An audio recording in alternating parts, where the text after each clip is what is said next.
committee.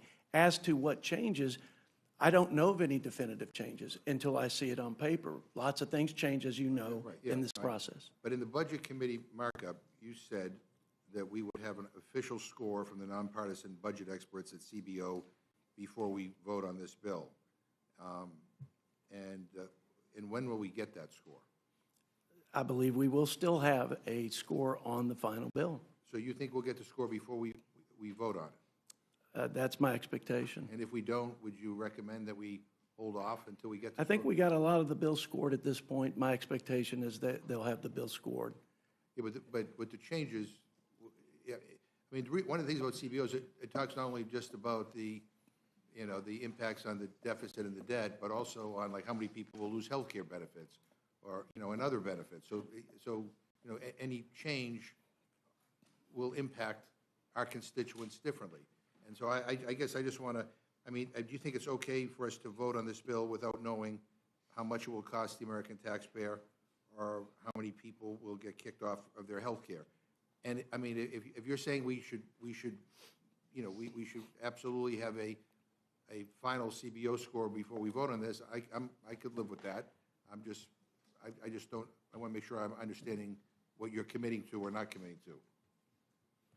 I'm committing, my expectation is they'll have all the scores, Mr. McGovern, but I think they know the various machinations and what that will do to ensure a certain number of people who receive, for example, Medicaid, who are in this country illegally under the policies of President Biden, and what that will change when we put prohibitions against taxpayer funded services going via illegal. I'm not looking for a prediction. I'm looking for kind of certainty about what we will be.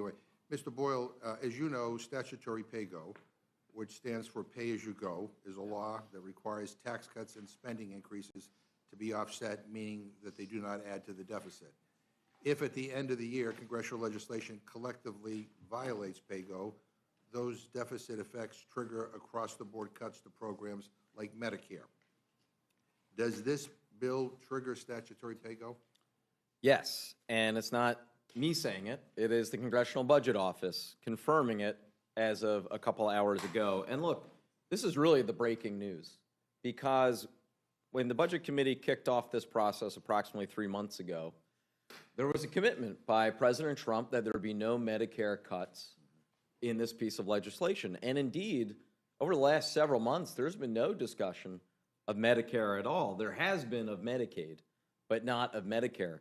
Well, here we are tonight because, as you explained, because of the size of the deficits, because of the pay-go or pay-as-you-go act, that would trigger sequestration of Medicare, and it would total over $500 billion. The official figure that CBO confirms is $535 billion in cuts to Medicare. And this bill doesn't waive statutory pay-go? No, it does not. So this will have a direct impact on Medicare and the federal budget, which is, again, I think a lot of people who are not following this as closely as you are probably are not aware of and will be surprised to learn about tomorrow. Chairman Hill, as you know, military service members and veterans are disproportionately targeted and endangered by financial fraudsters. And the CFPB, whose funding Republicans are aiming to cut by roughly 70%, received nearly 85,000 financial complaints from service members and veterans in 2023. And the CFPB has provided $363 million in monetary relief from enforcement actions that involve harm to service members and veterans.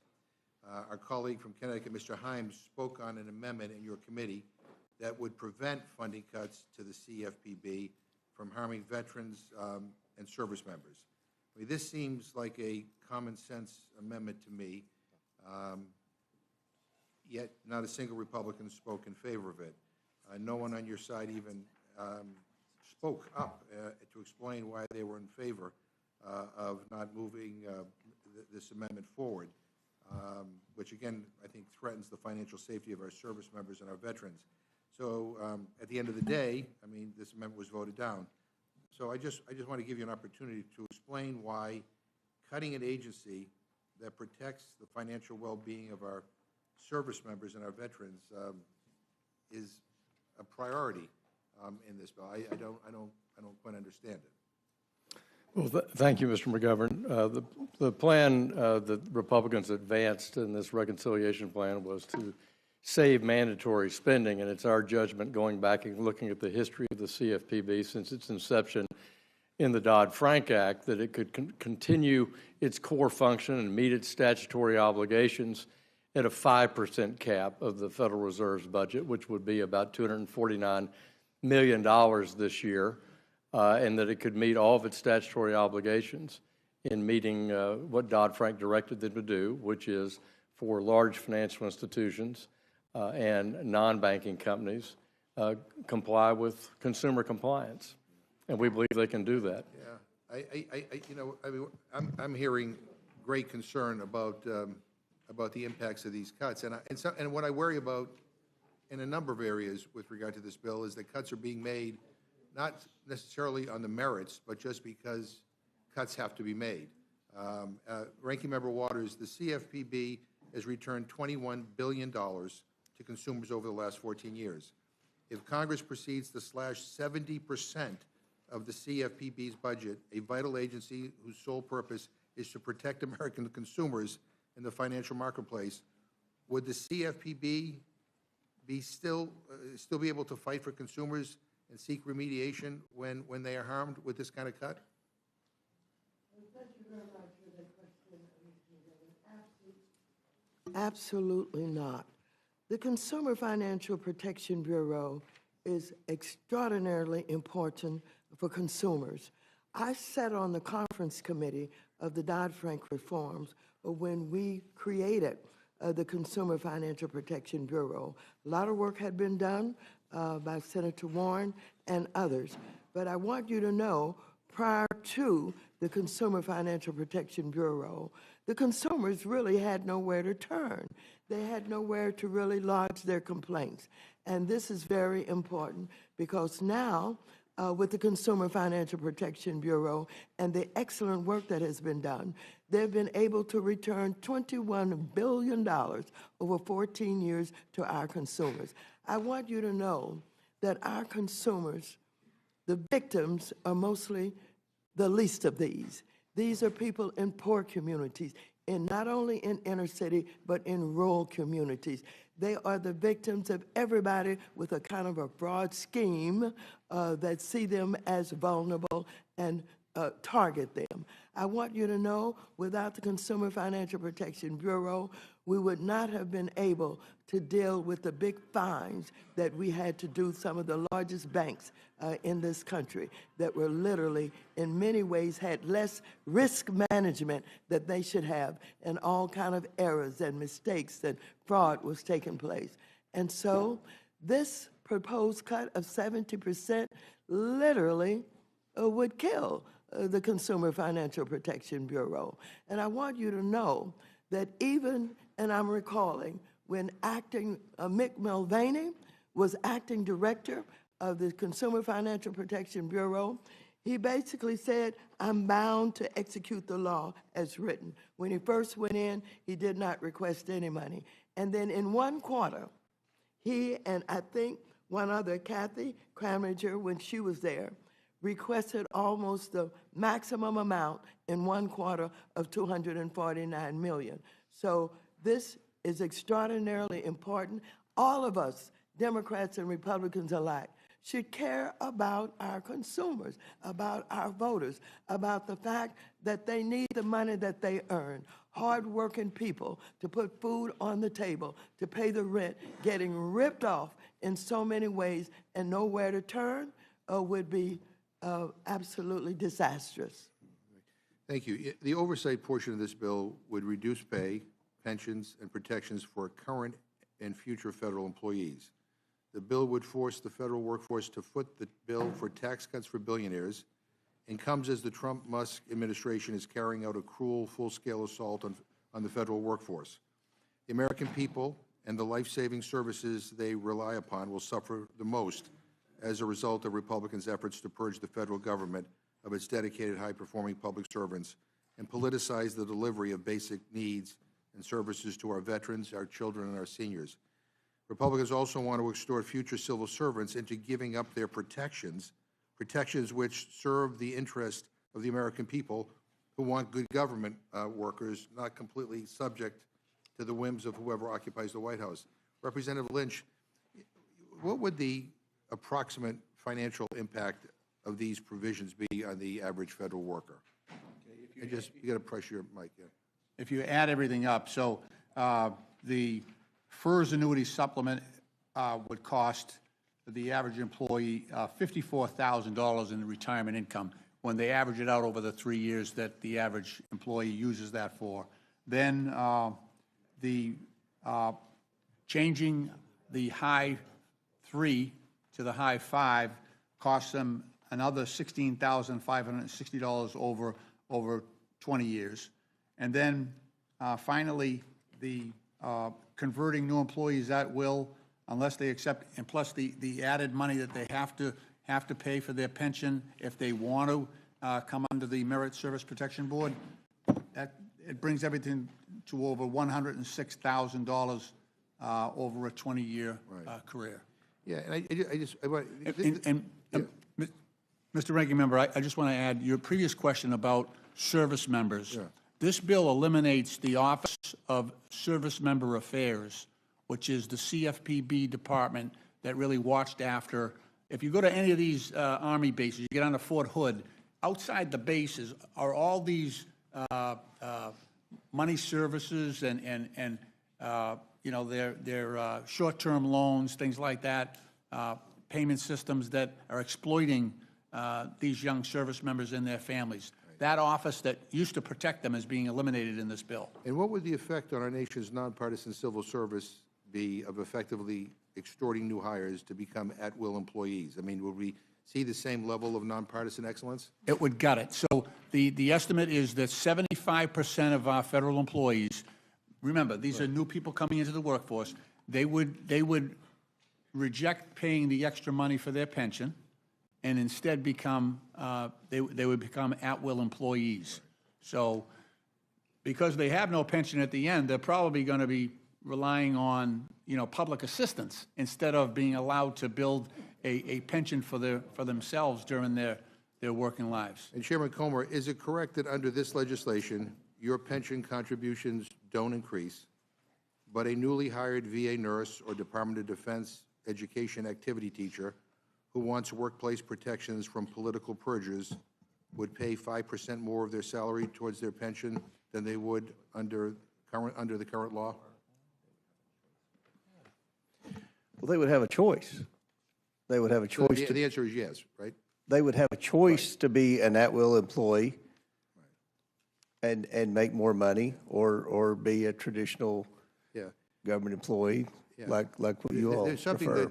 that to me is inherently wrong about all of this. I mean, we should want a federal civil service that represents the best of the best.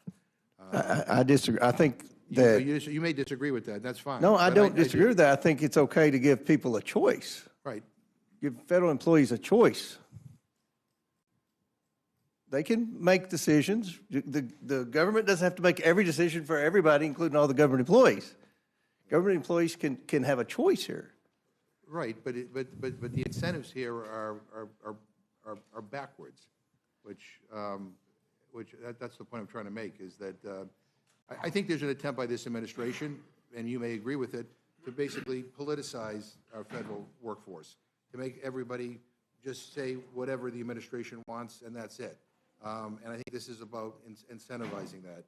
But let me just say, my final, to Ranking Member Smith, from your time on the Armed Services Committee, it is clear that you understand the value of defense spending and investing in our military. Do you believe that an increase of $150 billion for defense over the $848 billion provided to the Department of Defense in fiscal year 2025, and with few guardrails, makes sense when the pay for is devastating cuts from essential programs for the American people like Medicaid, Supplemental Nutrition Assistance Program, which is SNAP, and student loan and grant programs at the Department of Education?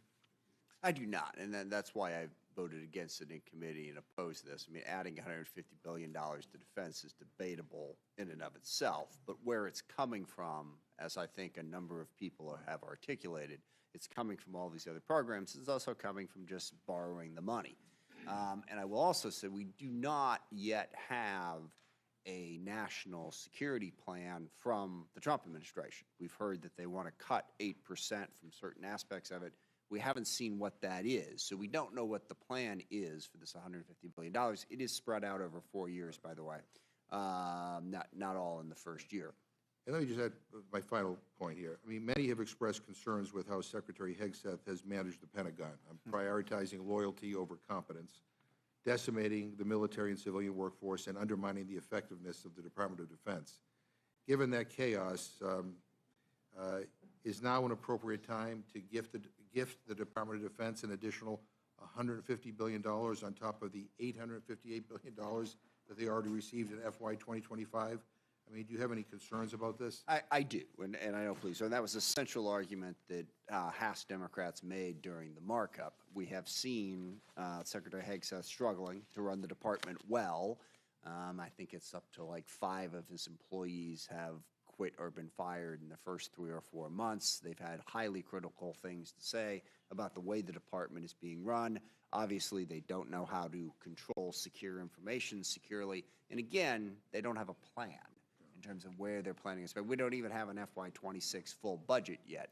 So, no, I don't think this department can be trusted with that. I want to thank all the panel for being here. Again, as I said before, this bill doesn't represent my values, and I'm going to be part of an effort to fight like hell to defeat this. This is bad for our country. I yield back. Thank you, Mr. McGovern. Mr. Scott, you're recognized. Thank you, Madam Chair. And Chairman Rogers, I'm going to come to you in just a second to talk about the investments through DOD, but I just want to make sure my understanding of the current tax law is that the top tax bracket starts for married couples filing jointly at $731,200, and that rate is 37%. Is that correct, Mr. Arrington? Yes, sir. Now, in our piece of legislation, do we reduce that 37% tax bracket for people making above that level? Do we reduce that bracket? That is the reduced bracket that we extend. It is 37% going forward, though. Yes, that's correct. It is an extension. So Yes. we're going to, the tax rate is going to be the same. That's correct. And there's a far cry from someone who's making $731,000 and someone who's a billionaire.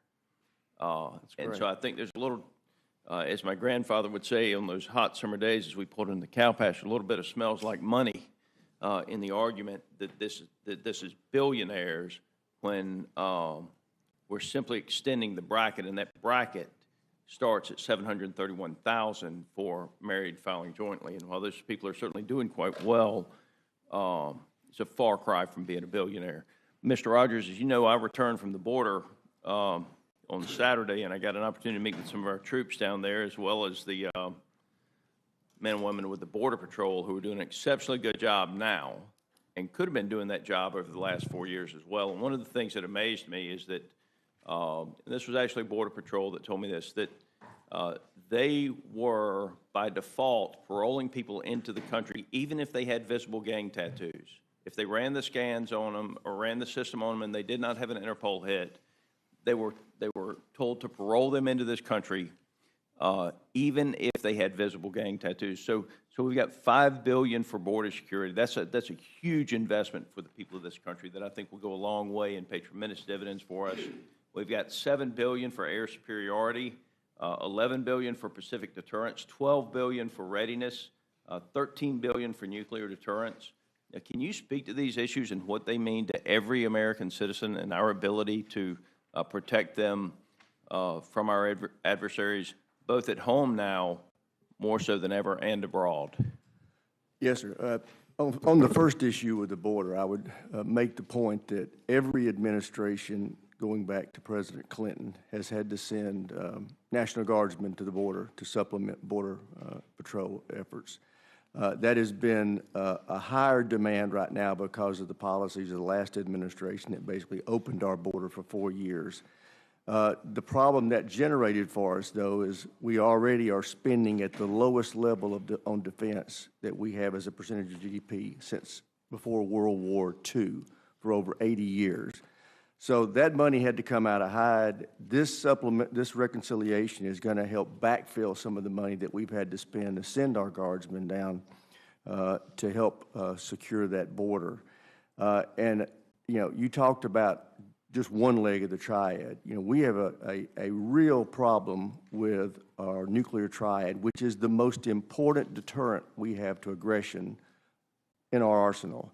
The Sentinel, which is going to replace the Minuteman III, the ICBMs, is way over budget, behind schedule. These are 1970s missiles that we have got to replace, and we've got to have the money to do it. This reconciliation goes a long way toward that. Our nuclear submarines, which are the most valuable element we have in the triad, we're behind on both the Virginia class and the Columbia class. This puts a lot of money toward getting them caught back up. We just have a lot of elements. You've heard about the Golden Dome, which is really a layered level of defense against attack that we have been needing for a long time. This puts $25 billion against that threat. I can go on and on. There are many threats. I really disagree with the argument that the $150 billion isn't needed. The fact is, this is just the first installment of what we need to start to get our defense back to where it should be so that we deter aggression and stay out of wars. Mr. Rogers, thank you. I want to be respectful of other people's time. There's an additional $9 billion investment for service member quality of life, $34 billion for shipbuilding, which will be a lot of jobs that we need in this country. The $25 billion for Golden Dome. You know, our nation's defense systems, a lot of those systems are old. They were built to defend us from systems that are significantly slower and significantly larger than the weapons that we face today. And if we do not invest in that defense system, then I'm afraid we're putting ourselves at risk for hypersonics and other weapons that are extremely fast, extremely small. And I appreciate you, Mr. Rogers. I want to say this, Chairman Smith. It's always good to have two members who, for the most part, are able to work together. I appreciate your professionalism on the Armed Services Committee, and this is one we just respectfully disagree on. With that, Madam Chair, I yield back. Thank you, Mr. Scott. Ms. Scanlon, you're recognized. Thank you, Madam Chair, and thank you to our chairs and ranking members for joining us at this extraordinary hour.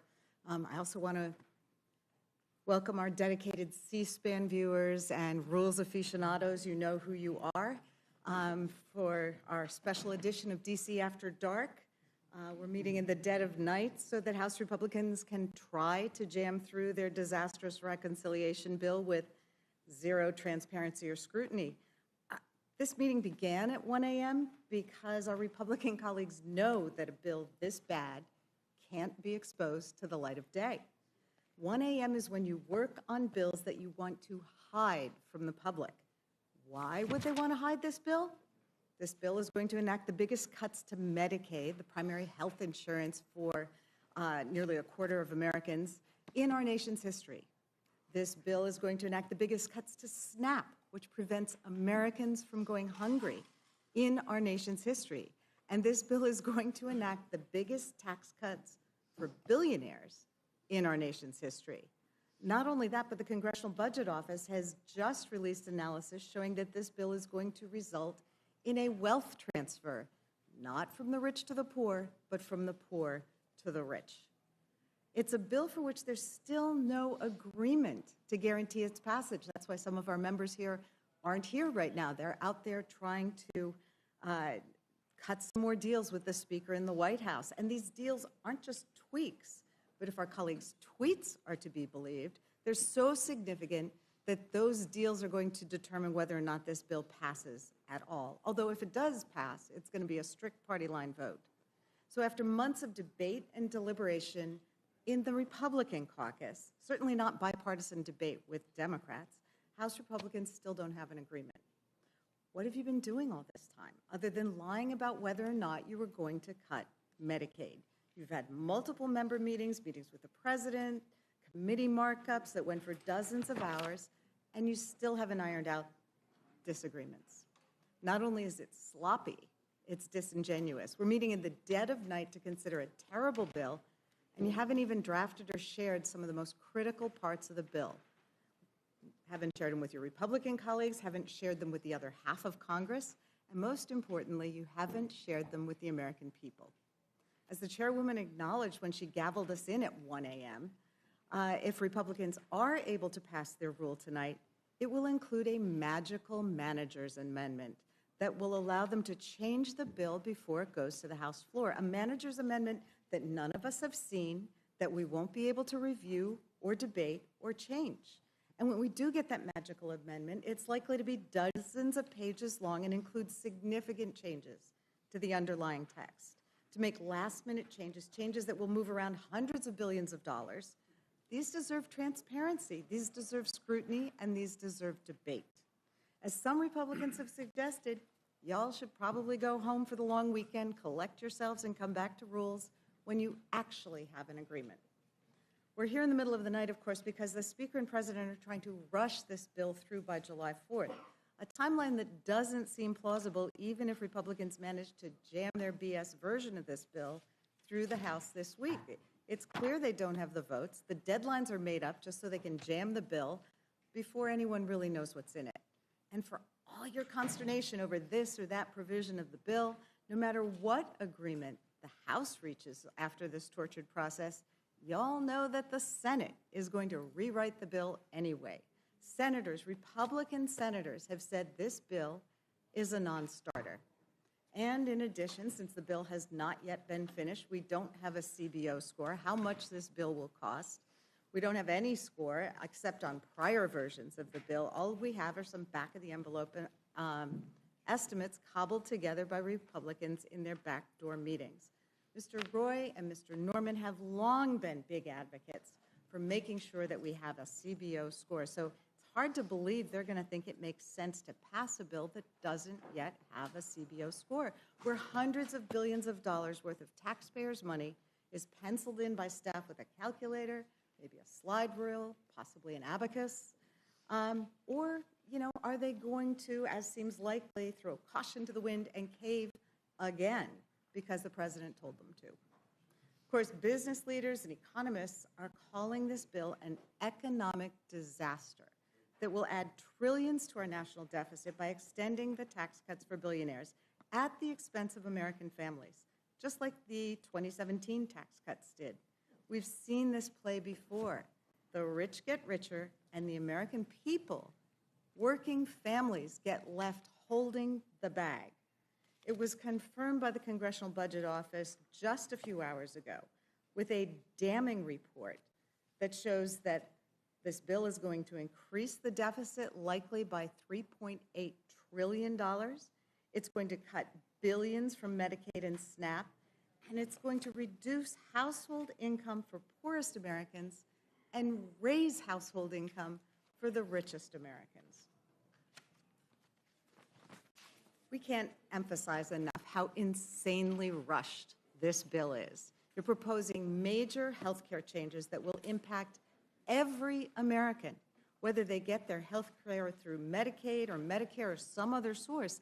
The impact of those Medicaid cuts will reverberate throughout our health care system. Cuts to Medicaid will push hospitals, nursing homes, and health clinics into bankruptcy. And when those places close, it's going to be harder for everyone else to get health care. Now, turning to the panel before us, Mr. Arrington, Mr. Boyle, I assume you both saw last week's news that Moody's downgraded the United States credit rating. And I'm sure you've read about it because one of the biggest reasons for the downgrade was extending these unfunded tax cuts for billionaires. Moody's explanation is as follows, and I quote, if the 2017 TCJA is extended, which is our base case, it will add around $4 trillion to the federal fiscal primary, excluding interest payments, deficit over the next decade. And as a result, we expect federal deficits to widen, reaching nearly 9% of GDP by 2035, up from 6.4% in 2024, driven mainly by increased interest payments on debt, rising entitlement spending, and relatively low revenue generation. We anticipate the federal debt burden will rise to about 134% of GDP by 2035, compared to 98% in 2024. So doesn't it worry any of you on that side of the dais? It certainly seems to be what you've been talking about. It seems like a pretty damning indictment of the fiscal situation the Republicans are putting us in, and one that is going to become worse if they pass this bill. There's also this tidbit from that liberal journal, the Wall Street Journal, earlier this week. And I quote, "Investors sold U.S. government bonds and the dollar on Monday, after Moody's ratings late last week stripped the U.S. of its last AAA credit rating, citing large budget deficits and rising interest costs. Adding to the nerves about America's debt trajectory, the House Budget Committee approved a tax and spending bill Sunday that is projected to add trillions of dollars to that deficit." And another Wall Street Journal article this week was entitled "The Stark Math on the GOP Tax Plan. It Doesn't Cut the Deficit." That article put it this way: the plan won't reduce federal budget deficits and would make America's fiscal hole deeper. While Republicans who vowed to reduce red ink say higher economic growth will fill the gap, budget analysts across the political spectrum have panned the Republican plan, warning that it worsens the U.S. fiscal picture. So there's no way around it. Your math ain't mathing. And the consequences are going to be disastrous for the entire country.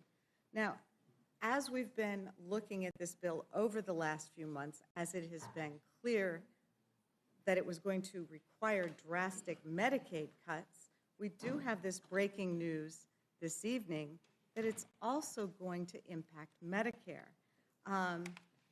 Mr. Boyle, this is a major revelation, and it's exactly why this bill is not ready for prime time, barely ready for the 1 a.m. time. So can you talk about how this is a backdoor cut to Medicare, which is going to cut for seniors, and what's going to happen if the bill passes? Yes, as CBO showed, because of the deficits that are baked into the Republican bill for billionaires, that would, because of something called the Pay-As-You-Go Act, or PAYGO, that would trigger sequestration of Medicare. And it would, again, according to the Congressional Budget Office, be to the tune of over $500 billion to Medicare, one of the biggest cuts to the program. Indeed, I would say the largest outright cut to the program in American history. There are some who might want to argue and rebut that by saying, well, we'll just go ahead and waive PAYGO. It's actually impossible in reconciliation because it would not meet to the requirements of the Byrd Rule. So you cannot waive PAYGO. These cuts to Medicare will happen if this bill becomes law. Thank you. That's obviously really concerning. Now, we've talked a little bit already about the fact that there isn't a CBO score for whatever the current version of the bill is, but we also know that there are ongoing negotiations about this bill.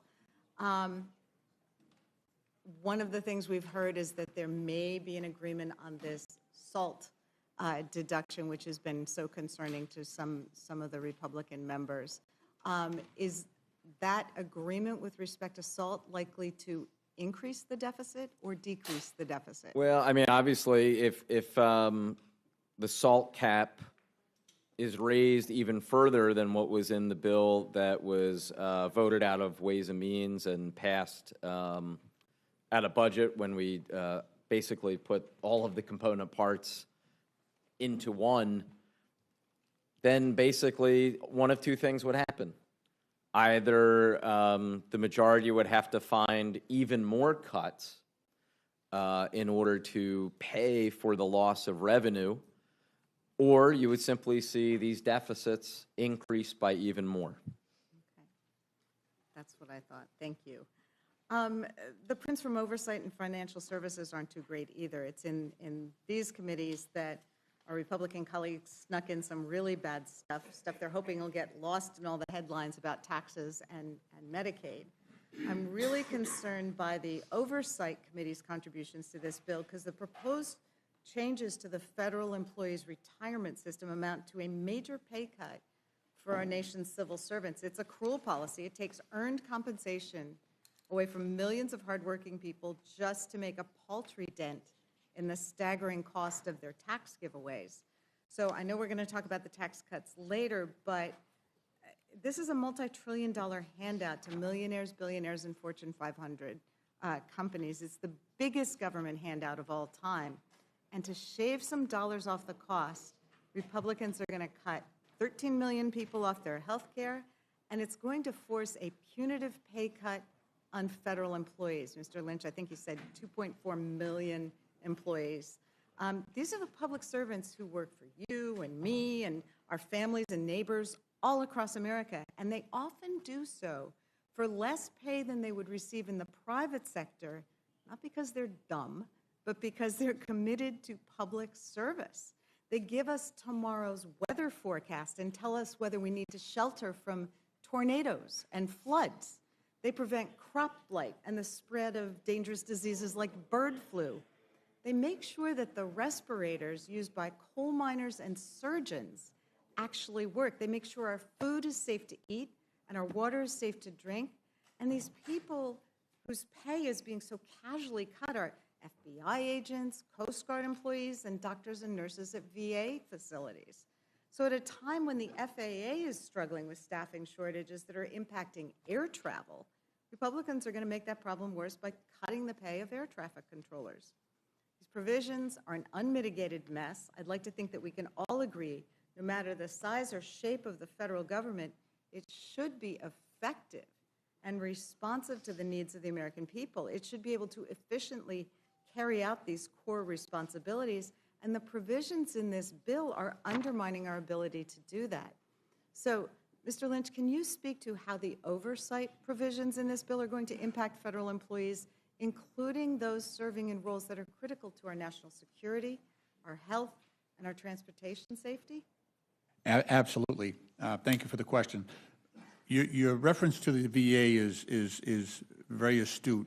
So in a city like Boston, our VA nurses probably earn between 25 and 30% less than the nurses at the private hospitals, and there are a bunch of them, right? So now what we're seeing happening is that because of the shortage of nurses that occurred after COVID, a lot of nurses just retired.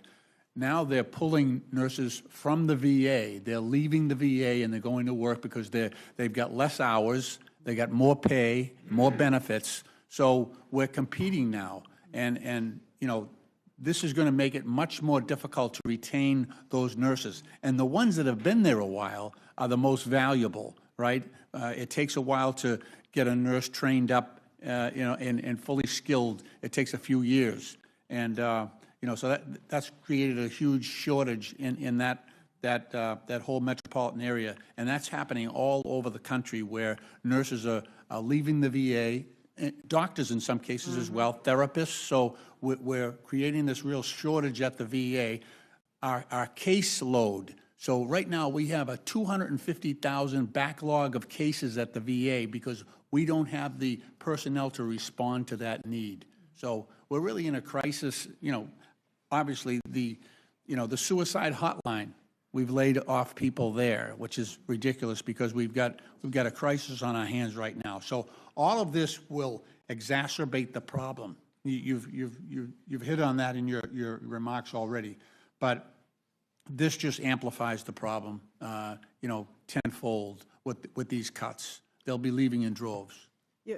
Your remarks about the VA are very well taken because I've heard the same thing from the VA facilities in my region, that the staffing cuts and the potential for pay cuts, the standards that are requiring nurses and doctors at the VA to see so many patients that they feel that they are not only not helping the veterans who they're trying to serve, but in some cases, the standard of care is becoming harmful.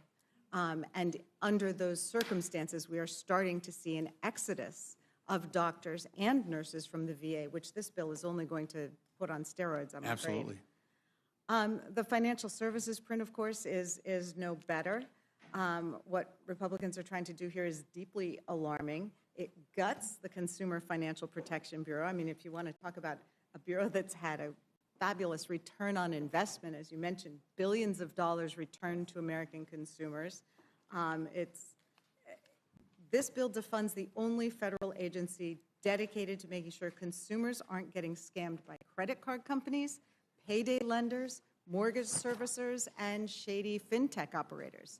It's returned over $19 billion, $21 billion, I think you said, to consumers since its founding, and that's money that was stolen or unfairly taken through illegal fees, abusive practices, or deceptive marketing, and the Bureau was able to get it back for American consumers. And now Republicans want to defend it, not because not because it's ineffective, but because it actually works. And we know why.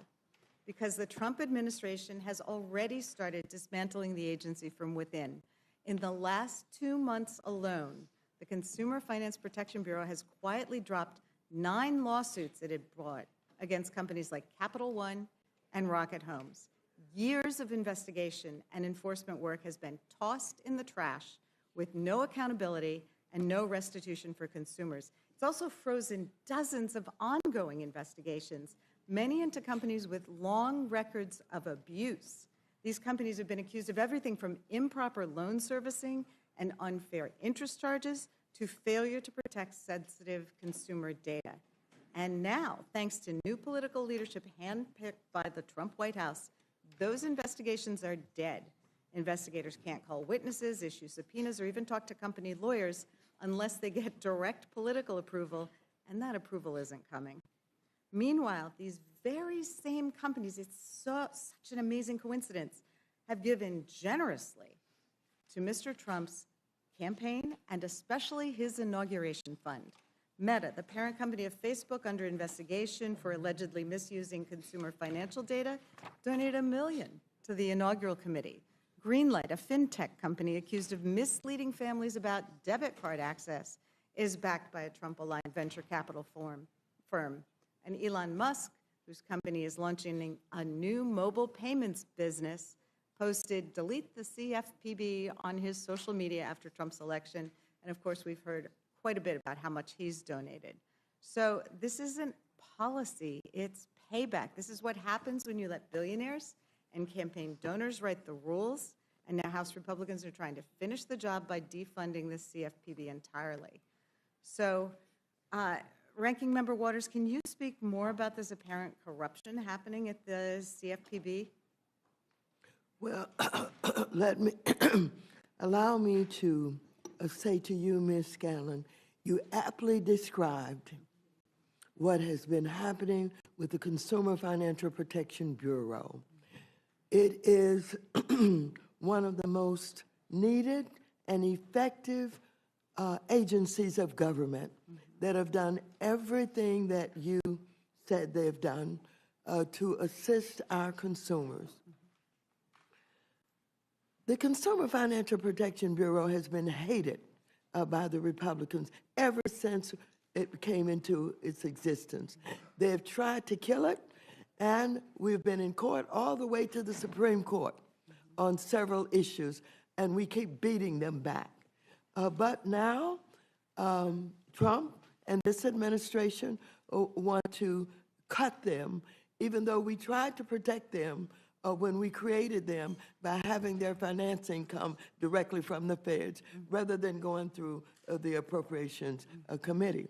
And they tried to attack that and other ways by which they thought they could get to the Consumer Financial Protection Bureau. They're finally coming up with ways by which they think they can do that. But the way that we have been in the courts with the Consumer Financial Protection Bureau, they still would be alive after a huge cut.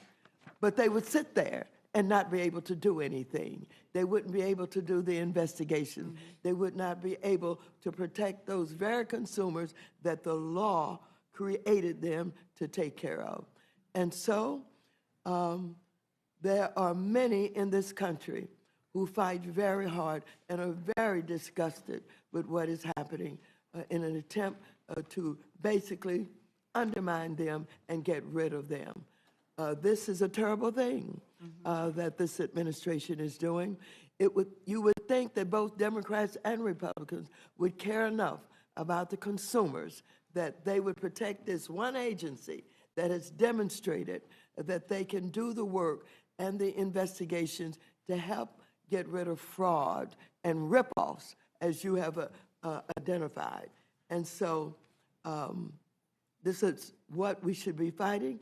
I'm going to continue to fight. Like I said, I was there at the Consumer Financial Protection Bureau, and we're all worried so very much about what is going to happen if, in fact, the administration has its way. And again, you have correctly identified it and talked about it in ways that everybody should understand. It's really stunning that an agency that has been this successful in protecting American consumers is being zeroed out, when the only folks who are going to benefit are going to be large corporations and folks who are taking advantage of Americans. And apparently we don't, but I would hope that we would have bipartisan agreement that an agency like that should remain in place. I'll yield back. Thank you, Ms. Scanlon. Mr. Jack, you're recognized. Thank you, Madam Chairwoman. And Chairman Comer, given that I serve on the Oversight and Government Reform Committee, I will focus my line of questioning on you. And I'll just note from the outset, too, that you've done an incredible job with your leadership with the committee. You do a great job for your district, for the Commonwealth of Kentucky, and our country.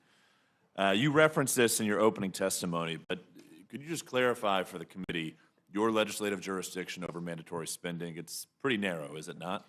You're exactly right. Let me say, you're a good member of the Oversight Committee, Mr. Jack. We're glad to have you on there. But our jurisdiction was very limited to mandatory spending. All we had that would fall in the legislative jurisdiction would have been the federal employee benefits.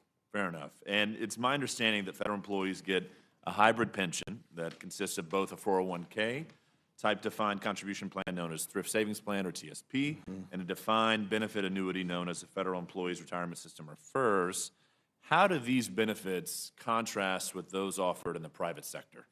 Yeah, you're right. The private sector employers have shifted away from defined benefits towards defined contribution retirement benefit programs in recent years, and unlike what's provided in federal service, few private sector employers actually maintain both such benefits for retirees. In fact, a recent Department of Labor report indicates that only 15% of private sector civilian workforce had access to both defined benefit and defined contribution plans.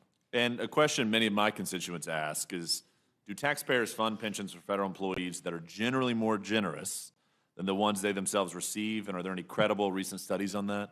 Yes, according to a 2024 CBO report that I requested, CBO found that in 2022, federal employee benefits cost about $31 per hour worked and $22 per hour worked for private sector employees. Thus, benefits for federal workers cost 43% more per hour worked on average than benefits for private sector employer or private sector workers.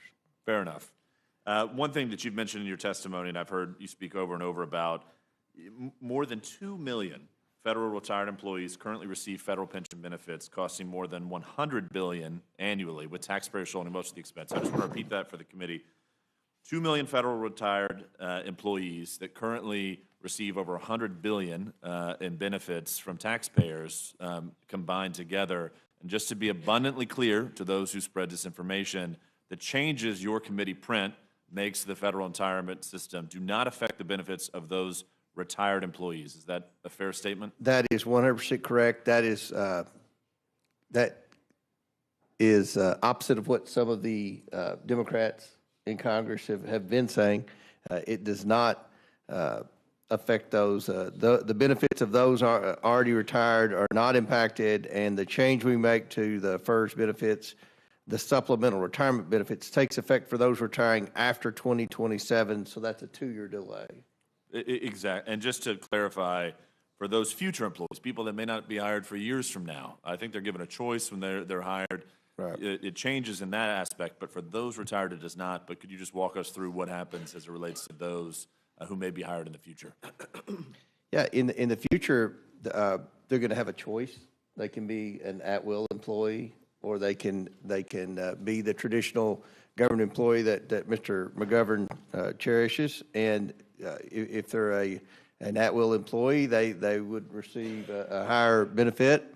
If they want to be a traditional employee that's protected with the very generous federal employee personnel laws that are on the books, then they can do that. So I think this is our proposal saves billions of dollars, and I think it gives federal workers a choice.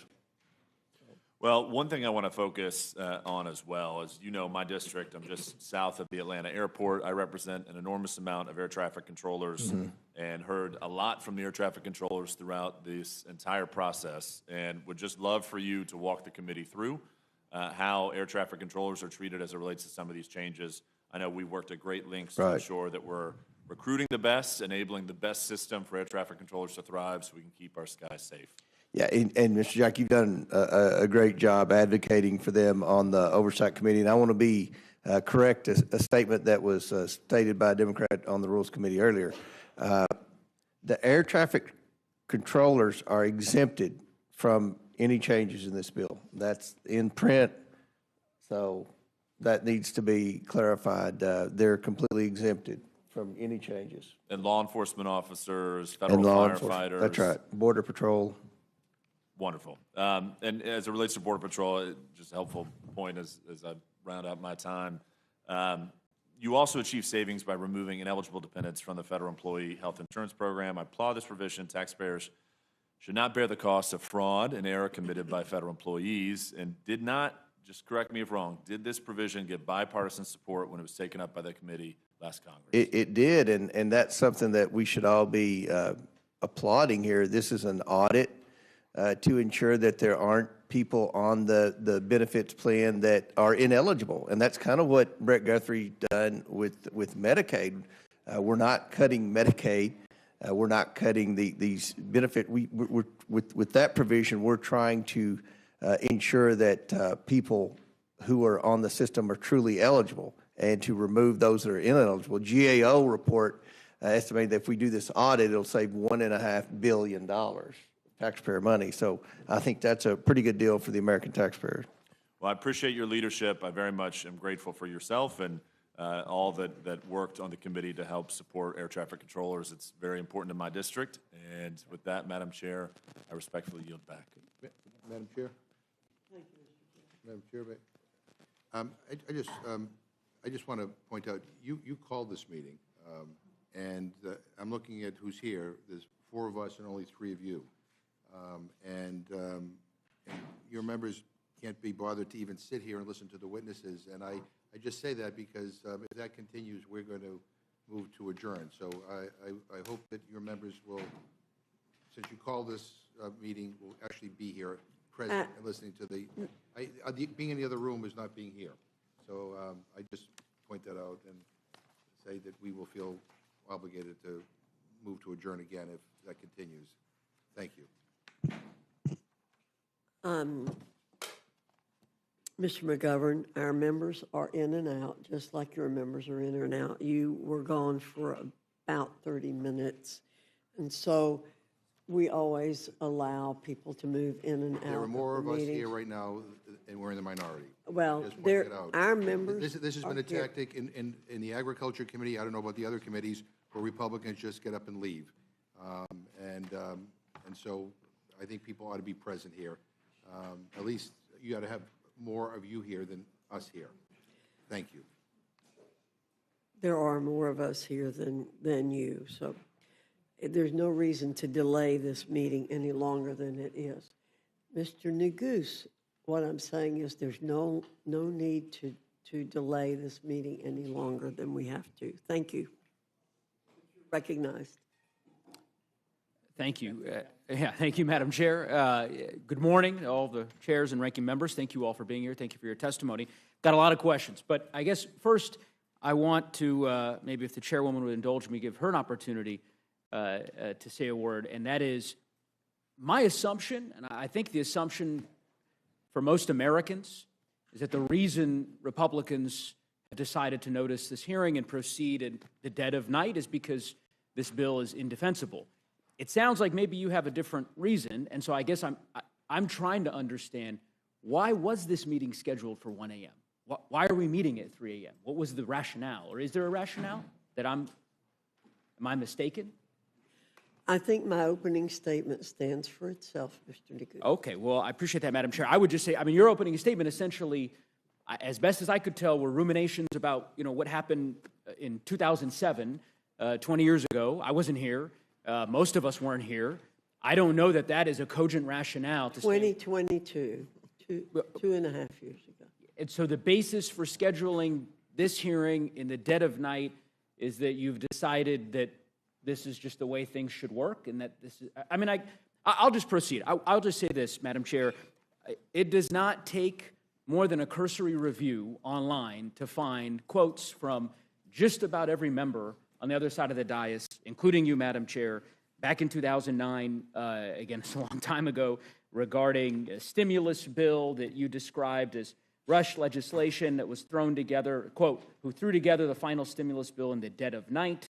Another bill that you, quote, said, the bill that was finalized in the dark of night. So I think it's an unfair and unreasonable mischaracterization of our position and with respect to the disagreement we have about this process unfolding in the dead of night. And it makes no sense to me why House Republicans didn't notice this hearing for 6 a.m. or 7 a.m. It would not have been a difficult thing to say, yeah, instead of meeting at 1 a.m., we're just going to meet in the morning. And the American people are going to be able to watch and hear this fulsome debate and be able to reach their own conclusions. That doesn't seem like an unreasonable position to take. And I suppose, and maybe I'll start with Chairman Arrington, because I know him to be a reasonable person. Welcome back to the committee. I don't know. Now I'm nervous. Well, I don't think you were here in 2007 either. Maybe you were. No, I was not. I don't think you were. Is this, I mean, you can't possibly agree that it is a prudent thing to do to have this hearing at 3 a.m. I mean, is this how you imagined legislation would be made in Washington when you were running for Congress, Mr. Chairman? Really? I imagined that we would have the sense of urgency to complete the task in the time frame that we set. And so the 5 hours between doing it at 1 a.m. and doing it at 6 a.m., that's the urgency you're describing? What deadline is there on Thursday, or tomorrow, I guess tonight, getting this bill done? What is the... Well, as you know, there are time frames associated with each phase of the process when Sure. you are conducting regular order. I'm very proud that this has been bottom-up, committee and member-driven, and it's been a regular order process. Mr. Arrington... And the goal was to have it done by Memorial All right, Weekend. I was hoping I could... I'm not saying I you like would give getting- me an intellectually honest answer, the kind of answer I think that your constituents and my constituents in Colorado and your constituents in Texas would expect, which is to say, obviously, this isn't reasonable. It does not make sense. This isn't transparent to hold hearings at 3 a.m. on a bill of this size and this scope and this scale. That's not in the best interests of the country. You could just as easily delay it 5 hours, let the American public have an opportunity to listen to this debate, and then vote on the bill on Thursday. And all of you could go home for the district work period. So I don't, this false sense of urgency for 5 or 6 hours makes no sense. It's and again, I understand that's your rationale. I think the American people are smarter than the House Republican caucus are giving them credit for. They know what this is about, and when they wake up, invariably, later this morning, and they find that this bill was reported out of this committee in the dead of night, I think they'll reach their own conclusions about House Republicans' commitment or lack thereof to transparency. And just for the record, because I want to be equal opportunity advocate here with respect to some of your colleagues on the other side of the aisle who serve on this committee, who apparently have decided not to attend the very hearing that they demanded we hold in the middle of the night. But they have spent years condemning late-night rule committee markups and bills that are reported out. Mr. Norman, I'm just going to read some of his greatest hits. This is from 2019. 2,300 pages, less than 24 hours to read, debate, and vote. Oh, and $400 billion added to our national debt. That's an ex post. Another one.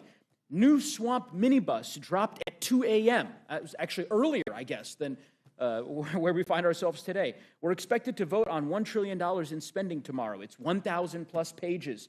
This won't be good. Diving in now. Another one. You'd never be expected to sign a 1,000-page document to buy a new car in a day. Why should Congress be expected to sign off on 1,000-plus pages resulting in $1.2 trillion in spending in a day? That's our colleague, Mr. Norman. I'll be very interested to what he has to say when we wrap this hearing up at 10, 11 a.m. later this morning. Mr. Arrington, I want to talk about the deficit. I've known you historically to be, I thought, somewhat of a deficit hawk. At least that was my, is that a fair characterization? That is fair. At least prior to this bill? Even with this bill that Let's get into reduces that. the deficit. I'll ask you a couple questions on that front. Okay, so here's a press release. This is from March 25th of this year. A gentleman by the name of Ray Dalio. I haven't had the pleasure of meeting him. It says, Ray Dalio to House GOP. This is on the House Budget Committee's website. Cut the budget deficit to 3% of GDP. This was his admonition to you and to your Republican colleagues that it was a laudable goal to try to get the deficit to 3% of the GDP. Do you agree that that's a laudable goal? Yes. Is that something you're passionate about? Absolutely. What's fascinating is that the Committee for Responsible Federal Budget just issued a press release today. You might have heard it. You might have read it. I'll read you the headline. House bill would put 3% deficit far out of reach. So this goal that you have, that you seem to be particularly passionate about, is one that is not embedded in this bill that you're asking your colleagues to support, according to the Committee for Responsible Federal Budget. You're familiar with that organization? I am. And I think they've featured you at different times. I think they've applauded you, if I'm not mistaken, in the past. They're good people, and good people can disagree. Let me read to you what these good people have said about your bill. They have said, and I'll quote, unfortunately, the House Reconciliation Bill, the One Big Beautiful Bill Act, would increase deficits significantly. The House Reconciliation Bill would put the 3% deficit target further out of reach. These are your allies. I mean, these are people who are fighting for a responsible federal budget, who've been imploring the Congress to take deficits seriously. A month ago, you had folks coming in saying, Mr. Chairman, get to that 3% target. And now you have these experts that you've praised in the past telling you you're way off the mark. Make it make sense, Mr. Chairman. Well, to get to a 3% deficit to GDP, which would stabilize the debt, you've heard the Secretary of Treasury establish a similar metric, would take $7+ trillion in spending reduction. It's a great goal, and it's a clear one, and it's measurable. But just like coming out of the World War II, 120 roughly % debt to GDP, we're comparable to that today, actually have exceeded it. It took time.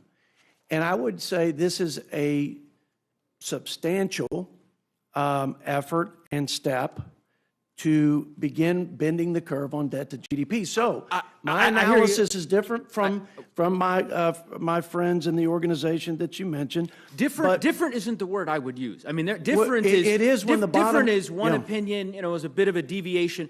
They are saying you are wrong. I didn't quote it length. I mean, I'll just keep reading here.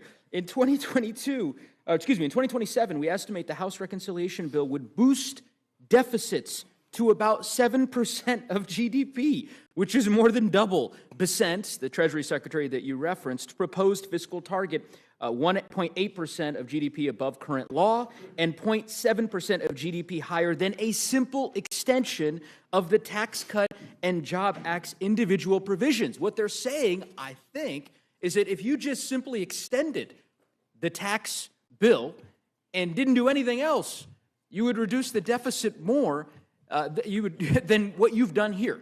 I don't know how that could be even possible. Well, because I'm reading their press release. But we reduced, just let's think through this. We reduced spending by 1.7 roughly trillion dollars. And they're suggesting by extending the tax cuts without that reduction in spending, we would be better off. I think I can tell you why. And I'm happy to give the ranking member of the Budget Committee opportunity. It's because of the tax breaks that you have given to the richest Americans embedded in this bill, such that at the end of the day, the savings that you've described ultimately don't put the dent into the deficit that you proclaim. Ranking Member Boyle, you can correct me if I'm mistaken about that. I like you both, but Neguse has the better side of the argument, I think quite clearly. I would point out a few things. The Committee for Responsible Federal Budget is, I have to say, admirably independent, and at times they are an equal opportunity afflictor of both sides of the political divide, depending on the piece of legislation that's coming down the pike. Their credibility is quite clear. They have been consistent when it comes to deficit and debt, and they are calling out the intellectual dishonesty in this piece of legislation. There's actually a conservative think tank called the Manhattan Institute, which indicates that the Republican bill is actually the most expensive piece of legislation since the 1960s, since Lyndon Johnson's Great Society. So it's no accident that Moody's chose this past Friday to, for the first time in American history, downgrade our debt. They've been withholding joining the other two credit agencies, one of which had downgraded our debt back in 2011 when the Tea Party Congress drove us right up to the brink in terms of whether or not we would have a debt ceiling crisis.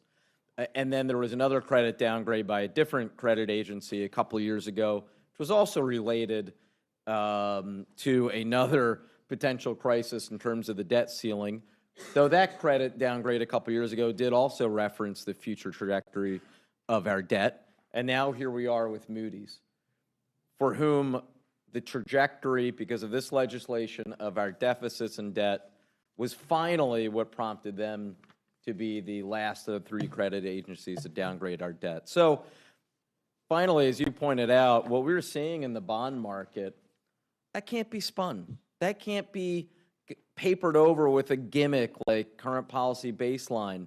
The reality is these markets are charging us more now for our debt, which means higher mortgages, higher auto loan rates, higher costs for the American people. Yeah, I couldn't agree with you more, Ranking Member Boyle. And as I go through the constellation of the entities and the individuals that have opined as to the impact of this bill on the deficit, it's pretty clear to me the conclusion. Apparently, the CBO, the Committee for a Responsible Federal Budget, I was unaware of the Manhattan Institute's conclusions. I guess we'll add them to the list.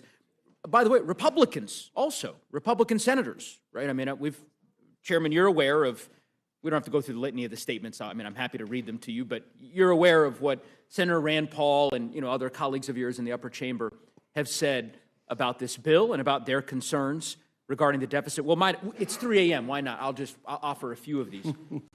May as well. This was Rand Paul today. Apparently, the Speaker, I guess, met with the Senate Republicans, and this is Rand Paul's quote, the Speaker basically said that conservatives just have to live with raising the debt ceiling $5 trillion or $4 trillion, which is a historic amount. And I'm one conservative who won't live with that. Senator Ron Johnson, this is a week and a half ago, quote, the one big beautiful bill, I never thought I'd be quoting Senator Johnson, but anyway, I digress. The one big beautiful bill that Congress is working on is certainly big, but beauty is in the eye of the beholder. Too often, the reality of these budget debates get obscured in details, politically charged issues, and demagoguery. Under every scenario now being considered, federal debt continues to skyrocket from its current level of almost $37 trillion. And I could go on. So Republican senators, the CBO, the Committee for the Responsible Federal Budget, my Democratic colleagues, everyone who's looked at this bill seems to conclude it is going to blow up our deficit. Everyone but you, Mr. Chairman. And I just can't understand why. Would you like me to explain? Yes, sure. Well, I don't know if you know what the annual average GDP was during Trump's tenure prior to COVID, and I'm not going to ask you the questions. I appreciate that. But it was close to what the annual average GDP rate was for President Biden, actually, if you control for COVID, around 2.8. It was 1.8 when President Trump took over in his first year of his first term. He was able, because of the pro-growth policies, including the Tax Cuts and Jobs Act, but also massive deregulation efforts, America First trade, et cetera, good energy policy, was able to move the needle by an entire 100 basis points, which over the budget window is about $3 trillion. So just to be conservative, we locked in an assumption that was lower than both, 2.6. So ironically, CBO projects the annual average growth rate at this point, which I think is actually pretty aggressive, given that they assume the tax cuts would expire, is 1.8%. So to have a conservative assumption of 2.6 plus the $1.7 trillion in spending reduction actually not only balances, but in 10 years it reduces the deficit, and more importantly, it brings the debt to GDP down, which I think is the best measure of the fiscal health of our country, by 10 percentage points. When does that ever happen? I've given you some room to respond on that. Thank you for the time. Of course. Can I tell you what the Committee for Responsible Federal Budget Well, said about? I wish you wouldn't. I'd be happy to, because they actually looked at this exact issue. Yeah, sure. I think it's important. And they said, and I'll quote, most analyses have found that the House bill, that the House bill would have either a modest positive or modest negative effect on output and would not meaningfully change the annual growth rate. Yet even with the concurrent budget resolution's assumptions of 2.6%, the very percent that you just identified, average real annual growth, which is quite optimistic in the near term and highly unrealistic over a decade, deficits would remain well above the 3% target. Mr. Chairman, look, I get it. It's one source, but we've been through this routine previously. Yes. I know when you testified in front of the committee before. I recognize you're here selling a product that I honestly don't think that you agree with. But, I understand the assignment. And so I will just simply tell you, I don't think that this bill is in the best interest of the fiscal health of our country. And there's a reason why virtually every expert has reached the same conclusion. I want to ask some questions of Chairman Hill, if he might indulge me. So can you just describe to us, Chairman Hill, the impetus behind the Public Company Accounting Oversight Board? Public Company Oversight Board, what we've done is we've transferred. No, not what you've done recently. I'm asking, why do we have it? How was it created? It was created during the crisis around the failure of Enron. That's right? So it's in the wake of Enron, in the wake of WorldCom, in the wake of... And there was an assertion by the Congress at that time that all public accounting firms needed an independent regulatory body. Correct. And that assertion, you probably are aware, was supported by an overwhelming majority of the Congress. Mm-hmm. It was. You know how many... And so we're continuing that oversight of public... Do you know how many members of Congress voted for that bill to create the Public Accounting Oversight Board? The vast majority. Very few people voted no. 431. Yeah. 431, signed into law by President Bush, right? And you all have chosen to eliminate it, right? Not true. You're not eliminating it? No, we're transferring the authority to oversee the public accounting from the PCAOB to the SEC. To the SEC, got it. But you're not allocating any funding to the SEC to actually perform these duties, right? There's no money in this bill for that. We are taking the fees that were being charged to the companies and eliminating those fees. I understand you're eliminating the fees, yes. So my point is, you've said, I'm not dismantling the agency, but we're moving it to the SEC, but we're not giving the SEC a dime to do any of these critical accounting functions that virtually every Republican in the United States Congress supported a mere 20 years ago, right? We're cutting the mandatory spending that is in this, currently in the budget for the PCOB, transferring those authorities to the SEC, and I'm sure they can come to the Congress for appropriations. Got it. So in the interim, there will be no public accounting oversight No. activities, right? Yeah. That's not true. The work do you of mean? overseeing the public accounting firms will continue. By who? We've contemplated that in the bill in the terms of the phase-out. It's in the reconciliation bill.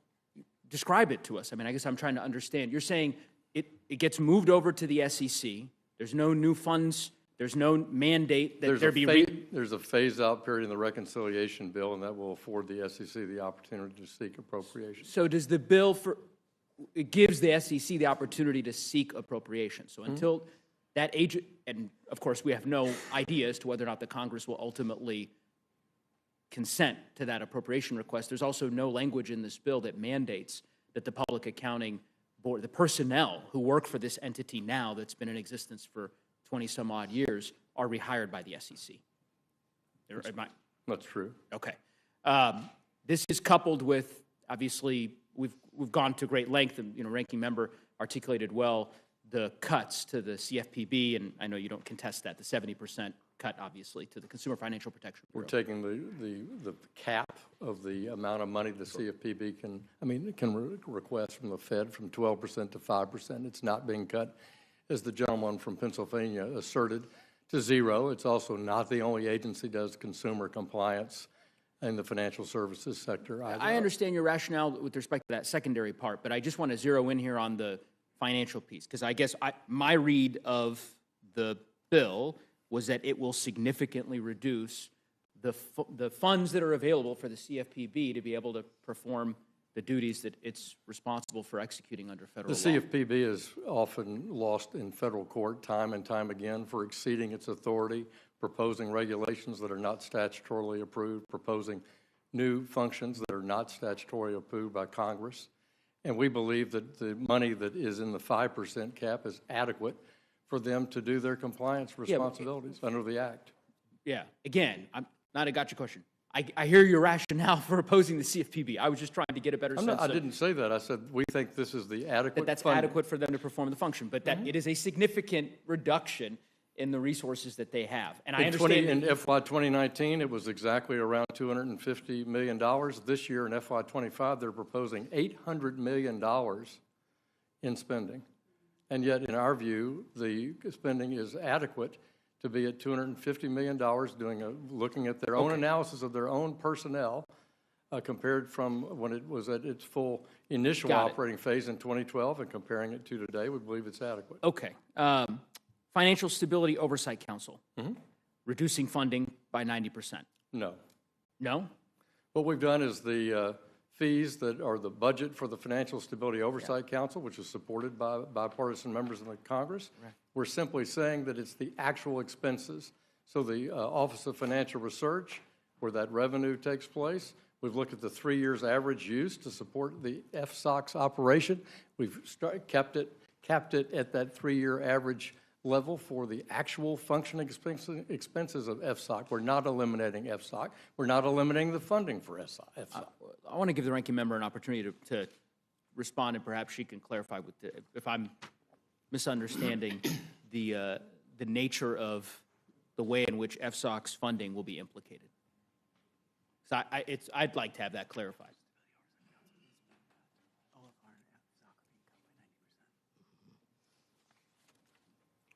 First of all, I want to go back to The microphone.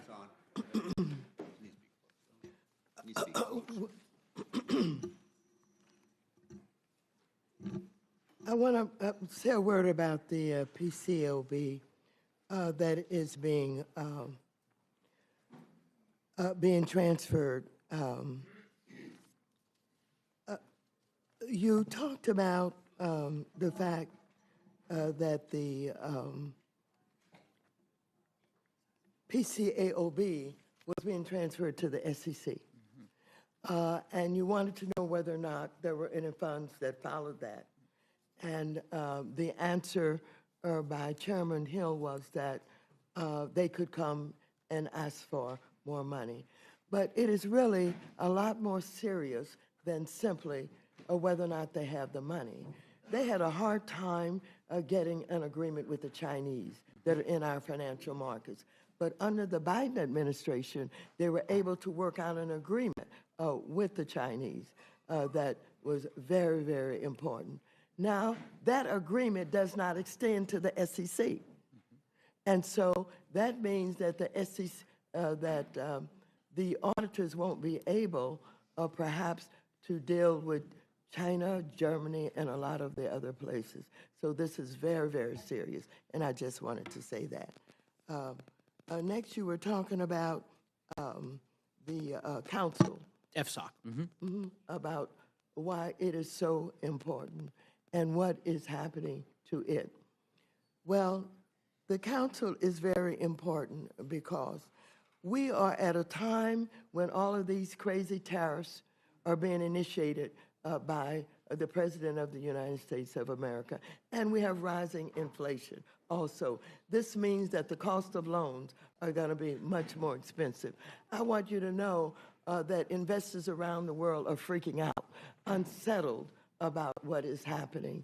And so what you have is not only the unsettlement, but the uncertainty that is being created by these tariffs. And we haven't talked a lot about tariffs here tonight. And the president is giving all these excuses why he wakes up in the morning and decides that he's going to change the amount of the tariffs. And he said that the reason that we're having all these tariffs is they aren't paying their fair share, and he's going to use the new money that he's going to collect for manufacturing, et cetera, et cetera. He's going to do all of that.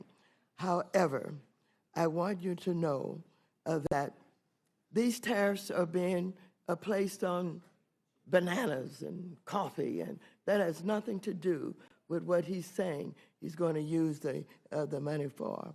So the council is so very important as we take a look at what needs to be known with this crisis that's being created and how the federal government could get involved much sooner than what happened in 2008. And so we need it. If you just take a look at what happened with AIG, which is one of the biggest problems that had to be corrected, they got in charge of that, and they were able to not only give new oversight, but it was restructured, and it was no longer a threat. So it's very important to have the council and the research that goes along with it. Well, I would say, thank you, Madam Ranking Member, and I would just say, Mr. Chairman, Chairman Hill, I respect your expertise. I know you've worked on these issues. I know you've served in the Treasury Department, and I understand the policy reasons that you might have, and We were directed, and Mr. believe. Nuggies. Well, let me finish. It wasn't a Okay. question. That you believe with respect to some of the changes that you're seeking to make. My simple suggestion is that the changes you are making to the Accounting Board, to the CFPB, to FSOC, taken together in the aggregate, all of these agencies, these entities were created for a reason, right? And they were in the wake of very serious financial crises that engulfed our country. And I just don't think that it's in the best interest of American consumers to pursue these kinds of changes. I also think they're policy changes, and that, you know, ultimately if the parliamentarian in the Senate is abiding by precedent, that they shouldn't make it through the birdbath, but that's a different inquiry. So in any event, I will move on. My final question to Chairman Comer.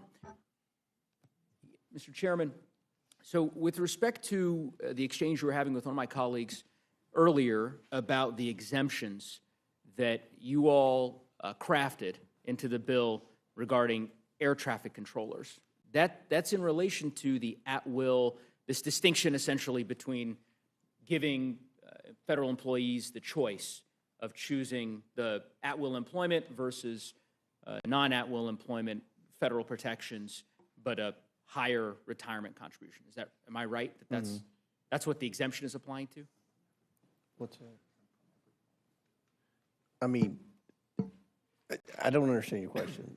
Why don't you describe to me I wanted to better understand the new language, the language that you all have adopted regarding air traffic controllers and law enforcement. They're exempted from any changes. Any of the changes that you all are making with respect to the federal benefits system. That's correct? Yes. Okay. That didn't exist in the original bill, or was that not the case? There were exemptions for Border Patrol, and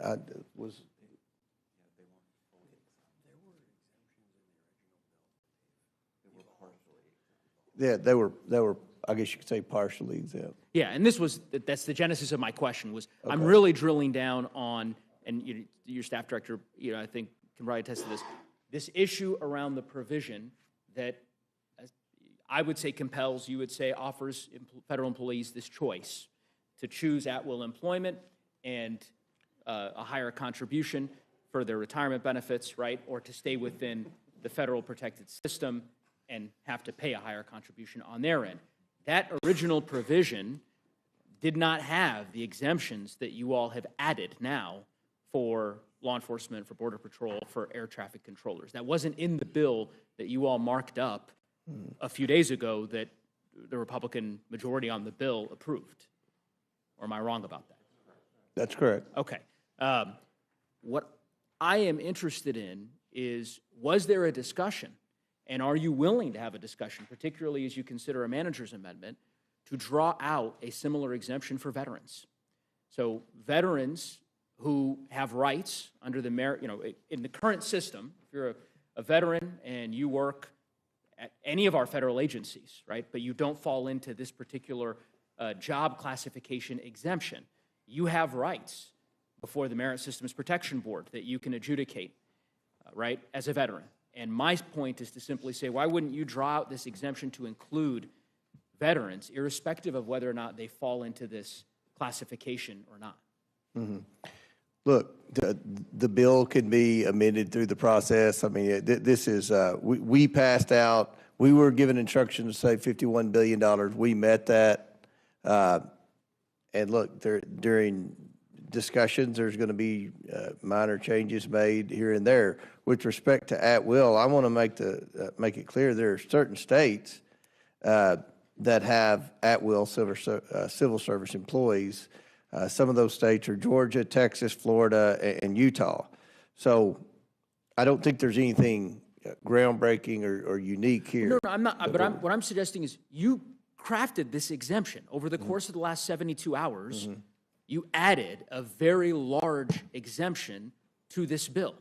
That's an exemption I support, by the way, with respect to what you've drawn out here. Clearly, you have the capacity to just add veterans. You could do that now. There's negotiations apparently happening somewhere in this building. And Ranking Member McGovern and Chairman Arrington's colloquy, I think, established that. So I don't really understand why you wouldn't just make the case to the leadership, respectfully, Mr. Chairman, to say, okay, if this exemption was worth pursuing, let's add veterans as well, so that we're not forcing veterans into this Hobson's choice that we've decided we did not want to force upon firefighters, air traffic controllers, and other law enforcement officials. I think that's a reasonable request to make on behalf of our nation's veterans. And as you know, a large portion of the federal workforce are veterans. So I think that this would be the least we could do. And I would implore you, I don't know if you have further thoughts on that, but I mean, you're the chairman, and I assume you negotiated this we've already exemption. passed our bill out of the committee, so it's not. But this amendment happened after you marked up the bill. That's my point. You passed the bill. It included no exemptions for police officers, for firefighters, for Border Patrol. It was a limited exemption, as your staff director noted. You've added that in the last couple of days because there were stakeholders who made clear their outrage, which, by the way, was expressed by Democrats, I understand, during the markup, and Ranking Member Lynch can comment on that if he'd like, but I think Democratic members of the committee made the case that this ought to be, they want, obviously, we believe it should be Well, eliminated Democrats want to entirely, spend, into oblivion. I mean, if it were just Democrats, there wouldn't be any cuts. Well, We I just would- keep I- spending I- money and I keep would- adding I to would the not deficit. call- I mean, I would- somebody I has would- to step I up, would and not this is, call- we're on an Mr. unsustainable Mr. path. Naguse, Chairman, Mr. respectfully, I would not Naguse, call, I'm Mr. almost done, Madam Naguse, Chair. I would respectfully you say- ask a question. He Mr. answered. Comer was attempting to answer He your answered. question. Okay. You know, Mr. Naguse, there is no prize here for talking the longest. Well, And Madam Chair, so, I had intended to finish, but I've got about 7 more questions. I guess I'll proceed with Mr. Comer. Mr. Comer, go ahead and finish your question, or your answer, sorry. Look, I've stated the obvious. We are trying to do the best we can to be fiscally responsible. It's no fun when you have to make cuts. You all don't know what that's like. You've never cut anything in your life. You just continue to spend, spend, spend. We're on an unsustainable path. We have limited jurisdiction on the Oversight Committee. We're very passionate about eliminating waste, fraud, abuse, and mismanagement in the federal government.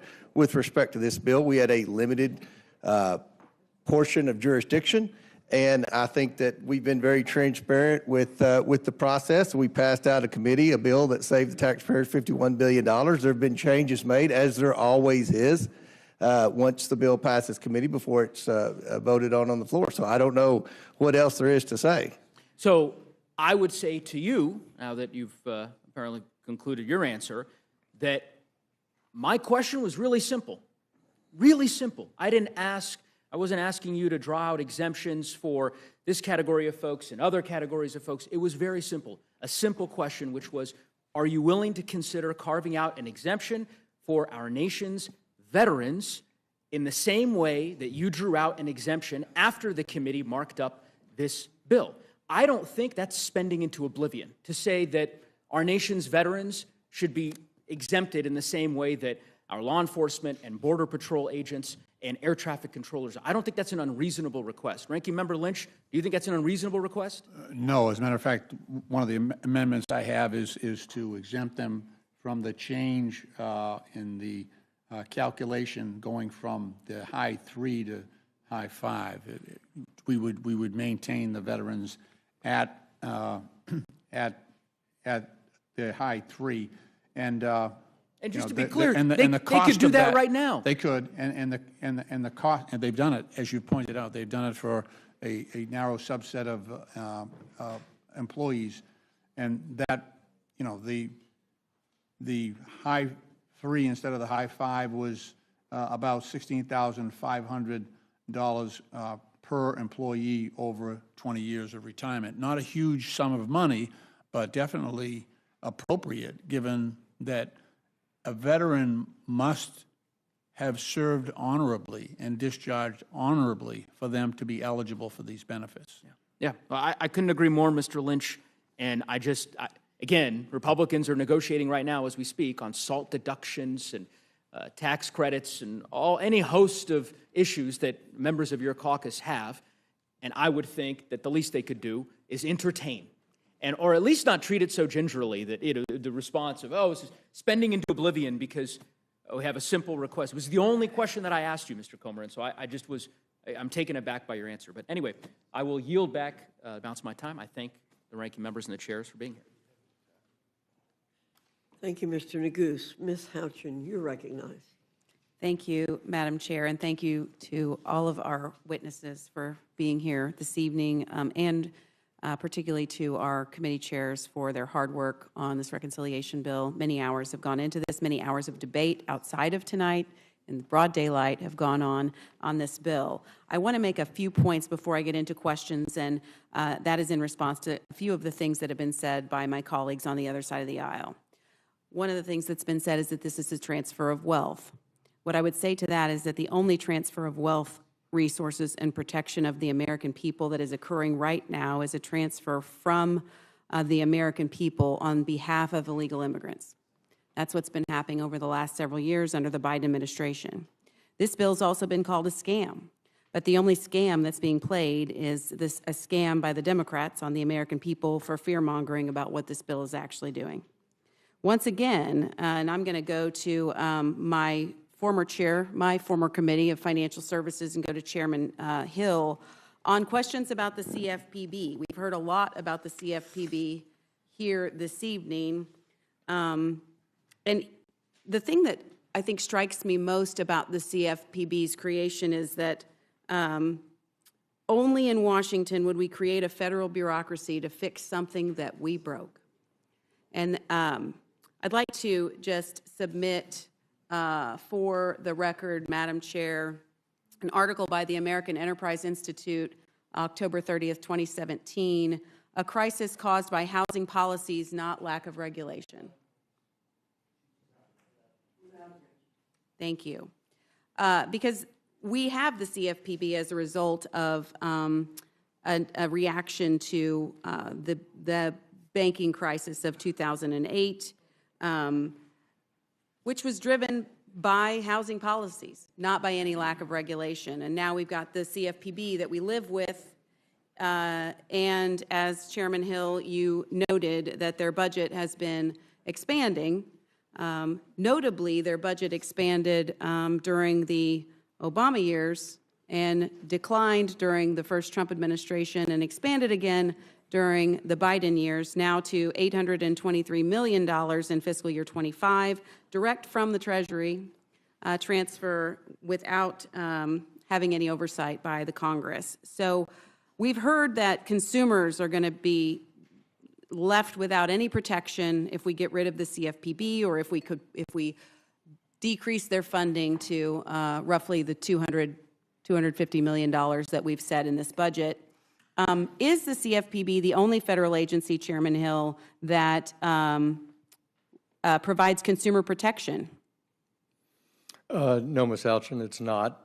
Each of the bank supervisory agencies has a robust, continuous exam process for all the consumer compliance requirements. The CFPB's focus in Dodd-Frank was to focus on depository institutions, meaning banks, that were larger than $10 billion. Basically, there's 5,000 banks or thereabouts that are smaller than that, and they are having their compliance for lending purposes or deposit purposes fully supervised by the existing bank supervisors. Also, the SEC, the Securities and Exchange Commission, is deeply involved in consumer compliance responsibilities under the securities laws. And we can't forget the Federal Trade Commission, which is very involved in consumer compliance. And those are the principal federal agencies for consumer credit, consumer deposit issues, both for banks and non-banks. And then we cannot forget that the states also regulate non-bank consumer finance, and the state's attorney generals enforce those laws. So there's no lack of oversight and consumer protection in the financial services space, and therefore that's why, in my judgment, since we're here talking about a reconciliation bill, that the Consumer Financial Protection Bureau can complete its statutory tasks under Dodd-Frank with the 5% cap of the Federal Reserve funding. And the two other changes that we made there was simply saying that their civil penalty fund, where they charge wrongdoing and collect funds for the benefit of victims. Once that fund is, the victims are repaid throughout the adjudication process. If there's any surplus money, instead of them being able to keep it, that it go back to the Treasury to benefit the federal budget. And likewise, we say that while they're a unique agency because they have no oversight, they have no congressional appropriation, they have no inspector general, they have no real full compliance with Administrative Procedures Act, for example, in their rulemaking. They've been struck down in the federal courts for overreaching their statute. We also, they have a unique position that once they take their money at their request from the Federal Reserve, they get to carry it over. I don't know a lot of federal agencies that can carry over spending and pile up cash on their balance sheet after September 30 each year. So we cap that in this bill at 5% of that annual budget that they can have. And in fact, the CFPB has a civil penalty fund sitting on about $2.5 billion, according to my account. 1.7 billion of that was a fine levied against one entity, but they can sit on that cash too. Is that correct? They can. What we argue is that that money should be allocated to settle victims' claims, and that can take some time during the legal process, so that money can certainly sit there. But the money that's not dedicated to paying a victim claim should be returned to the Treasury. So you mentioned the FTC. I'm glad you mentioned that because the motto of the Federal Trade Commission is protecting American consumers.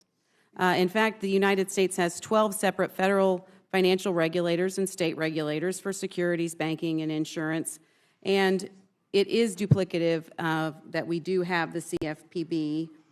We certainly don't need to be funding the CFPB at the extent that we do because, as you mentioned, not only do we have states' attorneys general who are also protecting consumers, but we also have plaintiffs' lawyers who can take class action suits as well. Madam Chair, I would like to submit for the record an article dated February 18th, 2025 by the Cato Institute, Consumers Will Be Safe Without the CFPB. Without objection. In the remaining time that I have, and I've gone over 5 minutes, but I do want to go to my Budget Committee Chair, Mr. Arrington, just with really one question. Has the CBO ever been wrong? Well, in my short tenure, they actually were off in their estimation of the deficit,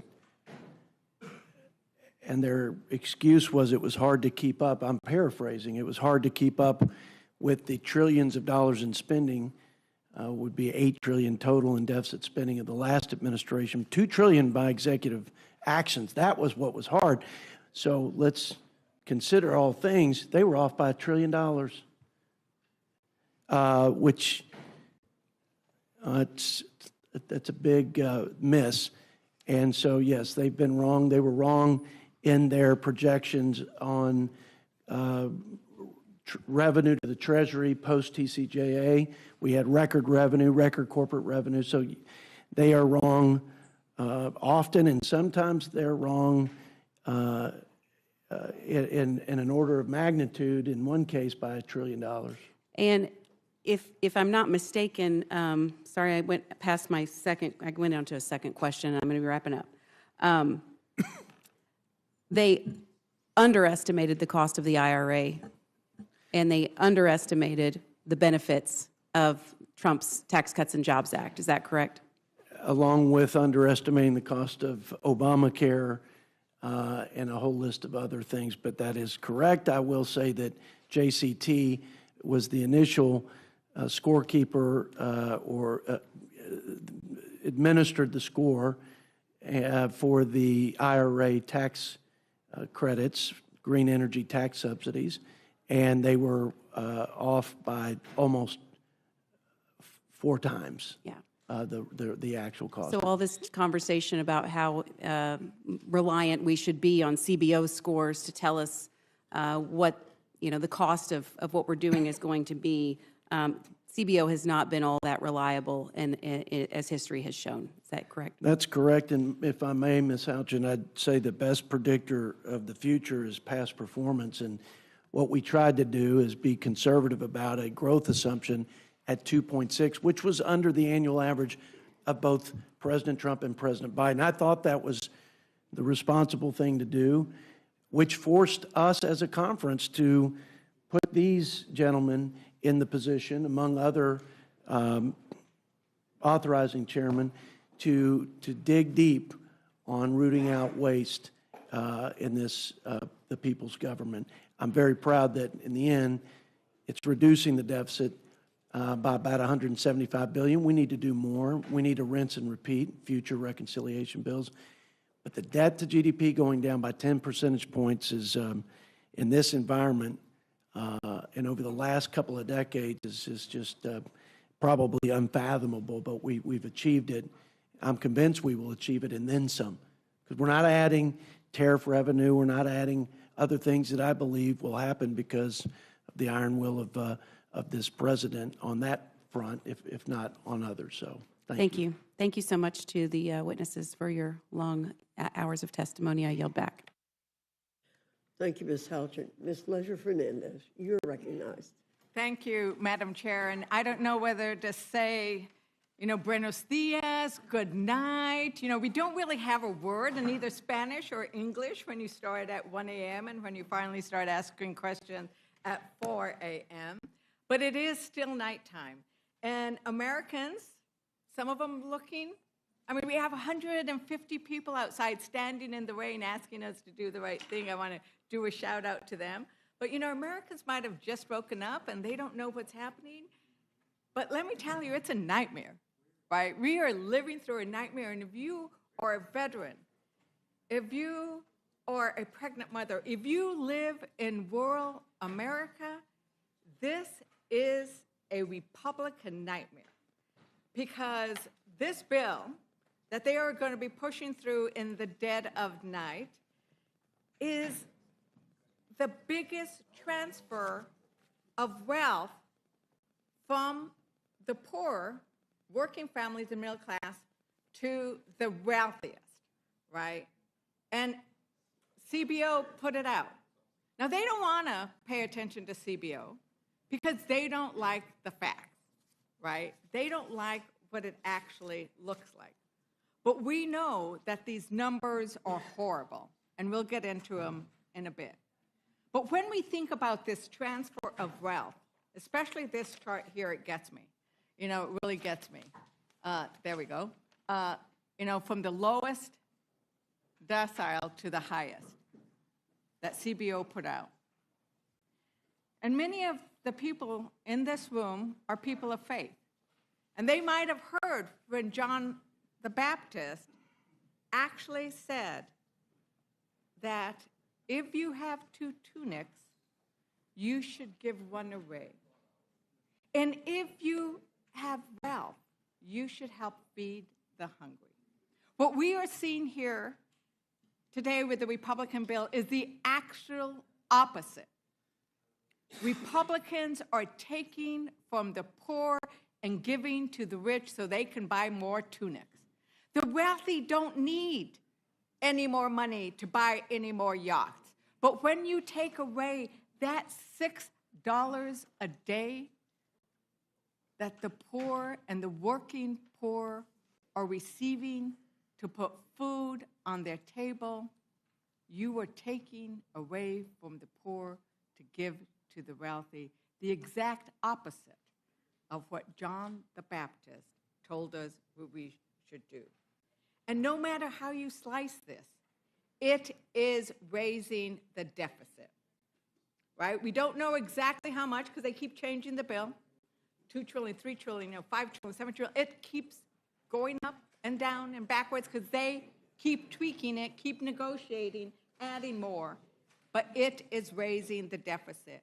And so this bad billionaires bill, it's not beautiful, it's bad, and it's for the billionaires, is going to be paid for by you, the American people, because you're going to have to pay back the debt that they are borrowing to give to the wealthiest among us. So Trump is betraying you. He's betraying rural America. He's betraying veterans. He's betraying working families.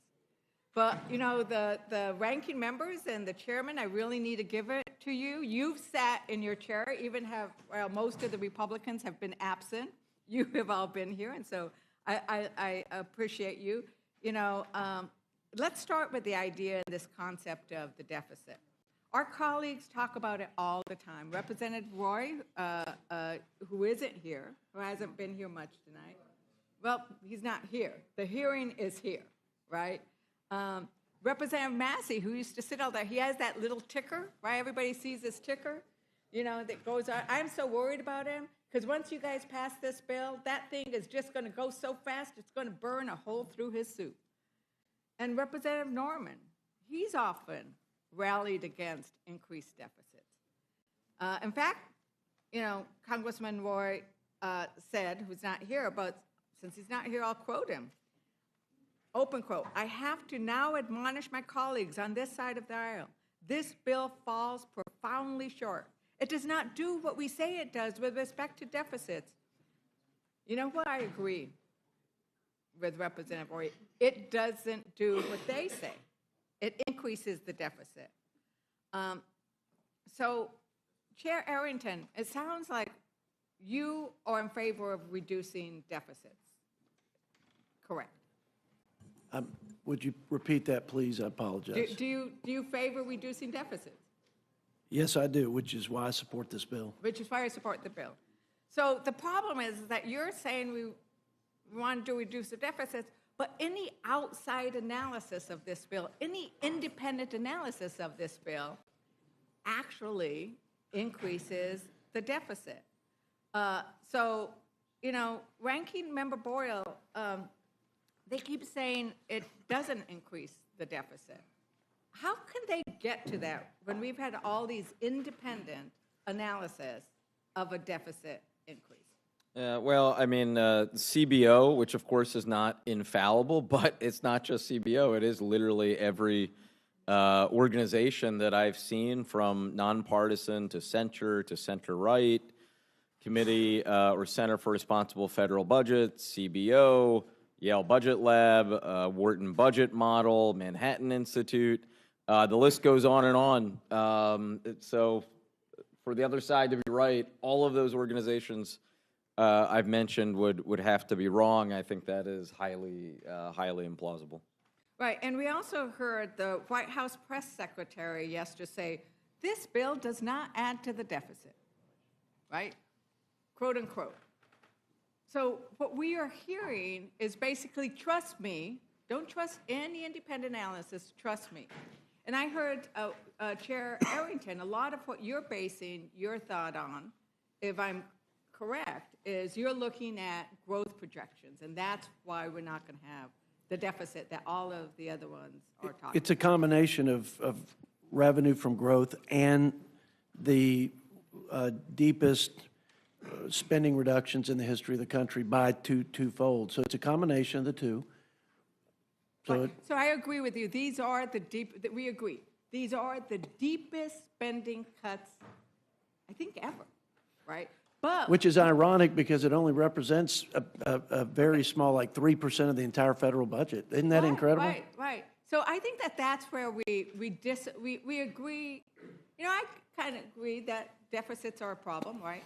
But what you are doing is, instead of saying there are different ways of cutting the deficit, you were saying we're going to cut the deficit by going after the people who rely most on the programs to feed the hungry, to make sure that Americans have health care, to make sure that veterans who rely on Medicaid and these programs to make sure you're not hungry, disabled people. Like, you are cutting the programs that Americans need the most. And that is something that we can agree on. And you're doing that so that we can benefit the wealthiest among us. So this chart here that the CBO put out is just the top 10 percentile. But, you know, when you go down to the rest of them, it is actually the richest 20% get 67% of the benefit. So the billionaires, Representative Scott said, well, you know, I know there's some billionaires. The billionaires are doing really well by this bill. The billionaires, richest 1%, get the biggest benefit, 24%. Let's make clear, this is a transfer of wealth from working class families, from those who work for a living, those who are disabled, to the billionaires. Now, Chairman Arrington, you know, the Cato Institute, which is, and then, you know, it's not a left-wing institute, right? They actually, to your point of this is gonna lead to a lot of job growth, says, as to the Ways and Means Committee, and it's gotten worse since then, I'm going to quote, Mr. Chair, I ask unanimous consent to enter into the record the Cato Institute. Republicans' one big, beautiful tax bill needs a makeover. Without objection? And so I'm going to quote from it. It said, the Ways and Means Committee's one big, beautiful bill falls short of delivering serious pro-growth tax reform. It misses the opportunity to make the most important incentives for long-term growth permanent, and includes at least 20 new or expanded tax subsidies, dramatically increasing the complexity of tax code. It says that's going to be a minuscule vote. So you're going to put Americans through all this pain for very little growth, But, you know, we've also heard everybody talk about the issue of deficits and who actually does a good job of that. Republicans seem to always talk about deficits when they want to, like, hurt working families.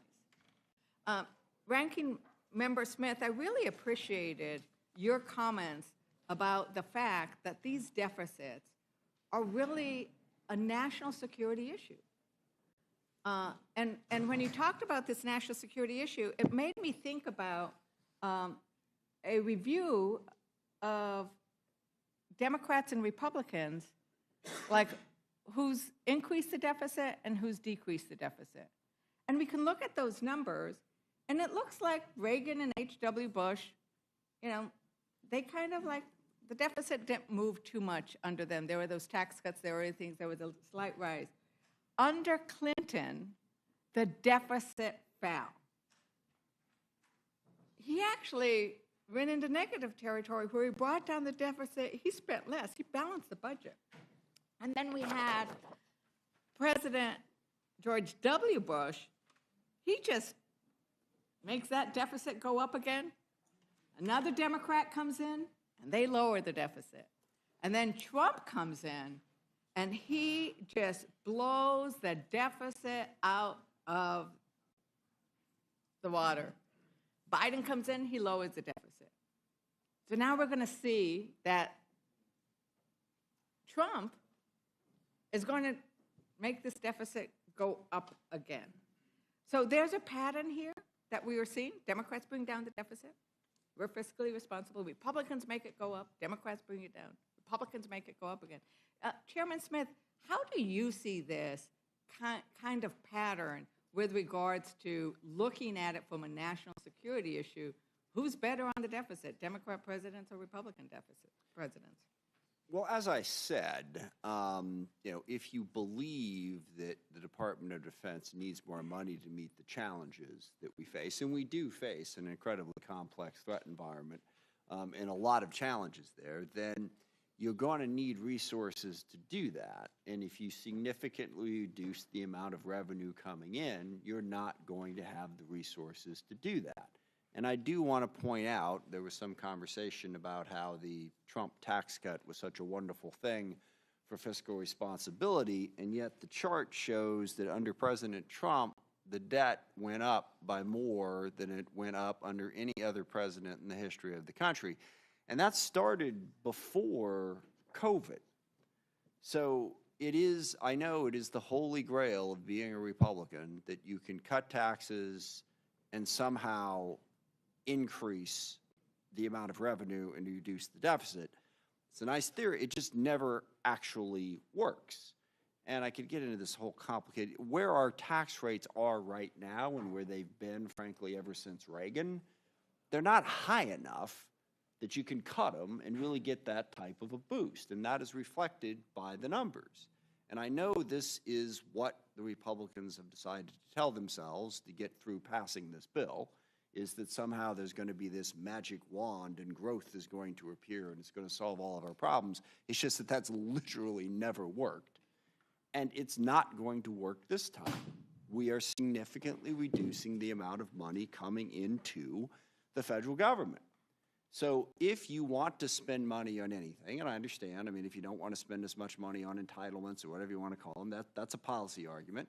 And if you're going to say, look, I don't want the taxes, so I'm not going to pay for that. But if you really want to meet national security needs, that's, I don't know, what is it, roughly 12% of the budget, I think, is defense. And you're going to significantly reduce the amount of revenue available, you're not going to get there. And again, it's this myth that if you cut taxes, you're going to get more money than you would have gotten if you hadn't. Now, by and large, revenue goes up year to year because population growth and all of that. but it goes up by less if you reduce the amount of revenue that you're collecting. And that leaves you in a weakened position to fund absolutely anything that you want to fund. And that certainly includes defense, which again is about 12% of the federal budget. Thank you, Ranking Member. And, you know, Chairman Arrington, you actually said earlier, the best predictor is past performance.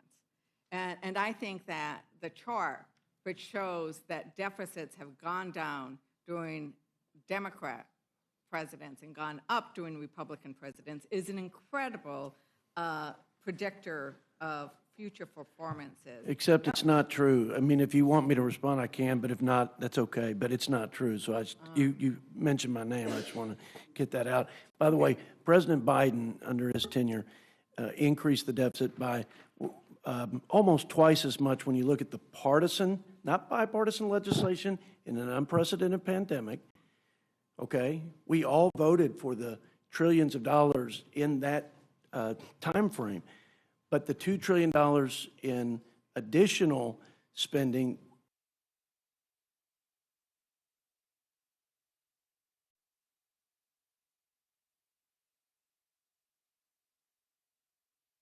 purely true. We all have contributed. I mean, both parties have.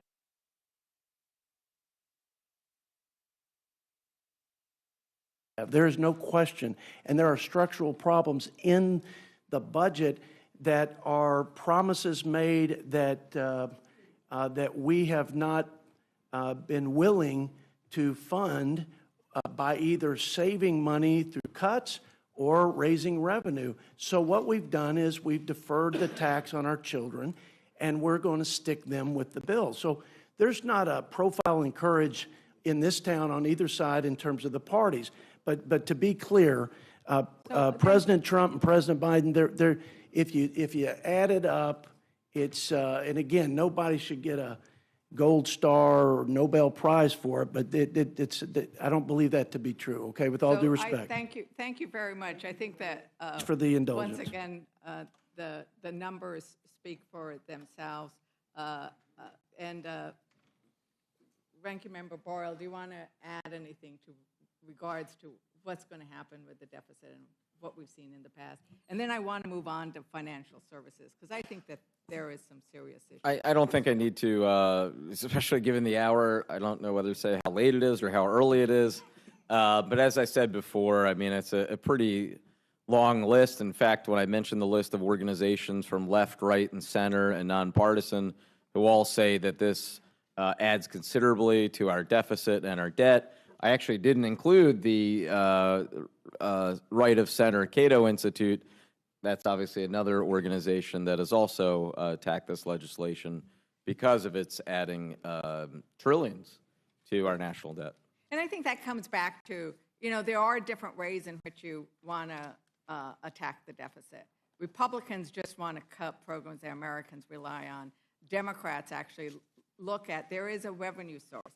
But another thing, because, you know, Republicans are always fiscal responsibility, and then they always use this term regulations. Regulations are bad. The reality is regulations is how we keep people healthy so that we don't have contaminated food. It's how we make sure workers stay safe. And it's also how we make sure that consumers are protected. Because the reality is the biggest corporations, the biggest banks, the biggest manufacturers, they are motivated solely by profit, and that's their job. So it's government's job to make sure we come in and regulate the worst excesses. And you know what? Americans don't feel like anybody is fighting for them. They feel like they are being left behind. And the reality is what Republicans are doing to those organizations that are supposed to be fighting for the working families, for the consumers, they're getting rid of them. They are getting rid of them by starving them. And that's what they're doing to the Consumer Financial Protection Bureau. Let's see what that says, Consumer Financial Protection Bureau. They are protecting the consumers. And they've done so by bringing back $21 billion. That wasn't $21 billion that came back to the federal government. That was $21 billion that went to American consumers. And they're the ones who are speaking for the little guy. But this administration doesn't like the idea of organizations that go after fraudsters, that go after scammers, that go after, the auditors that are cheating, right? They want to get rid of that. So Maxine Waters, when they say that, by not giving enough funding and starving something like the Consumer Financial Protection Bureau, is that saving us any money? Or who's really getting hurt when they do that? A lot has been said about the Consumer Financial Protection Bureau, and I said something that I stand by, and that is the Republicans have hated it ever since it was initiated, and they have attacked it in so many ways. We've been in the courts even before this big bill.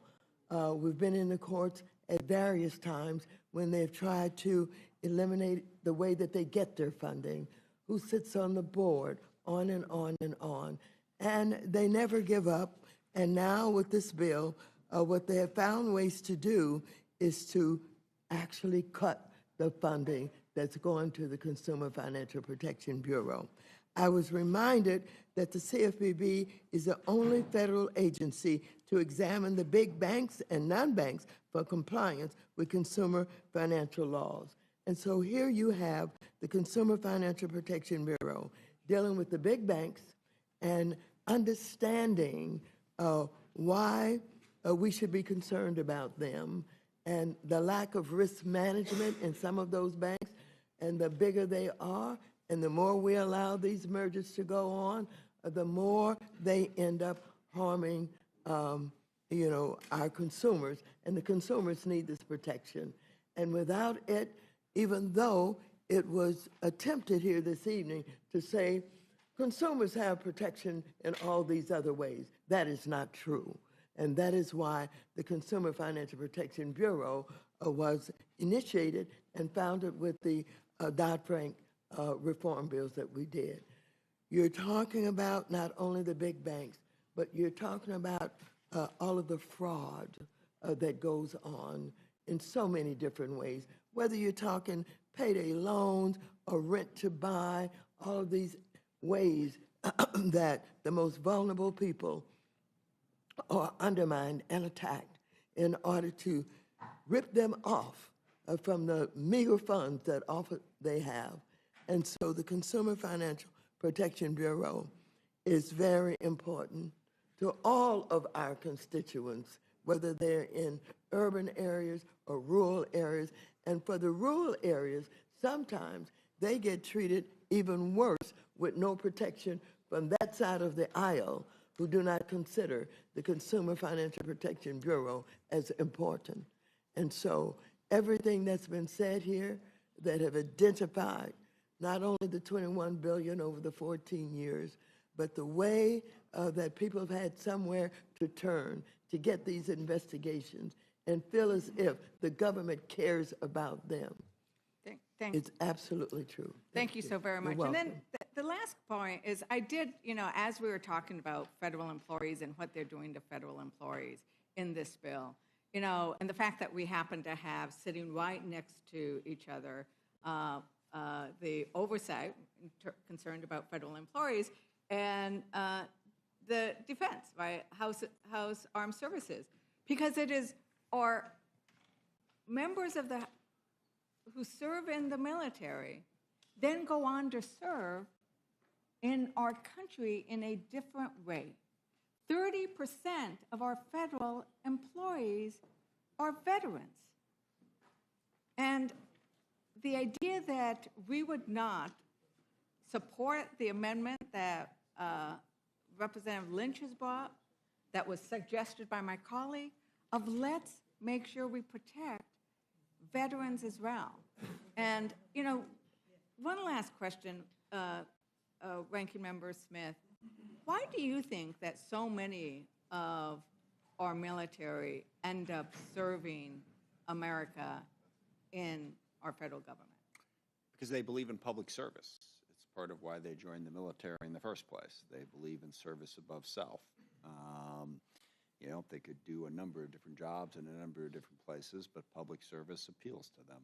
I think that's very obvious. It's one of the things I've always loved about working with the military, is you see the ethic, that's what it's about. They are trying to serve something larger than themselves, and they want to continue doing that after their service in the military has been completed. And we've seen them do so in many, many places, quite ably. I think this idea of public service and service, I often say that service is an act of love, whether you're serving in the military, even in this chamber. And the idea that you are going to demonize and penalize those veterans, those federal employees who've already done so much for this country is really shameful. And, you know, I am going to just say that it is now 4:20. And I think it is important that we are on this day as asking the question and taking the time, because this is 1,100 and something page bill. Americans don't know what's in it.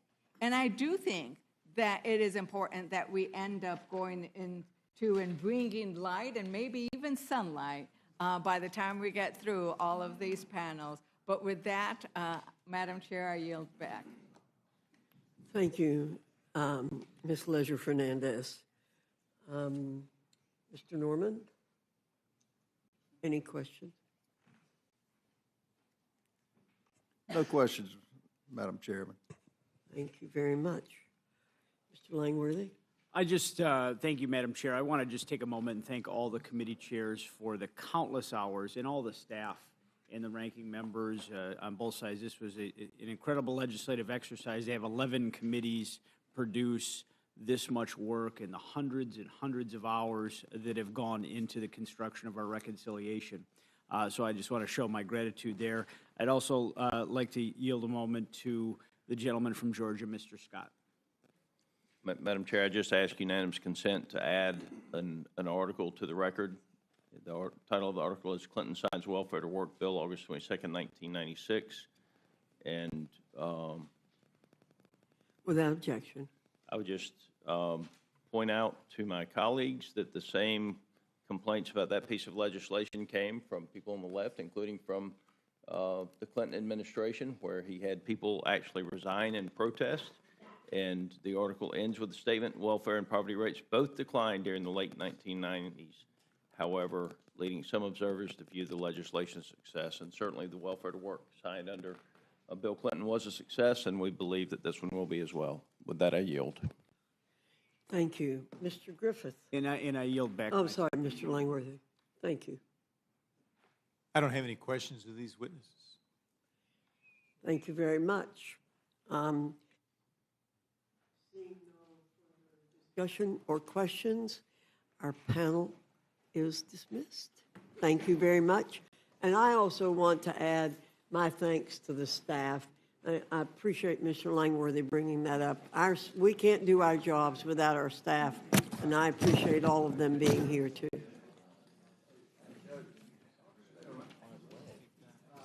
You don't make another one. Save it for me, though.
I now welcome our second panel, Chairman Green and Representative Thompson from the Committee on Homeland Security, Chairman Jordan and Representative Raskin from the Committee on the Judiciary, Chairman Westerman and Representative Huffman from the Committee on Natural Resources, and Chairman Graves and Representative Larson from the Committee on Transportation and Infrastructure. Your full statement will be submitted for the record. We ask that you summarize your statement in 5 minutes. Chairman Green, I welcome your testimony. Thank you, Chairwoman Fox, Ranking Member McGovern, and members of the Rules Committee. I'm pleased to be here with you this morning. From day one of their administration, former President Biden and Vice President Harris systematically and intentionally dismantled America's border security and gutted interior immigration enforcement, sending a clear message to the world that our borders were wide open. The consequences were staggering. U.S. Customs and Border Protection recorded roughly 13 million encounters of inadmissible aliens and gotaways, not counting the unknown gotaways.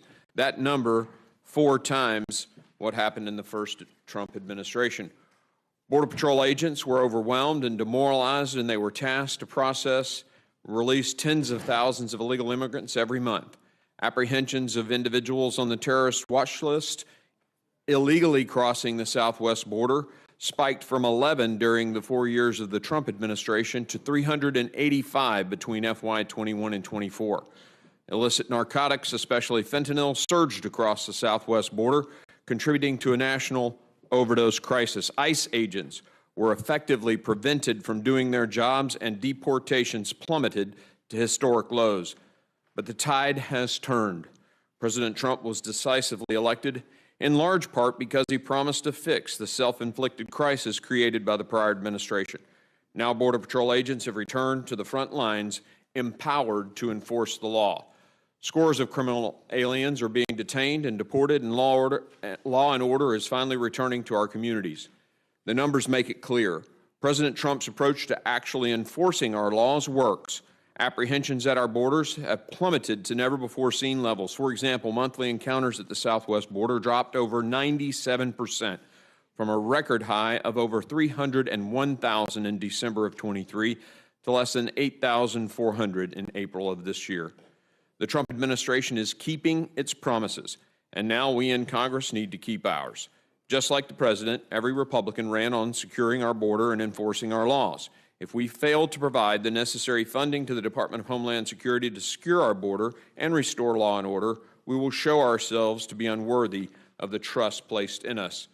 Every budget recommendation that my committee advanced for inclusion in this bill is critical to maintaining the momentum that we have achieved so far. First, Title VI of this bill provides over $46 billion to finish construction of a strategically placed border barrier system. This system includes not only just steel and concrete bollards, but a full suite of technology and infrastructure such as lights, sensors, cameras, and access roads, giving agents the tools they need to secure the border and do their job safely and effectively. 90% of Border Patrol agents agree that a strategically based border wall system is a key part of their toolkit. Who are we, as politicians, sitting in our air-conditioned offices to deny them this invaluable resource they say they need? Our reconciliation package also provides $5 billion to improve and modernize Customs and Border Protection checkpoints and facilities. These checkpoints are critical to the border security mission. Reconciliation funding will also be used to invest in frontline personnel by providing more than $7 billion to increase the number of Border Patrol agents, Customs and Border Protection officers, air and marine agents, support staff, and eligible retired agents and officers. Without immediate and sustained investment in workforce expansion and retention, CBP risks further erosion of both effectiveness and morale, endangering not only border security, but also the well-being of those sworn to protect it. Title VI also invests in cutting-edge technology to help agents and officers interdict illicit contraband and drugs like fentanyl. As cartel tactics evolve, Congress must provide CBP with the cutting-edge technology they need to carry out President Trump's successful border security agenda. Our bill invests over $5 billion in modernizing and enhancing our border security and surveillance technologies, drones, ground sensors, enhanced communication systems, and surveillance towers at and between ports of entry. The bill will also provide $450 million to Operation Stone Garden, a grant program designed to help border states and local communities enhance their own security. Republicans are focused on what actually matters, providing proper funding so that DHS law enforcement can carry out their border security mission, protect our country, and secure the homeland. We have a historic opportunity to make the country we love safer and more secure. Let's keep our promises and get reconciliation done. I yield. Thank you, Chairman Green. Mr. Thompson, you're recognized. Chairwoman Fox, Ranking Member McGovern, members of the Rules Committee. I normally use this time to thank you for the opportunity to discuss this bill, but this dead of night hearing is one of the most shameful games I've ever seen played on the American public in my nearly 60 years of public service. The Homeland Security title of this scam of a bill was developed without any of the standard oversight and discussion with the Department of Homeland Security that would normally go along with funding numbers so big. The bill recklessly throws an enormous amount of taxpayer money at the border to buy the votes of Republicans who are reluctant to support the massive billionaire tax giveaways and devastating health care cuts that really motivate this piece of legislation. In other words, the Homeland Security title of the bill is like putting lipstick on a pig. But in many ways, the reality of these 9 pages of legislative text is even worse than that, because it steals money from the American taxpayer and gives it to the Trump administration to decimate DHS and attack the Constitution. President Trump and Secretary Noem are unconstitutionally dismantling DHS and making us less safe in the process. They are firing hundreds of civil servants, freezing grants, eliminating the watchdogs who protect Americans, and failing to respond to natural disasters across the country. Several of you have natural disasters ongoing in your district, and you have weekly requests for approval of other natural disasters. Under Trump and Noem, DHS is detaining and deporting American children with cancer, punishing students for engaging in protected First Amendment activity, and denying the due process to individuals, including those in the country legally. When the Trump administration spends its resources harassing, rounding up, and deporting American citizens, legal permanent residents, and international students in the name of border security, it is ignoring real threats from terrorism, domestic violent extremism, and gun violence. Just last weekend, a fertility clinic in Palm Springs, California, was bombed in a domestic terrorist attack. Domestic violent extremism represents one of the biggest threats to the homeland, and this bill doesn't spend a dime on it. It does, however, spend $46.5 billion on Trump's failed border wall, which, I may remind this committee, Trump originally said Mexico would pay for it. That amount for the failed border wall is 10 times what the bill spends on Customs and Border Protection personnel, and it nearly doubles what the Armed Services title of the bill dedicates to the technology complex, so-called Golden Dome Domestic Missile Defense Program. If the Trump administration's cruel policies alone have been as successful as Secretary Noem and Chairman Green like to claim, why are billions and billions of additional funds necessary at all?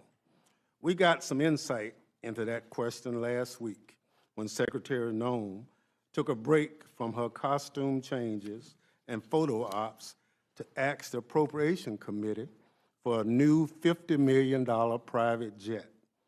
See, Rolexes are not enough for our made-for-TV Secretary of Homeland Security. She needs a new Gulfstream 5, too. Never mind that the Coast Guard has much older equipment in service they use daily for life-saving missions. Those aircrafts should be place first. This reconciliation package allows the Homeland Security Department to create a slush fund that enables the worst excesses of this administration, like private jets for the secretary and securing the president's multi-million-dollar golfing vacation at his branded properties. This bill may be big, but it's far from beautiful. In fact, it's beyond irresponsible. Earlier, I described Homeland Security portion of this bill as putting lipstick on a pig. I come from an agricultural district as well as a part of the country. So let me use another farming analogy to wrap up. We may be here in the dead of night, but you do not need the light of day to smell manure. The American people are not going to be fooled by any middle of the night manure slinging here. As my dear friend Congresswoman Dina Titus once said in a Homeland Security Committee markup, you can't shovel shit and call it sugar. The American people are constituents, and they won't make mistakes what is being shoveled in this room tonight because it stinks to high heaven. I yield back. Thank you, Representative Thompson. Representative Jordan. Thank you're you, Madam Chair, Ranking Member McGovern, members of the committee. Thank you for a chance to speak today. 4 years and 4 months ago, yesterday, the Biden administration made three decisions that led to the situation we saw unfold over their administration. They decided on day one, intentionally, deliberately, in a premeditated fashion, they said, no longer will we have remain in Mexico policy, no longer will we build the wall, and when illegal migrant gets here, they will not be detained, they will be released. And as a result of those three decisions, 8 million individuals came into our country in the course of the Biden administration. This legislation that we put together, working closely with Chairman Green and his committee, we think will help alleviate and correct the situation that they deliberately, intentionally allowed to happen back 4 years ago. I won't read through mine. I will just say this. I think we focused on sort of three things. First of all, I'm proud of our committee's work in that the Budget Committee tasked us to spend $110 billion over the time frame. Instead, we wound up allocating resources of about $80 billion over that time frame.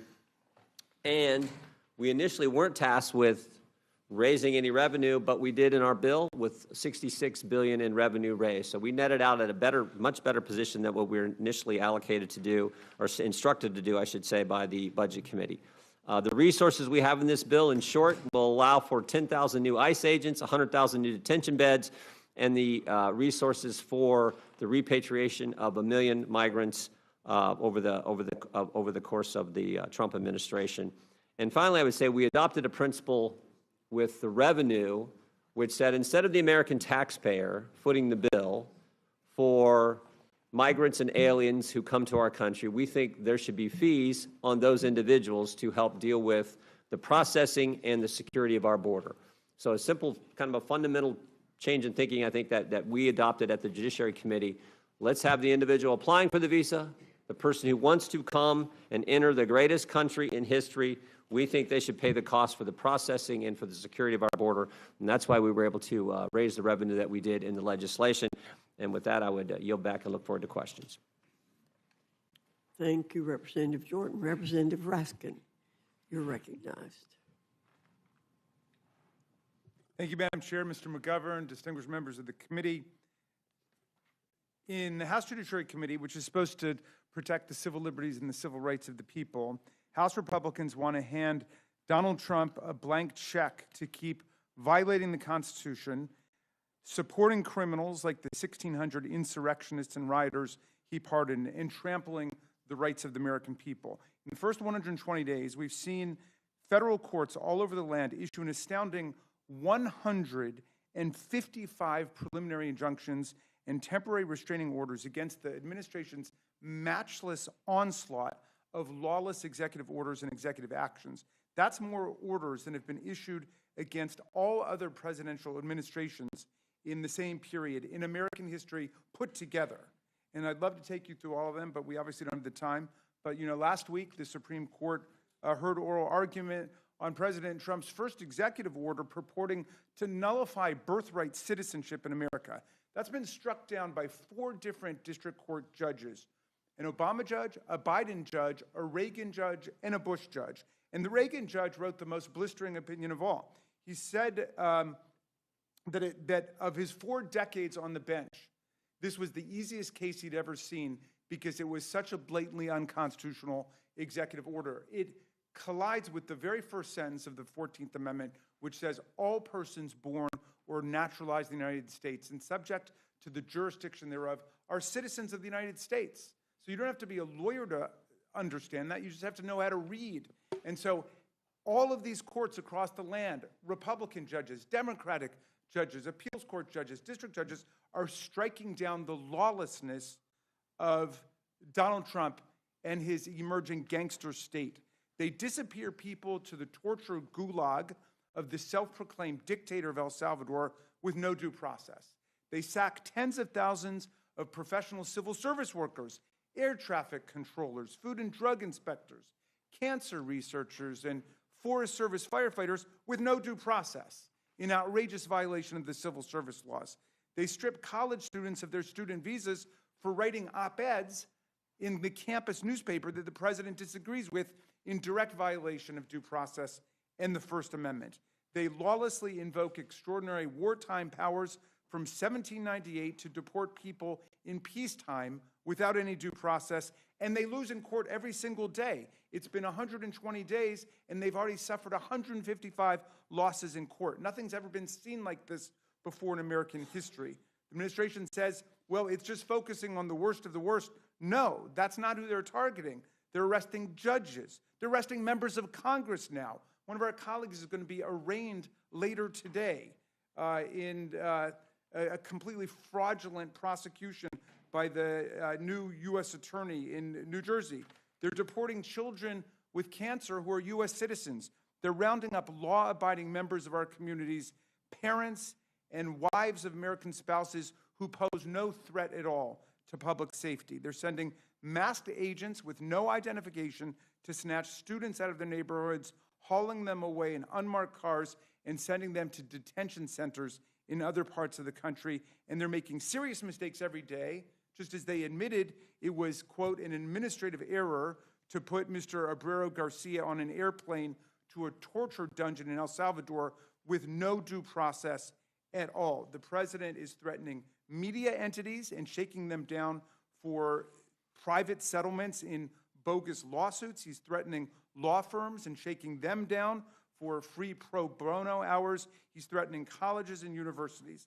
They've jettisoned the rule of law as we know it, and they don't seem to mind having the most judicially invalidated policies of any administration in history.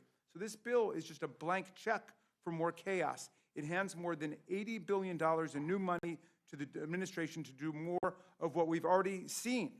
And they rejected every single amendment we brought to say that they should not be deporting U.S. citizens. Our colleagues didn't speak against it, but they voted against it. We said nobody should be deported from the country without due process to follow the Supreme Court's 9-0 decision. Our colleagues didn't speak against it, but they all voted against it. And they want to give really extraordinary unseen amounts of money to ICE. There's a line item in there, without any further explanation, for $858 million in bonuses for ICE employees. That comes to $42,000 for each ICE employee. Nobody could explain how that's going to be passed out. We had other witnesses come in and say they've never seen a bonus of more than $1,500 or $2,000. $858 million. Meantime, we discover, Madam Chair, that one DOJ employee countermanded all the work of the House of Representatives, the U.S. Senate, the President of the United States, and the Department of Justice, which set up grants to go to local police departments across the country and victim assistance organizations. The money was appropriated, it was programmed, it was awarded to local police departments across America and other organizations, and one DOJ employee sent an email saying, get rid of all of it. And they did. And our colleagues refused to restore that money. And the same amount of money they want to put into bonuses for ICE employees to get $42,000. They're literally defunding the police. DOJ is defunding the police and our colleagues are going along with that. And so the Republican Party is now defunding the police across America. So we would urge you to accept our amendment restoring that money that was deleted by one DOGE employee who spent his entire career working for Elon Musk and at Tesla, came here without knowing anything about Congress or how government works, and he deleted all of that money going to local departments. So this bill is a monstrosity, and it just further swells a bloated the immigration bureaucracy. Nobody can even really say where the money's going, and we're not dealing with the real justice problems of America. Thank you for your indulgence, Madam Chair. I yield back. Thank you, Mr. Raskin. Chairman Westerman, you're recognized. Chairman Fox, Ranking Member McGovern, and members of the committee, good morning, and thank you for the opportunity to testify today on the House Committee on Natural Resources Reconciliation title, which far exceeds our committee's instructions by kickstarting a golden age of American energy and wisely stewarding our natural resources. Madam Chair, there's been an attack on American energy that goes back to the Biden administration, where political science versus real science has ruled the day, and Washington's been playing games with our energy security, with our energy production here at home, and we're in a tough position right now because of the increased demand for energy resources. But thank goodness Republicans, President Trump has made energy dominance a priority of the Republican Party, and that's outlined in the House Committee on Natural Resources part of the reconciliation bill. And according to preliminary estimates provided by the Congressional Budget Office, our committee will generate over $20 billion in savings and new revenue for the federal government by putting the wealth of our natural resources to work and doing that cleanly, safely, responsibly, and reining in wasteful spending. But that's really only part of the story, because we've received outside scoring from the Energy Policy Research Foundation that projects that our title will generate as much as $91.5 billion of new savings and revenue. You see, the CBO only scores development of natural resources based on things like royalty rates that come into the federal government. They ignore the economic impact that you get when you develop resources.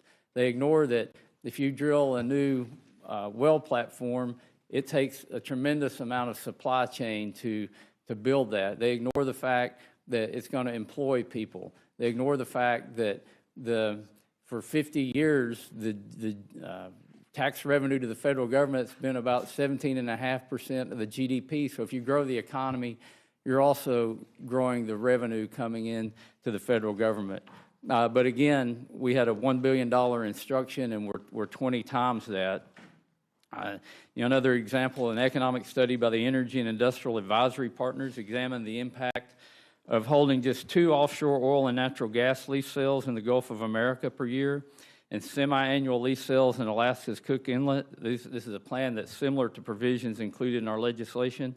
They project that these sales alone would increase revenue by $230 million annually, boost our GDP by $1.3 billion each year, and create nearly 16,000 jobs.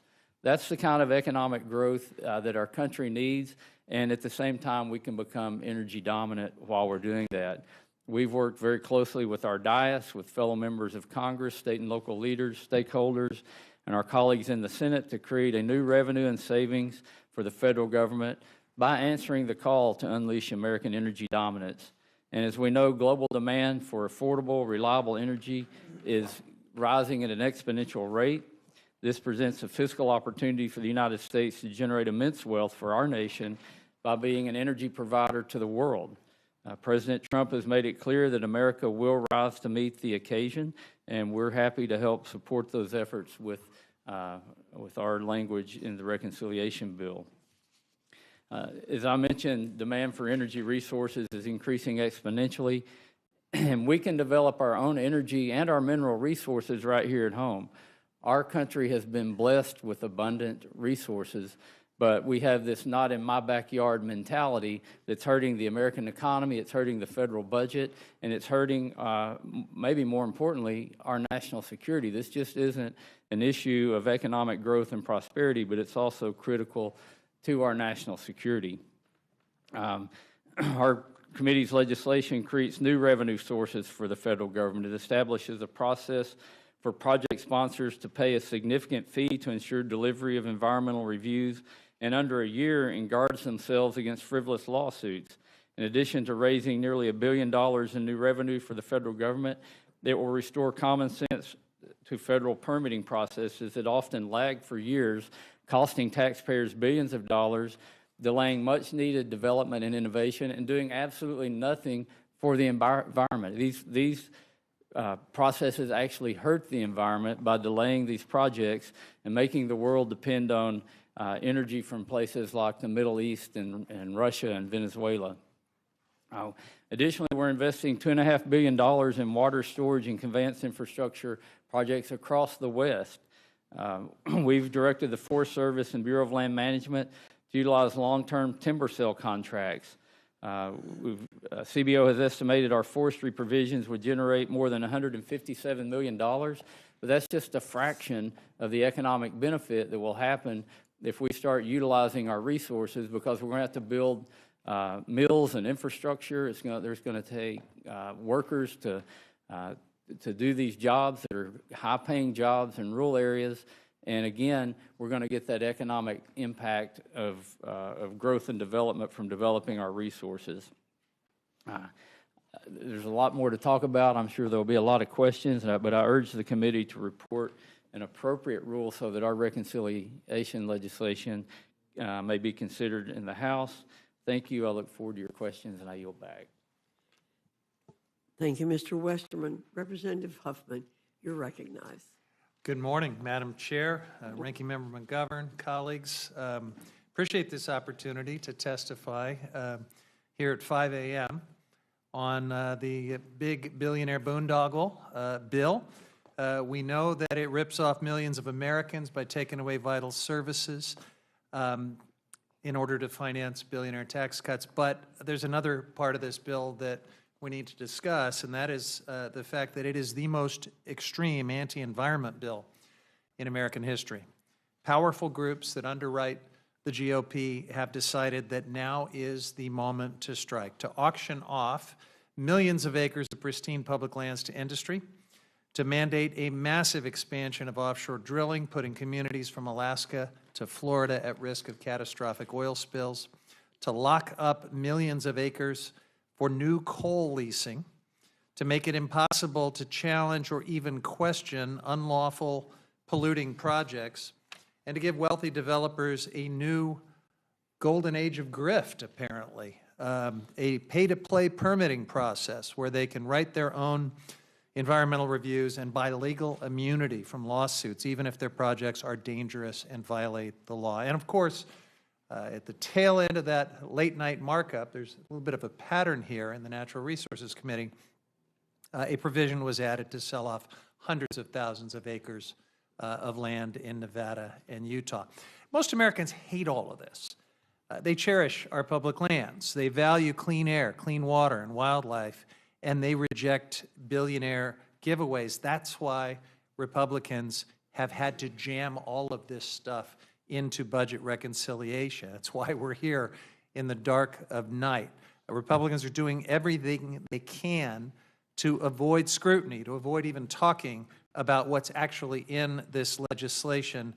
This dark of night approach is the only way that these extreme and toxic policies can pass. But Americans are going to see this for what it is, and that is a betrayal. We all remember Donald Trump promising to deliver the cleanest air and water. And where Republicans say things like that and then jam through a bill like this, Americans rightfully feel betrayed. It's the same with Trump's promises to lower costs, grow the economy, protect Medicaid.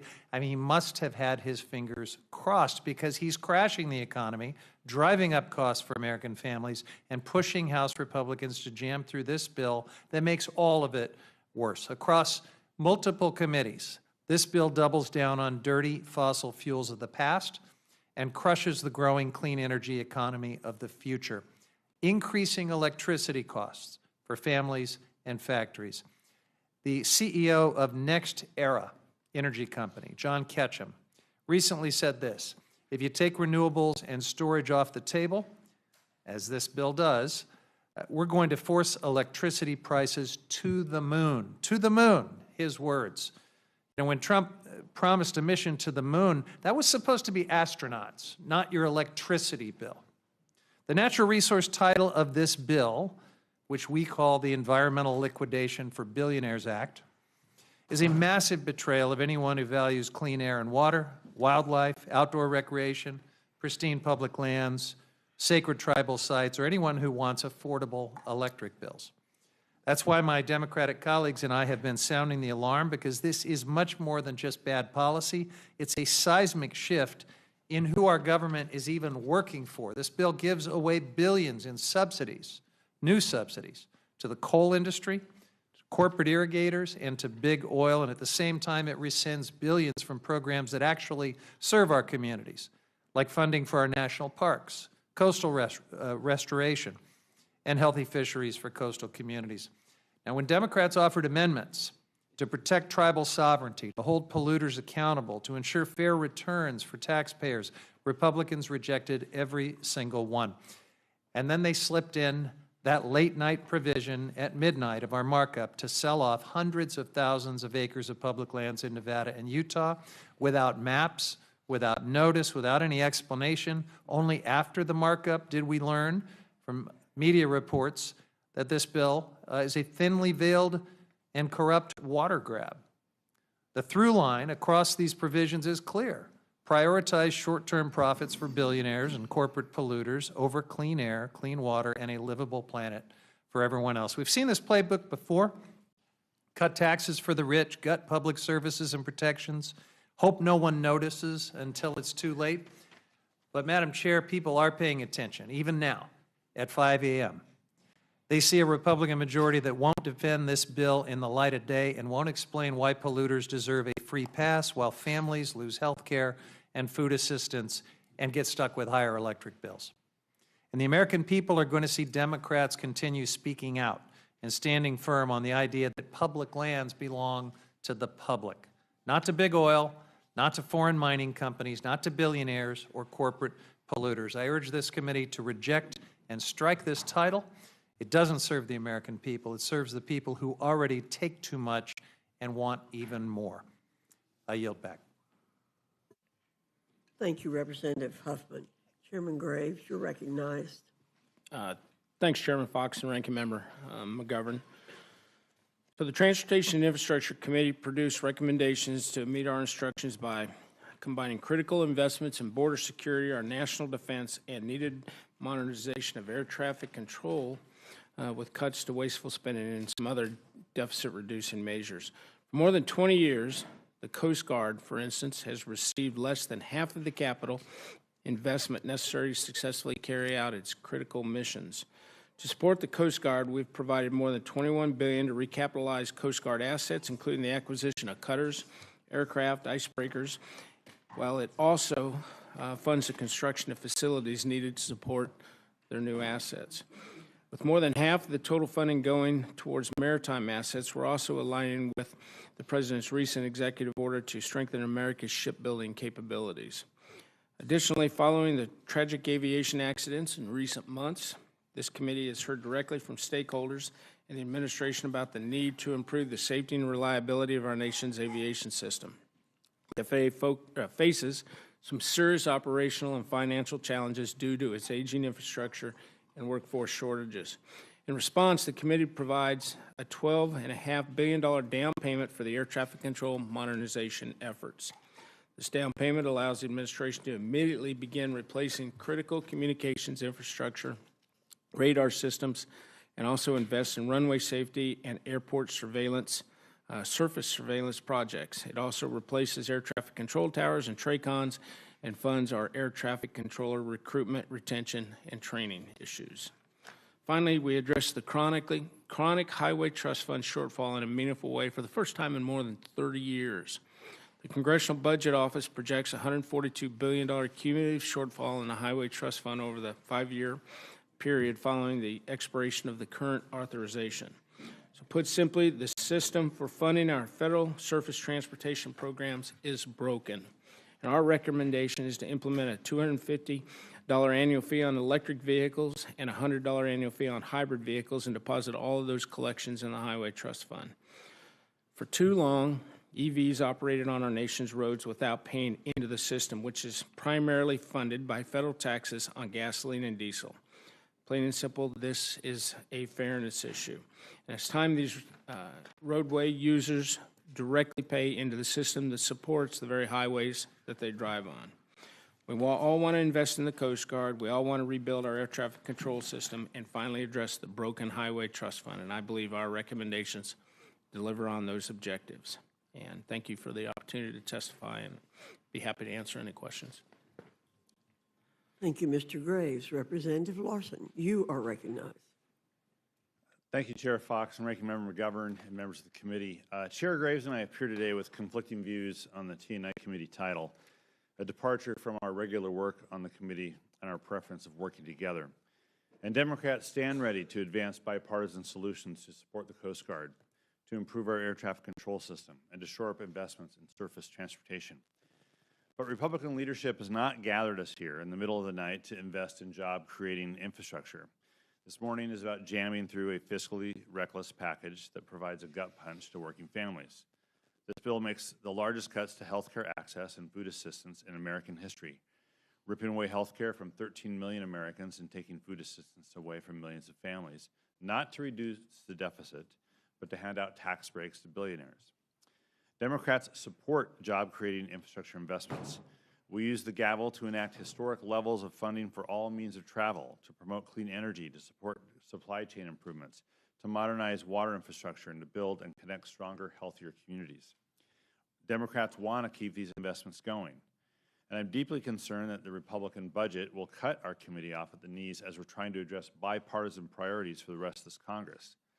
Next September, the T&I committee has to reckon with $200 billion in investments that will end, including $66 billion to improve and expand rail service and improve rail safety, $47 billion to fix or replace aging and deficient bridges, $25 billion to upgrade airports and control towers, $21 billion to give more people access to safe, affordable transit, $13 billion for clean water in more communities, and $2 billion to boost the supply chain through safer and more efficient ports. The budget resolution that underlines the reconciliation bill does not continue these investments beyond fiscal year 2026. In addition, the Highway Trust Fund faces a shortfall of over $140 billion over the next 5 years that Congress will have to address. Communities in every state and county rely on these investments that the T&I committee provides through the bill. Unfortunately, this budget resolution provides little comfort that job-creating infrastructure investments will later materialize for transportation, for water infrastructure, or disaster preparedness and response. The investments that T&I committee provided keep people safe in the skies, on the roads and bridges, and when traveling by bus, boat, or train. We can't afford to skimp on or to delay safety. The funding for air traffic control that the committee provided in this reconciliation bill is only a down payment on a much more expensive and urgent problem that we have to address. And it's been well documented by the committee and by multiple aviation safety experts that our current ATC infrastructure is becoming unsustainable. In the wake of one of the deadliest aviation accidents in the last 20 years, and with a rise in near misses at airports across the country, increased investment in our air traffic control system is needed. And similarly, the Coast Guard badly needs fleet modernization and funding for new icebreakers, shoreside infrastructure, and aircraft. And the funding for this, for the Coast Guard in this bill is a welcome and a bipartisan priority. But we also have to meet the needs of the members of the service. Where is the funding for Coastie's health care, including mental health, for Coast Guard housing, for child care? Coast Guard cutters and aircraft do not operate by themselves, and we can't forget the needs of the women and men who serve in our Coast Guard. The T&I portions also contain substantial funding cuts to Inflation Reduction Act investments, cuts that are unnecessary to comply with Senate reconciliation instructions. Targeting these locally selected projects for rescission is a direct attack on communities we represent. In particular, the rescission of neighborhood access grants claws back 80 grants that have already been awarded to many of our districts, including to 41 Republican-held districts. Chair Fox, Representative Norman, Representative Scott, Representative Scanlon, grants in each of your districts are up for rescission. Constituents in many of our districts have spent time and resources applying for these grants, and they're relying on the announced funds in their budgets. This unnecessary clawback after communities have secured grants makes no sense. Finally, I want to commend Chair Graves for firing the opening salvo and addressing the revenue gap in the Highway Trust Fund. The legislation establishes fees on EVs at $250 per year and hybrids at $100 per year. Fees that are frankly out of proportion with what the average gas-powered vehicle pays, about $90 a year.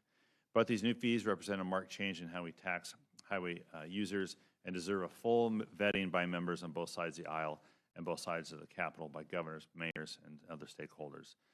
And to date, the reconciliation process hasn't offered that needed debate. The surface transportation reauthorization that's due next year is important, and finding the funding to pass that bill is a major priority. The lack of parity among types of vehicles and the proposed fees and the lack of consensus among members means we have a little more work to do. But I look forward to a future bill when members of the Rules Committee get to see us work together in this Congress. But this big, ugly bill is not it. Yield back. Thank you, Mr. Larson. Thanks to all of you for being here this morning. Chairman Green, Democrats spent all of last Congress telling us that we needed a comprehensive immigration package to fix the border. But it simply wasn't the case. After only 5 months in office, President Trump has ended the worst border crisis in history by simply enforcing our current laws and empowering our law enforcement officials to execute their duties. To ensure his successes aren't short-lived, shouldn't we continue to provide sustained resources to invest in our border security infrastructure and personnel? And that's what the legislation from your committee delivered, correct? Hard resources. Yes, Chairwoman, this is pretty much hard resources in addition to the personnel stuff. We're increasing the number of Border Patrol agents and things like that. So there's some human resources pieces of this, but the vast majority of it is hardware. So would you agree that the Democrats have a credibility problem when assessing the problems at our border? After all, we didn't need a single change in authorizing statutes to make this sampling. We simply needed a president who was willing to enforce the laws on the books. Yes, ma'am. The excuses that were shared were many, from increased poverty and other parts of the world that were driving people to the United States. Those things didn't change at inauguration. What changed was a president willing to enforce the law. Thank you very much. Mr. McGovern. I don't even know where to begin. It's 5:11 in the morning, and for those who are just tuning in, the Rules Committee began meeting on this reconciliation bill at 1 a.m. And you may ask, why do the Republicans want us to meet at 1 a.m. and not 1 p.m.? It's because they don't want anybody to know what the hell's going on here. And let me repeat, as I did in my opening statement, so people understand the impact of this bill on the American citizens. This bill will throw 14 million people off of health care. 14 million people. It will throw millions and millions and millions of people off of food assistance. And those savings, I guess, will be used to pay for tax cuts for billionaires. Who does this? Who does this? On what planet does this make sense, that you rob from the people with the least and give to the people with the most? That is the heart and soul of this legislation. And as we're learning from the current panel, this bill also is not kind to the environment. It is not kind to civil liberties. And there are all other kind of negative things that are associated with this bill that I think most Americans, quite frankly, don't agree with. Yeah, Americans want to get our immigration system under control. Yes, they They want to make sure that, there's law and order and things are safe for everybody in this country. But they care deeply about the Constitution. They care deeply about due process. They care deeply about the environment. As I'm listening to the first panel and now the second panel, and I say this, with all due respect to my Republican colleagues, but we just don't share the same values. I think it comes down to that. And let me ask Ranking Member Huffman a question. The part of this Republican tax scam that falls under the Natural Resources Committee appears to auction off America's public lands to corporations and oil companies to pay for even more tax breaks for the wealthy and the well-connected. And even though more than 70% of the American people oppose selling off our nation's public lands to the highest bidder, so my question is, how does this title sell off and sell out public lands? Yeah, thank you, Ranking Member McGovern. So, several ways. First of all, several 100,000 acres in Nevada and Utah are sold outright under a dark of night amendment that Mr. Amodei and Ms. Malloy added at the tail end of our markup. So after weeks of being assured by Republicans that they would not sell off public lands, they turned around and are now selling off public lands, much to the dismay of some of their own colleagues, including Mr. Zinke in Montana. But then the even bigger giveaway is in the form of auctioning off vast areas, millions and millions of acres of public lands, including pristine areas, the Arctic Wildlife Refuge, and mandatory offshore leases covering millions and millions of acres in the ocean. They're doing all of that while lowering royalties for big oil and for big coal. They are offering up an area the size of Connecticut that they propose for new coal mining, and also opening up areas very sensitive in the Boundary Waters watershed, the most visited wilderness area in the United States, for a particularly toxic form of new mining. So the House Natural Resources Committee was instructed to raise money to help offset the tax scam, but the committee's provisions also spend significantly. Can you tell us a little bit more about the big oil giveaways in this bill? Absolutely. Well, in addition to giving big oil all these vast areas, far more than they could ever need or want in places like the Cook Inlet in Alaska, massive mandatory offshore leases in the Gulf of Mexico, even though 80% of existing leases are sitting there idle and are not even being developed.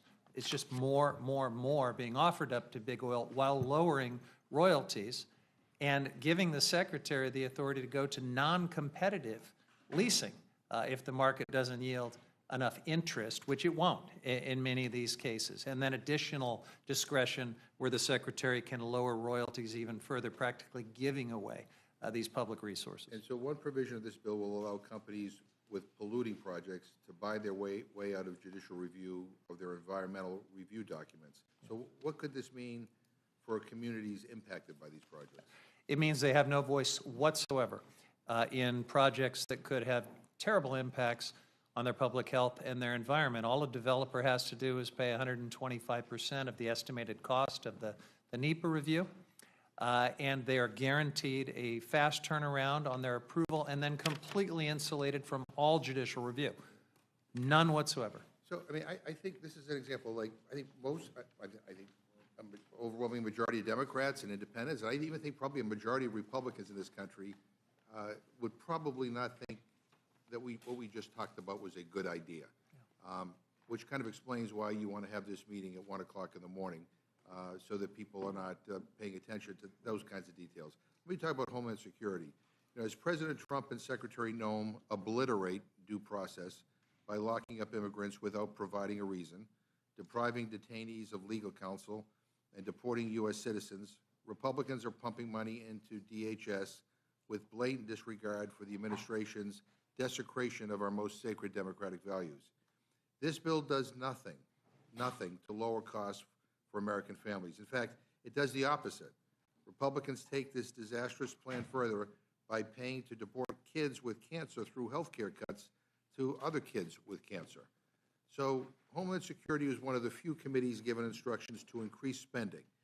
and the committee ran with this, creating $69 billion in new spending.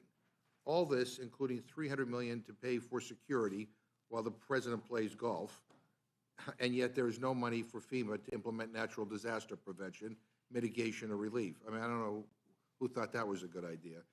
Since January, the Trump administration has held FEMA grants hostage. Over $1 billion blocked from supporting wildfire prevention, flood mitigation, and disaster preparedness. I mean, as discussed in the markup, natural disasters do not see red states or blue states. They don't choose their impact based on politics, and they often hit more than one state. Blocking funds to FEMA hurts all of the 95% of communities with recent disaster declarations. This should not be a partisan issue. Ranking Member Thompson, can you tell us more about the detriment to FEMA that this is? Well, as most of you know, FEMA has been recommended to be basically abolished and given to the states and localities. Well, if that was the case in the chairwoman's district, without FEMA's help, North Carolina would be in serious jeopardy. Mississippi, Arkansas, New Mexico, Missouri, other states right now have disaster declaration requests pending before the president. Some of them are almost 2 months. I've never seen it take so long for disaster declarations to be approved. Well, we had the secretary before us, and her testimony is that we need to get rid of it. I asked her, okay, what's the plan? Well, we're working on it. Well, you want to get rid of it? Surely you pull some people together and talked about it. Well, we've set up a council. How many times have they met? We haven't met. So clearly, we are being told certain things, but in action, it's not there. In support of what I'm saying, we offered certain amendments, over 30 amendments during our section of the bill. Not a single Republican voted in support of the bill, didn't speak. It was just absolutely against. And let me just tell you some of the things. We said no funds would be used to deport American citizens. My Republican colleagues voted against that. But they think it was a radical idea? And we said sending American citizens to foreign prisons. They voted against it. Deporting lawful present immigrants without any due process. Voted against that. The one that bothers us most is ignoring Supreme Court rulings. And so we were trying to basically establish with our amendments some basis that most Americans already agreed to in law. And so we couldn't get a support for due process, for hearings. So, you know, it's chilling. It's chilling that that's the direction that this Congress is moving in. I mean, I think Trump is basically telling people what he wants, and we have too many members of Congress that are going along to get along. And quite frankly, it is chilling. And I think not just, I'm saying that not just as a Democrat, but I think most Americans who respect the rule of law, who respect the Constitution, understand that this is not the direction they want us to go. Let me ask you, Ranking Member Thompson. Republicans are spending $46.5 billion more for Trump's border wall. $46.5 billion. The bill also spends $4.1 billion for CBP personnel and $2 billion for hiring and retention bonuses. So if I'm doing the math, the Republican reconciliation bill spends 10 times the amount on Trump's stupid border wall as it does on CBP personnel. Not only that, the bill gives local police in Trump's hometowns $300 million to provide support so we can spend even more time golfing. So we never stop hearing from you about this being the most secure border ever. So now you need billions for this stupid wall? I mean, give me a break. What better purposes could be served by this money instead of a giant wall and time for the president to golf? Well, clearly, DHS funds should not be spent for recreational activities, especially activities spent at properties you control or own. And so, again, this is part of creating the ability to make money at government expense. And the reason I say that is our Secret Service and other personnel would end up having to stay on the property while you're playing golf. We understand that, but you know, we have a lot of golf courses, if you want to play here, and people can go home. So it's not good. More importantly, so much of the other thing we are addressing is we're not providing training for our law enforcement personnel. When you pause a grant, that means you've stopped the money. And so the language is confusing to a lot of cities and counties in this country because they said we were approved and then we were told we were paused. We were trying to buy a fire truck. Now we can't buy the fire truck. We need it. We need to train our personnel. And so all those efforts have pulled us back and make us less safe as a country. And I go back to the FEMA. You know, natural disasters don't pick party. Right. And so I encourage the committee to look at this notion that we take care of Americans in that time of distress and danger. Normally, when FEMA comes, it's because state and local resources have been overrun. Yeah. And for us to move in a direction with no plan at this moment is not in the best interest of any American citizen. Look, I think all of us have had natural disasters in our districts at some point. And I will tell you, I have had in my district, and FEMA has been extraordinary. And I don't know what we would have done without them. Mr. Raskin, I didn't know if you wanted to add anything. Thank you, Mr. McGovern. But I wasn't aware of this provision. Would you just tell me that number again? Did you say there were $30 million for $300 million Yeah, $300 for million. security for golf trips? For Basically to help. you know, I would just say from a judiciary perspective, you know, we've been talking a lot about the Foreign Government Emoluments Clause because of the very risky and dangerous idea of accepting a $400 million jumbo jet airplane from the dictator of Qatar, which is categorically forbidden by the Constitution without congressional consent.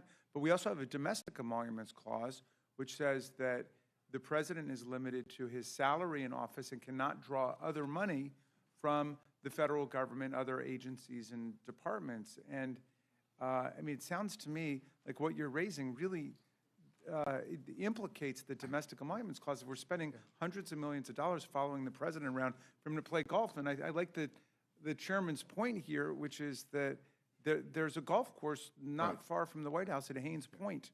We're throwing people off their health care. We're taking away people's nutrition assistance. I mean, we are hurting people in this country, and yet it's $300 million to provide support to make it easier for him to golf in his hometowns. And the final thing I'm going to say, Madam Chair, you brought it up. You know what? Please don't diss the notion of the importance of a comprehensive immigration reform bill. The Senate, in a bipartisan way, came together and actually constructed one because we do need to help make it easier for people to have a legal pathway to become citizens. We need to regularize the status of many people who have been here for many, many years, including the Dreamers. We need to make their status permanent. They came together in a bipartisan way. Unfortunately, Donald Trump, in the heat of the campaign, told Republicans in the House to walk away from it, and unfortunately, you all did. And I hope we, at some point, get back to it, because quite frankly, we need that. I yield back. Thank you, Mr. McGovern. I said in my opening statement that we were prepared for hearing a lot of things today and tonight, or whenever we finish up. And one of our colleagues called them misleading statements. They really are. And I want to point out the comment Mr. McGovern just made, that we don't share the same values. That is an understatement.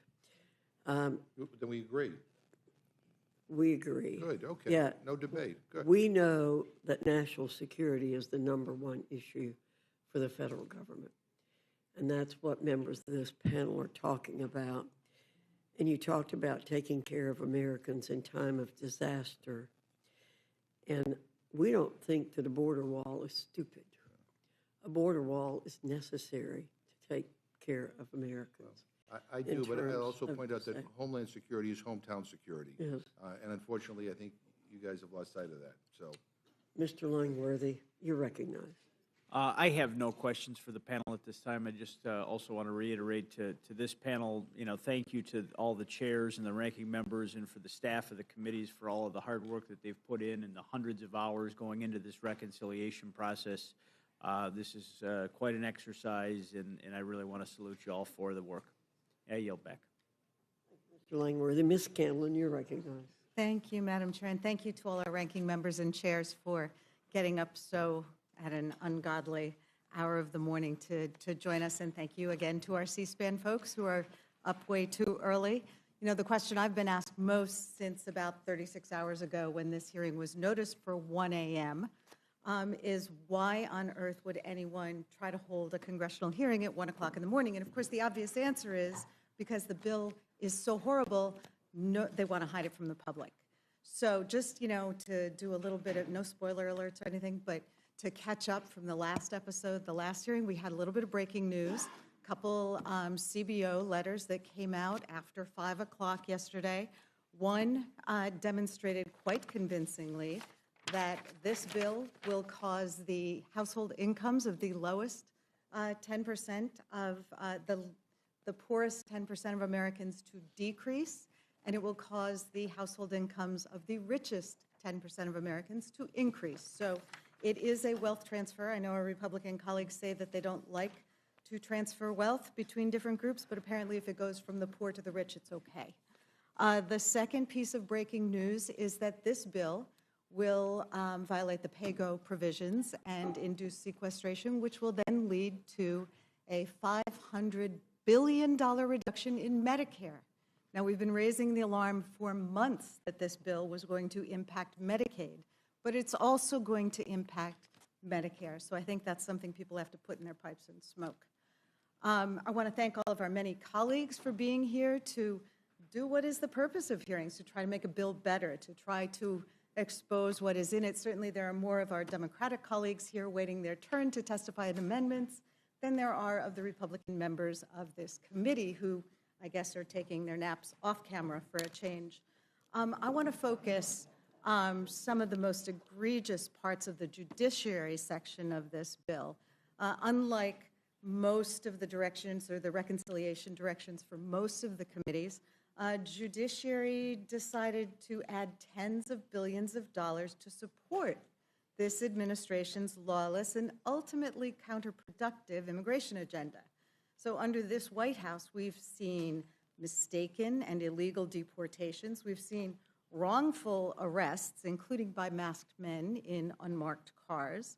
We've seen outrageous attacks on due process and First Amendment rights. And this agenda has made the United States government complicit in the false imprisonment of people in an El Salvador jail that is notorious for human rights violations. Our government is now complicit in this. And it's shameful that the U.S. government is refusing to lift a finger to return these people home to their families, even when the government has admitted that they were sent there by mistake and in violation of a U.S. court order. This White House's lawless immigration agenda has seen people ripped off the streets and detained not for a crime, but for exercising their First Amendment rights. This isn't immigration enforcement. It's calculated cruelty.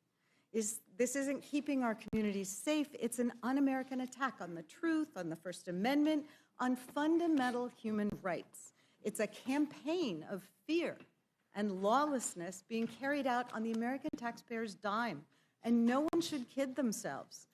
If you don't support an immigrant's right to due process, then you don't support anyone's right to due process. Because without due process, who's to say if the next person in shackles being loaded on a plane to El Salvador or South Sudan is a citizen or not? To say if they're a gang member or not? To say if they're an actual threat to national security or just a political threat to this White House? So, in addition, we've got buried in this bill a provision that would prevent U.S. courts from being able to enforce their rulings when government officials violate court orders. This bill would prevent the courts from using their most powerful tool to uphold the law, the power to hold government officials in contempt. So, of course, it's being written so that it would apply to pending cases impeding a court's ability to enforce orders against, you guessed it, the Trump administration. And this is important because, as Ranking Member Raskin mentioned, this White House has been sued more than any other administration hundreds of times in just its first few months because it's violated so many laws in such a short time. So basically, our MAGA friends want to create a financial hurdle too steep for most plaintiffs to overcome by putting an enormous price tag on Americans' right to access justice in our courts in order to challenge these White House power grabs. Federal courts rarely require bond in cases alleging unconstitutional actions by the government, and the decision to impose a security bond is properly within a judge's discretion, depending on the circumstances. This bill would change that. It would kneecap any avenue for the courts or the American people to hold an administration, any administration, accountable for unlawful or unconstitutional actions. Have our colleagues forgotten that we do not elect kings, we elect presidents, and for a limited time period? Have they forgotten that a president, his administration, his allies, including Elon Musk and his Doge brothers, don't have the right to do whatever they want just because congressional Republicans don't have the backbone to stand up and stop them? These efforts to undermine our constitutional order would destroy the very rights and liberties that have made America strong and a beacon to the rest of the world. So this bill doesn't serve my constituents. Mr. Raskin, one of the things that my constituents have been most concerned about, they're horrified that the White House and Department of Justice canceled over $800 million in community grant funding, which we tried to restore, but our Republican colleagues voted no. We saw funding for community violence prevention, crime fighting, support for law enforcement, gun violence prevention. Using that funding, evidence-based programs have reduced gun violence in communities like mine, Philadelphia, by over 50% in the last couple years. So can my constituents think that this is a danger to public safety? Can you comment on this? Well, it's extraordinary that they're wanting to spend tens of billions of dollars on the border wall while they're cutting hundreds of millions of dollars from grants going to local police departments, victim assistance organizations, anti-rape and sexual assault groups that are actually on the ground in all of our communities. Now, this is something where I really thought we could have a bipartisan consensus because nobody knew about it. We all voted to appropriate that money in the House of Representatives. The Senate voted to appropriate that money. It went through the entire legislative process. It was signed into law by the President of the United States. The money goes to the Department of Justice. They program it in their Office of Justice Programs, and then the various police departments around the country and local groups apply for the money. And there were 365 grants that were actually awarded. They were planning on it. A lot of them started to spend money that hadn't even come in yet from other sources. And this one Doge employee, we've got the guy's name, we found out who it was, sent an email, and he just went down a list of them and said, get rid of all of these grants. So I said to our colleagues, you didn't know about this, we didn't know about this. It doesn't have to be a partisan thing, but that's not how our system works. We don't have a fourth branch of government called Doge or Elon Musk. And yet, when we introduced an amendment to restore all that money, alas, our colleagues didn't have anything to say in defense of what Doge had done, but they all voted against restoring the money. And so we've got the same amendment before the Rules Committee. I beseech our distinguished chairwoman, Ms. Fox, Mr. McGovern, please look at this. We're hearing about it all over the country. I think it's more than 38 or 39 states that are involved in this. These are groups and these are police departments that were depending on it, and we're literally defunding local police departments and local crime-fighting programs. One of the pieces that seems most egregious is they have defunded programs to address fentanyl abuse. They've defunded programs that address all of the opioid abuse issues. Yes, indeed. There's a lot of opioid efforts that have been undercut or eliminated because of this. But I'll tell you one interesting story, which tells me that this isn't over yet, okay? Because when we started to raise this in the Judiciary Committee, there had been no changes. Well, we began to talk about one specific program called the Officer Robert Wilson Preventing Violence Against Law Enforcement Officers and Ensuring Officer Resilience and Survivability Initiative. It's called the VALOR Initiative, and it's for mental and physical health engagement with police officers. We began to talk about that. We advertised it. We showcased it. And mysteriously and quietly, the program was restored by the Department of Justice. But nobody explained why. Everybody's refused to talk to us about it.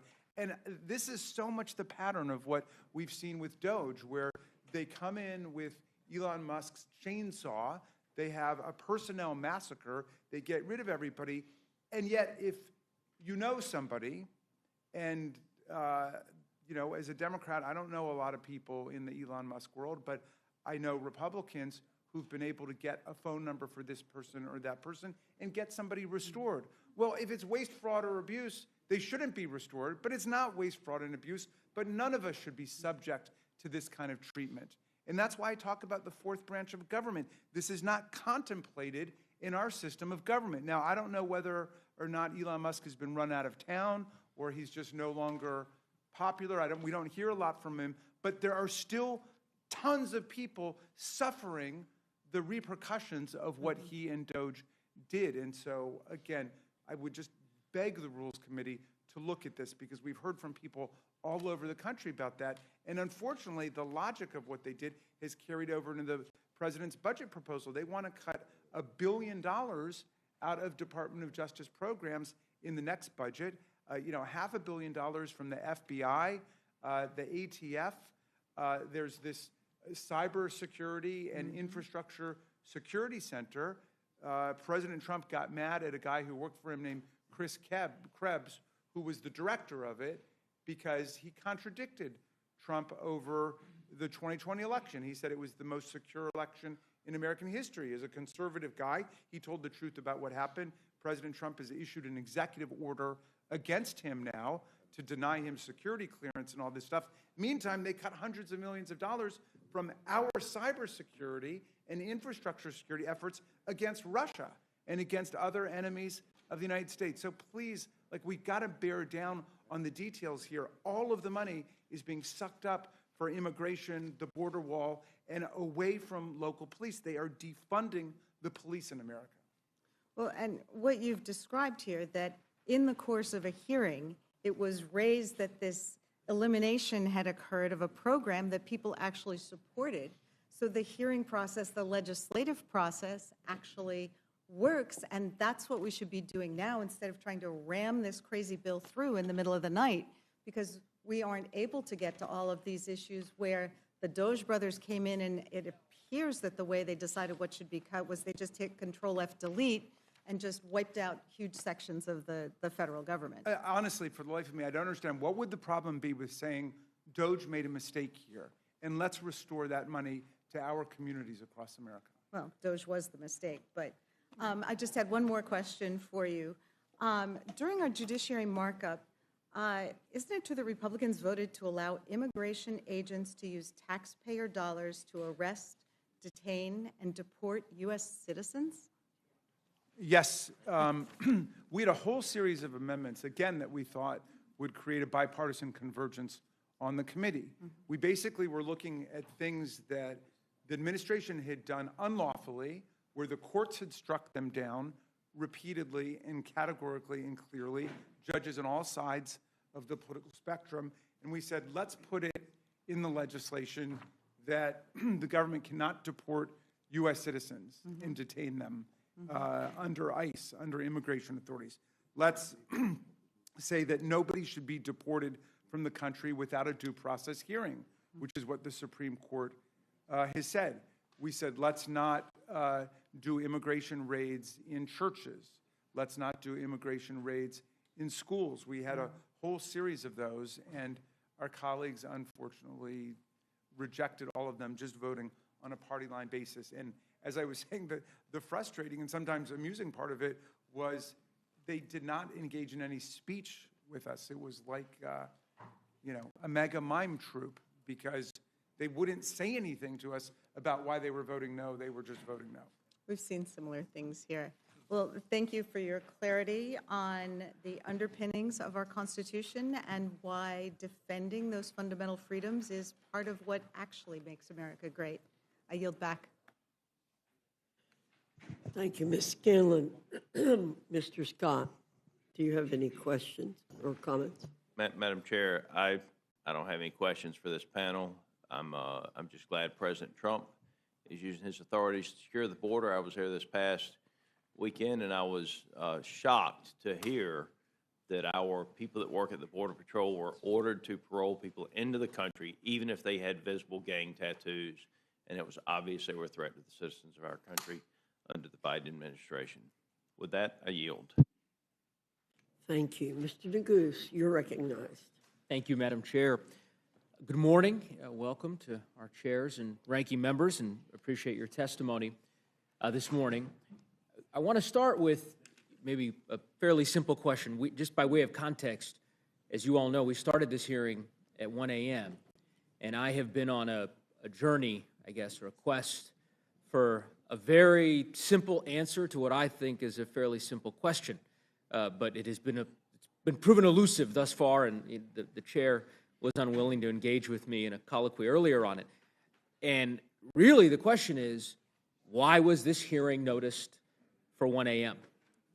Why have we spent the past 5 hours debating this bill in the dead of night? Of course, I have a theory, and it's that this bill is indefensible and that House Republicans know that full well and decided that it would be in their interest to hold this hearing in the dead of night rather than in the daylight. But I wonder if my Republican colleagues, the chairman, have any thoughts on that front. Chairman Green, any observations you might offer as to, do you think it was prudent for this committee to convene in the middle of the night? I don't have any opinion on when the committee is called. I'm an ER physician. I work day and night. I'm an ex-Army Ranger. I work day and night. It was 3 o'clock in the morning when we flew into Baghdad. Time doesn't matter to me. Okay. How about this? How long have you been chairman of the Homeland Security Committee? I'm in my second term. Second term, how many years? Is that 3 years? That would be 2+ this year, which I guess is 2+. Couple years. a year, 2 years and 5 months. You've held a lot of hearings, We right? have, yeah. Have you noticed any of them at 1 a.m.? We've had some markups go past. Not if they went past. Have you noticed any hearings at 1 a.m.? I have not, no. What time was the markup for your committee on this bill?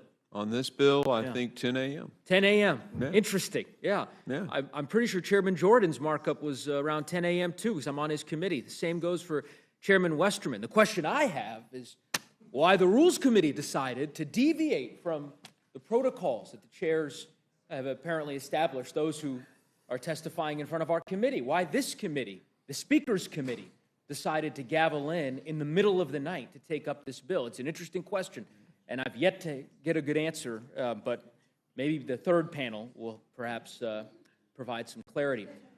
Chairman Jordan, I was going to say, when you got a great product, you want to get after it and get it passed. Oh, is that right? This thing cuts taxes, Oh. secures the border. Let's cuts talk, taxes, let me secures. talk to you a bit about the Okay. product, Chairman Jordan. So I want to talk to you in particular about the contempt provision. So this is section 70302, a restriction on enforcement. You're familiar with this provision, right?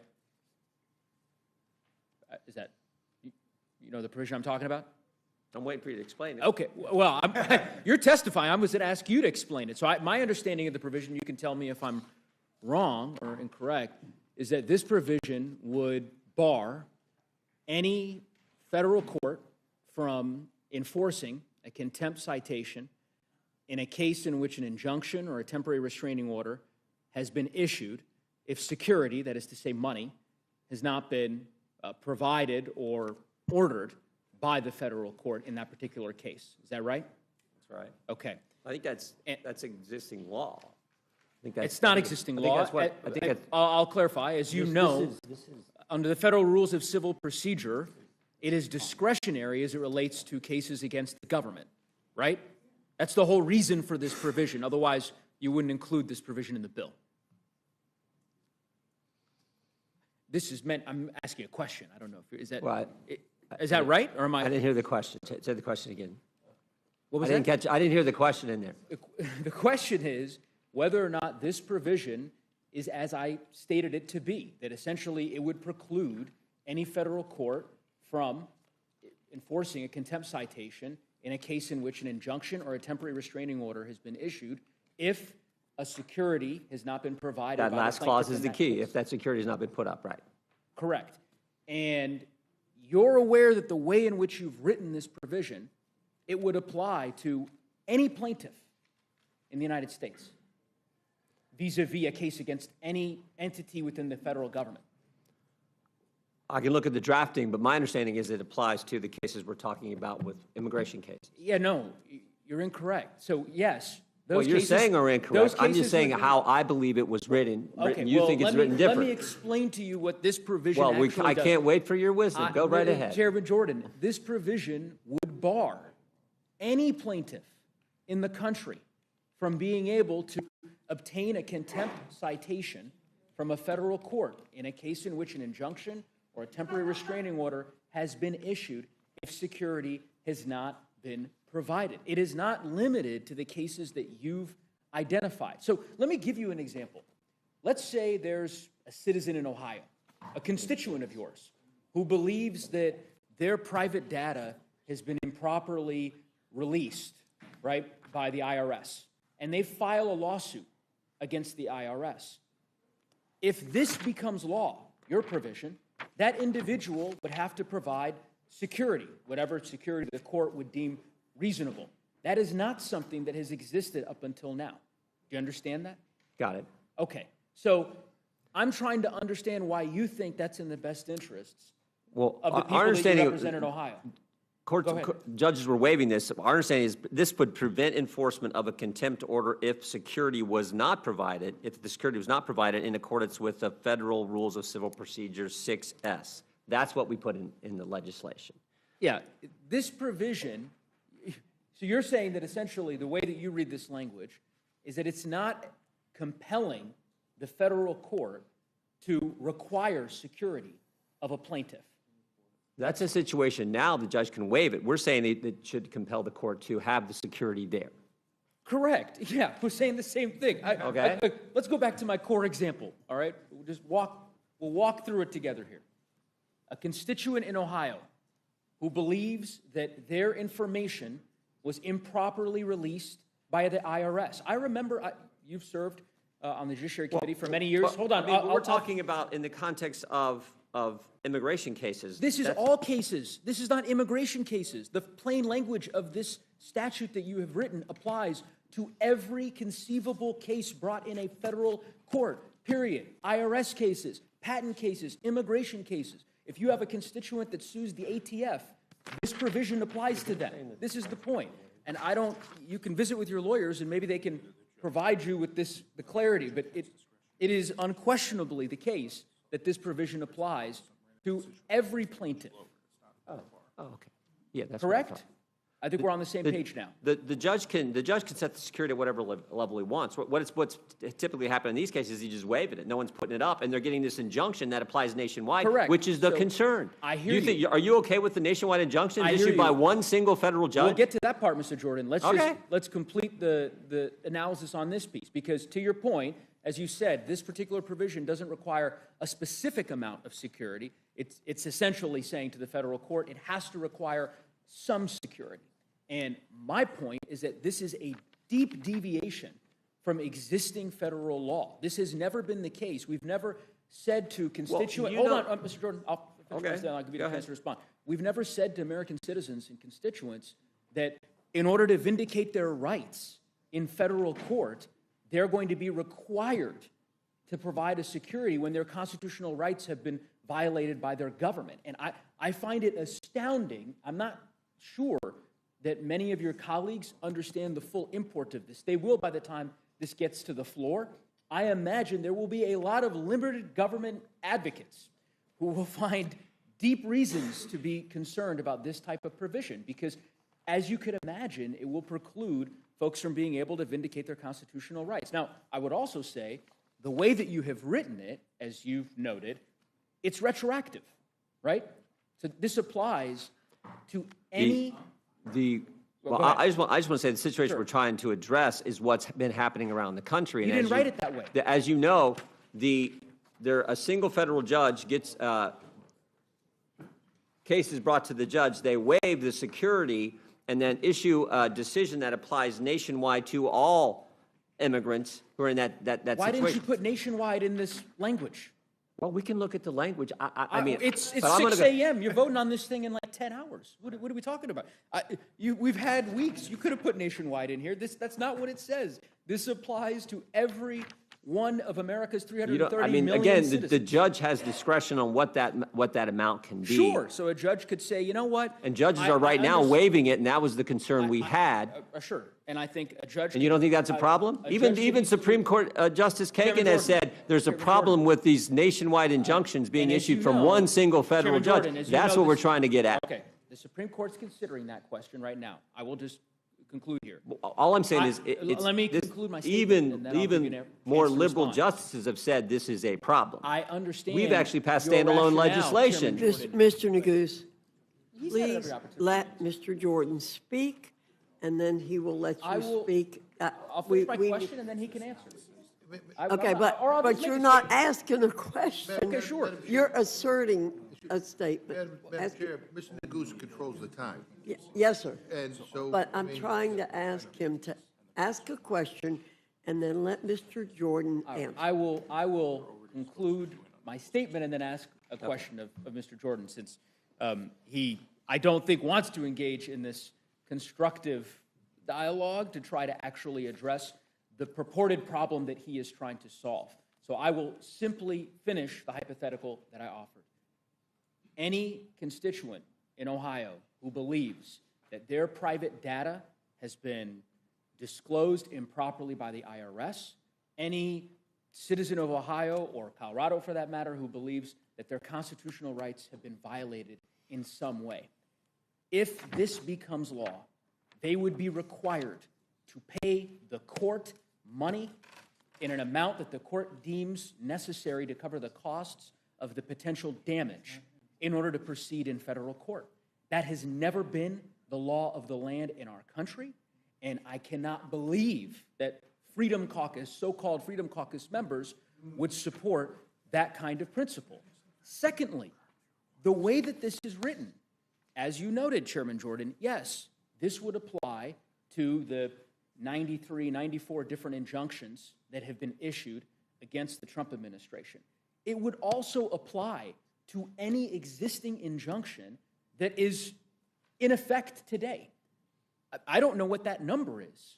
1,000, 10,000 desegregation injunctions that are still operating today in different federal courts in the country. A variety of different litigation that's pending in different courts across the country that would be implicated by this provision. So I don't think that ultimately it's going to survive the birdbath in the Senate, because it's clearly changing policy. I also think it's patently unconstitutional. There's no world in which the Supreme Court would ever deem this, and we could go through the Supreme Court precedent that establishes that. But I just also would encourage you to take perhaps the legal counsel on the Judiciary Committee can take a deeper look at this paragraph, because as it's written now, it is deeply problematic for civil liberties in our country. Ranking Member Raskin, I can see, has been jumping at the opportunity to. Well, I mean, I think you did a pretty masterful job of addressing it, Mr. Goose, but I would add just two things. One, it's worse than you say, because it doesn't just apply to cases against the government, it applies to private cases as well. There's nothing in the language here that would exempt a case between two private parties, two commercial parties. And so, but your final point, I think, is the key one. It's blatantly unconstitutional. It's because the power to hold someone in contempt for a court is an inherent judicial power and has always been deemed to say that. They don't need to wait on Congress to give them the power to hold someone in criminal or civil contempt for refusing compliance with a court order, any more than we do when we at least used to, engage in the inherent powers of contempt that Congress has against people. We don't need to wait for another branch of government to give us that power. So it is unconstitutional. It's ridiculously broad, and it's a very ham-handed approach to what their real issue is. They don't like the fact that Judge Boasberg, who was a Bush appointee when he first got on the bench, he was Justice, one of the justices' roommates at Yale, I think. Well, anyway, he's a Kavanaugh. Yeah, Kavanaugh. He was Justice Kavanaugh's roommate. He was a pillar of the conservative bar, right? Well, they don't like his opinion because he said, turn the planes around and give this guy due process. And then they laughed at him. I mean, the president of El Salvador was tweeting, oopsie, we made a mistake, like he was mocking the judge. And this is a judge who doesn't fool around. He's a stickler for the rule of law.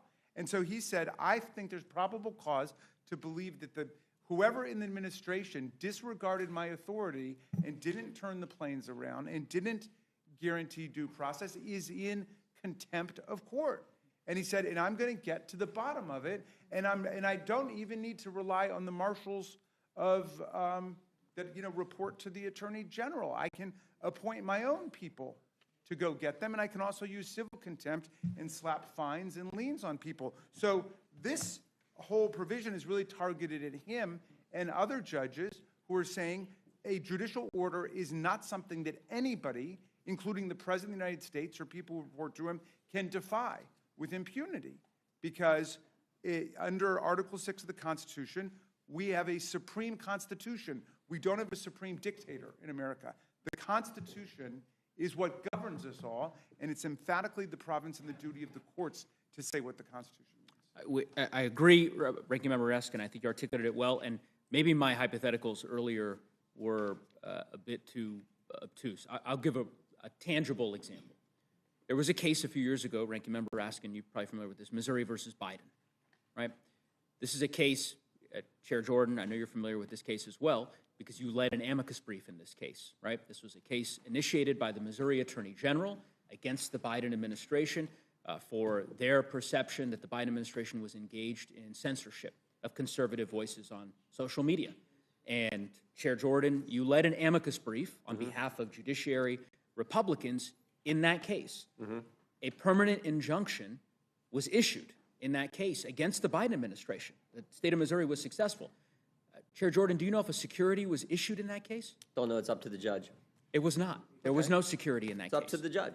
Well, no, this is the point. There was no security in that case because under existing rules, it is not the case under Rule 65, subsection C, generally speaking, as a matter of just general practice, security is not issued, or rather required, in cases involving the government. And that is the point. If this provision became law... It could be required, the judge waives it. That's what happens. If this provision became law, two things would happen. Two things. One, the permanent injunction that I suspect remains in place in that case would no longer be enforceable. So just for the record, the permanent injunction that you worked so hard to secure against the Biden administration That's gone. You can't enforce it anymore because of this provision. And then secondly, as we've probably belabored here at this point, it would make it very difficult, potentially, for similar types of lawsuits to be initiated in the future by prospective plaintiffs against the federal government if they feel as though their constitutional rights are at risk. So anyway, I will close there, but I think it's a deeply problematic provision. It ought to be removed. And I yield back. Thank you, Mr. Neguse. Do you feel properly No. instructed now? Fine, I'm fine. You're Thank you. properly Yes. instructed. Thank you. Mr. Griffith, do you have any questions or comments you'd like to make? Yes, Madam Chair, I do. Recognize. First, I want to respond to Mr. Neguse's question of why we started this meeting at 1 o'clock in the morning. And there may be different opinions, but when the chair lady was out and I was sitting in the chair in our meeting on Monday, I said to members on the other side of the aisle, I don't remember who was in the room or not, but there were Democrats in the room. I said, look, the reason we want to start is that you all will have a lot to say. We want you to have time to say it in. And if we don't start early and we want to get this done, we have to start early. And I said, now, if y'all want to put a restriction on the time, we could start later in the morning perhaps. And then there was no response directly to that, but there was a response that something along the lines of, we're glad you're not going to try to limit our time as has happened in some other committees. So, I mean, we could have worked out a different time, but, and it's true that we have set the clock as to when we want to try to get this bill across if we have the votes to do so. And that's within the majority's prerogative. But the reason we're meeting at 1 a.m., Madam Chair, in my opinion, based on that discussion, was that the Democrats did not want to restrict themselves to 2 hours or 3 hours of discussion on this. We've already been at it over 6 hours, and that's appropriate. But it just strikes me as just one of those oddities in life.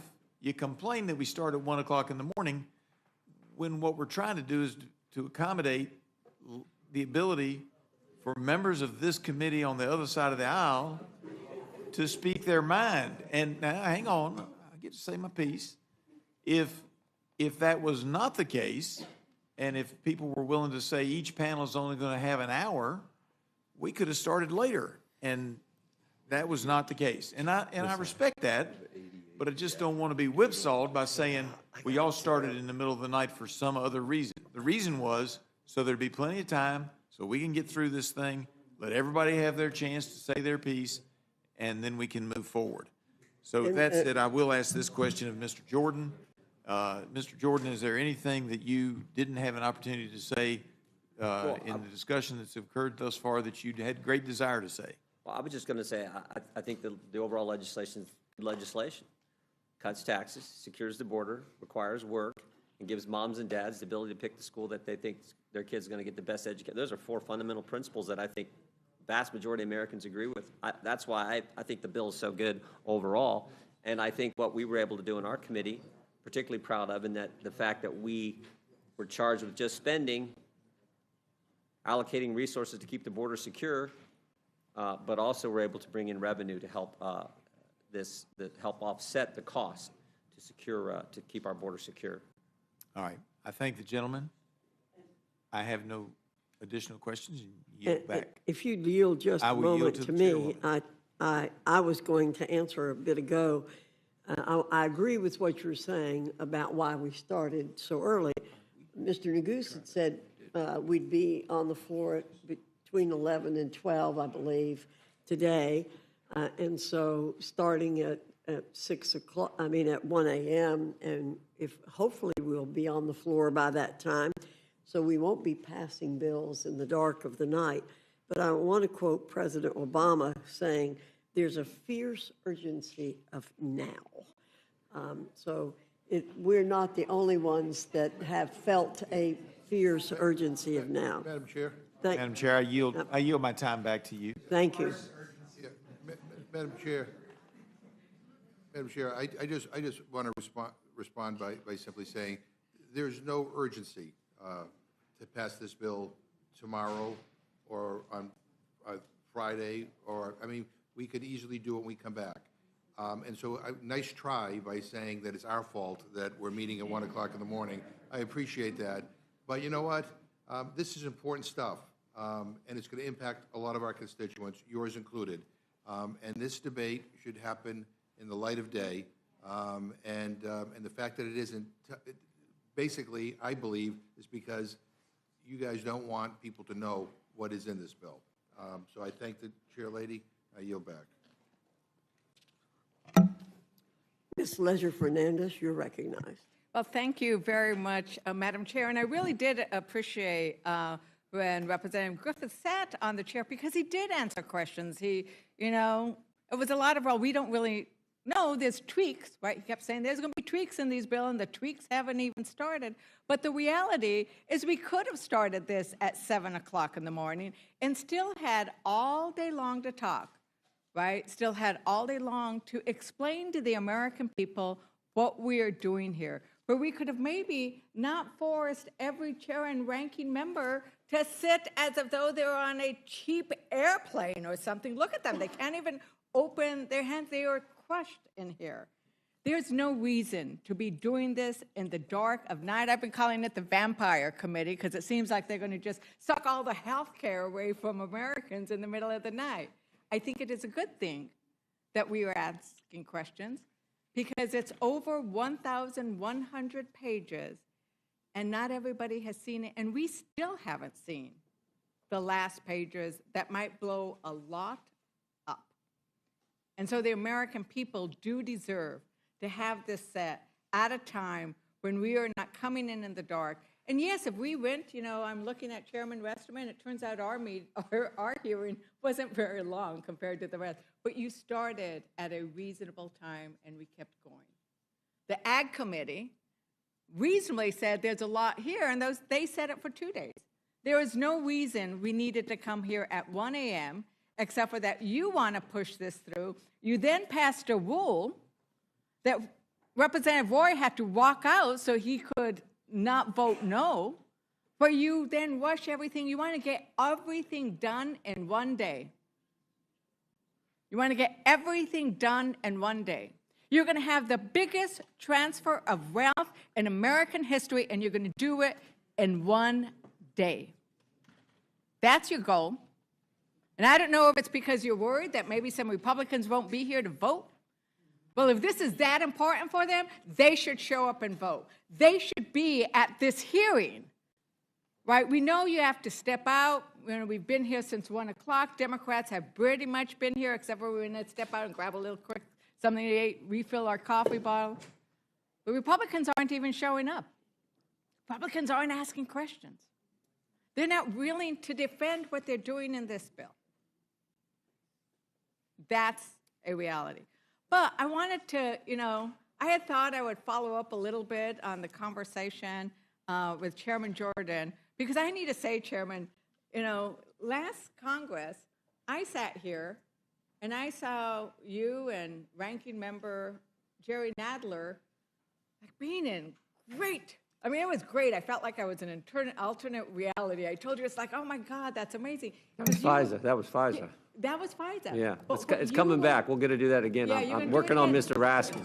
Yeah, but what you were concerned about and what united you and the top Democrat on the committee was a belief in constitutional principles. Is that right? Yeah, I don't think the government should be spying on Americans. Right, but if you believe in that constitutional principle, shouldn't you believe in all of the constitutional principles? I do. Yeah, well, thank you, because you actually even wrote a Washington Post article about that, and I'm going to quote it because it says, we can balance, this is your Washington Post article, we can balance First the time I've had an op-ed in the Washington Post. That's You right. did write an op-ed in the Washington Post. I'll send it to you. It's a Washington Post editorial, and your words were, we can balance the need to protect Americans' fundamental constitutional rights with the need to give our intelligence and law enforcement agencies the tools to fight those who want to do us harm. You still agree with that? Yeah, I don't recall if you voted for our warrant requirement amendment last year. I hope you did, but you'll get a chance Get a chance in 10 months to But this issue of deal with it believing again. in due process, I think, means you need to believe in due process. You need to believe in our constitutional rights, even when it's dealing with due process. And Chairman Jordan, is there anything in this bill that protects Americans' due process? There's nothing that harms American due process. I mean, the Oh, Supreme Court's nothing been that clear. harms Americans' due process. Maybe I'll ask Ranking Member, part of the problem of why we're so worried about due process right now is we have a president who is violating due process, who is sending citizens, deporting citizens with their children who have brain cancer. They are deporting That's not accurate. citizens. They deported citizens' children. They Not- deported citizen children who needed medical care. They have said oops numerous times. And in fact, I'm sure, Chairman Jordan, you know what the meaning of habeas corpus is, don't you? Do you know the meaning of habeas corpus? Yeah, What is the meaning of habeas corpus? Yeah, release of the, I think in technical, release of the body. It's like, there's a process, you can't just be detained, there's a process you have to be able to access in order to be released. So it's critically important, but. Well, Secretary, the thing is, Secretary Noem thinks that habeas corpus means you get to just deport people, right? That's what she testified. Ranking Member, what are some of the reasons why we should be concerned about due process in this moment, and why it might have been a good thing to actually put some protections in this bill? Well, the provision that we were just discussing about the court's authority to hold government officials in contempt is a provision that's all about due process, right? Because what's happening is you get judges like Judge Boasberg, who says, no, this person cannot be deported from the country without due process. The whole Supreme Court has now agreed with that. Justice Scalia, by the way, was a great champion of the idea that the due process liberty protected by the Constitution applies not just to citizens, but to non-citizens. It doesn't apply exactly the same way, but the rudimentary elements of it are there. What are the elements of due process?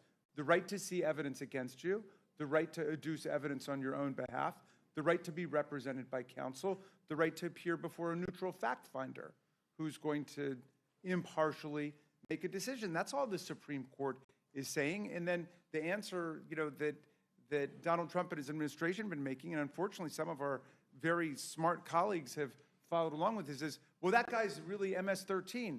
Well, maybe or maybe not. Maybe he's Proud Boys. Maybe he's Oath Keepers. Who knows? Bring the evidence against him. But the point is, you don't send somebody with no due process to a torturer's dungeon in El Salvador and then say things about him after he's gone. That's not how it works in America. And that's why Judge Boasberg, again, a very conservative judge, says, bring him back.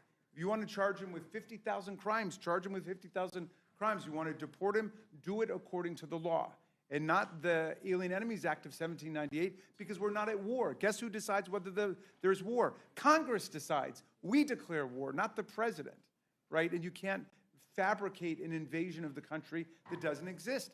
Consult with the Supreme Court about it.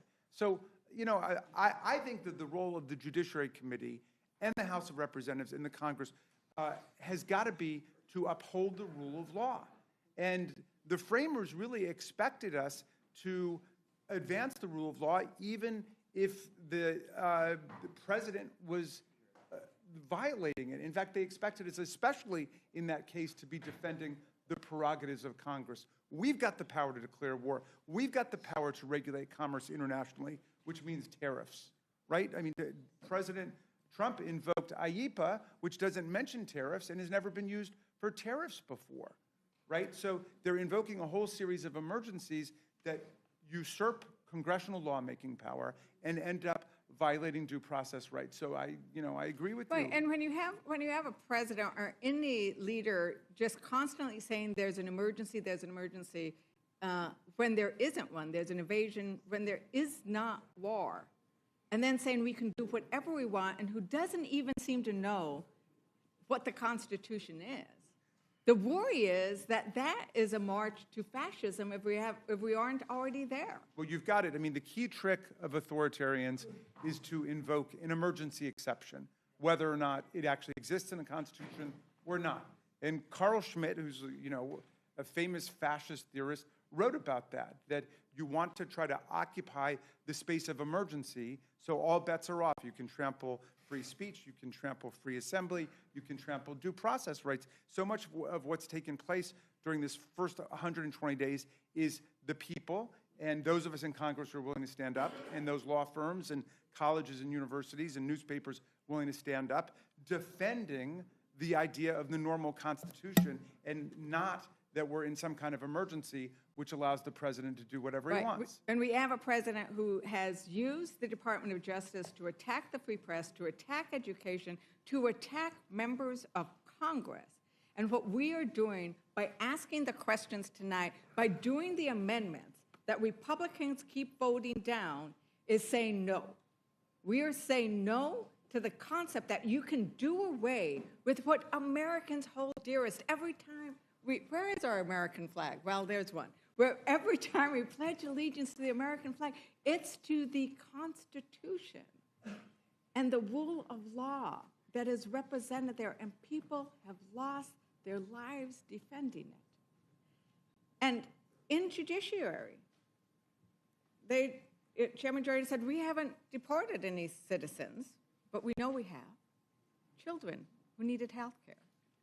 Just to make sure that won't happen again, it's my understanding that there was an amendment that would have prevented Immigration and Customs Enforcement from using funds to detain and deport United States citizens. What was the vote on that amendment, Chairman Jordan?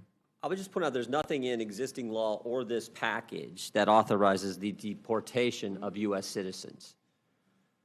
The Democrats' amendment would have, related to U.S. citizens, would prohibit Homeland Security investigations from arresting U.S. citizens who engage in human trafficking, child exploitation, or narcotic smuggling. Nothing in our bill, nothing in current law allows for the deportation of U.S. citizens.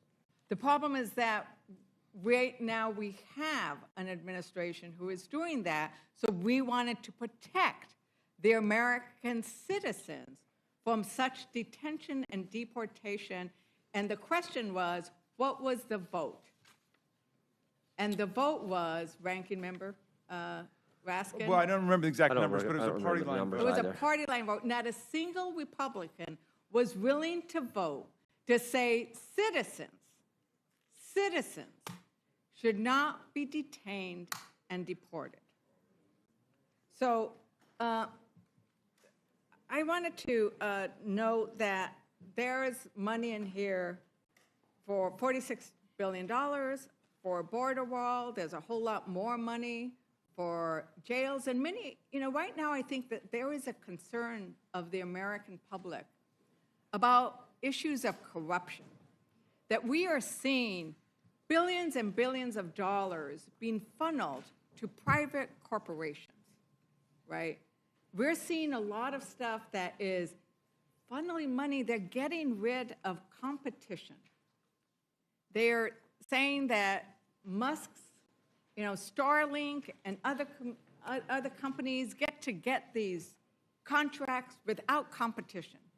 And I think I wanted to sort of turn to our Homeland ranking member and say, are there concerns about the number of private prisons that are going to be constructed, the amount of money that's going to go into this border wall? I look at that and I think, God, how many kids could actually get a meal who are hungry now with $46.5 billion? But then there's this other aspect to it as well, regarding potential corruption. Do you have any concerns about that, Ranking Member? Well, yeah, we do, but let me support Ranking Member Raskin. We offered several amendments to the legislation relative to funds being used for deporting American citizens, and said no funds in this bill can be used to deport American citizens. Well, we lost it on a party line vote. But also, the only thing we said was another amendment that our committee would prevent DHS from removing U.S. citizens except for legal extradition and treaty obligations. And we lost it on a party line vote, which basically we thought was a reaffirmation of what was already law. So we tried hard to prevent American children from being deported who were sick. Secretary told us, well, her mama wanted to take her with her. And said, but the lawyer wanted to represent based on what the father said. So there were a lot of references about children with cancer being deported. And so we just think, as a lot of people have said, that as a nation of laws, we have to stand on those principles. And it's not a person's guilt or innocence, it's the due process that everyone should go through, regardless of status. We've heard people say, well, they had a tattoo. I said, well, okay, if you're going to charge that person for a tattoo, then present whatever evidence that this person has broken the law.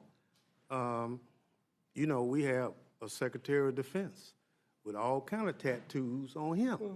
So this notion that you can just do anything just because you don't like it is not who we are as Americans. And so I think part of what we tried to do was to reaffirm existing law and not leave it to interpretation based on what the president wants to do or what the secretary wants to do. We want to follow the law.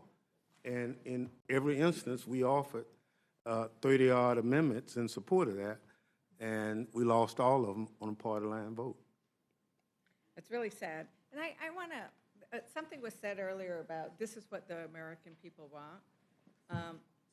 There have been lots of polls about that, about what's happening with regards to this bill. And I would say, I'm going to just quote the Kaiser Family Foundation poll that found that at least 3/4 of the public oppose the key things we're doing in this bill. And that is oppose the cutting of Medicaid, 76%. The public doesn't want this bill. We now heard that this is going to affect Medicare. 79% of the public oppose the cuts to Medicare.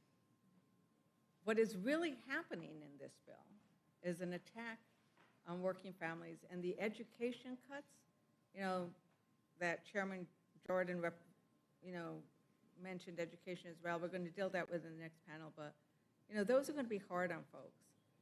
And, you know, this concept that my colleague from Colorado was going to about who is now having to pay, the idea that Americans now have to pay to be able to access our courts, I think it's very problematic.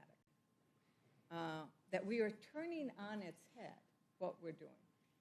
And I think that I'm going to yield to my colleague because she wants to talk in this vein a bit.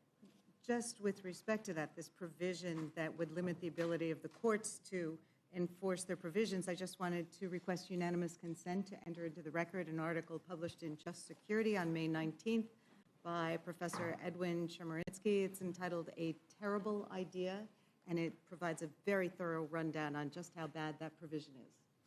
Without objection. Thank you. And I would yield back to my colleague. Thank you. You know, in natural resources, we also, I think, are limiting people's access to the courts. And that is really problematic. And one of the reasons that I think it's incredibly problematic is I have a lot of tribes in my district. I sit as the ranking member on the subcommittee on Indian Affairs. And we know that tribes, much of the federal lands were once tribal lands. And that the tribal lands are also subject to federal oversight.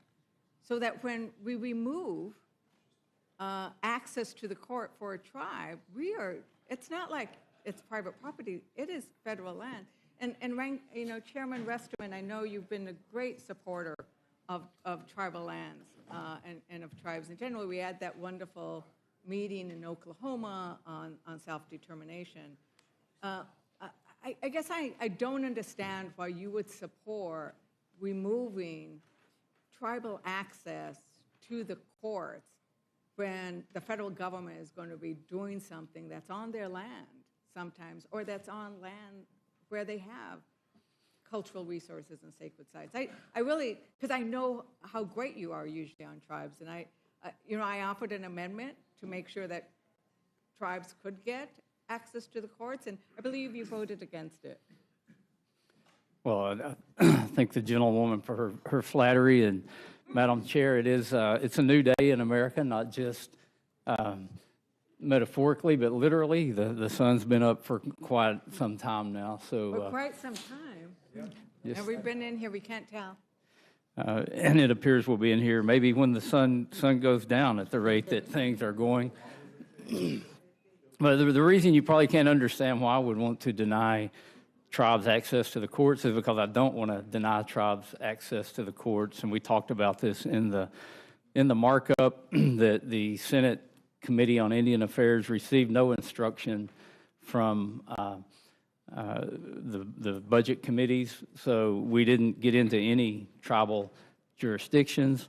And again, our focus was about energy, and I know that there's talk about, it was even mentioned, energy prices going to the moon, but it must be because they're going to start at Mars, because under the Biden administration, electricity prices went up 32%.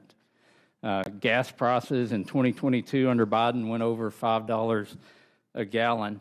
And there's also this argument about handouts to big oil companies. Well, when oil companies profit the most is under Democratic administrations. Actually, an oil company set, I believe it was a world record for profits in 2022 and 2023. The most profits ever, $247 billion in profits. It wasn't Exxon, it wasn't Phillips 66, Conoco, or Shell, or BP. It was Aramco, the Saudi oil company, that had world record profits under the Biden administration. So there's a lot of things that get said in these hearings, but not a lot of them are based on fact. And again, I don't want to deny any American citizen access to the courts. So I'm glad you mentioned profits, because oil and gas companies, I think, was at $200 billion worth of profits, but we are going to be reducing royalties for oil and gas companies, because it's not enough that we're going to be giving tax cuts to the wealthiest. We are actually going to be giving money back to oil and gas companies who had $200 billion worth of profits. But when you limit judicial review for everybody, you are also limiting judicial review for tribes. Ranking Member Huffman, do you want to explain how that happens? Well, I thank you for the question. And you're right, in the markup, we tried to fix this problem in the Republican bill with a number of amendments. And even though in provision after provision in this bill, they are going into policy, they are earmarking specific projects with billions of dollars. They are running roughshod over parliamentary rules in every possible way. And yet, when it comes time to fixing their little problem with tribal access to the courts and judicial review, suddenly they were sticklers for the rules. So I think it comes as pretty cold comfort to Indian country that they're the ones that get targeted for this rigid interpretation of budget rules and parliamentary procedures, while everything else is out the window when it comes to giving billions of dollars away to big oil and coal and to Central Valley irrigators in California for their $2 billion dam and any number of other things. It doesn't hold up. So, but once again, because they are curtailing judicial review, it applies to tribes on projects on tribal lands. Absolutely. There is no exception. What happened. There are no exceptions. If you write a big enough check, there is no check on your project, and there's no exception for tribes. My God, people need to know that what they said is basically, if you give us a lot of money, You don't have, we're going to fast track it, and you can't question it. That is one of the things that's hidden in this bill.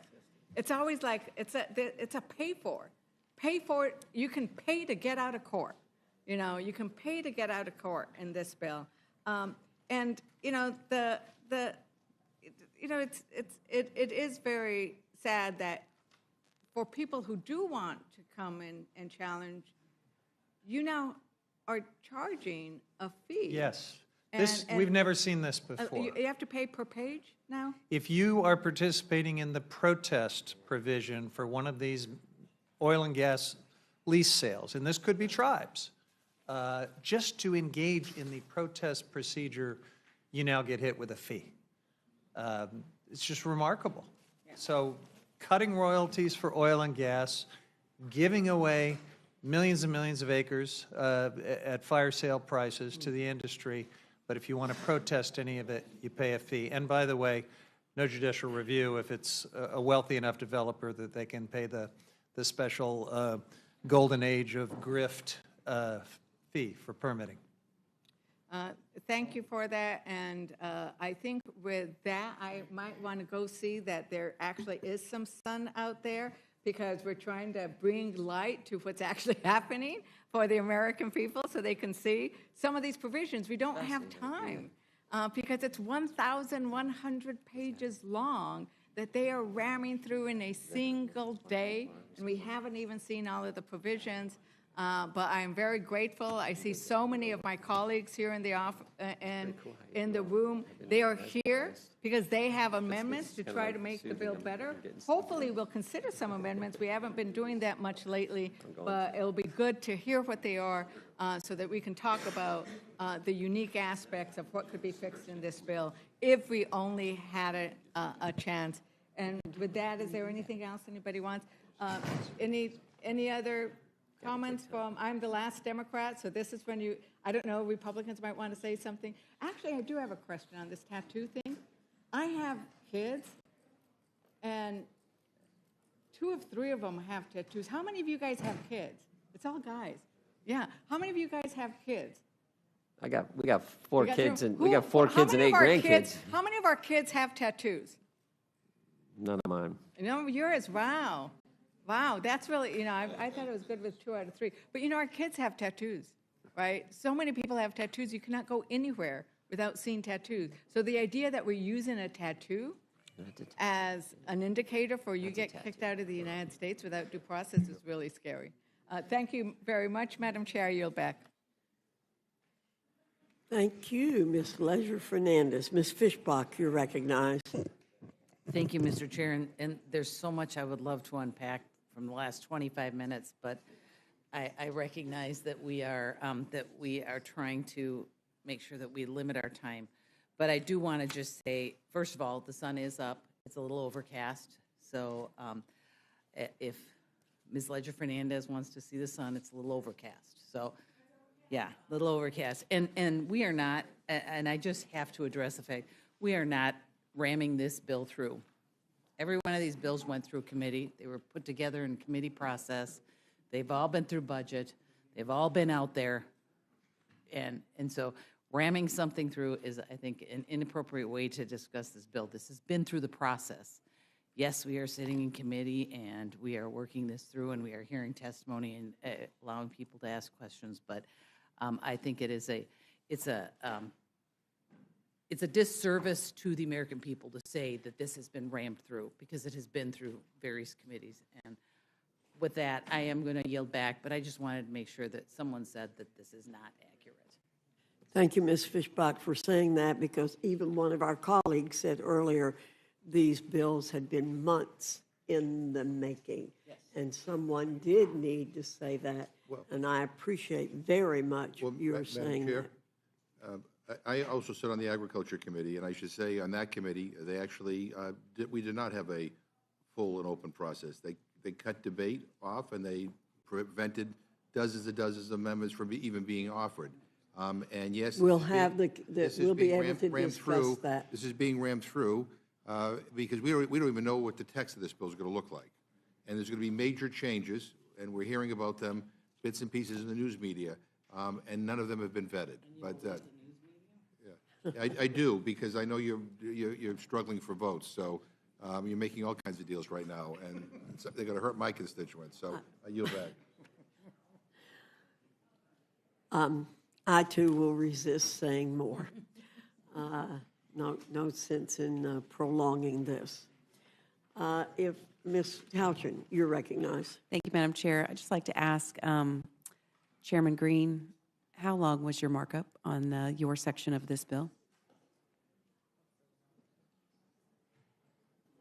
I think we started at 10 a.m. and ended like around 4 or 5, I think. 4 or 5 p.m., Yeah. yes. Chairman Jordan, how long was your markup on your section of the bill? 8 hours. And Chairman Westerman? We started at 10 a.m., I believe, and finished at 12:42 a.m., so, or was it 1:42? It was a long time. A long time, Yeah. several hours. 12, 14 hours, something like that. Chairman Graves, how long was your markup? 7 hours. So, and were these markups televised? Yes, they're televised. The whole kit and caboodle. Our 26-hour and 28-minute hearing in Energy and Commerce was live on C-SPAN for the whole time. So thought that this is being done in darkness is absurd. I yield back. There are negotiations going on in the back room right now that none of us know anything about. So please, let's not talk about an open process.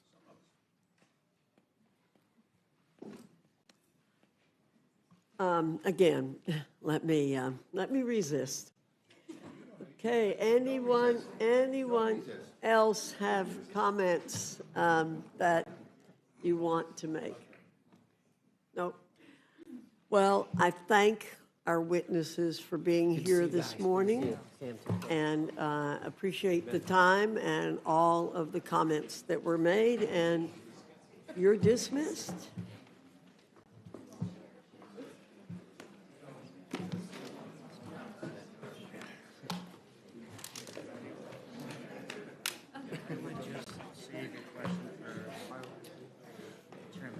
I don't even know what the credibility again, so I'll skip ahead on like, Okay. that's fine. Okay, here. Okay.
I now welcome our third panel, Chairman Thompson and Representative Craig from the Committee on Agriculture, Chairman Wahlberg and Representative Scott from the Committee on Education and Workforce, Chairman Guthrie and Representative Pallone from the Committee on Energy and Commerce, and Chairman Smith and Representative Moore from the Committee on Ways and Means.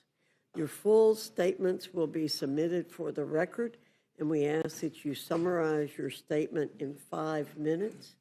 Chairman Thompson, I welcome your testimony. Well, thank you, Chairman Fox, Ranking Member McGovern, and members of the committee. I appreciate the opportunity to come before you today concerning the agriculture title of the One Big Beautiful Bill.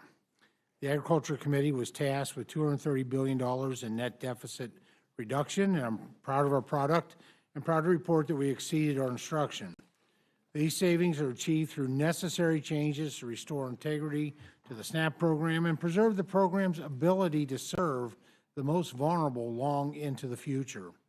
These reforms ensure SNAP works the way Congress intended it to by reinforcing work, rooting out waste, and instituting long overdue accountability incentives to control costs and end executive and state overreach. This program is in dire need of reform. Just since 2019, SNAP costs have skyrocketed from $60 billion to $110 billion annually. That's an 83% increase, while enrollment has grown from 36 million to 42 million. And in 2023, over $13 billion in erroneous SNAP payments were sent out. This is disgraceful, not only to the taxpayer, but also the SNAP recipient.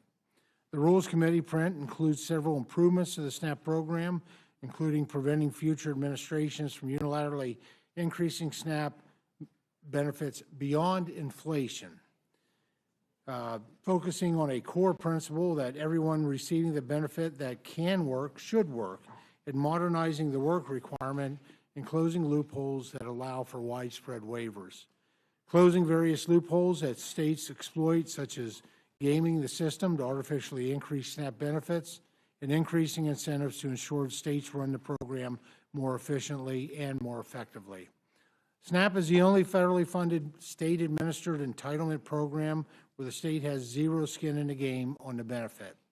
It is a human nature to be more careful with your own money than you are with others. And that is why we put forward a cost-share structure that requires all states to pay a minimal 5% cost share of SNAP, the benefit beginning in fiscal year 2028. However, for states with high payment error rates, that is over 6%, the cost share scales up. In exceeding our instruction, we also were able to make several vital and time-sensitive investments in rural America. It's imperative for Congress to rebuild the farm safety net. These investments mitigate further unbudgeted ad hoc spending and prevent a full-blown financial crisis in farm country that could devastate the food and ag supply chain and, quite frankly, the national economy. Finally, on the investment front, we take care of a few other important items like investments in trade promotion, animal disease preparedness, specialty crops, dairy, research, and some programs with outstanding baseline. In closing, I'm proud to deliver a historic amount of savings to the taxpayer and to do so in a way that will ultimately have positive outcomes for low-income individuals who get back into the workforce while also standing by our farmers, ranchers, and rural communities. That's a win-win. I have a great respect for the chairwoman, the ranking member, and the members of this committee, and thank you once again for the opportunity to come before you today. Thank you, Mr. Thompson. Representative Craig, you're recognized. Thank you, Chairwoman Fox and Ranking Member McGovern. You know, I had hoped that for my first appearance here before the Rules Committee, the chairman and I would be coming to you arm in arm in support of a 5-year, 12-title bipartisan farm bill. Instead, we're here discussing the Agriculture Committee's contribution to a partisan bill that decimates the most successful anti-hunger program in our nation and destroys the coalition that has always been able to get a farm bill across the finish line. And why? Not for middle-class tax cuts, but to move to the wealthiest Americans money from the least wealthy. In addition, this is expected to increase the national debt and deficits. This is a shameful process that we're involved in here today. And this bill is dead on arrival in the Senate. How do I know? Because Senator Chuck Grassley told us so. It puts a huge burden on the states by forcing them to pay for anywhere from 5 to 25% of food assistance. Chair Fox, the governor of your state said, and I quote, "If Congress goes forward with these plans, our state will be forced into perilous budget decisions. Should North Carolinians lose access to food, or should we get rid of other essential services?" End quote. North Carolina's on the hook for up to $700 million per year under this proposal. That's the equivalent of 8,900 public school teacher salaries in North Carolina. Republicans want states to do their dirty work and take food away from people, and it doesn't end there. This budget does something else incredibly egregious. It changes the definition of dependent from children under the age of 18 to children over the age of 6. Once a kid turns 7 years old, their parents could lose food assistance unless they meet new paperwork and work requirements. I wonder if the people who came up with that policy have children or understand that there are summer breaks and there's spring break. I have several, and let me tell you, they eat more as they grow, not less. It's truly beyond the pale what this budget would do to children in our country. And let's be clear about what we're talking about here. The average person receives $6 per day in food assistance. Let me say that again, $6 a day. No one chooses to sit at home and not work for $6 a day. $6 a day doesn't build you a life. It can, though, build you a bridge to the next paycheck, the next opportunity, the next moment of stability. CBO estimates that the new paperwork requirements alone will take food away from at least 3 million people. They didn't say that 3 million people will receive a little less food. They say 3 million people will receive no food assistance. So much for claiming that you won't cut benefits. Hunger is a policy choice. Republicans in this room are choosing to allow children to go to bed without dinner, seniors skipping meals so they can afford their medicine, parents sacrificing their own nutrition so their kids can eat, single mothers having to choose between leaving their 7-year-olds at home or to let them go more hungry. Everyone in this country is struggling with higher costs already, and instead of addressing that problem, Republicans are choosing to make it worse, and it's shameful.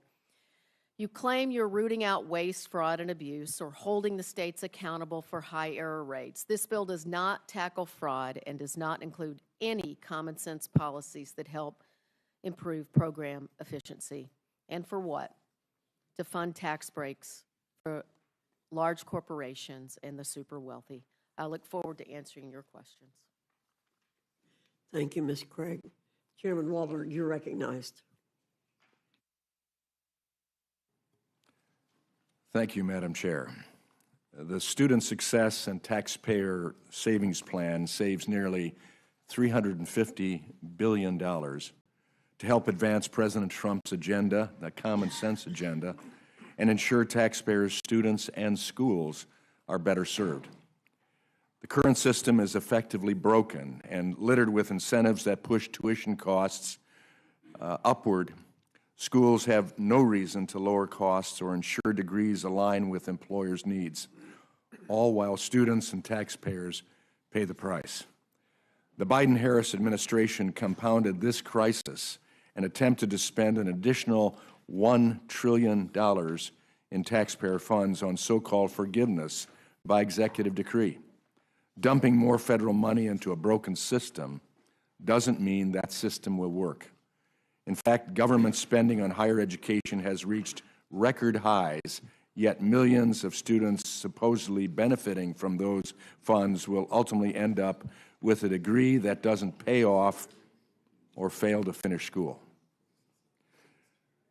This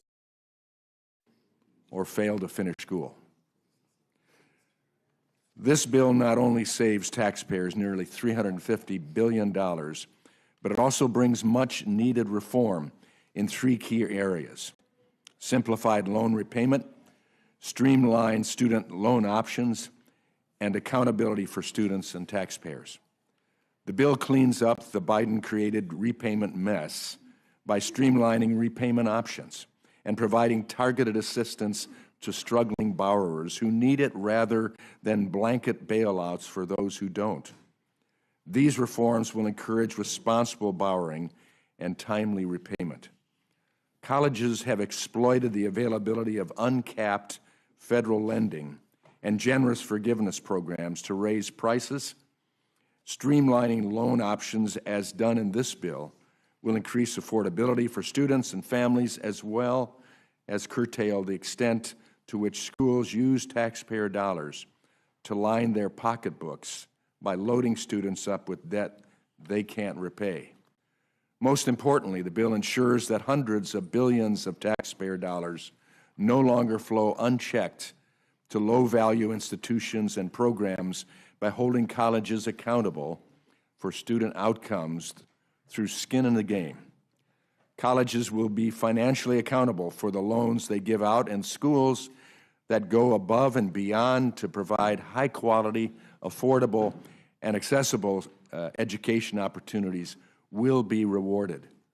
What's more, through these reforms and others, the bill protects and strengthens the Pell Grant, the cornerstone of our financial aid system.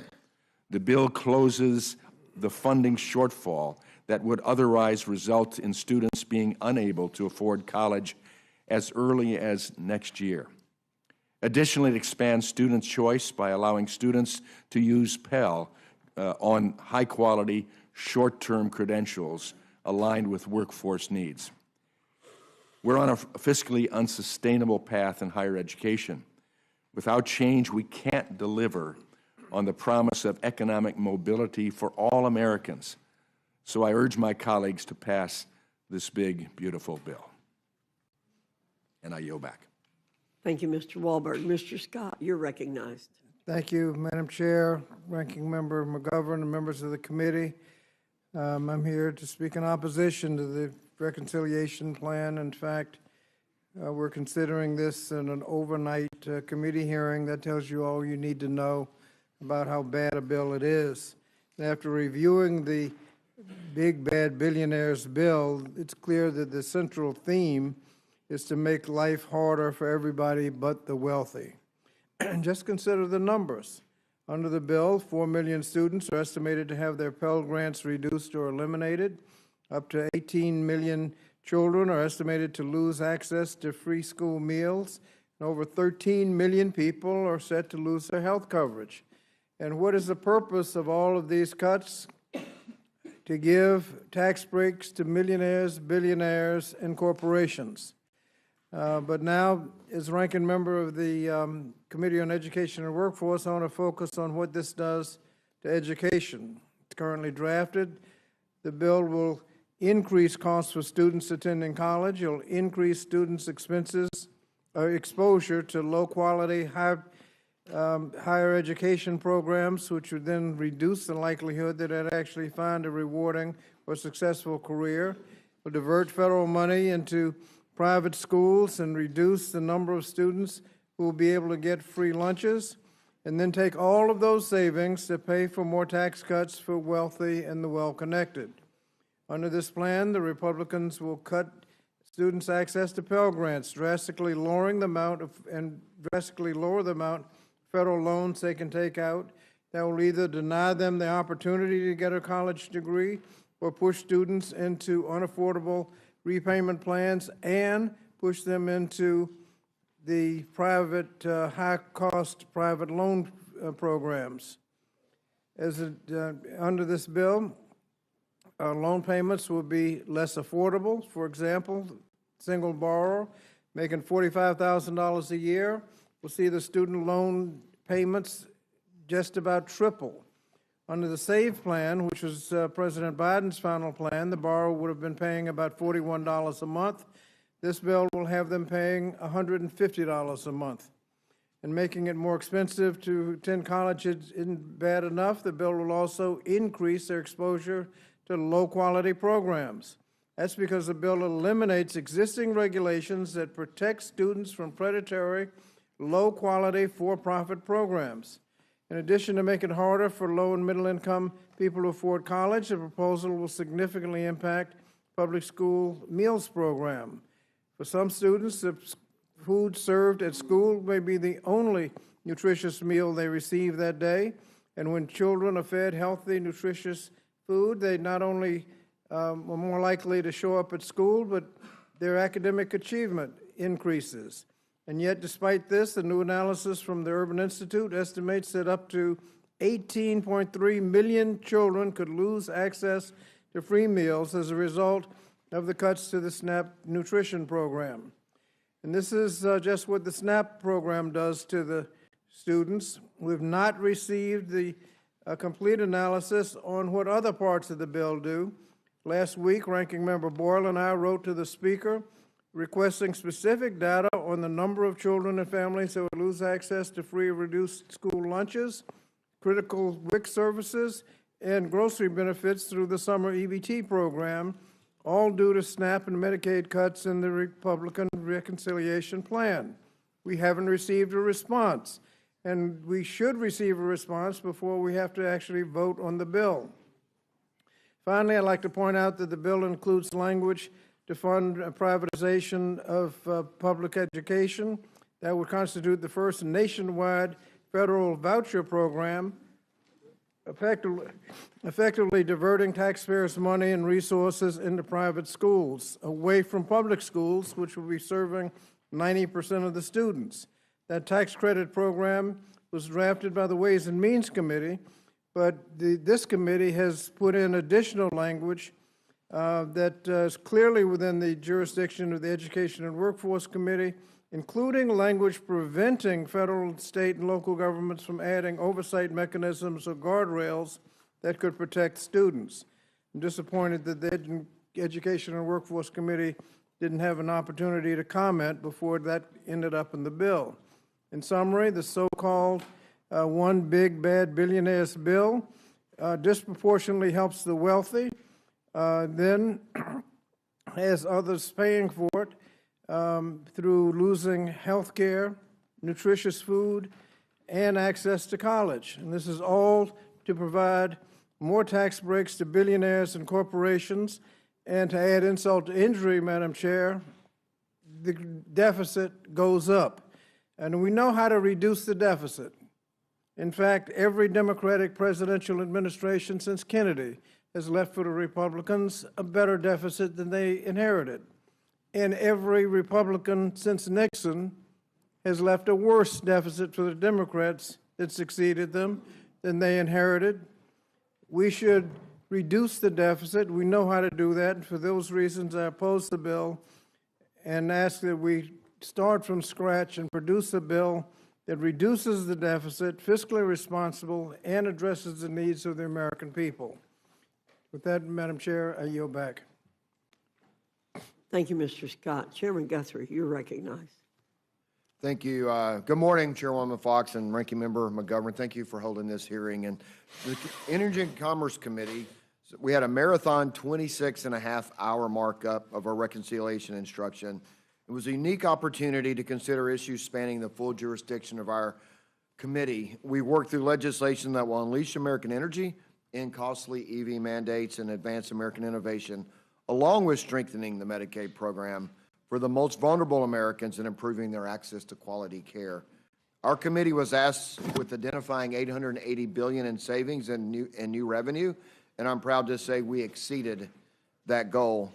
We've worked diligently to meet the target by ending wasteful Green New Deal-style spending, supporting the rapid innovation of American industry and federal agencies, and eliminating waste, fraud, and abuse in Medicaid that jeopardizes care for millions of women, children, people with disabilities, and elderly Americans. To ensure American energy dominance, we are securing our energy infrastructure by taking steps to refurbish and refill our Strategic Petroleum Reserve, which strengthens our energy security and supports our national security. Further, we're taking steps to streamline the process for LNG, exporting LNG to our allies while promoting more American energy production. Through an increase in federal revenues, we are streamlining the siting and permitting of new pipelines to transport energy around the country, which is critical to meeting the energy demands and winning the AI battle with China. We are saving $172 billion over the next 10 years by repealing the burdensome Biden-Harris administration regulations, and over $100 billion by eliminating the EV mandates imposed on the vehicle emission and CAFE standards that have failed to serve American taxpayers. And through major investments to modernize the Department of Commerce, we will integrate AI systems and upgrade IT systems to make the department more secure and effective. To protect the integrity of this project, we are implementing guardrails that protect against state-level AI laws that could jeopardize our technological leadership. Our legislation raises $88 billion of new revenue through a historic agreement reauthorizing the FCC Spectrum Authority while protecting U.S. national security. Biden-era inflation has left Americans struggling to access affordable health care, making programs like Medicaid critical for the vulnerable Americans who rely on them, making it more difficult. The issue has been exacerbated by the decisions of left-leaning state governments to spend taxpayer dollars on illegal immigrants. House Republicans make no apologies for prioritizing Americans in need over illegal immigrants and other able-bodied beneficiaries who are choosing not to work. Our priority remains the same: strengthen and sustain Medicaid for the expectant mothers, children, people with disabilities, and the elderly. That is why our legislation stops billions of dollars of waste, fraud, and abuse in the Medicaid program by beginning to close loopholes, ensuring states have the flexibility to remove ineligible recipients from their rolls and removing beneficiaries who are enrolled in multiple states. These are all common sense policies that will save taxpayer dollars and refocus Medicaid on those who need it most. Medicaid was created to protect health care for Americans who otherwise cannot support themselves, but Democrats expanded the program far beyond the core mission. That's why we're establishing common sense work requirements for capable but unemployed adults without dependents. Let me be clear, these work requirements only apply to able-bodied adults without dependents who don't have a disqualifying condition like a disability or substance use disorder, encouraging them to reenter the workforce or give back to their communities and regain their independence. All of this part of our effort is to strengthen Medicaid for those who need it most. When President Trump delivered his second inaugural address, he promised a revolution of common sense that would launch a generation of growth, prosperity, and health. This reconciliation bill is critical to that promise the President and congressional Republicans made to the American people. And today we're discussing a bill that unleashes American energy dominance, advances innovation, and protects access to care to our most vulnerable. When we were able to accomplish all of the outstanding developments for our constituents and extend the 27 Trump tax cuts, we'll have delivered a generational win for our constituents. And I'm proud of the work to respark the American dream and ensure our country will always be the land of opportunity. I yield back and look forward to answering questions. Thank you very much, Mr. Guthrie. Representative Pallone, you're recognized. Thank you, Madam Chair, and good morning to everyone here today. And I'm always happy to come before the House Rules Committee, but I have to say that convening a hearing at 1 a.m. in the dead of night when most Americans are asleep at home to pass a bill with catastrophic consequences for millions of Americans is wrong, and we should be debating this bill when the American people can follow along and when they're able to call the representative to voice their opinion about the legislation. At its core, this bill takes health care away from millions of Americans in order to give tax breaks to billionaires and corporate interests who I don't think need them. It's a reverse Robin Hood scheme that takes from the poor in order to give handouts to those who really don't need them. And the bill makes a series of devastating cuts to clean energy, killing jobs and gutting our efforts to combat the worsening climate crisis. It auctions publicly owned spectrum and uses that money to give tax breaks to the rich rather than reinvesting that funding for the public good. And it includes a massive giveaway to big tech at the expense of Americans by basically prohibiting state and local laws to regulate artificial intelligence for 10 years. And I'm going to go through some of the provisions of the bill in a little more detail, but I did hear your suggestion that we try to summarize, Madam Chair. So, and Mr. Pallone, it's 7 o'clock. It's not 1 o'clock. I know. Nobody told you that? No, but you're right that that people now hopefully can listen, but they were not able to from 1 o'clock till now. So with regard to health care, for months now, President Trump and congressional Republicans promised the American people that they would not cut Medicaid benefits or strip away people's health care. But just yesterday, President Trump told House Republicans behind closed doors, do not F with Medicaid. And then House Speaker Johnson promised, we're not going to touch Social Security, Medicare, or Medicaid. Well, the nonpartisan Congressional Budget Office released their latest accounting of this bill yesterday, and they found the bill that advanced out of the Energy and Commerce Committee last week will cut nearly $800 billion from Medicaid and take health care away from 8.6 million people. And I should point out that these figures are a floor. They're not a ceiling. CBO expects these numbers will rise as additional changes are made to the bill. And then there's the changes the bill makes to the Affordable Care Act. When you add the Medicaid cuts to the ACA cuts, the total number of people expected to lose their health care under President Trump and Republicans' watch is at least 13.7 million people, based on the CBO estimates.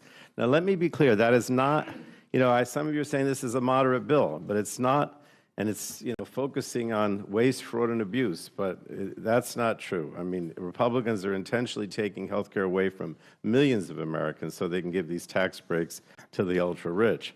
And Medicaid, as all of you know, is a life-saving program that 80 million Americans count on every day. It provides health care to 1 in 3 Americans and nearly half of all children in the United States. It covers close to half of all births and is the largest source of funding for long-term care for seniors and people living with disabilities. But with this bill, Republicans are intentionally taking health care away from millions of Americans. I'm going to keep stressing that. They're putting all sorts of burdensome and time-consuming roadblocks in the way of people just trying to get by, all so they can kick them off their health coverage. And if someone loses their coverage through Medicaid, the bill bans them from getting coverage through the ACA marketplace with any kind of subsidy. And this is just one way this bill essentially repeals the ACA for most people and makes it more difficult for people to get health coverage. And Republicans are making it more difficult for states to finance their share of Medicaid costs by preventing them from implementing new provider taxes. This will be catastrophic for states as their health care needs change over time. The cuts will not just impact people who count on Medicaid. Hospitals, particularly those in underserved and rural communities, are going to close. They've been telling you that. Nursing homes will close, and seniors will lose the care that they rely on. Emergency rooms will once again be overflowing as people are forced to delay care until it's life or death. Now, for decades, Democrats have been working relentlessly to make quality health care more accessible and affordable. It's worked. Thanks to our efforts, the number of uninsured Americans reached historic lows. But that's now all at risk as Trump and congressional Republicans look to strip health care away from almost 14 million people.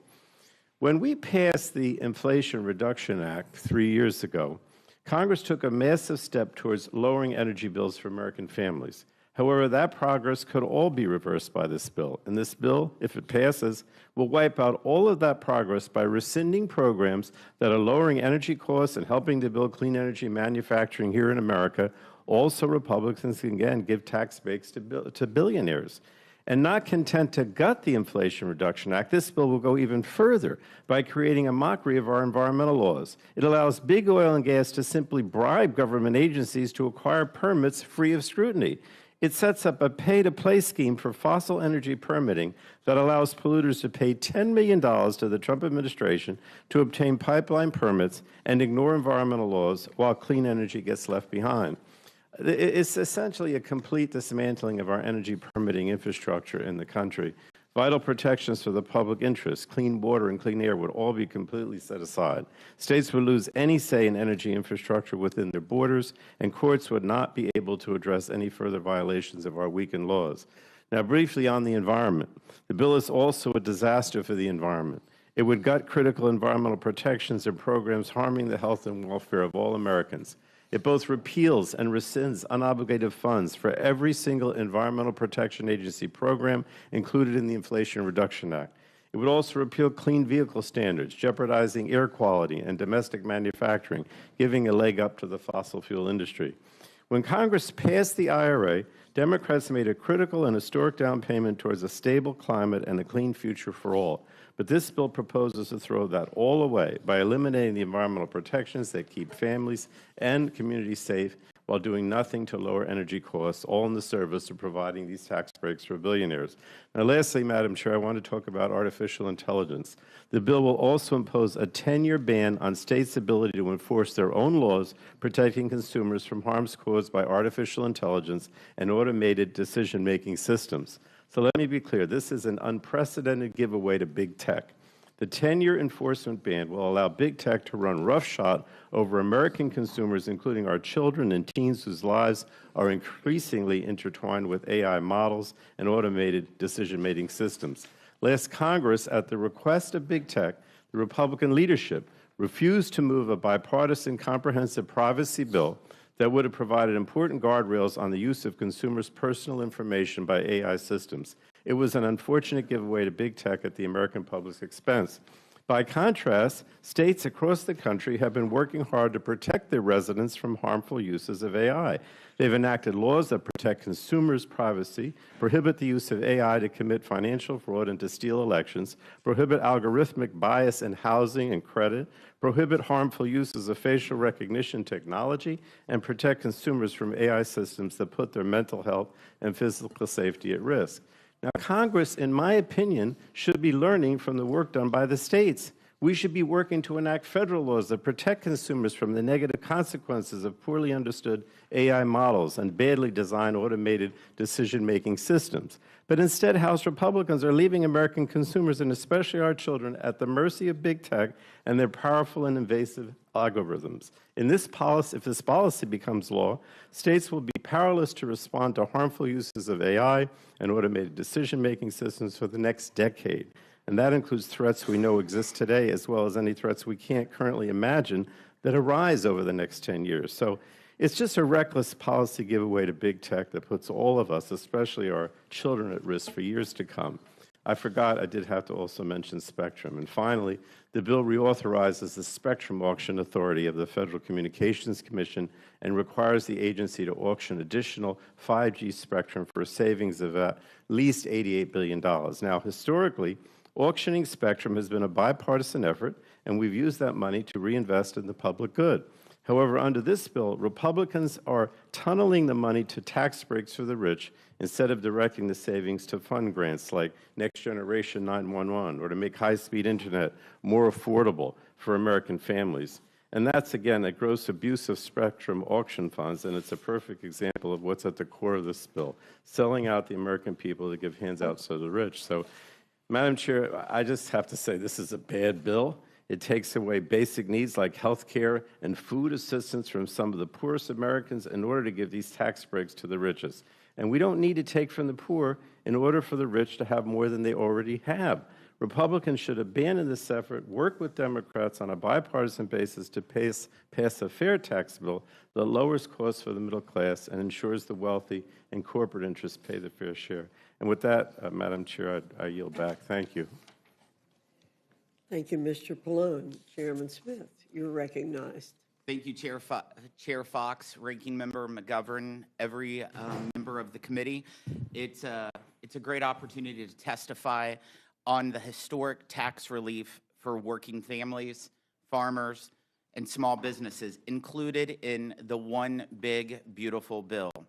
This legislation makes the successful 2017 Trump tax cuts permanent, and it delivers on President Trump's priorities of no tax on tips, no tax on overtime pay, no tax on auto loan interest of autos produced in the United States, and tax relief for seniors.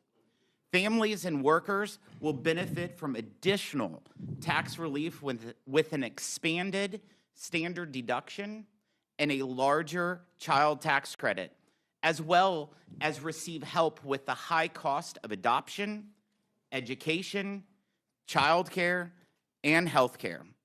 Main Street will benefit from a permanent small business deduction that has been expanded to 23%, helping small businesses grow, hire, and compete with larger corporations. 2 million family farms and millions more family-owned small businesses will benefit from a death tax exemption that is permanent, larger, and also indexed to inflation. This bill will also help revive American manufacturing, renewed R&D amortization, immediate expensing, and interest deductibility, combined with the new 100% immediate expensing for construction of new manufacturing plants. It will help turn America into a manufacturing powerhouse again and lower taxes for those who build it right here in America. Opportunity zones will ensure distressed communities, particularly in rural areas, share in this surge of new investment and jobs. Working class Americans voted for President Trump because he puts their interest over elite special interest. Wealthy universities will pay an endowment tax as high as the corporate tax rate. Bad Biden-era tax policy that rewarded the wealthy, the big banks, and China with tax breaks and giveaways will be replaced with good tax policy that benefits working families and small businesses. Illegal immigrants will no longer be eligible for refundable tax credits. Foreign countries will no longer be able to steal American tax revenue. The result will be economic prosperity for workers and families like the boom times of President Trump's first term. Take-home pay for the typical family with 2 children will increase by as much as $13,300. Annual real wages for workers will rise by as much as $11,600. Pro-growth tax policy will save up to 7 million jobs, while the permanent and expanded small business deduction will add 1 million new jobs each year and expand small business economic output by $1.5 trillion. And Ways and Means was able to deliver pro-growth, pro-worker tax cuts below the committee's reconciliation instruction of $4 trillion. I suspect Democrats will make the false claim that this bill rewards the rich at the expense of the poor.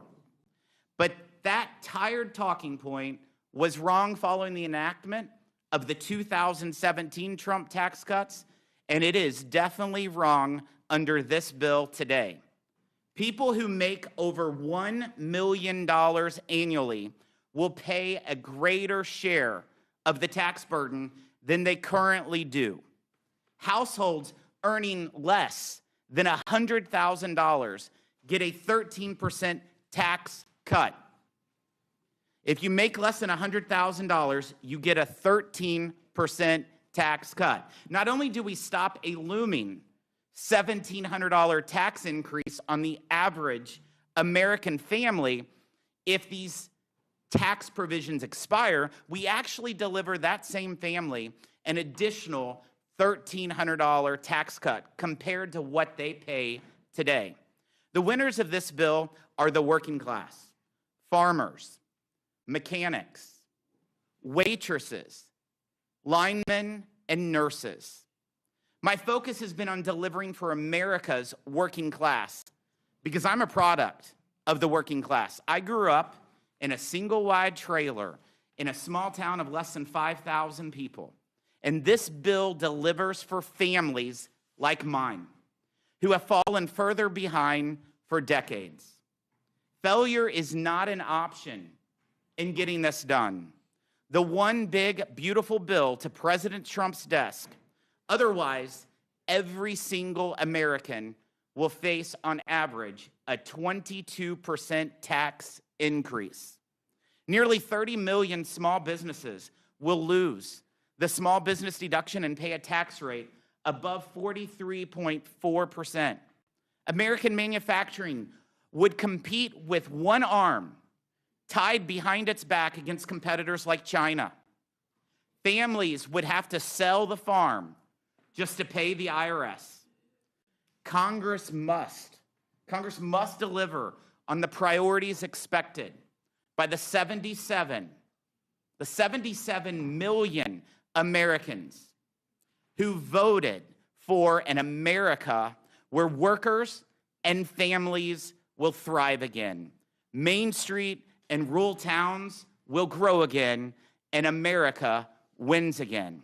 Thank you for your time, and I look forward to your questions. Thank you very much, Mr. Smith.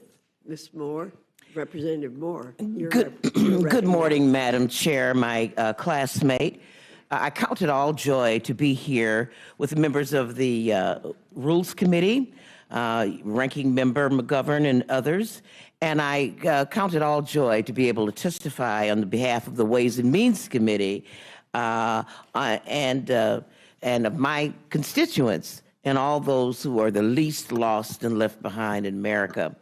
I want to talk about the tax provisions of a so-called One Big Beautiful Bill Act. I really can't argue with the president over the fact that this bill is big. It's 1,000 pages of a big bonanza for billionaires. I know that we have been accused of characterizing this as a bonanza for billionaires, and the numbers will bear that out. I know, Madam Chair, you're fond of fact-checking stuff, so I hope that you will do that on behalf of the American public when it comes to talking about how those folks under $100,000 are going to experience such a great growth in wealth and income.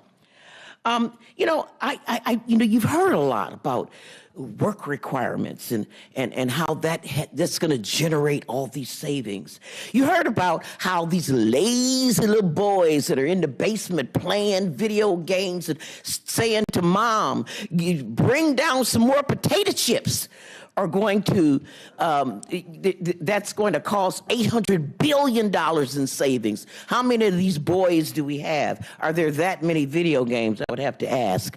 You know, we're talking about how we're just going to rout out waste, fraud, and abuse, and that's somehow going to generate over $1 trillion in savings. I'm asking you, even those of you who are not that good in math, to try to figure this out with me. Let's begin the analysis of this bill, not with all the numbers that we're all going to be throwing around here this morning, but let's just begin this analysis with a moral question.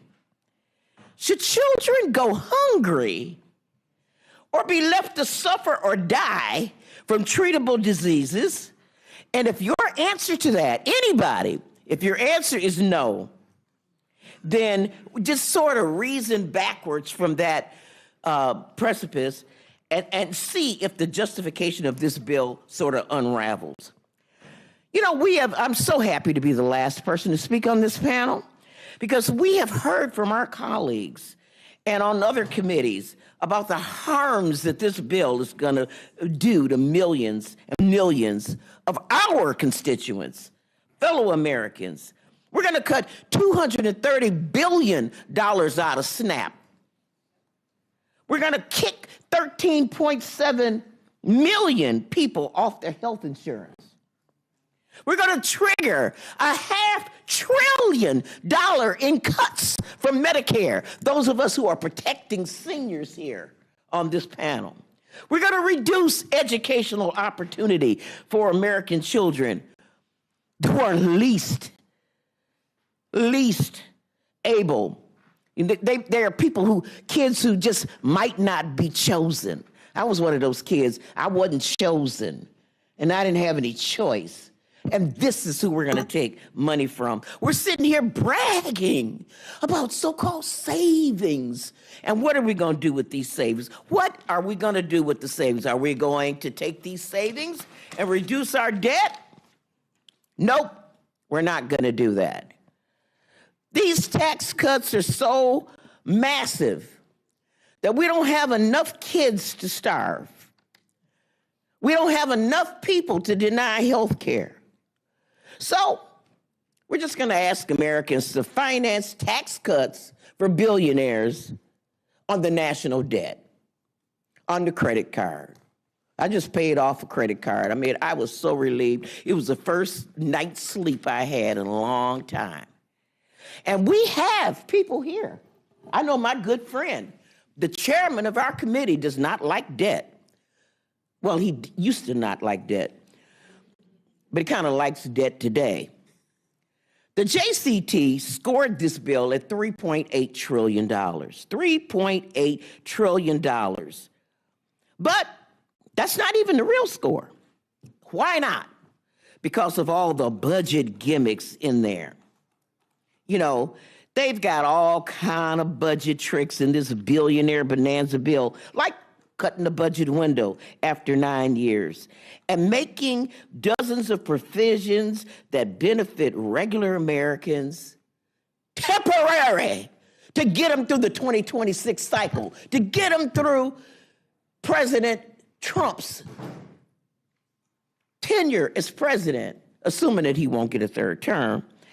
Otherwise, he's going to have to do something else. But that being the case, I mean, it is so cynical to tell people we're going to give these to you. We're going to have permanent tax cuts for wealthy people. But we're going to make this temporary, just long enough to trick you into believing that it helps. So, what is the cost of this bill after we strip away all the gimmicks? It's going to be, not including the interest on the debt, it's going to be at least $5 trillion. So, my twist on Mark Twain's statement, there are lies, damn lies, and then there's trickle-down economics. You know what? We've heard, at least, I'm 74 years old, and I swear to God, I can remember when the talk of the trickle started. And it hasn't trickled yet. And this bill is not going to start to trickle. The so-called fiscal hawks will try to make you believe that this country club urban legend that tax cuts pay for themselves. It has never worked, but it just has not stopped the talking point. That's what it is. That they claim that this bill will generate $2.6 trillion of revenue from economic growth. There is not one. Produce them. Fact check this, Madam Chair. Where is the economist who will back up those numbers? Where they at? They ain't here.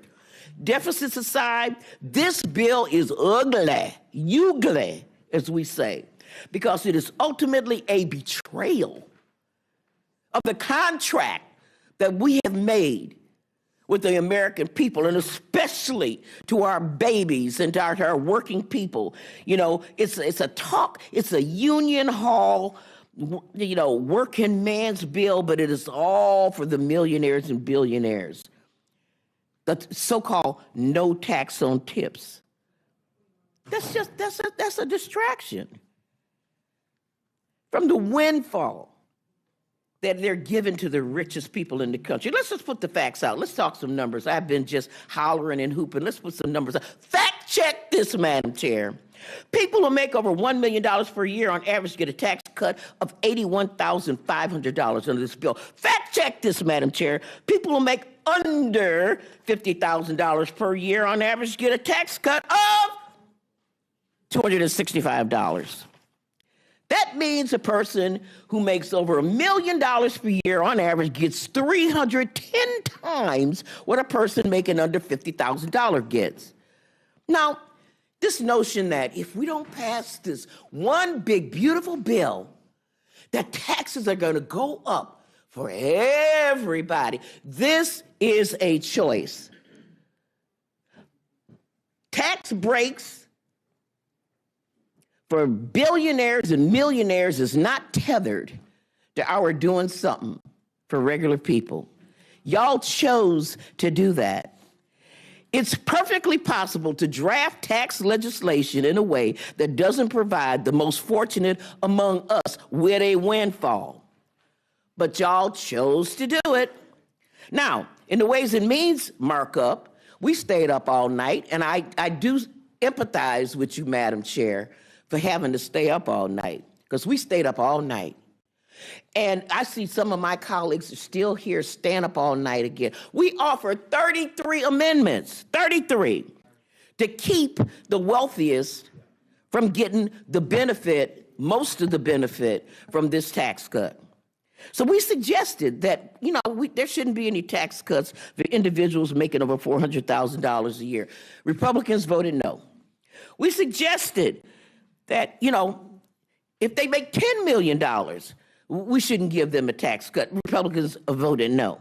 We said, how about $100 million? Republicans voted no. We said $1 billion. They voted no. You know how they voted. No one was just too rich for this tax cut in the worldview of our colleagues on the other side of the aisle in the Ways and Means Committee. Now, if that wasn't bad enough, the JCT numbers show that this bill is even worse for people on the bottom rung. By 2029, according to JCT numbers, after the temporary tax cuts for people making under $30,000 for a year, on an aggregate, they're gonna, as a group, they're gonna be paying $5 billion more in taxes. That's a big tax cut, Madam Chair. Fact check that. Now, imagine that, Madam Chair. There's so many ugly things in this bill, in this 1,000 pages of this big, beautiful bill. My 5 minutes could not possibly do them justice. Making it easier. I couldn't believe it when I saw this, Mr. Chairman, Madam Chairman. I couldn't believe it when they proposed to take away the taxes on silencers for guns. What, Madam Chair, why? There's a $200 tax on buying silencers for guns. And then we're going to kick 2 million children off the child tax credit. You know, they brag about doubling the child tax credit, but Madam Chair, the poorest, the neediest, the most vulnerable children get nothing, unless their parents earn money. You know, and what I say is that, why don't we just make the kids go to work? Just cut to the chase. Tell kids, y'all got to start working.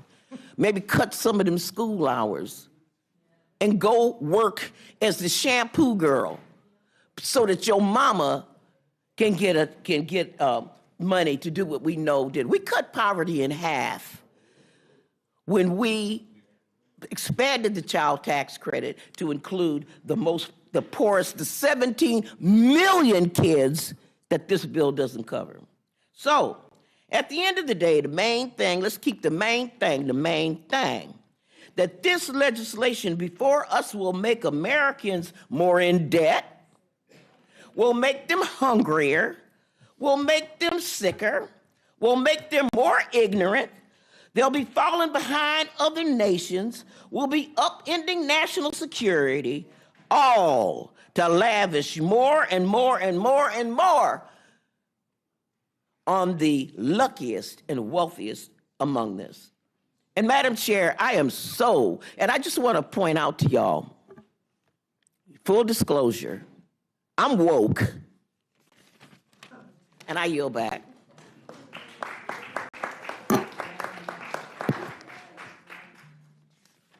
Well, Ms. Moore, I think that applause indicates performance, having been brought to the Rules Committee this morning. I do have a lot of fact checks, but as I've done a couple of times this morning, I am going to resist. But I'm sure you will. But I'm going to wind up entering some things into the record that were said about the TCJA when it was passed, to show that the same kinds of things are being said now, and they're wrong, and they're going to be proven wrong, just like the things said in 2017. Madam Chair, can I just make an intervention? We're not talking about the 2017 tax cut and I wasn't here then. This is the bill that I have gone through, and what I have said, you can fact check what I said, people are going to be hungry and losing health care. Let's talk about this bill. I don't want to talk about that bill because I wasn't let me there. talk about this bill. Okay, talk about it, Madam Chairman Smith. You the chair. You can do whatever you want. Chairman Smith.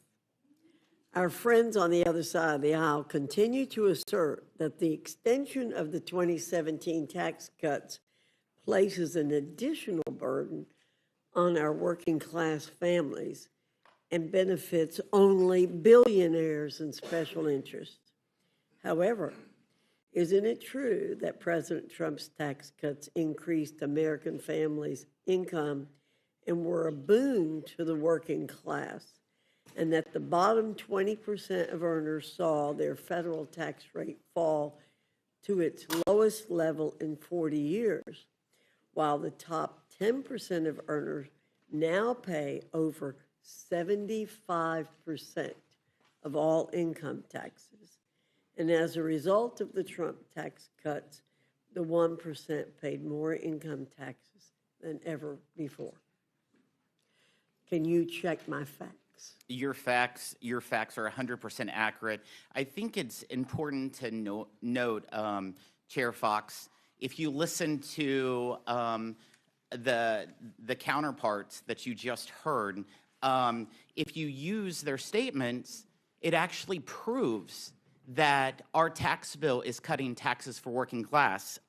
My good friend from the Ways and Means Committee said that in 2029, $5 billion in tax increases on people because of the expiring provisions. In order to those to be increased, that means they had to be cut, and that's what we're doing here. We are cutting $5 billion for those tipped employees, those Uber drivers, those linemen who work overtime, and it's for 4 years. I hope it's much longer, but you know what? Don't say that it's increasing $5 billion, but you're not giving us credit for the $5 billion tax cut that we're doing right now. And I also want to point out, Chair Fox, back in 2017, in those Trump tax cuts, the 17 million children that Ms. Moore was talking about that are being left behind, yeah, they're going to be left behind by the Democrats when they vote no on this bill, because that would mean a refundability would go from $1,700 to $1,000. So every one of those 17 million children would lose $700 pulled out because the Democrats voted no. So in effect, the shares of those who foot the tax burden got more progressive in the 2017 bill, and will get that way, and will be that way again with this bill. Correct? That's correct. And last, despite all of the rhetoric, and I have to tell you, it really qualifies as rhetoric. Again, performance, I think, is a better term for it. The Democrats could have raised the tax income bracket when they were in control and passed their reconciliation efforts, because the tax cut expiration was in the 10-year window. Isn't that correct? It's absolutely correct. And they failed to do so. Again, they have a credibility problem here.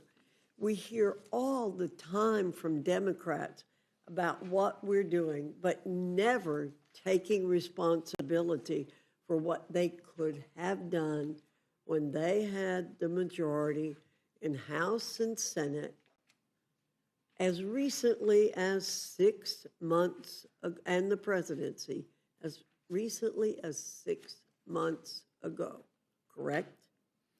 Excuse me, they didn't have the 6 months majority in ago, the House. they didn't have the But majority in the House. 3 years ago, excuse me, 2.5 years ago, they had that majority. They absolutely had all three branches of government 2.5 Right, years they had ago. all three branches of government, and they could have done that then, but they did not. Thank you again, Chairman Smith. Mr. McGovern, I'm recognizing you. Oh, okay. So, first of all, let's be clear. I think Democrats are willing to work with Republicans on helping middle-class families with tax relief and helping those in the lower income brackets get into the middle class. That's never been a question. We don't have any problem with that. We're happy to work with you on something like that. But we're talking about this reconciliation bill, and CBO just did an analysis, which basically, and I said this earlier, I'll repeat it again, it shows how your bill would impact the bottom 10% and the top 10%. And as you see on this graph here, the bottom 10% are going to be worse off, and the top 10% are going to be much better off. And one of the reasons why is because in this beautiful bill that you think is so beautiful. There are cuts to SNAP that amount to $230 billion, cuts to Medicaid that amount to $880 billion. And so basically, I mean, I'm trying to put this politely, but middle-class families, those struggling to get a middle class, are going to be screwed, right, if this becomes law. And we went over this earlier, with the latest version of this bill, the top 0.1% stands to gain $255,000 on average in 2027 alone. That's $700 a day. People who make over $1 million a year will also get their pockets lined. On average, these millionaires will have an additional $81,500 per year. For those earning less than $50,000, as Ms. Moore pointed out, the average benefit is $265. That's less than $1 a day. So that is what our problem is with your reconciliation bill. The people that we think that we get elected to try to fight for are going to be hurt the most in this reconciliation bill. And let me also just say, I mean, I kind of hope that we would get to a point where Democrats and Republicans and liberals and conservatives would all agree on some fundamental basic principles. One is that, everybody should have health care. Two is that nobody should go hungry in this country. I mean, we live in the richest country in the history of the world. We have 46 million Americans who are food insecure, are hungry. I don't know about you, I'm ashamed of that. And as I said, because I'm also on the Agriculture Committee during the debate, is that hunger is a political condition. We have the money to end hunger. We have the infrastructure. We know what to do. We lack the political will. We have the political will to give billionaires tax cuts, but we don't have the political will to end hunger in this country. In fact, what is particularly galling is that this bill takes from those with the least and gives to those with the most. I said this in the Agriculture Committee. You guys make Marie Antoinette look down to earth. I mean, this is like crazy. I can't believe that you're doing this. I mean, again, as someone who's on the Ag Committee, and the chairman heard me, and the ranking member heard me speak at length about this, but I find it unconscionable. I find it unconscionable and immoral that we're here debating a bill will take food away from kids. I mean, this bill will do that. All the denials won't change the fact that this bill will hurt these people. It will take food off the table of families of 7, 8, 9-year-old kids in your communities. It'll mean more kids go to school hungry. More kids get kicked off their free school meals. More kids will suffer chronic illnesses because they don't have access to good nutrition. By the way, there's a cost to being indifferent about those who are food insecure in this country. And because of this bill, more and more people are not going to go without health care. They're going to go without food. And for most of last week's hearing in the Ag Committee, and, most Republicans, this is the thing that really bothers me, most Republicans on the Agriculture Committee couldn't even bother to show up during the debate. I mean, I made a comment, I think that almost got my words taken down. I said, look, I mean, we're all arguing about work requirements for people who are poor.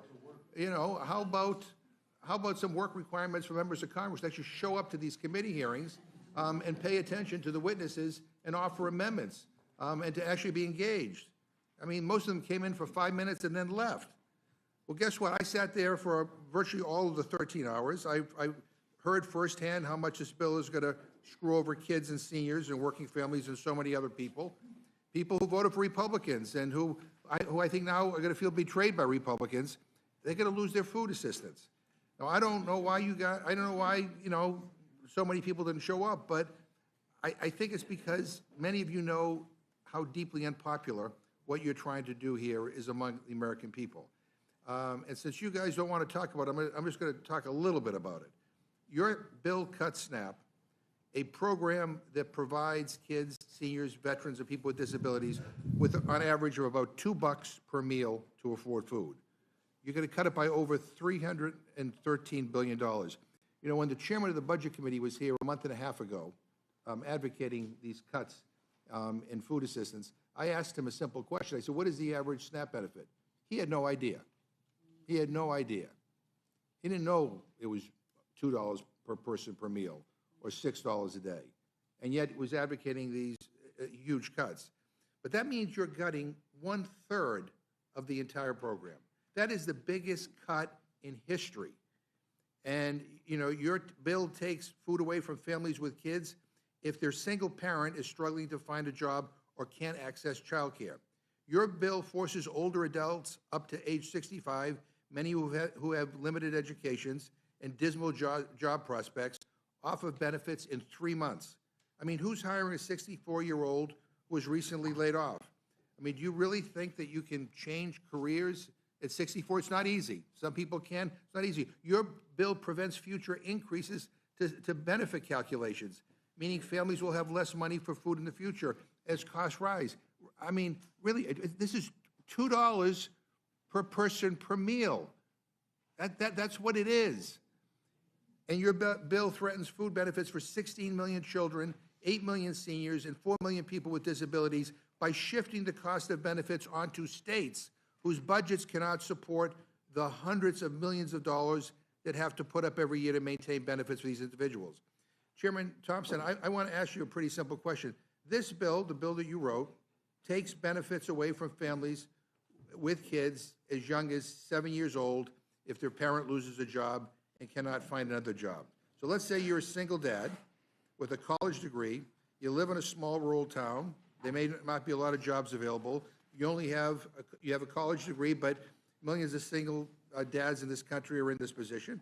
And let's say you get laid off from your job with no notice, no warning. And let's say it's March. So you now got 90 days to get a new job, or you lose your portion of the SNAP benefits, which means less food in the fridge for you and your family. So yes or no, Mr. Chairman, do you think it's right for the government to punish those kids because mom or dad can't get a job, locked down in 90 days? And let me just also add, the majority of able-bodied people who are on the benefit actually work. They actually work. They earn so little, they need the benefit. But I asked the question, I mean, do you think that that is an okay thing to have happen? Well, Mr. McGovern, being on the Agriculture Committee as long as you have, I think I really felt like you'd have a great grasp on the entirety of the nutrition title of the Farm Bill. States have had and will have waivers in those situations so that that they can exercise.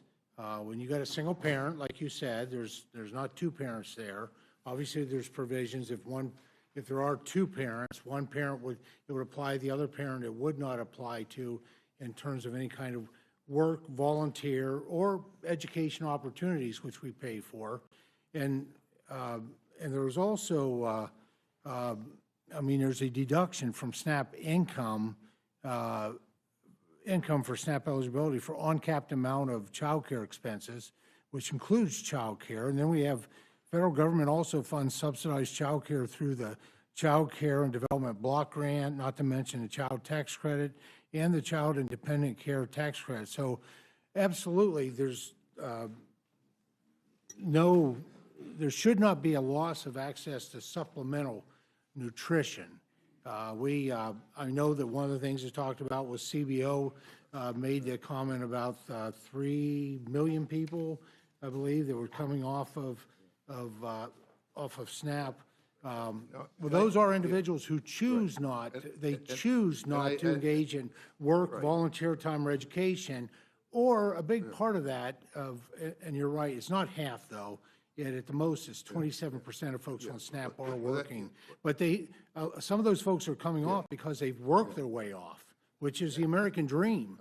They no longer are living in poverty. I'm going to yield to, that's kind of a word salad, but the bottom line is if that single parent can't find a job, I've heard word salad. they lose their benefits. It's that simple. I mean, they lose their benefits. And by the way, we have a child care crisis in this country too.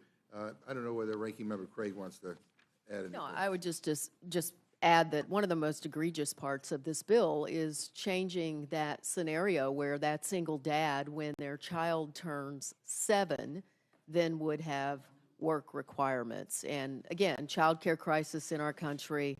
And add on top of that, that if you're married, actually, only one of you has work requirements. So, it's crazy. You can stay home and still be eligible for the benefit if you're married and your spouse goes to work. But if you're a single mom or a single dad, the new dependent age for someone is 7 years old. And by the way, the vast majority of people in this country who are on SNAP are kids. They're seniors and they're people with disabilities. And veterans as well. In your home state, Mr. Chairman Thompson of Pennsylvania, they'll be under this bill. They're going to be on the hook for over $1 billion in benefits alone if this bill is acted. So what if Pennsylvania or any other state can't meet that cost? I know you think they can, but what if they can't? I think the governor of your state says the bill will make groceries more expensive, close down local grocery stores, and force kids to go hungry. But I want to just say, this state cost share that you all talk about, saying that we're not going to cut benefits. Well, again, if Pennsylvania had to absorb $1 billion, that's a lot for a state budget. What if they can't do it? Did they then do benefit cuts? Well, I actually reject your premise of your question that states will refuse to cover 5% of a supplemental nutrition assistance program, given that they have 2 years to adjust their state budgets. SNAP, as you know, is the only state-administered entitlement benefit that is fully funded by the federal government. And states are already paying anywhere from 25 to 50% of the cost of Medicaid benefits in their states. States are fully capable of paying for SNAP, and every single state has achieved an error rate below 6% in the last 10 years, which would bring them down to that base cost share. And really, the time has come to impose clear incentives for states to improve their services to SNAP participants and control costs. Right. And the only way for that to occur is for them to have some level of skin in the game on benefit expenditures. Well, as you know, it's not just 5%, it could go up to 25%, and for some states. But let me switch to Ranking Member Craig so we can get some different perspectives here. Ranking Member, what will states do if they can't meet the absurd new scam set up by Republicans in this bill? We all know that they're going to cut the benefit. It's just that plain and simple. And look, the way that this bill takes the error rate right now, if it's $56 or less, the state does not count that, whether it's an underpayment or an overpayment. But like under this, everybody's error rate is going up. And I'm sorry that the chairwoman left, because 19% of her households in her district are benefiting from the SNAP program today. And the cost in that state is going to be just exorbitant. So isn't this just a backdoor way to take food assistance away from people without having to get your fingerprints on it? Well, it's shifting the blame for taking away the benefit. So this body is trying to shift the blame to states. 23 governors wrote to us to say, we cannot afford this, we cannot pay for this. And in fact, Ranking Member, is there anything in this bill that prevents a state from cutting benefits for kids? There's absolutely nothing in this bill. So this bill could lead to kids, seniors, veterans, and Americans with disabilities from being cut off of food assistance or seeing their benefits reduced. This bill will lead to benefit loss to millions of Americans. Now, Chairman Thompson, even if you disagree with everything that we just said, would you support amendments? And that's a pretty accurate statement, Yeah. Mr. Ranking Member. Thank you. Yeah, but would you support amendments that simply say that SNAP provisions in this bill cannot go into effect unless no child, no veteran, and no one living in a rural community will have their food benefits cut under this bill? I mean, we tried to offer that in committee because there's great concern over Mr. Ranking Member, I don't see it necessary, given the depth and the width of the nutrition title. What we're putting forward can't be taken in a silo. You have to look the entirety of how the nutrition program works. And I don't believe, actually I believe that we're going to be empowering more children to have a better future. There may be parents out there that will choose not to engage in work requirements that, by the way, we've had since the 1970s. Right, but this is but not something new. Not with kids at seven and 8-year-old, 9-year-old. If you go back and you look at the general work requirements, it's age 6. We move it to 7 with this bill. And I don't know how we provide children a better future by providing them less food and nutrition as they're growing up. I mean, I don't know how we guarantee a better future if we do everything we can to keep children stuck in intergenerational poverty. Well, first of all, a lot of people who are on SNAP, who have been on SNAP, have gone on to be very successful people. This kind of stigmatization that if you're on SNAP, that somehow you're going to always be stuck in poverty is just not the reality. I'll go to Ms. Craig and then to Ms. Moore. Mr. Chairman, I'm offended by your last statement. My own mother was a single mom who was going to school at night to get her teaching degree for 9 years to become a teacher. Yep, she did it, but under the scenario we just outlined, my mom would no longer be eligible for benefits once I turned 7 years old because my mom is going to school, not able to work during 80 hours a month. That is the truth, and you know it. And look, 11 million people, according to the Center on Budget and Policy, including 4 million children, live in households that would be at risk of losing these benefits if this bill passes. Well, and if I can, I'd just say, you read the bill, it's an average of 80 hours a month. That's 20 hours a week. Doesn't have to be 20 hours. It just has to be an average of 80 over a month. And it is work. And like the ranking member said, approximately 27% of SNAP recipients are working today already, but they're living in poverty. But it can be volunteer work, but it also, your mom would qualify because she was actually getting education, and that is a qualifier for not 80 hours a week, not 80 hours a month. And let me just, we throw around these numbers, 13 million people lose their health care, 5 million people lose their food assistance benefits. And I worry sometimes that there are people in this chamber, who look at those numbers and kind of view them as statistics and fail to appreciate kind of the human element behind them. One of the things that I've learned in this job is that people's lives are complicated. And one glove doesn't fit all. And as much as we want to, say that this should apply to everybody or this should apply to everybody and this, and it is complicated. And my experience, especially with a lot of single parents raising kids, they want to be good parents because that's the best thing they can do to make sure their kids have a bright future. And to have to add on to that now, if I don't meet this new requirement, I will lose my SNAP benefit, and there'll be less food in the house. I don't understand why this is something that my Republican friends feel that they have to do. But Ms. Moore. Mr. Ranking Member, we can't also say, that has been a quandary of certain folks in certain situations. You're right. It's complex. People have very different lives. What happens if child care is not available? And that is why the state has and will retain flexibility with waivers to be able to meet those individual needs.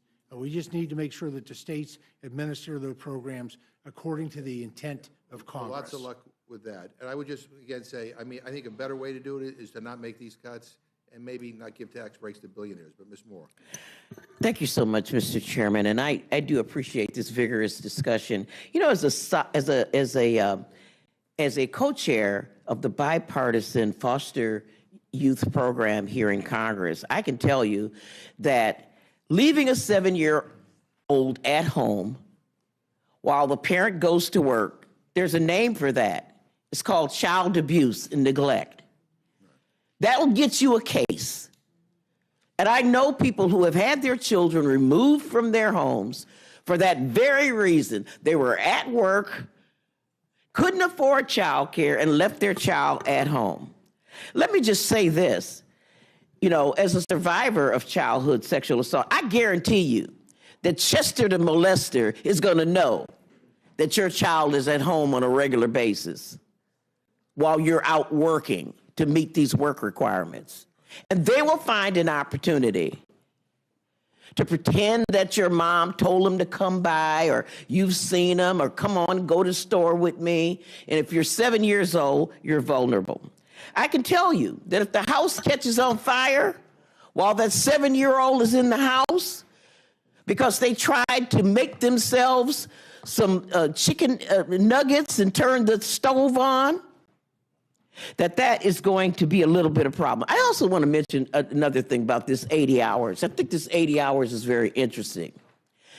I remember my daughter once working for a daycare center, and I mean, the minute she hit that 19th hour, no matter how busy they were, they sent her home because they didn't want to incur payroll tax charges. There's employers make decisions that low-wage people, low-income people, people that you're targeting, don't have any choice about it. You're working in a fast food restaurant, they're not going to let you work 40 hours a week, so they have to pay workman's comp. They're not going to let you work 20 hours a week in order to do it. They're dumb if they do. Because they don't, the whole point is to have people churning in and out. So I don't want to, this is, I so appreciate my colleagues here from the Ag Committee that have greater information about this particular part of the bill, but I just could not let it pass without talking. So if you want to change anything, this 7-year-old at home alone, it's a name for it. Child abuse and neglect. Thank you. Now you're back. I just want to ask a few quick questions to Chairman Smith. Chairman Smith, you keep saying that if we don't pass this beautiful bill, it will result in the biggest tax increase in history. As I see it, that's your fault. And why? Because when you passed your tax bill in 2017, you made the corporate tax cuts permanent, but you made the tax cuts for middle class temporary. So when those cuts expire, and the rates go up on hardworking Americans, is because you drafted your bill. That's why you drafted your bill. I mean, another thing, you keep touting no tax on tips, no tax on overtime. Setting aside that under this bill, parts of tips and overtime are still taxed, just like in 2017, you drafted those tax cuts as only being temporary. They expire. So if these are an important centerpiece to help working class Americans, why are you making them expire? Why are those tax cuts temporary? So the bill that we passed in 2017 out of the House made everything permanent. It was the other side of the building that put the expirations in. But the bill that I drafted, Mr. McGovern, and that I was part of the Ways and Means Committee made everything permanent. And the good thing about it is this one big, beautiful bill before you will make all those expiring provisions permanent. Well, let me ask you this. Do you think the child tax credit should go down in 2029?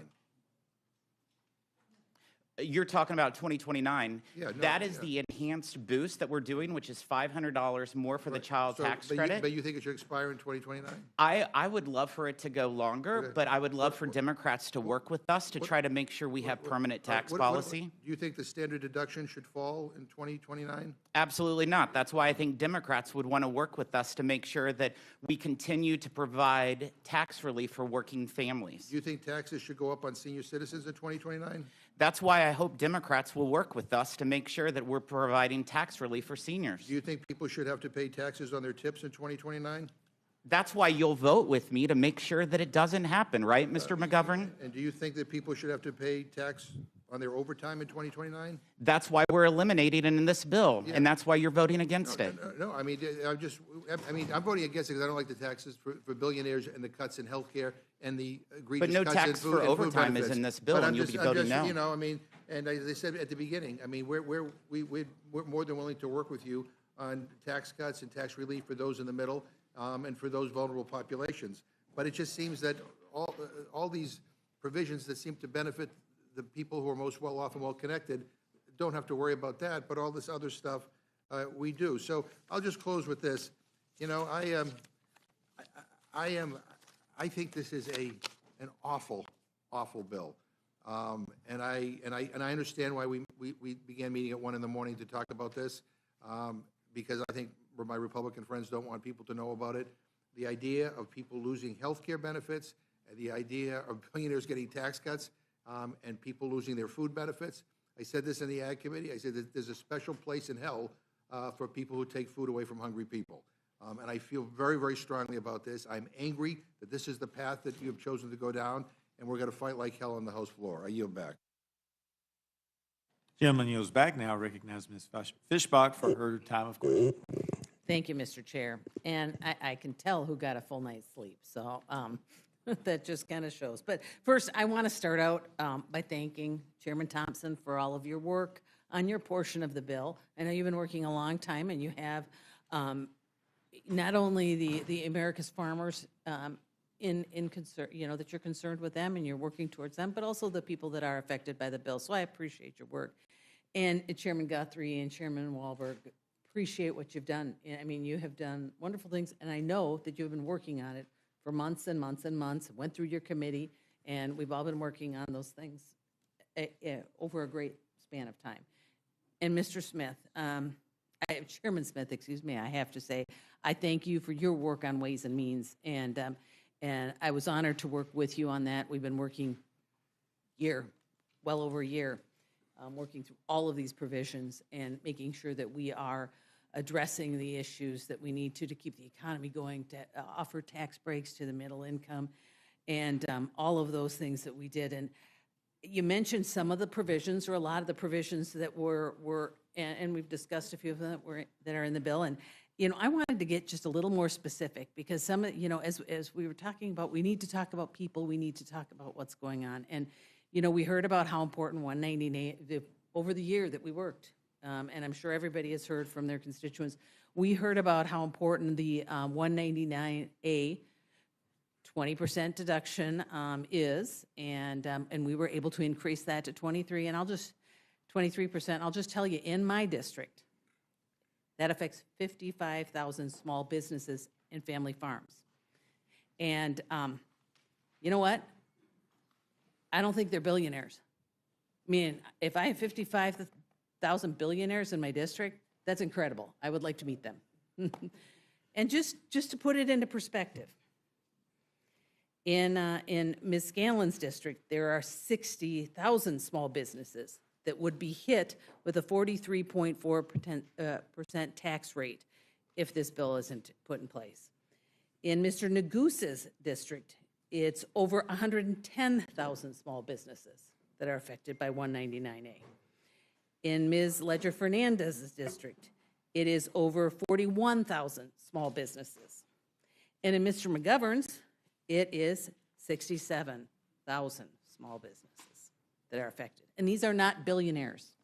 They're not billionaires. These are small businesses, the backbone of our communities. And that's why that's so important.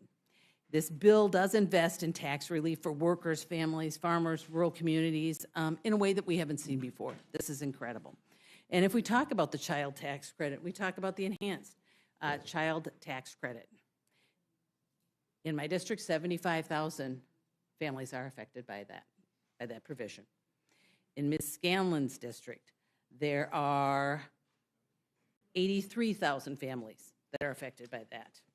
Mr. Negus's district, 73,000 families that are affected by the child tax credit. In Ms. Ledger Fernandez's district, 75,000. And in Mr. McGovern, almost 100,000. And all of those people would see their child tax credit cut in half without this bill. These are regular people, regular middle-income people that will be affected if we do not take to heart those provisions and pass this bill. This is about making sure that people have what they need and the middle income are there and supported. And I also just wanted to say, we've made some mention about the length of time and that these provisions haven't been made permanent. And just as a side note, just to throw it out, when Democrats in 2022 passed the Inflation Reduction Act, they only extended the enhanced premium tax credits through 2025. Was there an election in 2024? Yeah, because I think that was the implication, that we had somehow done it because of an election. But instead, what was prioritized in that bill was wealthy individuals trying to buy electric vehicles. So that was the difference. This bill actually helps the middle income and not just do that. But I did want to just really focus a little bit, and I want Mr. Chairman Smith, we've talked a lot about the families and the middle income, but I did want to circle back and just talk a little bit about the provision that we put for seniors, that we created for seniors. So if you could talk just a little bit about that. Absolutely. First off, I just want to hit on this bill affects 40 million children with the child tax credit. So every congressional district is drastically affected. In regards to the tax relief for seniors, this is currently in the tax code. A senior 65 years old and older gets to deduct about $1,900 from their standard deduction. They can get the standard deduction if they're single, $15,000, and then that senior deduction is an added tax savings for them. What we did, we actually increased it $4,000. So now they'll be able to deduct almost $6,000 of that standard deduction, and that is equivalent. That is the equivalent of a person who makes $75,000 or less a year not owing any on Social Security, any taxes on Social Security. And Chairman Smith, I just have to ask so we can make sure that everybody understands. Are those billionaires? If someone makes less than $75,000 a year, they're definitely not billionaires. Thank you for clarifying that for me, because I hear that a lot, that we are just, benefiting billionaires, and it's absolutely not true. The American people are positively affected by this bill, the average middle-income family, and I thank you for putting it together, and I thank the chair for all of the input for this bill. And with that, I yield back. Gentlelady yields back. Now recognize Ms. Scanlon for her 5 minutes of questioning. Thank you, Mr. Chairman. Good morning to our witnesses. Thank you for joining us here. You can thank the speaker for scheduling the early morning wake-up call for everyone. For some reason, I keep thinking of a song, There's Got to Be a Morning After. It was from a disaster film, which may be an appropriate analogy here, because we all know that you don't schedule a 1 a.m. hearing unless you have a disaster of a bill that you want to hide from the public. And we don't have to look far to see why they want to hide this bill. It's an all-out assault on the American social contract. They're trying to sell it as some kind of economic growth plan. Thank you, trickle-down fictions again. But if you look past the press releases, what you find is a Frankenstein monster of a bill that kicks people off their health care, cuts nutrition assistance for working families, guts clean energy investments, and hands out trillions of dollars in tax breaks to the wealthiest people of the country. And as we learned from a CBO report overnight, it's going to cut $500 billion from Medicare in addition to the cuts to Medicaid, and impose or initiate a wealth transfer from the 10% of folks in this country who have the lowest income to the 10% that have the highest. So not saying that there aren't lots of tax cuts in here, but it's at whose expense, I think, is the question. If Ms. Fishbach wants to have a conversation about tax cut for small businesses, we would love to have that conversation, but it was never brought up for discussion with the entirety of Congress. What we have seen, and in my district, maybe it's not the same thing in her district, but we've seen that tens of thousands of people will lose their health insurance, tens of thousands of families will lose SNAP benefits, and that's just unacceptable. Let's start with the cuts to food assistance. At a time when food prices are high and getting higher because of tariffs, when wages haven't kept up with the cost of living, when families are still recovering from the financial strain of the pandemic, this bill takes a sledgehammer to SNAP. We're talking about a program that helps feed nearly 42 million Americans, 1 in 4 children in this country, one of the most effective anti-poverty programs that we have. It lifts millions out of poverty every year, and it does so with efficiency and dignity. At a certain level, it even provides a form of corporate welfare so that big businesses don't have to pay their workers a living wage. But Republicans aren't satisfied with that. Instead of working to expand access to food, this bill imposes more paperwork requirements, shortens eligibility windows, and slashes benefits. Republicans are claiming this will promote work, but the overwhelming body of evidence shows that their work requirements don't actually increase employment. They just make it harder for people to eat. You can't work if you're hungry. You can't hold down a job if you can't afford to feed your kids. Kids can't succeed in school if they're hungry. And no one can pull themselves up by their bootstraps if they're stuck in a hole that Congress has already dug for them. According to the Center on Budget and Policy Priorities, the SNAP cuts in this bill could result in nearly 2 million people losing access to food assistance. That's 2 million seniors, veterans, people with disabilities, single moms being told by the government of the richest nation on earth, sorry, you're on your own. And to what end? So that Republicans can claim to save a few $1 billion at the same time that they're extending the Trump tax cuts for the top 1%, a move that is going to cost this country over $3 trillion over the next decade. So let's be crystal clear. The trade-off that Republicans are proposing in this bill is not between cutting waste and boosting growth. It's between feeding children and giving billionaires another yacht. And speaking of tax cut, let's talk about what the bill does on that front, because it's breathtaking in its recklessness. It locks in place the worst parts of the 2017 Trump tax law. It extends tax breaks for corporations, slashes taxes for people at the very top, and opens up new loopholes for the ultra-wealthy to exploit. According to the Penn-Wharton budget model and the Tax Policy Center, more than half the benefits from these tax provisions go to the top 1%. Meanwhile, middle-class families will see little to no benefits, and millions of them will actually see their taxes go up because the cost of the Trump tariffs are greater than the tax cut they're going to receive.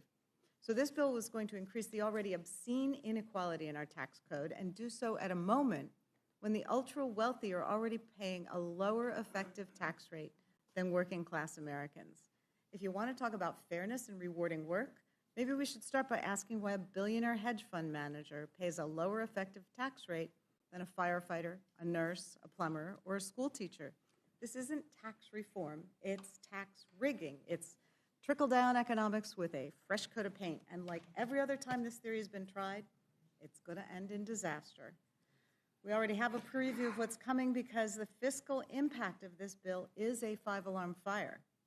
The bill's projected to add more than $3 trillion to the deficit over the next 10 years, and that's not coming from liberal think tanks. It's coming from conservative think tanks and former Republican budget officials.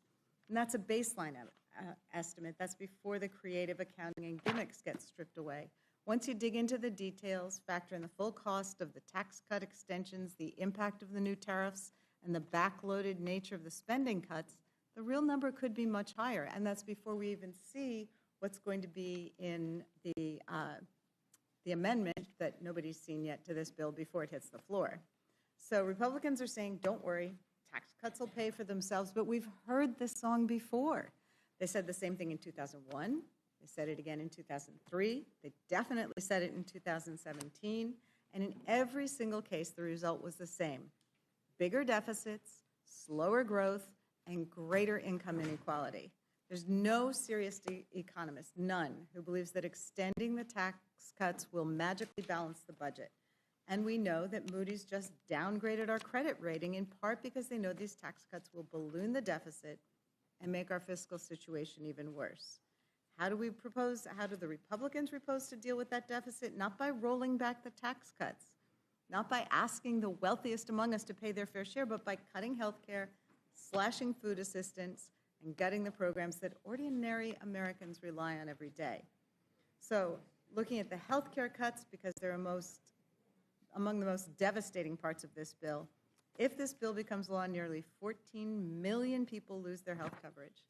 14 million, millions of low-income Americans who rely on Medicaid for doctor's visits, prescription drugs, life-saving treatments.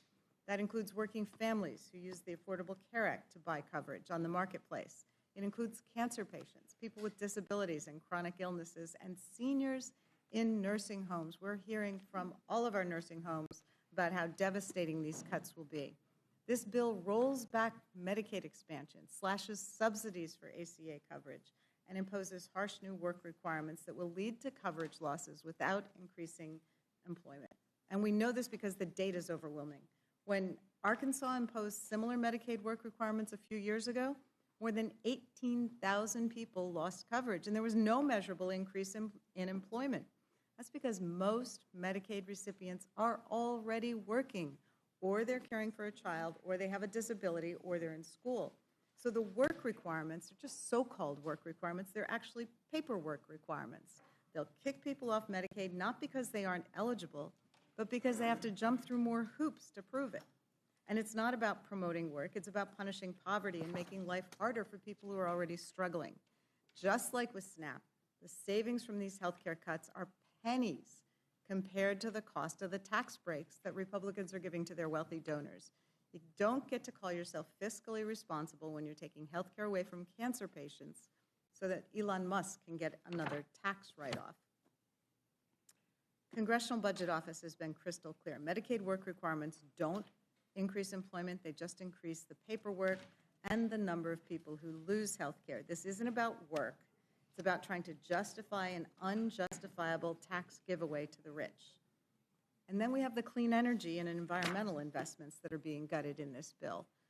At a time when we're seeing record wildfires, catastrophic flooding, skyrocketing insurance premiums due to climate-related disasters, Republicans want to gut the very programs that are helping us fight back. This bill rescinds billions of dollars in clean energy tax credits, slashes funding for renewable energy deployment, blocks support for home energy efficiency that many homeowners in my district have been able to use to upgrade their furnaces and water heaters and reduce their energy costs. And it even goes after investments in climate resilience and environmental justice. So this is just sabotage. These clean energy investments aren't just good for the planet, they're good for our economy. They've created jobs, they've reduced household energy bills, and they keep our air and water clean. And they help our communities, particularly disadvantaged communities, prepare for and respond to climate threats. But because these provisions were passed by Democrats and they help us transition to more sustainable energy sources and reduce our reliance on fossil fuels, Republicans are determined to tear them down. And the irony is that a lot of these projects are happening in red states, Texas, Oklahoma, Iowa. They're leading the way in wind and solar development. But this bill is going to pull the rug out from under that progress, all to make a political point. The American people deserve better than this. They deserve a government that works for them, not one that caves to corporate lobbyists, science deniers, and billionaire donors. So just looking at the whole picture, this bill cuts food assistance from working families, kicks millions off their health care, hands trillions in tax breaks to the wealthiest Americans, blows a multi-trillion-dollar hole in the federal deficit, and sabotages our fight against climate change. So it's not a big, beautiful bill. It's a big, disgraceful betrayal of the American people. It's a bill that punishes the poor, rewards the rich, and threatens the stability of our economy. And the fact that it's being rushed through the House with no real debate, with new things being exposed about it practically on an hourly basis, no final CBO score, no transparency, no accountability, should alarm everyone here, regardless of party. So obviously, I'm not a fan of the bill. We have to do better. The sun is up. The American people are looking. Ranking Member Craig, this bill includes the most significant cuts to SNAP in decades. Can you explain what this means for working families and children and seniors who rely on SNAP to put food on the table? Yeah, it's devastating. It is the largest cut in American history to the most successful anti-hunger program in American history. I mean, we're talking about, you know, and let me make sure my Republican colleagues understand this. The nutrition title is a title in the Farm Bill. This absolutely destroys the Farm Bill coalition that we have worked for decades to establish in our country. One issue that is raising a lot of concern in Pennsylvania, which I represent, as does Mr. Thompson, is that for the first time ever, this bill would require states to start paying a portion of SNAP benefits. What would this kind of cost shift, Ms. Craig, mean for the state's ability to serve their residents? Well, at the end of the day, every state's going to make its own decision about what they can accomplish here, and the net effect is going to be in many states around this country, they're going to cut the benefit. States already share 50% of the administration cost of this program. That goes to 75%. Most states, including Pennsylvania, are going to be on the hook for 25% of the benefit cost after this bill passes. Well, I know that our state legislators are already gravely concerned about the reduction in federal benefits coming to the Commonwealth, and this is not giving them any ease. Representative Moore, the majority claims this bill is a middle-class tax cut, but analysis shows that people earning under $50,000 a year would get an average tax cut of less than $1 a day, while the top 1% would get nearly $300,000 a year. Does that sound like a fair or balanced approach to tax policy? Absolutely not. Absolutely not, Ms. Scanlon. You are correct that it really increases inequality. And if, for those of us who remember our history, when we went into the Great Depression, it was the biggest inequality we had experienced in American history. And, you know, and this sort of resembles putting us in that direction. This bill is the top 1% get 20% of the benefit in 2027. The top 5% get 40% of the benefit. The top 10% get 52% of the benefit of this bill. Ms. Scanlon, if you'll just indulge me for a moment, I just want to talk a little bit about the quote-unquote small business benefit. I noticed that Ms. Fishbach referenced the numbers of small businesses in all of the Democrats' communities that would be affected. And so I just have a real question. Is or is it ain't a small business? I'm looking at one of the things I think is particularly egregious. One of the most expensive pieces of this big, beautiful bonanza for billionaires. That's the 199A deduction. They claim it's for small business, this pass-through. And, you know, they wax on about, you know, how important it is. In 2022, that was the year that we were able the JCT was able to find data. In 2022, taxpayers claiming the 199A deduction with adjusted gross income, all of it qualified business income, in the neighborhood of $200,000 a year. That small business claimed about $6,500, $6,500 on average. Taxpayers claiming the 199A deduction with adjusted gross income in the neighborhood of $10 million. Still, this is small business. They claimed about $520,000 of this deduction on average. In 2022, there were about 800 taxpayers. You know, they're supposed to be, I know, you know, Mr. Smith here is going to tell you that there are limits on how much you can earn in order to qualify for the 199A, but not so much in this bill, nor in 2022. There are about 800 taxpayers with adjusted gross incomes exceeding $100 million that received the 199A deduction and claimed $11 million of the deduction on average. And I mean, I'm not going to be picking on Republicans here in their district. I'll just talk about people in my community in Wisconsin. Dick and Liz Eline in Wisconsin saved over $40 million in taxes in 2018 by claiming this 199A deduction, and they received $115 million. Now, the next question is, oh, well, these are our job creators. And I know I'm being performative. But in 2022, of the 17 million people who claimed the 199A deduction, fact checks this. 84% of these businesses had zero employees, zero.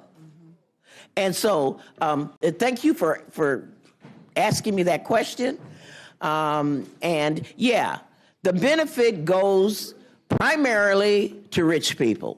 And like I said, just in the examples that you've given, the average taxpayer, not talking about business, but individual, is going to receive $265, at least until it expires in 2029. I appreciate that, and I have a few more questions for you, but I wanted to yield to the chairwoman for a minute. Yes, ma'am.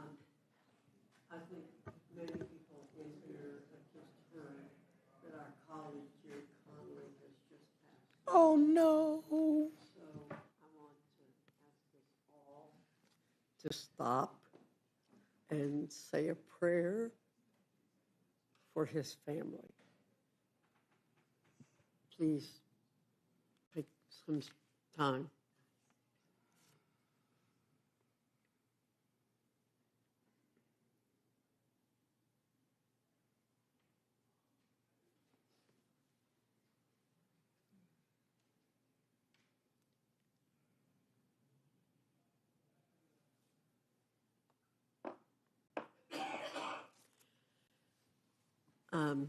Thank you, Madam Chair. Everybody, Ms. Scanlon. And thank you, Madam Chair, for doing. Thank you. Oh, it's absolutely the right thing to do. You're recognized, Ms. Scanlon. I appreciate that. Certainly a valued colleague, and this is quite a loss. Representative Moore, we had just talked about the fact that the top 1% or top 0.1% are going to get a $300,000 per year tax break, which is almost 4 times the median household income in my district. So the fact that the very top would not only not pay their fair share, but this kind of break, what do those kind of trade-offs say about the values and priorities in this legislation? You know, Ms. Scanlon, it exacerbates the income equality that we have. But more importantly than that, you know, it really, really demonstrates that our values as Americans have sort of gone askew. When you can provide 310 times the benefit for the top than you do for the bottom, you are depriving people of the opportunity to participate in our economy in a meaningful way. And the costs of that are tremendous, you know. And then when you pile on stuff that's not in the Ways and Means jurisdiction, like the cuts to SNAP, the cuts to Medicaid. You know, when you give somebody, you know, it's $265 tax return, how far is that going to go with compensating for their loss of SNAP and Medicaid? There's not one page in here that gives them any child care assistance or anything else. And I just want to point out that, you know, we hear on and on and on, and I know Medicaid is not within our jurisdiction, but Medicare is, parts of Medicare are. And, you know, I'm so sorry, I'm just a little bit upset about Jerry, my friend. But what we're seeing is that as we dismantle healthcare and we dismantle SNAP, we're not just depriving the poorest of the poor. We are dismantling healthcare, period. I mean, rural hospitals are going to close. Urban hospitals are going to close down their maternity wards. Graduate students, I had docs come and say, graduate students, people who graduate from medical school aren't going to be able to have residencies because there didn't be no hospitals. And even if you have the best health insurance, the premier, you're rich, when you have your heart attack, you're not going to make it when you got to drive 35 miles to get to the ER. So when you think that it's just only them lazy boys in the basement that are going to be hurt, you better think twice. You're going to better think twice. When your provider leaves the area because there are too many Medicaid patients and go somewhere, you know, Scottsdale, Arizona or something, where there are rich people to practice so that they can, and you have no providers at all. Well, I wanted to pursue that line with Mr. Pallone. In our community, we actually just lost the major healthcare system. It was bought out by a private equity entity and bankrupted. And we have been unable to find anyone to take it over because the Medicaid funding source is so unstable or not sustainable, or these cuts were threatened. So can you talk a little bit about what this is going to mean, these cuts to Medicaid for the entire community? Well, as you point out, or already been stated, when hospitals and all healthcare institutions depend on some kind of reimbursement, either private insurance, Medicare, Medicaid, whatever it is. And if you're a hospital or you're a nursing home or you're a community health center, whatever, is highly dependent on Medicaid, which many rural hospitals and institutions are, then they just don't get the reimbursement rate. And now these people are coming to the emergency room and they're going into the uncompensated care because they can't afford to pay the bill. And so what does the hospital do? Well, most states don't have the ability to make up for that. Some don't have much pay out much uncompensated care at all. And so they either close because, now they can't make it, or they try to pass that on to private payers or other government, or other government payment programs. The other alternative is that the quality of care goes down. So in the case of a nursing home, rather than, if they don't close, then and they get less money, then they just provide less services. One of the things that disturbed me the most in this bill, in the Energy and Commerce mark, was that the Republicans take away the nursing home staffing ratio, right? I think they saved $7 or $8 billion by doing that. But what happens then? There's no nurse there at night. There's no nurse, and people die because there's nobody to take care of them. The services go down. I remember years ago in my state, we had terrible nursing home situations, safety, health hazards, nursing homes burned down, people died in the fires in my hometown. I don't want to go back to that. We've made a lot of progress, and we certainly don't want to go back to that. But if I could just add, when the gentlewoman from Wisconsin said that,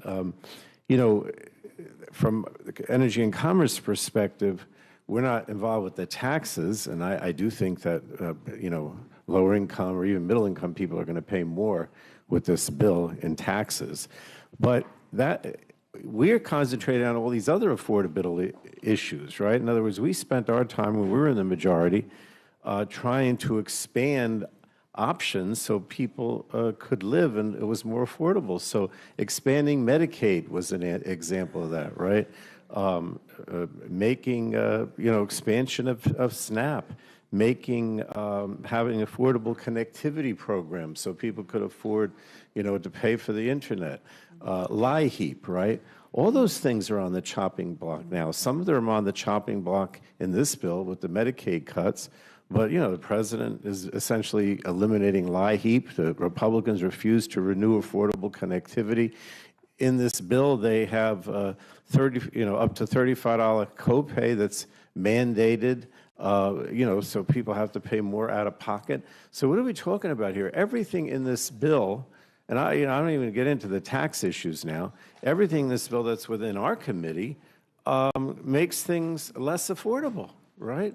At a time when the president said, when I'm elected, prices are going to go down, everything's going to become more affordable. It's the opposite is happening. Groceries cost more, inflation's going up, everybody's, and this is just aggravating that situation completely. It is the reverse Robin Hood. That's exactly what it is. Take from the poor and give to the rich. Not just with the taxes, but also with everything else, because all these things are paying for tax breaks primarily for wealthy people and corporate interests. Well, you've touched on so many issues that are of really paramount concern for my constituents. The LIHEAP cuts obviously are huge in our northeastern cities where we have cold winters and hot summers. The Medicaid copay, as I understand it, that was something that many of our Republican colleagues were unaware of, the fact that this bill would impose a Medicaid copay. The issues with respect to hospitals, we hear quite a bit about how these Medicaid cuts are going to hurt rural hospitals, but they obviously also hurt our frontline urban hospitals. And we just had an article in the Philadelphia Inquirer this week about how many of our urban hospitals we've lost because they were dependent on Medicaid. So that remains a huge issue. Could you comment at all? As I understand it, there's a provision in this bill that would impact the expansion of Medicaid coverage for new mothers, which is something we've been trying to work on with the Black maternal health crisis in this country, and the fact that we have women dying at a rate in this country that is 3-4 times the rate of other developed nations. And one of the proven tactics for reducing maternal mortality is to make sure that women have health care coverage for the first year after birth. I have to mention that Robin Kelly is in the room, who's a member of our committee, and she, with the CBC Brain Trust, worked very hard on a lot of these maternal mortality issues, because they even, in a disparate way, even affect Black women even more so, you know. But yeah, I mean, that was another thing that we did as Democrats. We expanded to 1 year postpartum coverage, which is negatively impacted in this bill. And again, it's another example of how Democrats were trying to make things better and more affordable and keep people healthy, as opposed to Republican efforts, which will all go in the other direction. Representative Scott, Pennsylvania has a disproportionately high level of folks who have student loans, and they have a greater dollar value on average than most states, and that may be in part because of problems with funding our state universities, but nevertheless, we have a lot of people who have a lot of student loans that they are struggling to pay at this point. Can you comment on what this bill would do with respect to student loans? Well, there are a couple of things on student loans. One, it limits the amount of student loans you can take out, so a lot of students will have to choose between going to college or taking out private loans to make out the difference. But on the repayment is much more expensive. And so it's much of a problem they have now. It'll be even more. So they limit the amount of aid you can get, so a lot of students won't be able to go to school. Those that do will be paying more, and for longer. And I mean, it's an issue that is really something that over our lifetimes has really just taken on a whole new structure. I mean, when I went to college, I could work as a lifeguard and get a little help from my family and take out a few loans and could manage to do that. But now you can't, without a college degree, you can't make enough money to even begin to start paying for college. A few decades ago, the Pell Grant covered the 80% of the cost of going to a state college, tuition, room, and board. Now it's about 30%. Yeah. And covering, that's where the student loan crisis came in, because families don't have that kind of money. Sure. They have to, if they don't have a lot of money, they have to come up with, make it up with loans. Yeah. And by limiting the amount you can borrow, you may not be able to get enough to be able to go, so you don't go at all. Or you get into the private loan market and pay all kinds of extra fees. And then after you've gone, the repayment is more expensive. Right. So it's just a bad deal, particularly if you're going this far into debt. People ought not be worse off. So we've got bad news on the food front, we've got bad news on the health front, we've got bad news on the education front, we've got bad news on the tax front for our working families. I think it's a bad bill, and we shouldn't move it forward. Thank you. I yield back.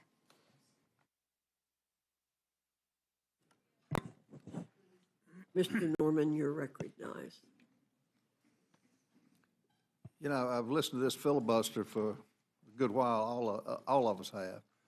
And you know, when you keep hearing the four-letter word "work" being demonized, when you keep hearing the fact that you're because somebody has to go to work, your children are dying, mothers are starving, you know, it's really, that's really an insult to the working Americans, to that plumber who works 80 hours a week, to that electrician who works nonstop, to that waitress who is on her feet all day long. You know, and when you look at the work requirements, fact check, Ms. Moore, you know what it is? 20 hours a week. 20 hours, that, I think, if my math's right, that's 4 hours a day. It's Mr. an Norman, would you yield just 1 second? It's 80 hours a month, which comes out to 18.4 hours per week. So. Fact check. Fact check. Okay, 18 hours a week. Okay, that is an insult to the, whoever's watching this, this hearing. That's an insult to the hardworking Americans that, regardless of what you do, work brings dignity. Work brings a cause, a sense of purpose. Work brings a reason to get up in the morning. Work brings, helps find your God-given talent. And to say work is going to kill children, work is going to kill mothers, fathers, you're just wrong. You're not telling the truth. That's not right. America was built on work. And I can hear over and over and over again this rich, poor, billionaires. You know, the identity politics, thank God 77 million people said no to that. They're tired of it. And America is a great country because of work, and people are willing to do it. And it's really, you know, when you look at the fraud that's going on, and I think from what, if you check your facts. Would the gentleman yield? We've got, no. All right. There's 13 billion, that's, if you check the facts, 13 billion of fraud, like in the SNAP cases, people getting money when they shouldn't have. 13 billion per year. That's 1.3 billion per month, if I check my facts right. You know, Americans have had enough of this. And I'm sorry, I know you learned it from the President Biden. Free education, free food for 15 million illegals that came into this country. You know, free housing. I'm sorry, that's not how this country was built. And you know, I admire all of you for the work that you do. Each one of you do work.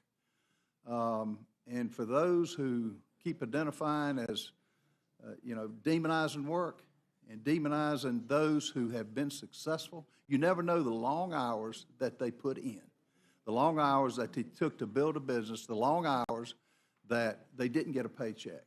So you're hurting the very people who you could give hope to.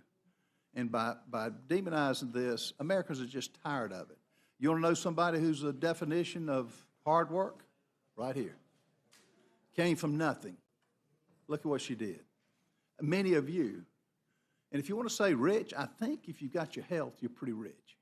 If you've got your health, Jerry Conley would get it back. So I resent you saying that, and I really, it's a sad day that we've gotten to that point in this country when so many people are doing that. And are you asking me a question, sir? No, ma'am. Oh, I didn't think you would. Filibustered long enough. I think you would actually ask me a question about work. I did not ask you a question. I'm not asking you a question. What I'm saying is, it's my time, Ms. Moore. I didn't interrupt you. You went on for, I counted, you went on for 20 minutes, which is fine. And you are entertaining, I'll give you that. But I'm really smart. Ms. Moore, it's my time. All I'm saying is that the day of demonizing work, the day of demonizing America is over with. And Americans, people got it right. And we're going to continue to have a great country. This bill, this big, beautiful bill will help this country out. It's got some things we got to work out, but it'll help this country. And the other thing I will tell you is the taxes are the people's money. Government is y'all's God. The taxes are the people's money. And to give it back to them, like Chairman Smith and Chairman Thompson and Tim, that's the right thing to do. So we're going to right the wrong. For the last 4 years that this country has been through a living hell with this past president. And thank God we got people who are willing to step up and go to work. I yield back. Thank you, Mr. Norman. Mr. DeGoose, you're recognized. Thank you, Madam Chair. Well, my friend from South Carolina talked a lot about work. Just for the record, we've been working for the last 8 hours here in the committee, and I could say the same for the chairwoman. I'm not so sure I could say the same about you. I think you snuck out for a little shut-eye for a few hours, so I'm not sure. There was a lot of talk about work, but I haven't seen you in a few hours, so welcome back. Anyway, I do want to take a minute in all seriousness, and I want to thank the chairwoman for taking a moment to center our conversation here, just to remember and honor our colleague, whom I know we all treasured, and he was a giant among giants in this institution. He was a ranking member of one of our committees. He was the president of the NATO Parliamentary Assembly, appointed by Madam Speaker Emerita. He was one of the most prolific legislators in the House. I don't know that there's a single member of the House during his tenure in this body that had more laws signed, more pieces of legislation signed into law by presidents of both parties. And more than anything else, he was a fighter and a friend. And so I just know that we're going to miss him. And I think that it's a big loss for the people of Fairfax and for the folks in the Commonwealth of Virginia and for this institution. I want to ask some questions. Thank you to the panel. You all have been, I think it's the longest panel. As you know, we started at 1 a.m., so we've been here for about 8 hours. I'm told the sun has risen and that it's morning outside, but we haven't, been outside the room yet, so we'll just have to take your word for it. And as I said to the panel that preceded yours, I have been, I think maybe I can speak for my colleagues on this side of the aisle, we have been on this collective journey to try to figure out why the Speaker and Republican leadership decided to do this midnight, middle of the night, dead of night hearing on your reconciliation bill. And of course, we believe it's because this bill is indefensible and the Republican leadership did not want this bill debated out in the open. And I've tried to get answers from a variety of my different colleagues. One of my colleagues from Virginia, Mr. Griffith, offered an explanation more recently and essentially said, well, we did it in anticipation that there would be extensive debate by Democrats on this committee. Of course, there was only 4 of us on this committee. Mr. Guthrie, Chairman Guthrie, you haven't had a question in a while, so maybe I'll pose this to you. How long was your hearing in Energy and Commerce? My hearing, first, my comments on Jerry. He was probably one of my dear friends here and was supposed to be honored this weekend in Dayton, Ohio with a NATO meeting. People don't really realize there's actually a NATO parliament, and some of us are designated. He was the president or speaker of the NATO parliament. So not only is Jerry beloved by all of us, he's beloved around the world. All of our NATO allies, every time he showed up at a meeting, Jerry, there's Jerry, and they just, everybody adored him because he's just an adorable, wonderful person, and I'm going to miss him. And I'll be in Dayton this weekend, and I'm sure a lot of us are going to shed a lot of tears for him. So, send that. So, the question, my hearing went for 26 and a half hours. 26 and a half hours. What time did you start it? We started at 2 o'clock in the afternoon. 2 o'clock in the afternoon. So you weren't worried about the anticipatory debate. You knew that Ranking Member Pallone was going to come armed with extensive arguments and motions and amendments, but you decided to hold the hearing during the day, nonetheless, right? We started during the day. Started during the day. Started during the day. Yeah. Well, I wish that the Speaker would have taken the same approach, but it's clear to me, and I think clear to the American public, that he did not want to have this debate happen during the day, and I can understand why, given what we've heard thus far. Chairman Smith, I want to talk to you a bit about tax on tips. I heard your opening statement, and I think in some of the colloquies as far, I think suffice to say that you're very passionate about the no tax on tips. Is that a fair?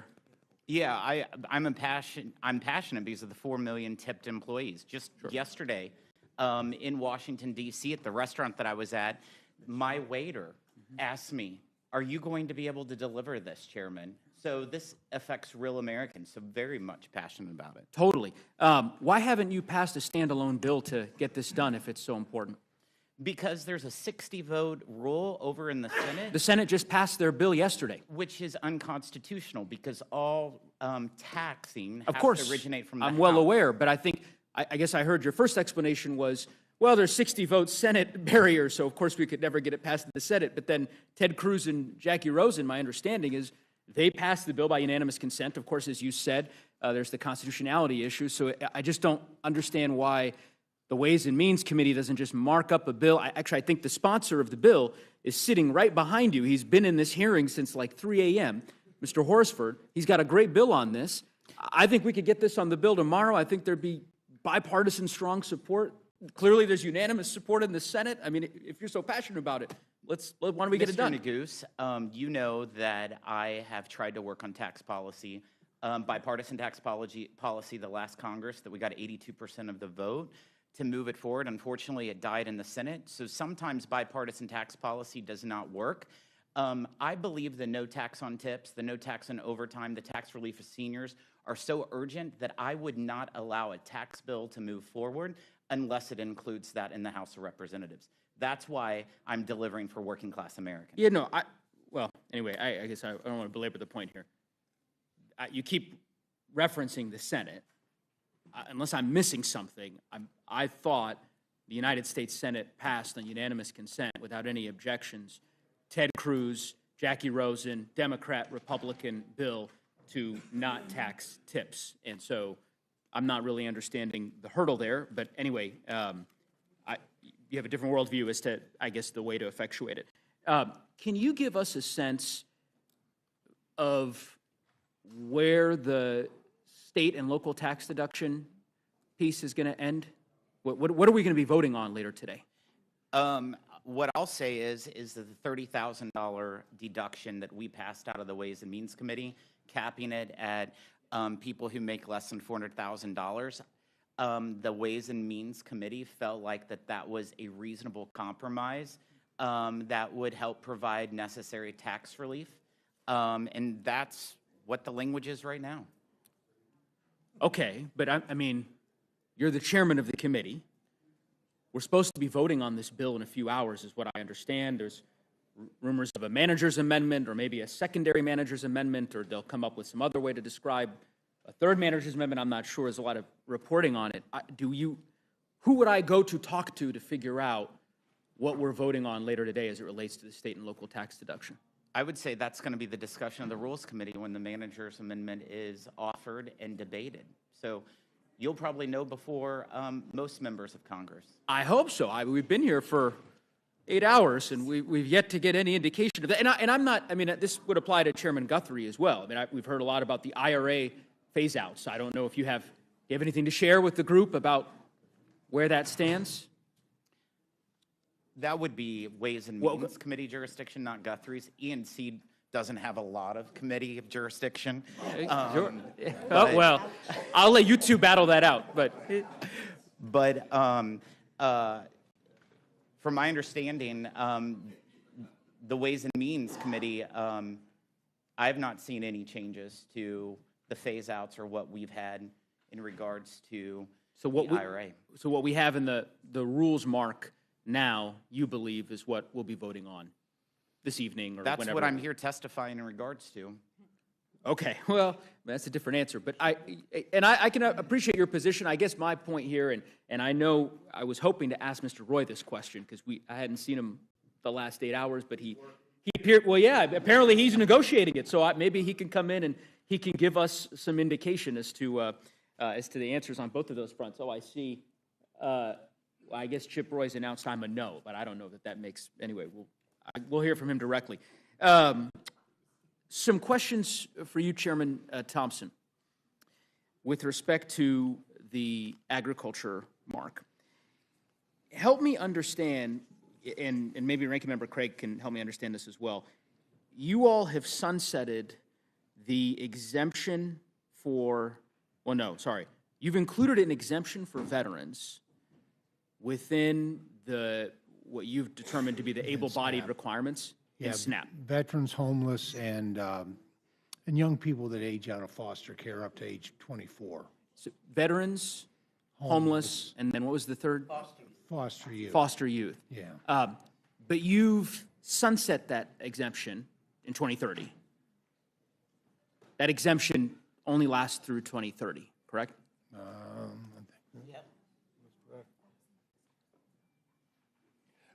Oh, that's correct, because those were actually put in place in the Fiscal Responsibility Act. That's where those three provisions were added. And I actually believe that. Here, let me ask you, I guess the question I'm asking is, why not eliminate that sunset? Why, if Well, my question back to you is, why would you not want those individuals to have access to greater opportunity, which only comes through being eligible under the SNAP title and the nutrition benefits, for the career and technical education, SNAP employment and career and technical education. Of the Farm Bill. Why are you exempting we put them about if that's the $1.1 case? trillion is what we put into the nutrition title, and a big part of that Sure. is the investment in greater opportunity through those educational benefits. Okay, let me take a step back so I can just understand that.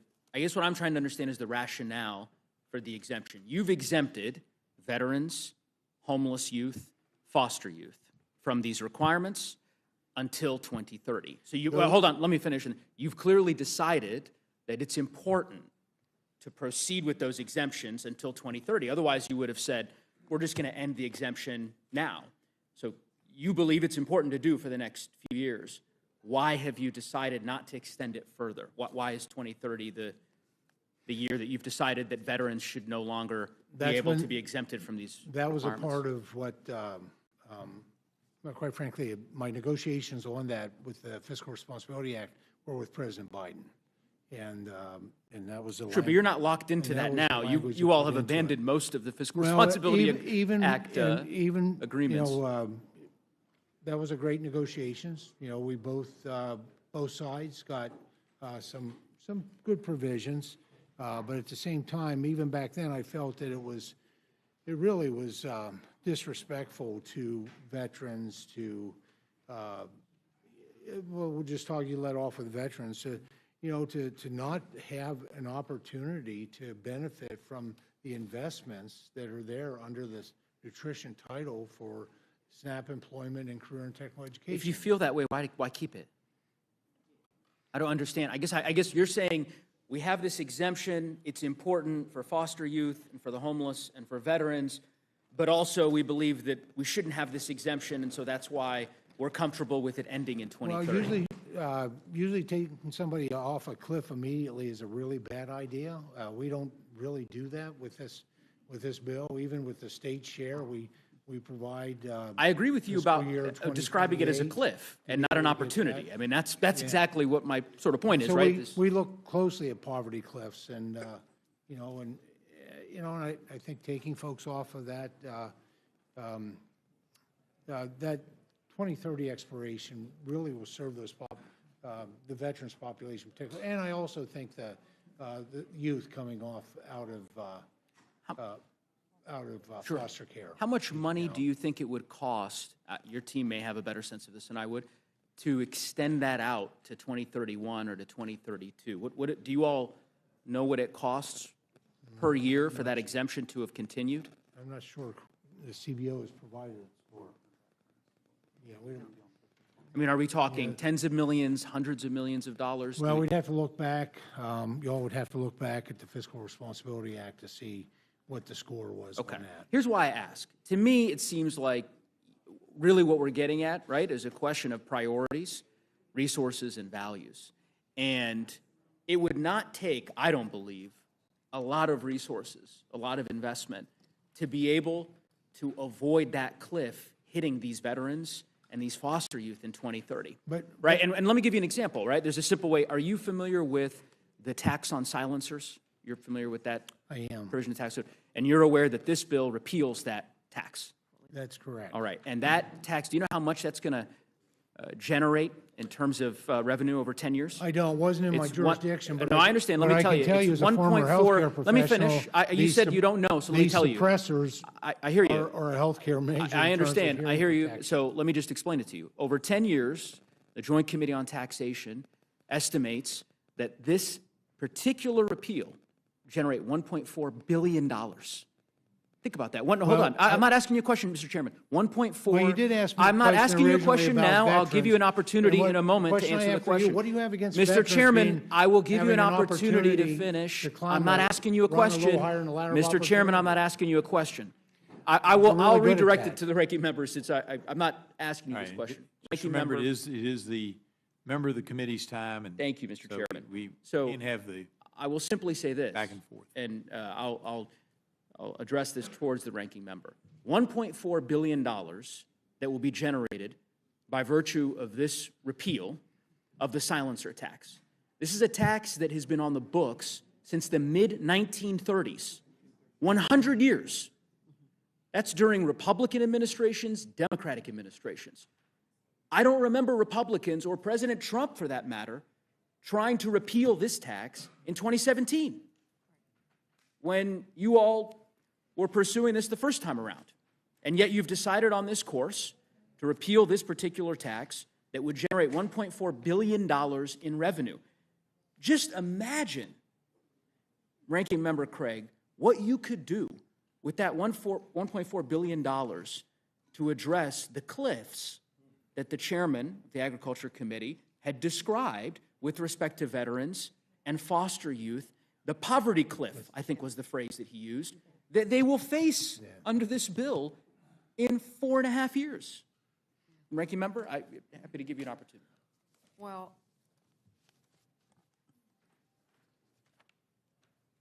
we could spend, we wouldn't have to cut, I suppose, or Republicans wouldn't have to cut food out of the mouths of hungry children, veterans, and our nation's seniors. What's happening in this committee is egregious. You just think about the revenue savings that you're cutting from a title of the Farm Bill. And I know I keep saying that, but I know my Republican colleagues across the aisle know that the nutrition title is part of the Farm Bill. And they know that these cuts, $313 billion to a title of the Farm Bill outside of a 12-title, 5-year process, is putting a Farm Bill in jeopardy.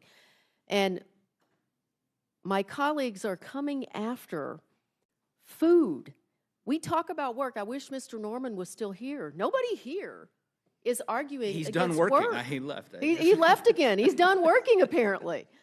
Mr. Norman said, what are you against? Are you kidding me? We already have work requirements in SNAP. What we're doing is we're adding work requirements to single parents of 7-year-olds. Who thinks that's a good idea? It's egregious. And you talk about child care costs in this country, it's egregious where we are. And, you know, Mr. Norman, and I could give you examples for every single one of your districts, but I'm going to use his just because I had it open here. We're talking about 11% of the state population in South Carolina that he's going to cut. We're talking about $321 million a year to the taxpayers of South Carolina in additional cost shifts. We're talking about $1 billion a year to the state of Pennsylvania. These are real dollars if we move forward with these. And so I have no idea why we think it's a good idea to repeal a tax on silencers when we are going to feed fewer children in our country as a result of this. It's a moral damn failure is what it is, Congressman. I couldn't say it any better. Ranking Member Craig, I think you articulated it well.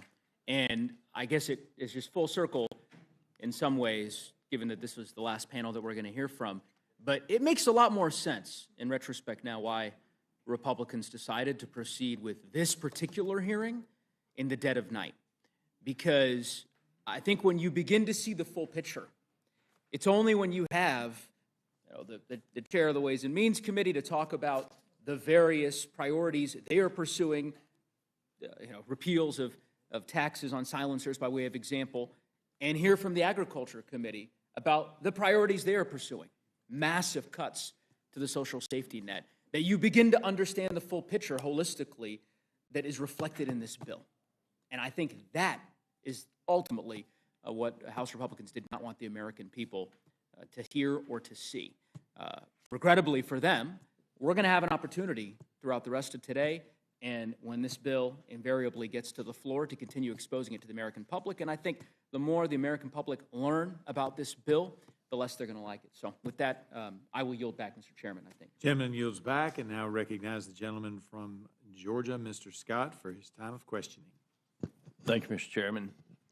There's been a lot said about a lot of different numbers here. But I want to come to you, Mr. Smith. I mean, my understanding is that the current tax rate for 2025, the top rate is 37%, and that is going to apply to people that are making, they're filing jointly, married filing jointly, $731,200, somewhere right there, and that if this bill passes, that tax rate at 37% is still going to be 37% for 2026. Is that correct? That's correct. So all of this talk about tax cuts for billionaires, what the accurate statement would be is we are not allowing tax rates to go up. We're keeping the same current tax policy with all the rates, because every individual rate, if Congress does not act by the end of this year, goes up, the lowest tax rate and the highest tax rate. And what this bill does, it just makes permanent current tax rates. Okay. I'm going to come to you, Chairman Thompson, because I want to talk about SNAP and the work requirements and other things. And I want to say this. We met on 2 separate occasions, and there was an accusation made that you shut down debate. My recollection is that we met the first day, and then we came back and we met a second day, and we went from 10 to 10. And I read the various amendments that Democrats kept submitting, and it was basically the exact same amendment. Like, they plagiarized each other with the amendments that they were submitting. And so finally, we went ahead and we had the votes on the amendments. And is that your recollection? Well, that plus the fact that none of the amendments were submitted within the deadline. It's within the rules package that was unanimously adopted. Absolutely. And there was quite a bit of repetition, absolutely.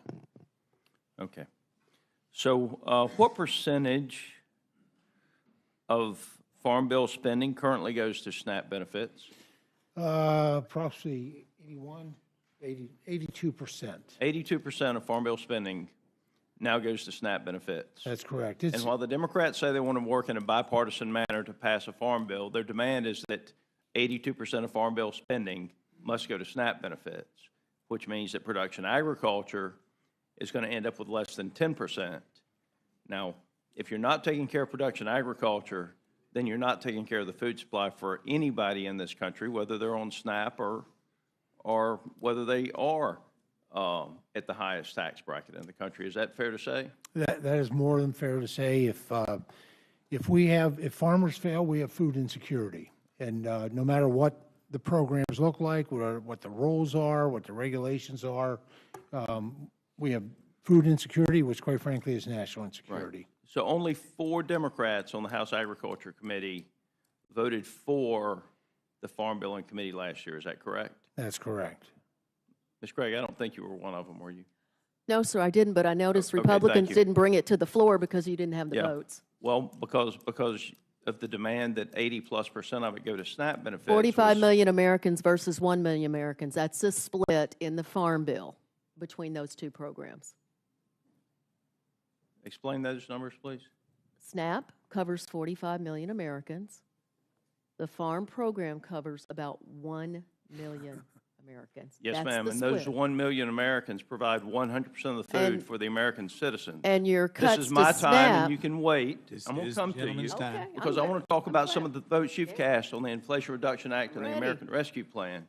But without the 1 million farmers in this country, there's no food for the people who have SNAP benefits to buy. That's all there is to it. So, but I appreciate you coming clean on that. I'm not coming clean. It's a fact. Sure you are.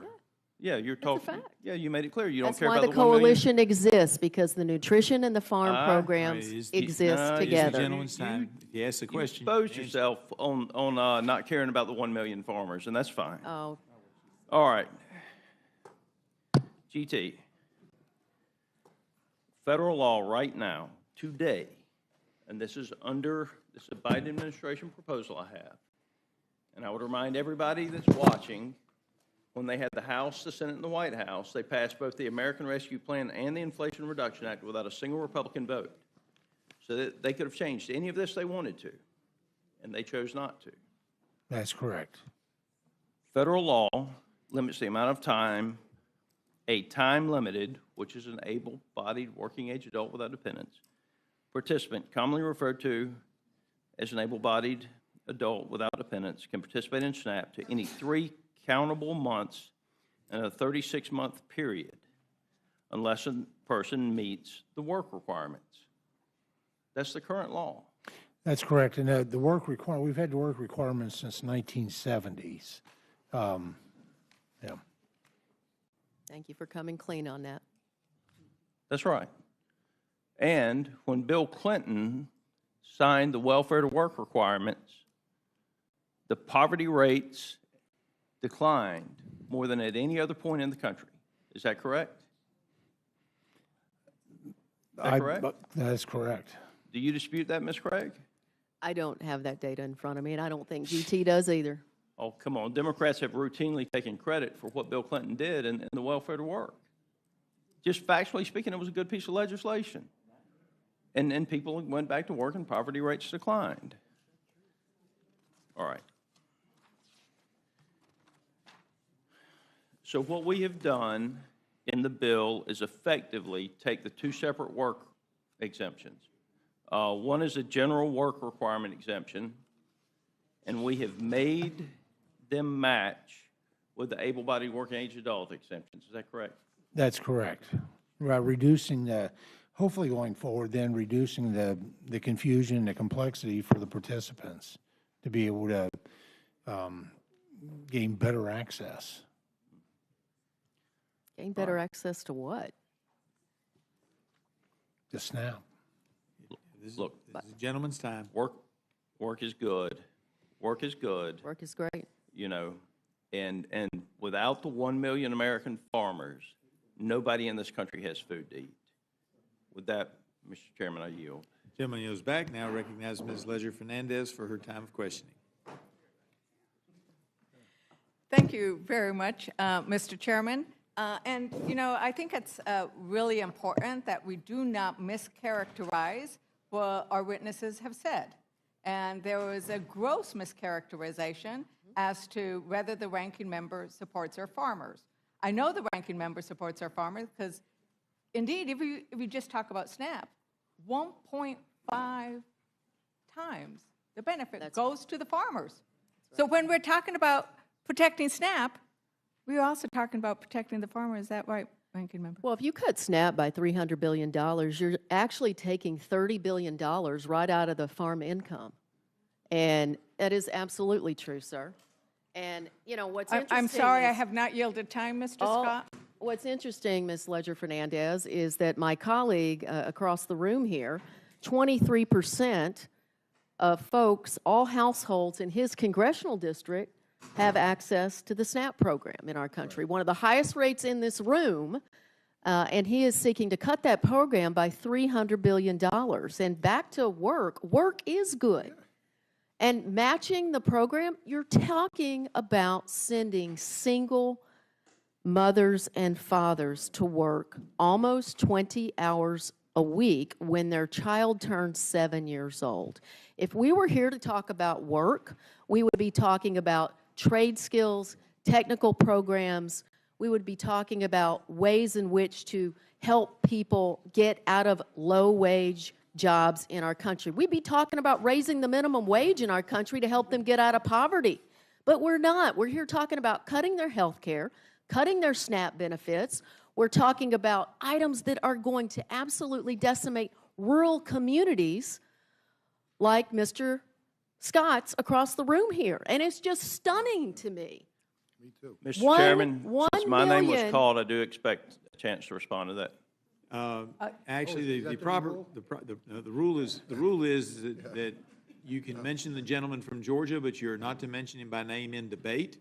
And so if you would stick to just saying the gentleman or my colleague is fine, and if you would stick to that, but that but that's the way we're supposed to operate. Would you like to restate it to say the gentleman Yes, from? the gentleman from Georgia has one of the highest rates of SNAP households in the country, and he is promoting decimating this program. And look, there's lots of things in here that should be in a farm bill, lots of elements. You cut the nutrition title, you plus up the farm programs in reconciliation in a partisan process. That's what's happening here. We should be sitting down and doing a farm bill. And honestly, I know my chairman sitting next to me does not want to cut SNAP by $300 billion, and many of the colleagues on our committee did not want to do it because they didn't show up for debate. They didn't want to be on the record talking about this because they know it's incredibly unpopular for the American people. We have traditionally been able to get a bipartisan farm bill from the Nutrition Coalition and the Farm Coalition. Of course, these coalitions are together, but we're destroying that here today, folks, and it has long-term consequences for us. I just hope you all know what you're doing on a partisan basis has long-term consequences. Thank you. And I noticed that the education chair and ranking member, perked up and they said, wait a minute, we're going to talk about education. We came here to talk about education. And we're actually cutting education by also hundreds and billions of dollars. So we're not going to get there. But I wanted to yield some time to my ranking member, Mr. McGovern, the gentleman from. Yeah, you could, I won't be offended if you refer to me by my name, but you know what? Enough of this BS, because that's what it is. I mean, nobody here is saying that there isn't dignity in work. What we're saying is that life is complicated, and one glove doesn't always fit all. And what we're also saying, and because I believe this is true, that this is a backdoor attempt to force people off the benefit, so you can take that money and pay for tax cuts for billionaires. That's what it's about. And I will also tell the gentleman that over the years, hunger has gotten worse in this country. The only time it didn't, believe it or not, was during the pandemic. And that is when we increased the SNAP benefit and when we increased other nutritional programs to help people get through that difficult time. We actually saw hunger go down, food insecurity go down. And then when some of those programs sunsetted, hunger started to rise up again. So hunger is a political condition, my friends. I mean, we have the money, we have the resources, we know what to do to end it. What we lack is the political will. And again, tax cuts for billionaires paid for by savings in SNAP is not going to end hunger and food insecurity in this country. And again, I mean, the idea that we can't come together and say that ending hunger and food insecurity is a priority, that somehow it's okay to demonize people who are struggling. I mean, I find that appalling, quite frankly. I thank the gentlelady for yielding. I yield back. Thank you. The gentleman from Massachusetts, Mr. McGovern. You know what? Hunger is also a moral issue.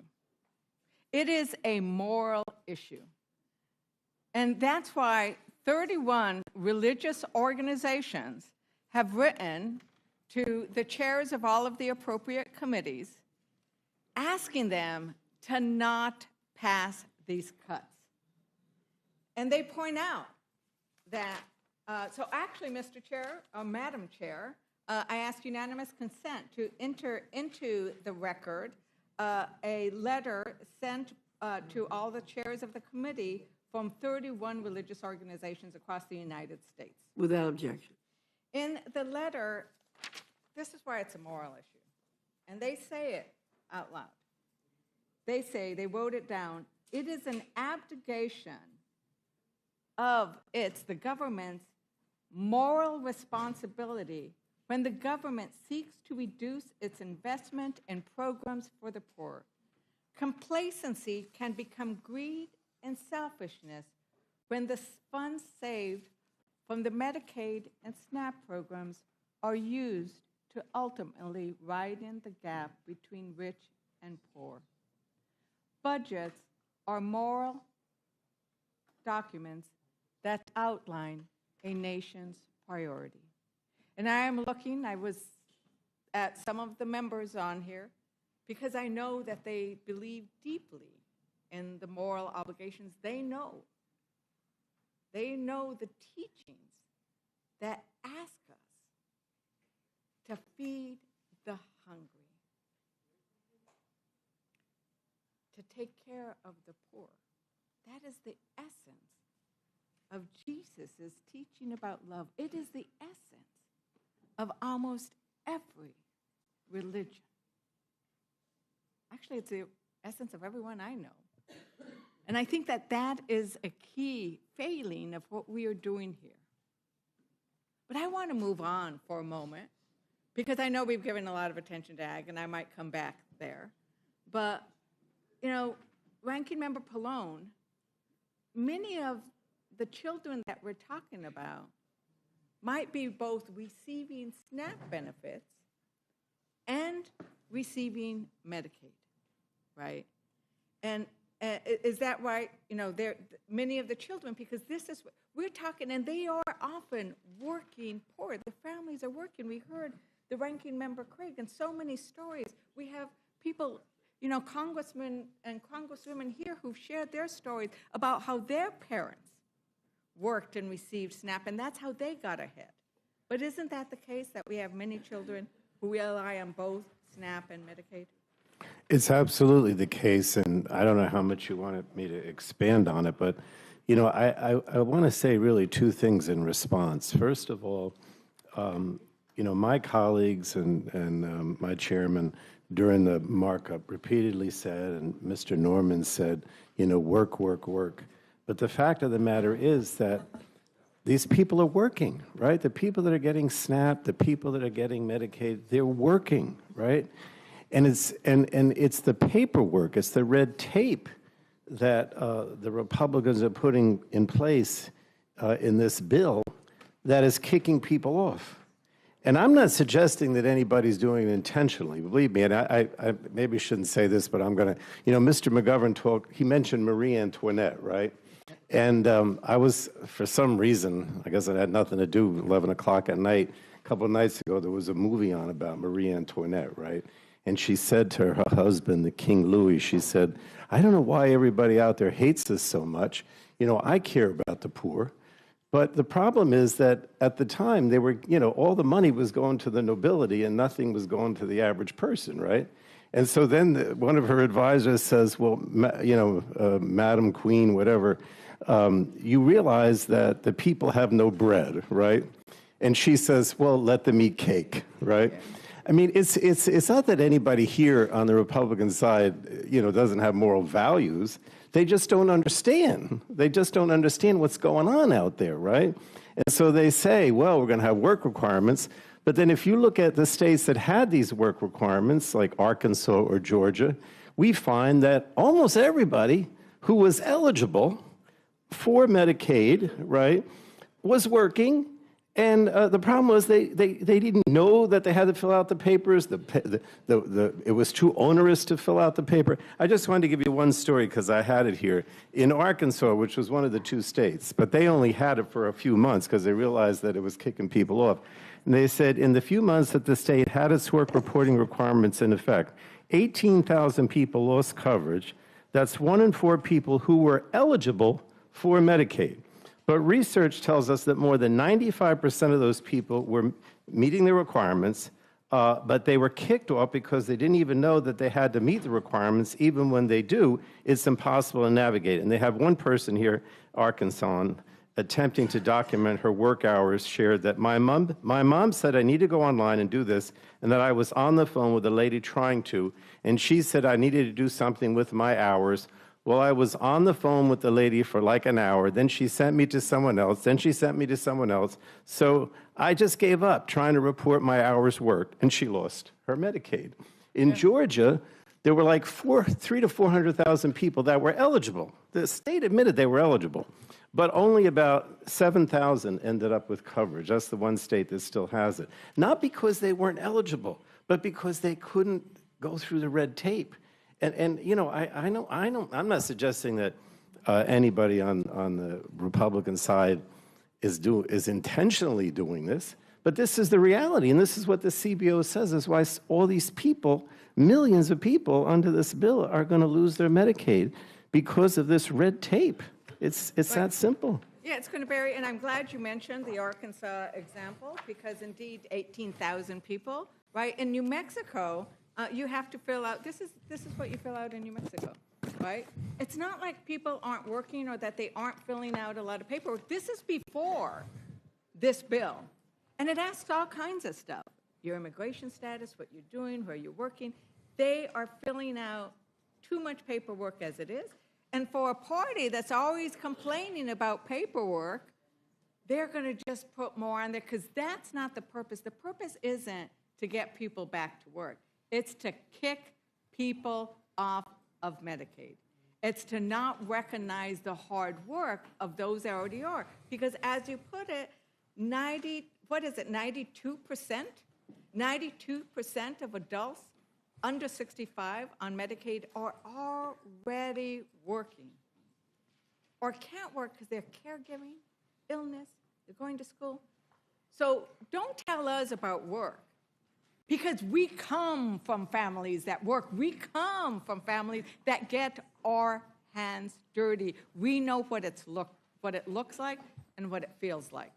And these are the people that we are working to protect. And I am very concerned about what they're going to do to indeed the people.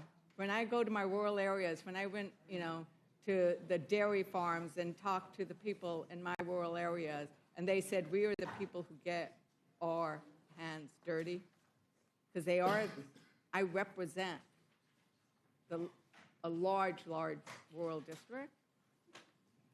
They're going to get slammed, aren't they, Ranking Member Pallone? Because rural hospitals are going to go under. Madam Chair, I ask unanimous consent to enter into the record Medicaid cuts would threaten rural hospitals. And this is, Madam Chair? Yeah. You finish the. Yeah, thank you. I was going to go into it because I think it's really important that Americans who now have woken up and had their second cup of coffee, that they actually look at what's happening here, because it is really scary. In Pennsylvania, 12 rural hospitals, 24% are at immediate risk of closure from what you're doing here. In Michigan, 9 rural hospitals. Oklahoma, 24 rural hospitals. Several in my community as well. But if you are representing a rural area or a rural state, your rural hospitals are going to close. Because this is the thing. We're going to kick you off of Medicaid, and then we're not going to let you get onto the Affordable Care Act with the subsidies. Is that right? So they're going to show up at the hospitals and not have any care, right? Absolutely, and I want to explain why, because I'm not sure everyone knows that the CBO estimated that those 8.6 million under the bill that, or at least most of them, that would lose Medicaid because of the red tape, would immediately, or at least they would try to move over to the ACA and get a subsidized insurance policy under the ACA. But because of that, all of the savings that were going to be, go to the rich and the corporate interests under this bill would have been lost. Because if those people moved over to the ACA and got a subsidized insurance policy, the government would have to pay for their subsidy, and therefore there was no savings, or very, very little savings under the bill. And so then they put in the prohibition that if you were denied Medicaid, you could not go to the ACA and get a subsidy. You had to pay full freight, which of course none of them could afford to pay, right? So that is strictly to make sure that there's money saved to pay for the tax cuts for the wealthy and the corporate interests. That's the only reason that's in there. Again, it's not because, I think the GOP hate the poor. It's because they have to come up with this money to pay for the tax cut for the rich and the corporate interests. That's the bottom line. So I think it's also, once again, budgets reflect your values. Chairman Moore, I was wondering if you happen to have the bill, if you would mind reading the title of section 11106 on page 901, line 20 in the Rules Committee print. Oh, sorry, Chairman Guthrie. I was about to say, you had made me a chairman. I was just going to say, I I didn't hear your accept. question then. I'm sorry. I didn't hear. I didn't know it was directed at me. I'm sorry. What, will you ask again? Okay, if you'd go to page 901. Page 901, line 20 of the bill. Do you have the bill in I front of you? don't have the bill in Snake? front of me, but Yeah, read the. I'll pass this down to you. Okay.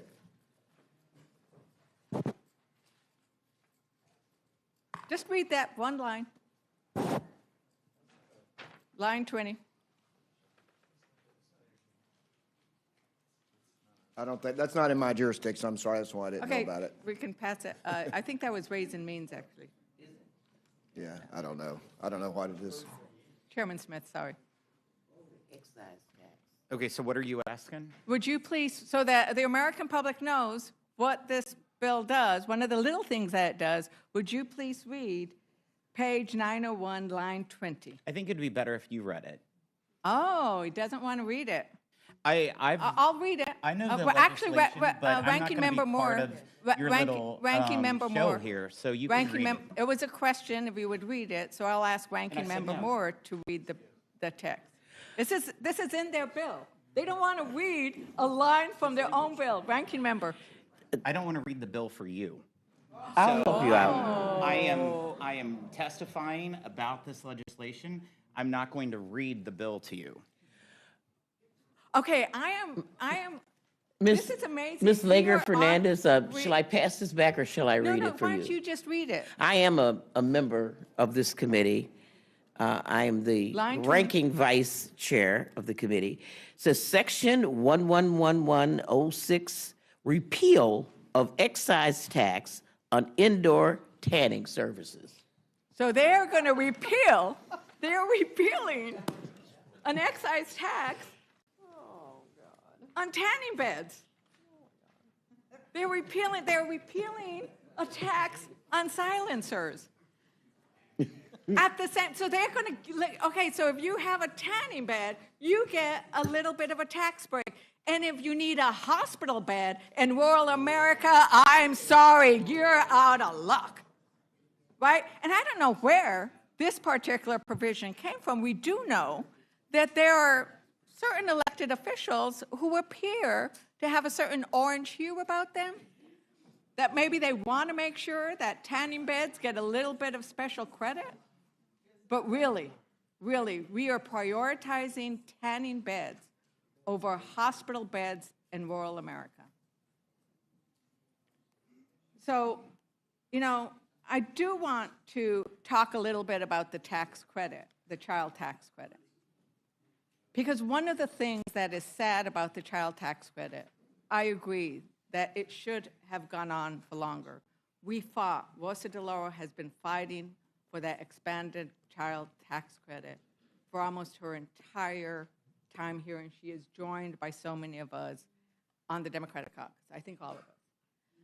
Now, sadly, it didn't get extended, but it didn't get extended because we could not get the Republican votes to extend it in the way it was. And right now, what they have in this bill would actually deny the full value of the child tax credit to 17 million children because their families don't make enough money to qualify for it.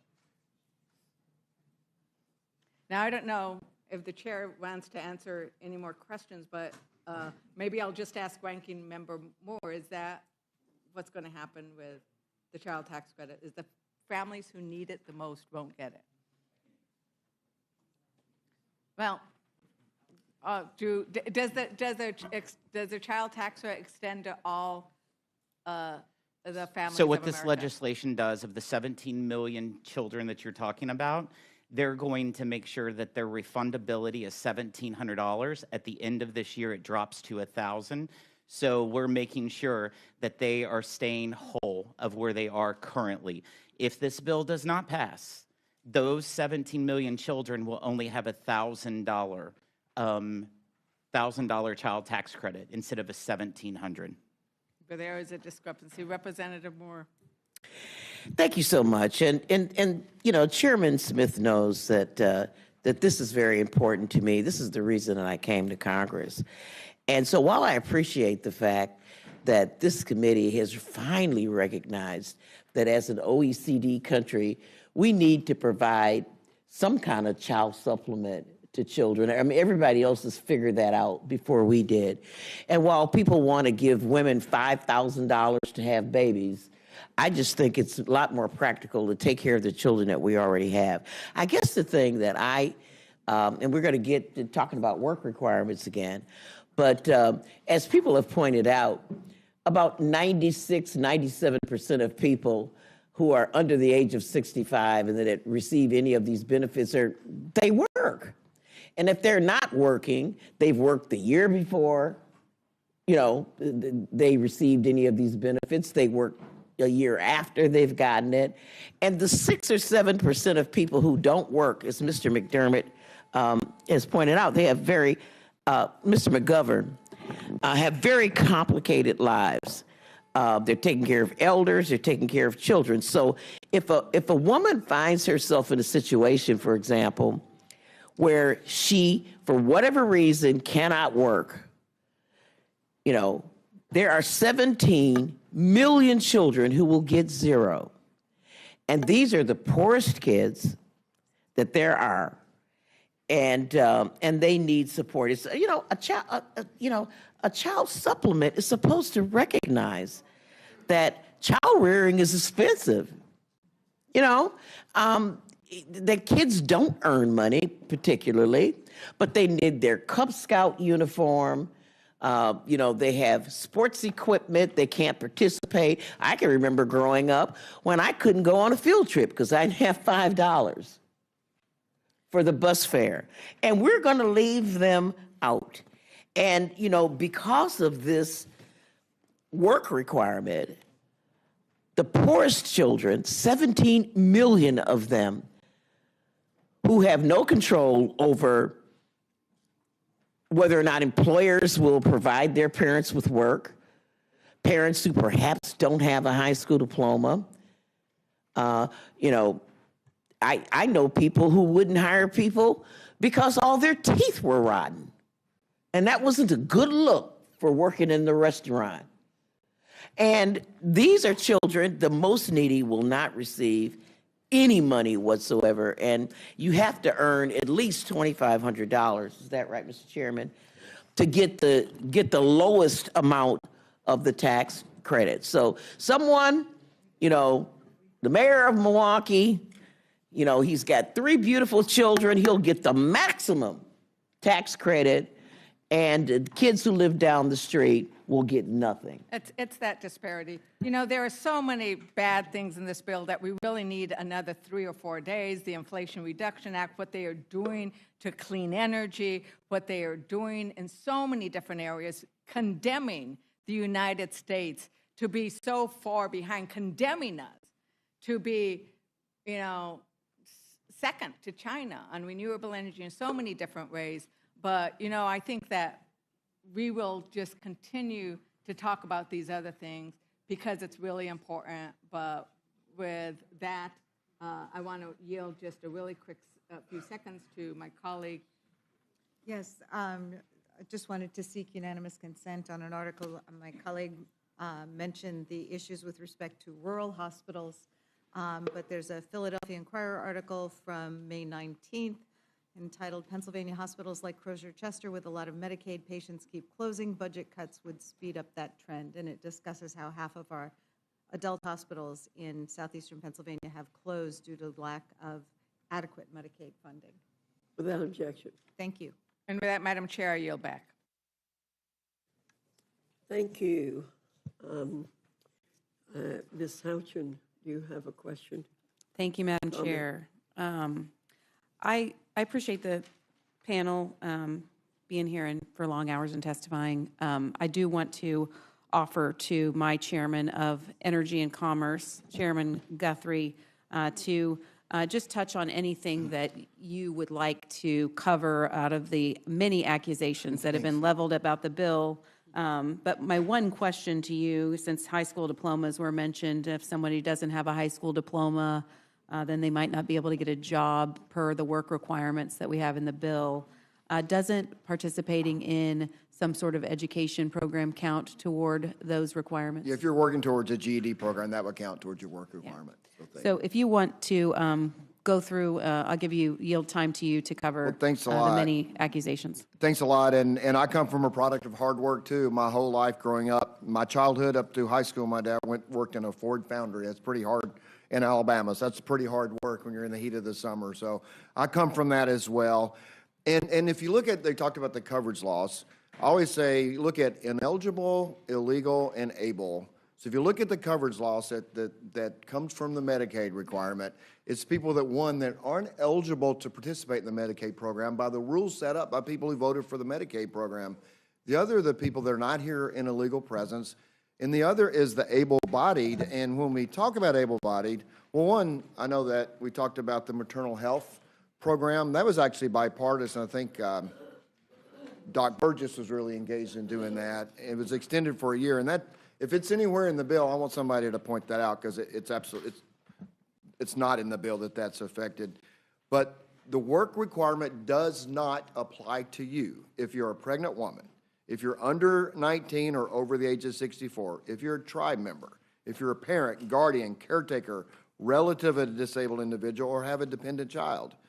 Veterans with a disability rated as total. Individuals who are medically frail, which includes but is not limited to people with the following conditions: blind, disabled, substance use disorder, disabling mental disorder, physical intellectual development disability, serious or complex medical condition, or other conditions identified by the state or approved by the secretary, or you're for compliance with TANF or SNAP, which SNAP's had them, we argue, since the 1970s, so we think we can do this. People have brought up Georgia and Arkansas. Those were problems. People were working and could not get Medicaid. And that is absolutely not what we want. That's why we took great pains to make sure we simplify the reporting requirements.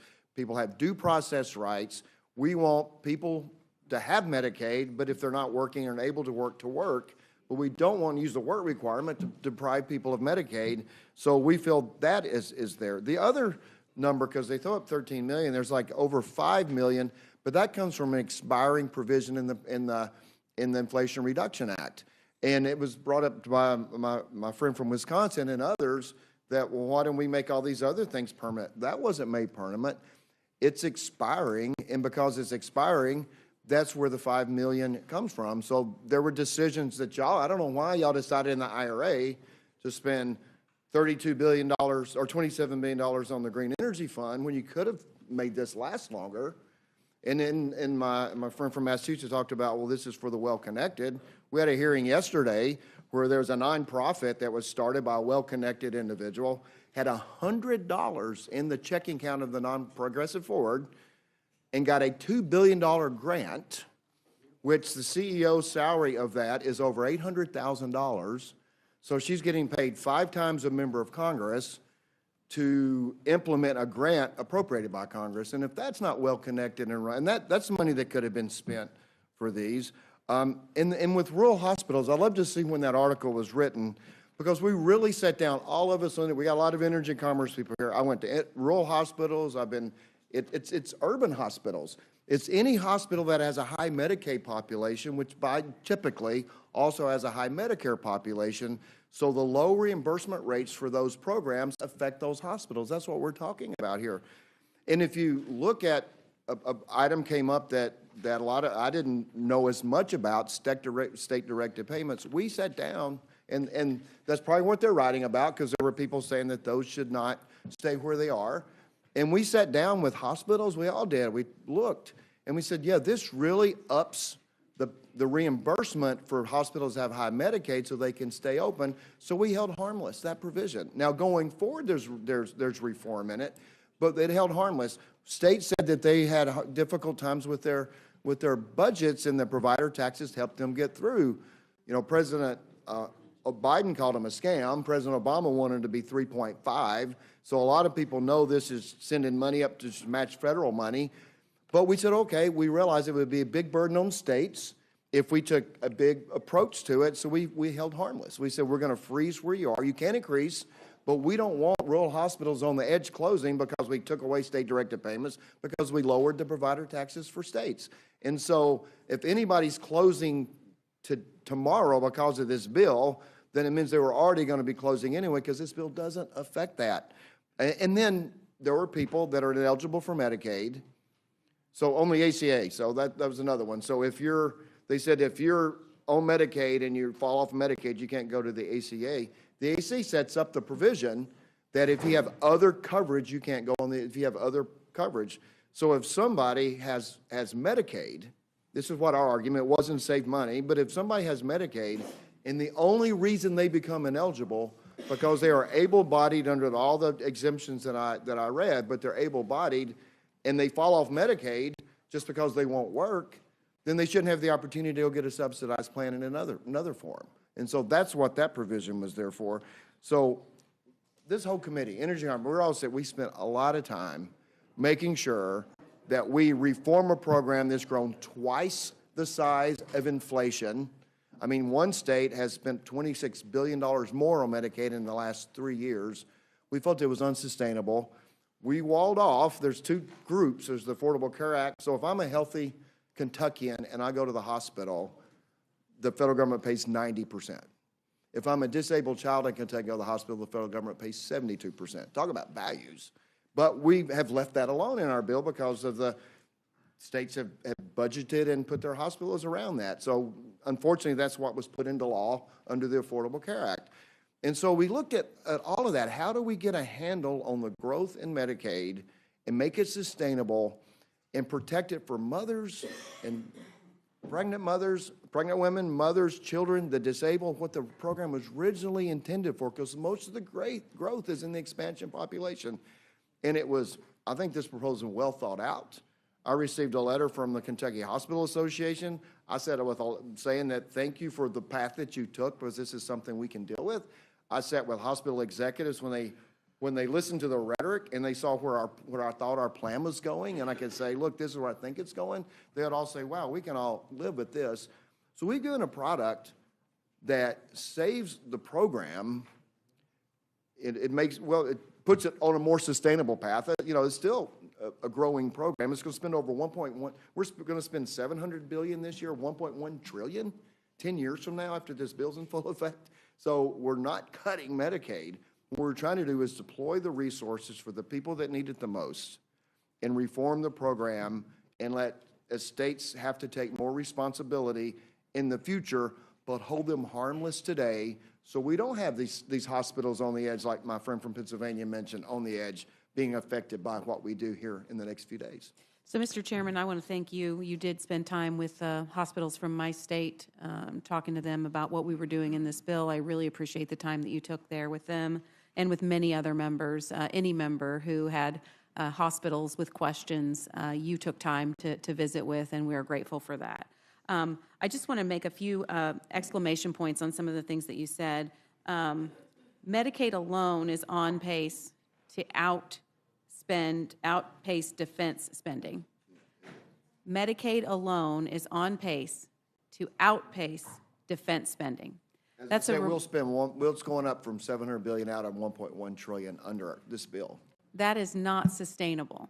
And Mr. Chairman, what happens to the Medicaid population when we can no longer afford that level of spending? Well, it's the fear when the interest on the debt just gets so big, it overcomes it all. And so I said to hospitals, a lot of hospital CEOs that I've talked to, yours and others, and I said, look, this is a beginning to bend the cost curve. This will be a much different conversation when we get to the point that we can't borrow money anymore because our debt's too high. We need to have this conversation now because we can do things that's sustainable and can keep everybody operating. But we get to a point where we can't borrow anymore. It's a different conversation. And we've been talking about safeguarding Medicaid for the people who need it most. Mm-hmm. You said it best. We are preventing the ineligible, the illegal, and the able from accessing benefits and taking dollars away from the very people who this program was designed to help. Pregnant women, children, the disabled, seniors. If we did nothing, would there be more or less money available to take care of the traditional population? Well, if you think about it, if you're a state program and you get 90 cents, in my state, you get 72.90. So 90 cents for one patient and 72 cents for the other. If the incentive is there, I don't think it was intentional, it was to get states to expand, but now the incentive is there to spend more, have more access and care for the higher reimbursement. And finally, we are saving approximately $700 million in Medicaid over the 10-year window because of making sure people who are ineligible, illegal, and able are not accessing benefits designed for the people who Well, need the it able most. access them if they work, but the If able they access- work, yeah, if that's they right. work, yeah. But we're saving money, but we're still increasing spending in Medicaid. So when Democrats say we're slashing Medicaid, we're still increasing our overall spend in Medicaid over the window. From Is about that 700 correct? billion to 1.1 trillion. Thank you, Mr. Chairman. I yield back. Thank you. Mr. Langworthy. Thank you very much, Madam Chair. A lot's been said here today. I would like to offer the opportunity for Chairman Thompson from my neighboring district to offer, in similar fashion, anything that he would like to rebut based on what's been said here today. Well, I thank my neighbor to the north for yielding some time. I just want to start out by saying, contrary to the disparaging remarks we've endured today, based on fear, not facts, the goal is not to hurt those struggling in poverty. The goal is to fulfill the purpose that is in law of the nutrition title. In the nutrition title, as of the FRA, by the way, any of those who voted for the FRA were the ones that approved those benefits that we talked about for the homeless, those aging out of foster care, and veterans. You that voted for that were the ones that voted to have those expire in 2030. There was a question during some of the questioning of where that came from. So, but within the FRA, we obviously food security has always been a part of the nutrition title. Really important. But it has a dual purpose. It is officially codified and in law, and that is workforce development. That became a part of that purpose. And I would say we also, not in law, but my own personal perspective is we need to achieve sustainability of this critical program, and not to have cuts. And I've said all along, we've had that discussion in committee, and I read too often about cuts that are happening, and there are no cuts. The House Committee on Agriculture is leading efforts to restore integrity to the SNAP program, the Supplemental Nutrition Assistance Program. The committee's reforms ensure that SNAP works the way that Congress intended it to, going back to the 1970s. We're really proud of that program. It has been a program that has restored rungs on a ladder of opportunity for folks to be able to pull themselves out of poverty, while at the same time providing supplemental nutritional assistance. And the goal is, and we do that in terms of the program integrity in areas by reinforcing work. Those who can work should. And there certainly are plenty of waivers and provisions so that to address kids, the reason that it's always been 6 years and younger as a waiver on the general work requirements is because it was recognized that if you had a preschool child at home, that you would have to be able to care for them. It also applies if you have someone in your house that is disabled, including maybe a parent that you have to provide care for. Always those exemptions are there. But by reinforcing work, rooting out waste, and instituting long overdue accountability incentives to control costs and end executive and state abuse and overreach.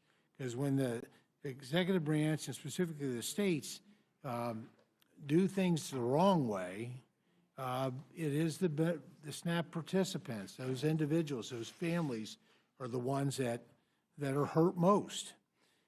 So the reason for this reform, You know, it's intended to intent to supplement the food budget for low-income individuals. That's what SNAP is. The SNAP has ballooned in cost. Since 2019, SNAP rolls have increased by 17%, from 36 million in 2019 to 42 million. And a lot of that has occurred at the state level. And while the overall cost of the program has grown by 83%, ballooning from 60 billion to 110 billion annually. You know, states do administer the program. They administer the program. There's a cost share for administration of the program, and the collectively, the states make $13 billion per year in erroneous payments, both overpayments and underpayments. And both of those hurt the beneficiaries, the people that we've been spending hours now talking about how do we help them. The national average error rate is 11.68%, and that has nearly doubled just since 2019. So what is the impact? Obviously, we all know what the impact is when it's an underpayment. You know, that single-parent mom with 2 little babies the states are not providing sufficient assistance in putting money into their SNAP EBT card, and that's obvious how that hurts those families. But I will tell you that the overpayments, which there's more overpayments than underpayments based on the data, has even, I think, greater harm. If you're that single-parent mom with 2 little babies and the card gets charged, you're going to use whatever's on that card, and that's fine, because that's the benefits you were given, and when you go, and by the way, SNAP beneficiaries use an average of 2 to 3 forms of payment when they go. They're not using just SNAP. That's obviously supplemental to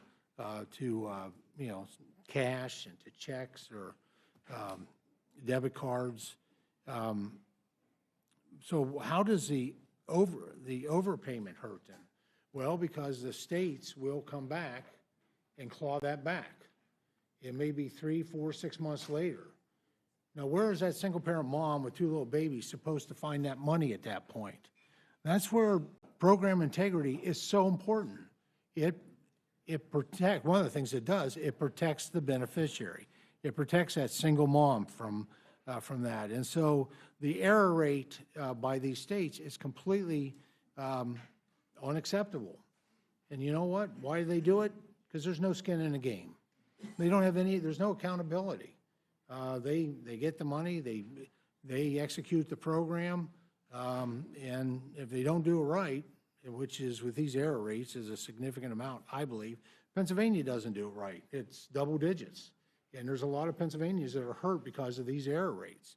And that's unacceptable. States have to do a better job. So what we provide is, we could have come in and just done a punishment, but we did a carrot and a stick. And we put it at just 5% cost share, but it's based on their error rates. And I happen to believe that looking over the past couple decades, every state can get their error rate down below to be at that 5% mark. Only 28% of able-bodied adults without dependents on SNAP have earned income from work.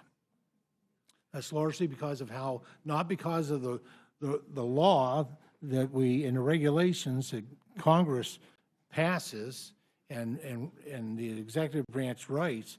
It's because of how it's poorly administered by the states. The USDA and states have intentionally limited enforcement of the SNAP work requirement for adult without dependent children, able-bodied adults, through waivers, leaving 40% of these work-ready individuals today under a waiver of the ABOD work requirement, and remaining on the SNAP rolls long after the 3-month time limit for compliance with the work requirement. So because of the SNAP benefit, unlike other entitlement benefits, is 100% funded by the federal government, there is minimal, I would say no incentive for states to control costs, to enhance efficiency, and improve outcomes for recipients. The gentlelady showed the Medicaid paperwork. That is not paperwork that comes, I don't believe, comes from the federal government, because I know in the SNAP program, it is the states determine that bureaucracy. And there are problems with states that will take months in order to process those applications under the nutrition title. That's unacceptable, and that's why we need to hold states accountable. And I don't believe that no state out there is going to cut SNAP benefits. You heard about the passion for that assistance on both sides of the aisle and here. And so I think you're being pretty much unrealistic and disrespectful to our colleagues that work in state capitals to think that this program would be any less important to them. And we're talking 5%, that I believe that they can all get there. So with that, I thank the gentleman for yielding. Mr. Langworthy, would you yield a moment? I think, Mr. Thompson, you brought up a very significant word in your comments, and that's integrity. And what we keep hearing on our side is we want integrity in these programs to save them. But integrity, and we're hearing that these are moral programs. Well, integrity is moral too. And we want integrity in the programs so that we can save them. And I think you've just outlined that extremely well. And it's a word we have not heard enough of in this debate here, and I think probably in the committees, because we keep hearing about cuts when we're talking about having integrity in the programs. So thank you, Mr. If the gentleman from New York will yield just a few minutes. Certainly. We did not roll back the daily amounts that these recipients receive. There was an increase when the market basket analysis was done at the direction of the 2018 Farm Bill. And again, I agree, it's only like $6 a day, something like that. That amount was not rolled back within this, nor are we preventing going forward adjustments based on inflation, because that is the current law. And so I think those corrections are really important to make, and I thank the gentleman from New York for yielding. And I yield back to you, Madam Chair. Thank you. Mr. Griffith, you're recognized. Thank you very much, Madam Chair. Fake news, misinformation, it has long existed in human societies. And today we heard several folks reference Marie Antoinette and let them eat cake. She never uttered those words. As historians will tell you, there's no evidence that she ever said it. I understand the intent in which it was used, but she never said those words. In fact, the rumor, let me finish. I just say you guys the make rumor, Marie Antoinette look like she's down to earth.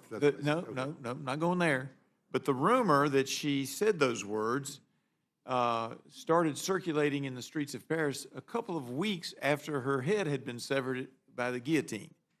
And as everybody knows, the brain only functions for 2 seconds. Scientific data done at the guillotine by French scientists showed the brain only functions for 2 seconds, 2 blinks of the eye subsequent to the head being severed. Misinformation is still out there, and sometimes it's both sides of the aisle that we start these stories or these rumors in the minds of people. And one of those that all of us have been guilty of is talking about work requirements related to this bill, because it's actually community engagement. So if you're going to school, as we've heard some testimony today, if you're engaged in your community in any way, going to school, getting a drug treatment program, it counts. Volunteering in your community for that 18.47 hours a week counts, or 80 hours. It doesn't have to all be done in a week. 80 hours over the course of the 4.33 weeks in a month counts. And so I heard, because we fall into that trap, I heard that, how can you work when you need daycare? Well, you could be volunteering with the local daycare and count as community engagement. So we need to try to get the facts straight in this point in history, or else 200 years from now, they're going to be talking about work requirements when in fact it's community engagement. Just as we have heard today that Marie Antoinette said, let them eat cake, which she never did. Now, we have also heard other disparagements today, which are not accurate. The gentleman from Missouri threw shade on the Energy and Commerce Committee earlier by saying that it didn't have great jurisdiction. Now, having heard some of this, I'm sure his opinion has changed. And knowing that in order for him to make final comments, he will need to be recognized by a member of the Energy and Commerce Committee, I'm sure his opinion has changed in the last few hours as we've been debating this. And I would now ask the gentleman from Missouri if he would like to correct any things that are misunderstood that have been said today or that somehow otherwise need correction, so the historical record will be complete. I want to thank the gentleman from Virginia for yielding, asking that question, and also for serving on a fairly decent committee. I appreciate the work that you all have been doing. You know, this bill is a bill for working Americans. I'm a product of the working class. Like I said earlier, I grew up most of my life in a single wide trailer, and then we upgraded to a double wide. My dad was one of those 199A employees that would benefit in this bill. He was the employee of one. He had a 2-car garage. He was the best transmission overhaul mechanic that you could find. And I was the first in my family to ever graduate college. They were the first in their family to ever graduate from high school. And so the community that I represent, my hometown where I live today, is less than 5,000 people. The per capita income is just at $24,000. $24,000 a year. My grandparents never had running water on the farm that I live on. I was the first one to drill a well, so we didn't have to use an outhouse. I understand the struggles of working Americans, and that's why for over the last year, Chair Fox, we have traveled throughout this country. We've had 15 different field hearings from a homeless shelter in Chicago to an Indian reservation in Arizona to the second largest port in Staten Island. We went all over this country to hear from real small business owners, real working moms, real farmers of the issues that they're facing in today's economy. And that's what this bill delivers on. This bill makes permanent what is expiring at the end of this year. Every individual tax rate will be made permanent. The 10% tax rate will be made permanent. Every single one. The child tax credit, which affects 40 million Americans, 40 million children. If Congress does not act by passing this legislation, you will see the child tax credit go from $2,000 to $1,000. To $1,000. That affects working families. The guaranteed deduction, which 91% of Americans use when they file their taxes, that gets slashed in half if we don't pass this bill. But guess what? This bill also increases that guaranteed deduction, $1,000 per individual. That's real tax relief for the 91% of Americans that use it to file their taxes. We also enhanced the child tax credit, $500, to make the child tax credit $2,500. Inflation's gone up a lot since 2017, and we're indexing it for inflation. We're also delivering on the promise that we made to the voters of no taxation on tips, no tax on overtime, tax relief for seniors, also allowing you to be able to deduct your interest from autos made in the United States. I'll tell you, the senior citizen who's an Uber driver is going to benefit the most from this tax package, because no tax on tips senior tax relief, and also they can deduct their interest if that car is made in the United States. These are real impacts for real Americans. In fact, an average family of 4 under this tax bill will see their tax cuts of $1,300. $1,300. Where I come from, $1,300 is a lot of money in the paychecks of working families who are struggling just to get by. In this tax bill, what it does for small businesses, there's 26 million small businesses right now that are wondering, is their tax rate going to be 43.4% next year or 23 to 28%? And these are those mom and pops on Main Street that are just surviving. That's my parents' auto repair shop in Southeast Missouri. They're deciding of how to invest, how to grow right now with the uncertainty, and this bill will provide that certainty. In fact, we also enhance the small business deduction to 23%, allowing them to have more parity with the big corporations, with having a lower tax rate as a small business owner. We also go after special interest tax provisions that were passed in the IRA.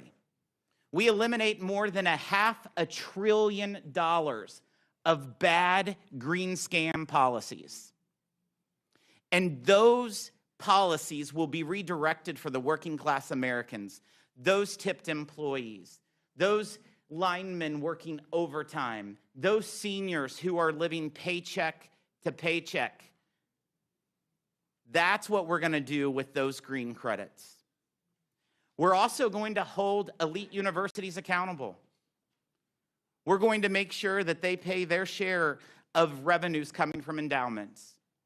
Corporate tax rate's 21%. The top tax rate will be 21%. If an endowment can have $55 billion, more than most countries, I think that they're not really paying their fair share. We're always talking about paying their fair share, but we're going to make sure those elite universities pay their fair share. It's the same way with woke non-for-profits. We're holding them accountable. We're also saving $140 billion in the tax code to make sure illegals aren't benefiting from the tax code. And this is all to deliver real relief for the average, everyday American who sent us to Washington for this mandate. I appreciate you for allowing us to be here today. Madam Chair, I Still yield your back. time. I yield back. Thank you. Mr. Jack, you're recognized. Thank you, Madam Chair, and I will engage Mr. Wahlberg. I appreciate your patience throughout this hearing. I can relate that it's a little lonely when you sit at the edge of the table, but would welcome any closing thoughts and comments from you and the incredible work that your committee members produced at the Education and Workforce Committee. Well, Mr. Jack, I appreciate that. Bobby and I are feeling like Rodney Dangerfield down here at the end of... You know, I served on the Ag Committee, my first term in office. Great committee. Got a great Ag district that I represent. I served on Energy and Commerce up until I took the chairmanship of this fabulous committee. And I never wanted to serve on Ways and Means. It's not up to my standards yet. Now, I love you, Jason. I love you. I just had to get that in. But I do appreciate that. Education workforce, and I don't want to belabor this, but we did some amazing work, I believe. $350 billion of savings that will, I think, foster better opportunity for students in higher education at lower costs. In the Northwest Ordinance, that's probably included in some of your state's constitution, that says religion, morality, knowledge being necessary to good government and the happiness of mankind, schools and the means of education shall forever be encouraged. I don't think we've been encouraging education as we ought to, and for that reason, my ranking member, Scott, and I, and Representative Neguse, I'll respond to your question, which was a legitimate question. We started at 10:15 in the morning on our markup. 5.5 hours later, after 33 or 34 amendments that we debated together, we completed it. And I turned to Bobby and I said, Bobby, what happened? He said, what do you mean? I said, it's still light out. I think that shows how a committee can work together to get things done, whether we agree or not on everything, and we didn't. But I think the passion is there for education. So what we did in this bill, seeing that right now, 40% of master's degree programs and a quarter of bachelor's degree programs leave students worse off than if they'd never started in higher education because of the costs and the debt that they have. Within the next 10 years, if we don't do something, we have $300 billion of debt to the students that they're going to lose over the next 10 years. Taxpayers lose 20 cents on every dollar that they lend to post-secondary education right now. That's not a winning formula. So in our legislation, Mr. Jack, we attempted to reduce from 5 disparate loan programs, some without, well, most without any limit on them, down to 2. And we put reasonable caps in for undergrad, for grad, and for professional grad students. Why did we do that? To give incentive to colleges, universities, trade schools, community colleges, to live within their means, and ultimately we gave them something they've asked for many years, and now they have the opportunity to counsel their students on the basis of what their program will afford to them once they graduate, what they should take as a loan and no more. For that reason, we have a chance to give them skin in the game, that if students come out at the end of the pipeline and they are paying off their student loan, keeping on track to do that, and they have advanced in their ability to earn, we give them a special carrot called a promise grant. If they don't, and the students are defaulting and not achieving what they ought to achieve, then we give them a portion of risk sharing to contribute, that carrot and stick approach. Bobby and I agreed on a very significant portion of the bill, and that's workforce Pell, short-term Pell. We know our manufacturing entities, our trades, need people in the jobs these days. And why not give them certification programs, apprenticeship programs, short-term degrees that we can use workforce Pell for, to bring them out of that pipeline with a skill, with a job, and without huge student loan debt. And Bobby and I are going to continue to work on other workforce programs to ramp up that deal, but we did get that into this bill as well. So I won't belabor the point, but that $350 billion of savings is all being put in to make it more accessible for students to come out of the end of the pipeline. We don't agree on all of that. I get that. But that's the approach, and I think in the end, we're going to see a better higher education system. I wonder if the gentleman might give the ranking member a chance to. Well, he already had a chance to address one of your concerns, You were but speaking a lot yeah. for him. I just heard a lot of references to Bobby. Respectfully, Mr. Mr. Neguse, I reclaim my time, and I appreciate your comments, Chairman Wahlberg, and obviously appreciated your testimony throughout this hearing, Mr. Scott. And with that, I yield back to our chairwoman, Ms. Fox. Madam Chair, can I publicly thank Rules Republicans for all those profound last questions? You just did. Just did.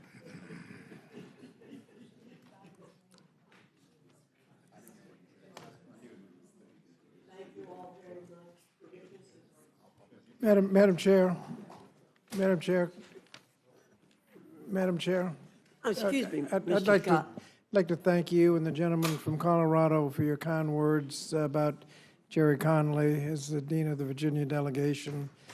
Several people said very nice things, and I'd like to thank you for those. I want to say, I think it's important we always acknowledge each other because we all work hard, and it's important that we do that, no matter the party.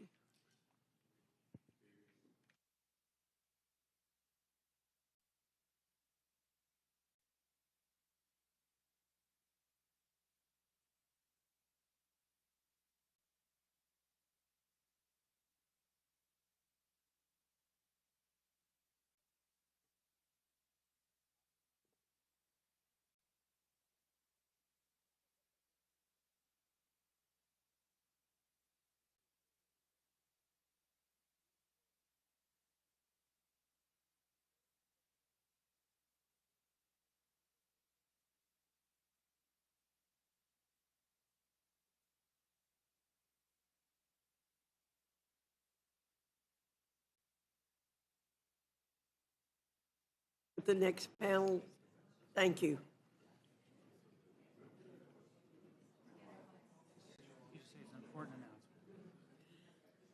I have an important announcement to make. To the members in the room who've been waiting patiently to deliver amendment testimony, I have a brief announcement about how we're going to proceed. Those of you who've been excused can go.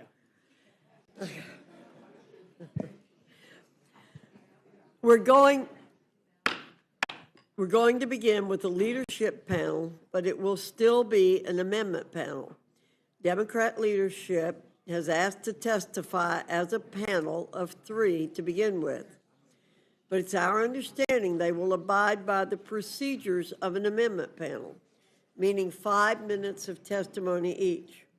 We will then move to calling up members to testify on amendments, 8 members at a time. We've been doing our best to monitor when members have arrived and are arriving. We're also doing our best to cross-reference our notes on this with the staff of our Democrat counterparts so we get it as right as possible. I'll be calling up the members 8 at a time. I've been patient this entire meeting, and I ask for reciprocal patience here. If you just walked in, you may need to wait for a third panel.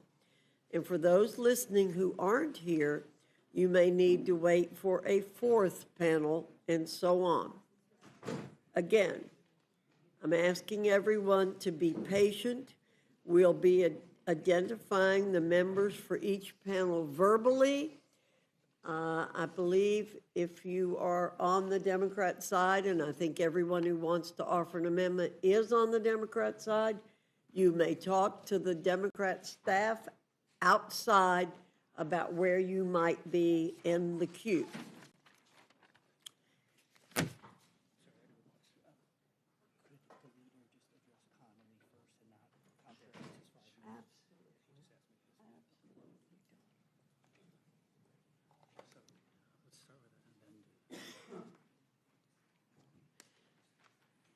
Mr. Jeffries, I understand you want to address the group in terms of the loss of Mr. Connolly first, and then I'll identify you for your testimony.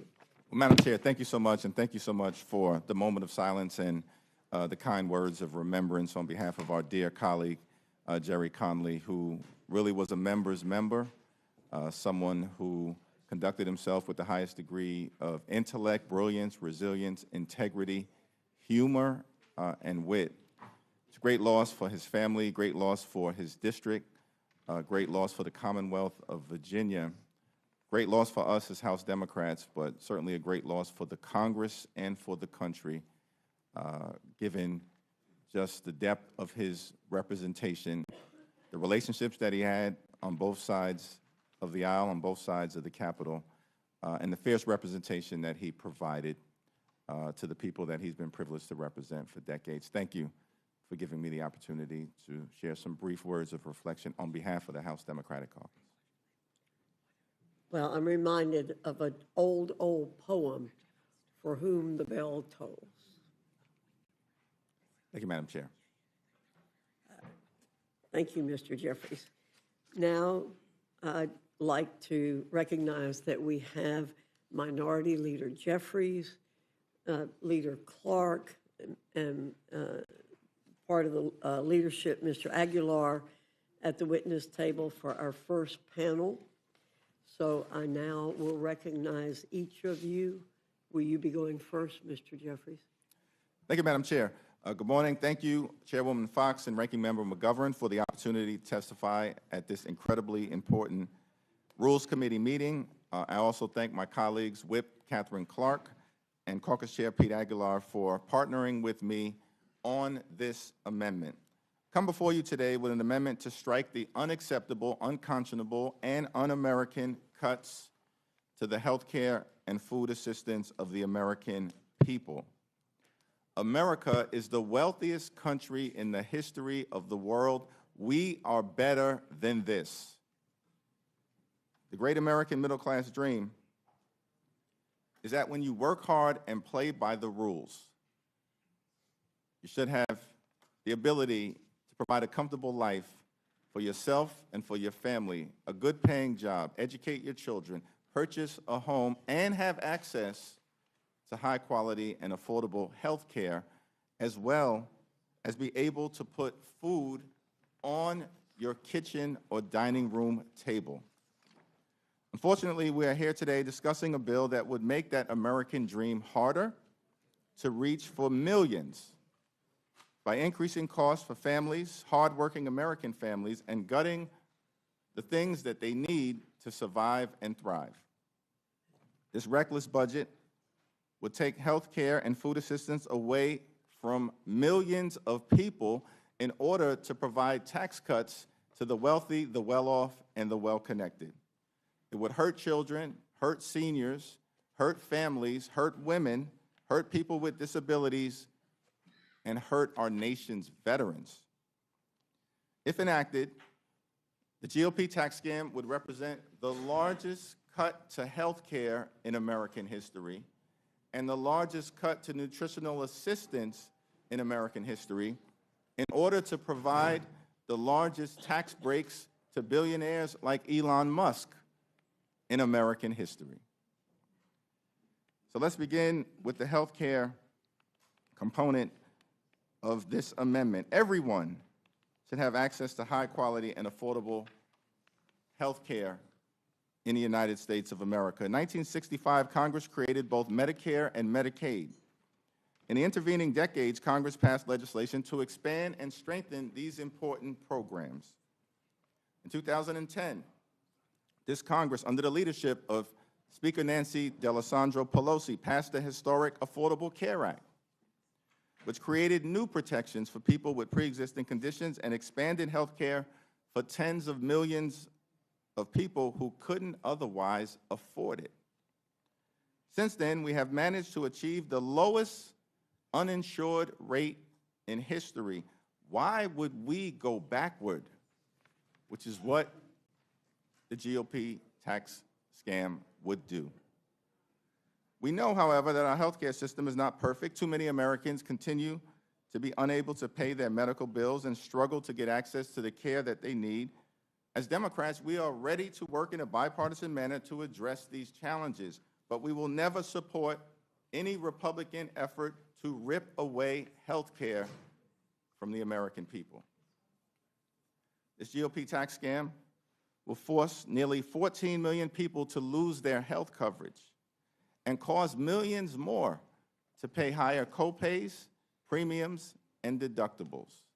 Hospitals will close, nursing homes will shut down, and people will die in all of your districts. Now, prior to the modern SNAP program being created in 1964, there was vast hunger and food insecurity across this country, including in low-income communities, rural areas, and communities of color. Thanks to public investigations, community-based organizations, and some good journalism, these challenges were spotlighted, and the need for an expansion of federal food assistance was highlighted. The American people were moved by images of children with distended bellies rummaging around in garbage and families going hungry. finally compelled Congress to act. And over the last 60 years, we as a country have made significant progress to reduce hunger and help people afford nutritional food. Unfortunately, the policies in this GOP tax scam threaten to undo this progress and return us to an age where far too many children or veterans or seniors are struggling to eat and get access to the nutrition that they need. It's also important to recognize that SNAP is a vital part of providing opportunity for our farmers, who we stand with, food makers, small businesses, truckers, independent grocers, and the entire supply chain. So for the Republicans who have promised to love and cherish Medicaid, I ask you to support this amendment. For the Republicans who believe we should not rip food away from the mouths of children, seniors, and veterans, we ask you to support this amendment. And for the Republicans who believe that the gospel in Matthew 25 and 35 teaches us to stand up for the poor, the sick, the afflicted, the least, the lost, and the left behind, we ask you to support this amendment and strike these harmful cuts to health care and nutritional assistance. Thank you, Madam Chair. I yield back.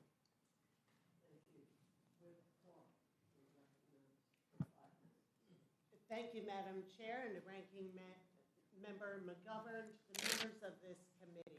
I am a proud co-sponsor of Leader Jeffrey's amendment, Protecting Medicaid and SNAP.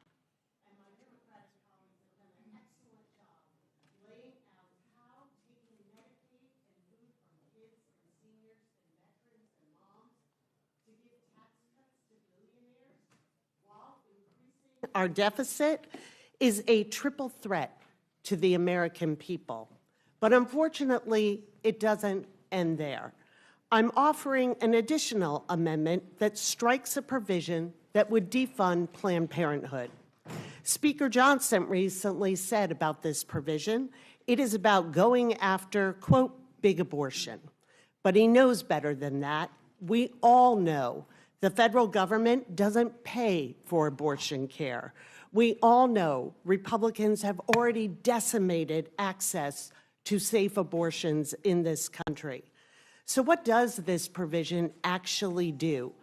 It further defunds women's health care. It defunds cancer screenings, prenatal care, postpartum services, fertility treatments, preventative care.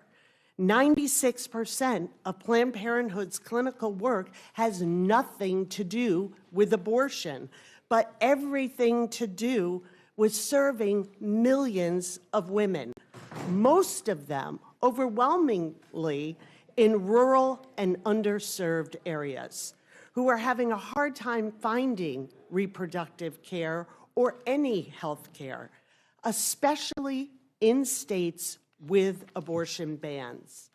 Faced with the choice of either breaking the law or breaking their oath to put patients first, OBGYNs are packing up and leaving. As a result, 35% of counties in America don't have a single obstetrician. In Georgia, it's 42%. In Texas, it's 50%. Clinics are shutting down while maternal mortality is on the rise. Infant mortality is up for the first time in decades. How does this bill respond to this Republican-manufactured crisis?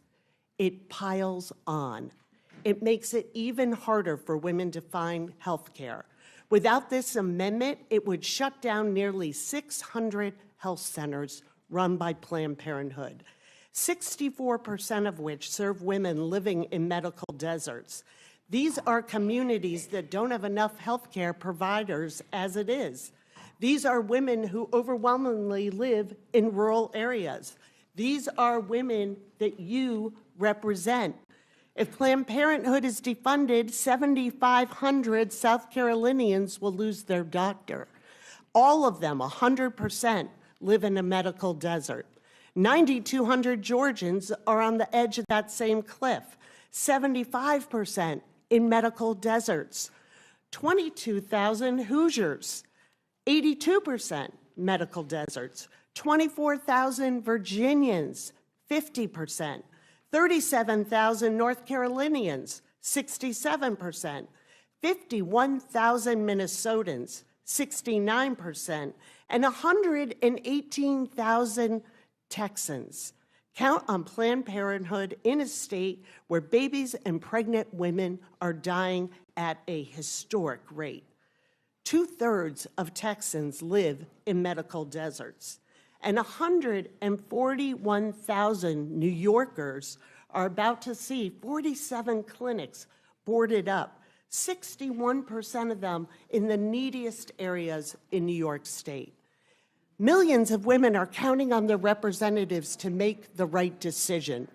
Women like Cheryl from North Carolina, who years ago was overdue for a pap smear, but she didn't have insurance and she kept putting it off. A friend mentioned Planned Parenthood would provide this free of charge. She booked an appointment, got checked, and it came back abnormal. They caught it early, and the cancer was removed. Cheryl credits Planned Parenthood with saving her life. A lot of stories begin like Cheryl's. They should all end in the same way, with health care that saves lives. I hope this amendment gives you all pause. When the women in this country deserve health care, and I hope you will think about the moms struggling to get by and stay healthy for the sake of their children and their families. It is not too late.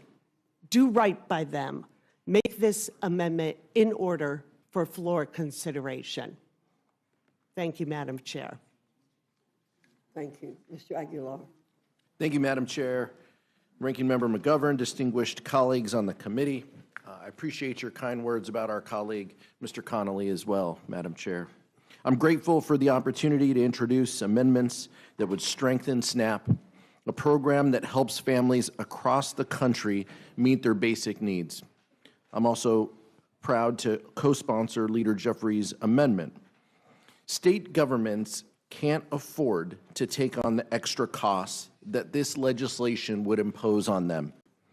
It would force leaders in red states and blue states to either raise taxes or remove people from SNAP, leaving even more Americans hungrier and poorer. I wish more Americans had the opportunity to hear from our prior panel's testimony during the workday, but this committee made the choice to hide from the public and keep hidden what's actually in this bill. In fact, we're still told that managers' amendments are still being negotiated and are incomplete. It is outrageous that this committee is debating these policies under the cover of darkness, but it shouldn't be surprising. Legislation you intend to pass, started at some ungodly hour, kicks millions of Americans off their health insurance and takes away food assistance for families who need it most. As grocery prices rise, I cannot understand why my Republican colleagues want to take food out of the mouths of mothers, children, and veterans while making health care even more expensive. House Democrats are eager to take on waste, fraud, and abuse throughout the federal government, but we cannot find a willing partner on the other side of the aisle because of our colleagues' single-minded focus on cutting health care for people who need it most. This legislation doesn't make Medicaid or SNAP more efficient or more fair, Madam Chair.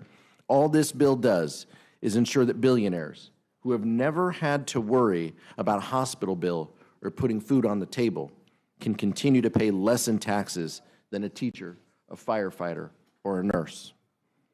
Madam Chair, it is a fact that only House Democrats want to make health care more accessible and more affordable for everyone. We will continue to fight back against this effort to drive up costs of health insurance and end basic needs programs just to make a group of campaign donors happy. The contrast is clear. House Republicans are making health care more expensive and less accessible. House Democrats want to ensure that every American can earn the peace of mind of a good-paying job with great benefits. I yield back, Madam Chair. Thank you. Mr. Aguilar, would you mind leaving your testimony with me? Because I don't believe I heard a couple of things that you said, and I just want to look at it before I make any comments. Of course. Okay, I want to double check that I heard some things that I think you said. Okay. Before I make any comment. Of course. I'm going to recognize, before I speak, I'm going to recognize any of my colleagues. Ms. Houchin, Mr. Langworthy, Mr. Scott, you're recognized. Madam Chair, I would just like to ask unanimous consent to submit for the record an article entitled Rich State Poor People. And if I might, without objection. If I might just read from it, the oil and gas boom has helped New Mexico has become the nation's second biggest oil producing state. Taxes paid on the state's oil production would generate, and in quotations, more money than we know what to do with, according to Democrat State Senator and Legislative Finance Committee Chair George Munoz. States are flush with cash that are well run. Thank you. Without objection.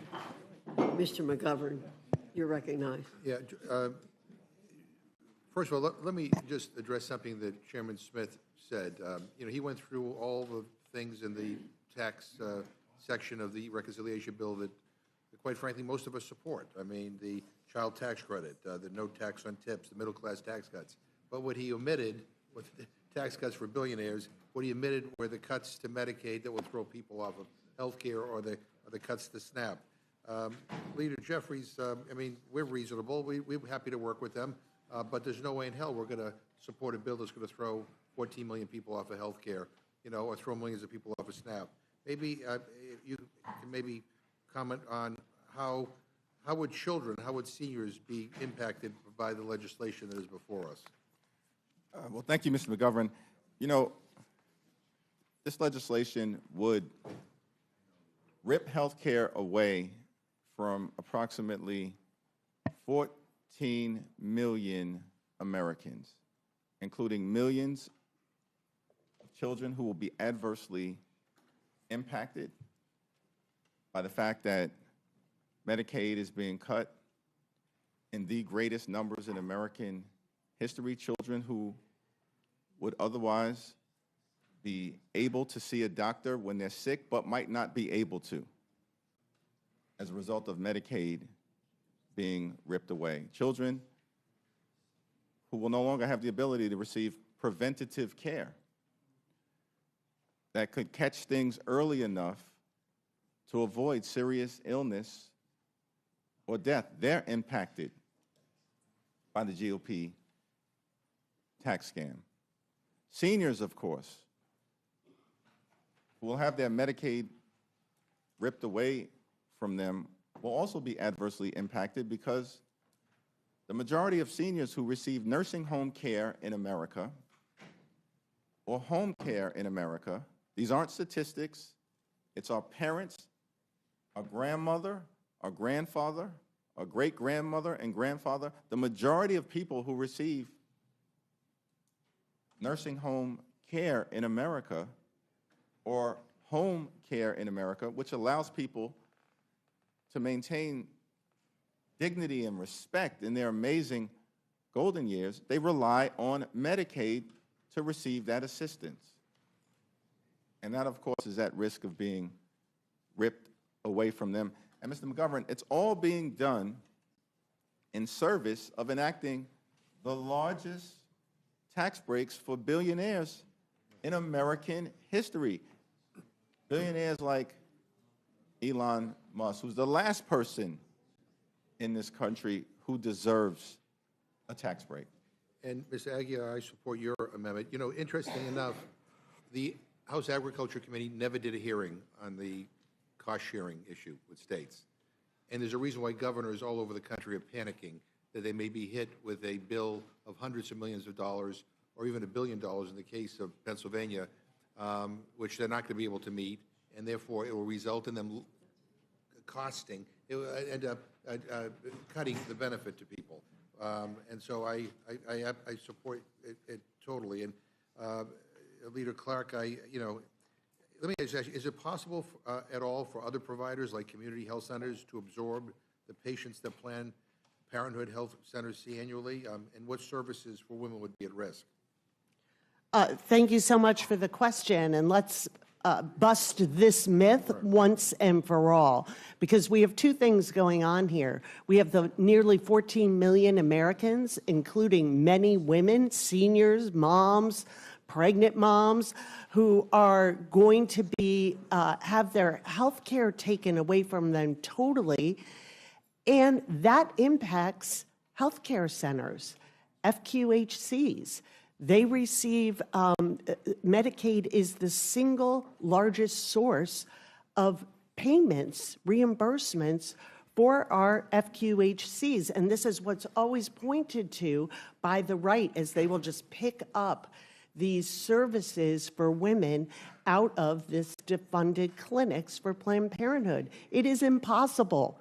At the same time that you are cutting Medicaid to these clinics, in Massachusetts alone, that'll be a almost $1.2 billion cut to these health centers, and saying if you're going to pick up what Planned Parenthood provides, you would have to increase the capacity of our FQHCs by 56%.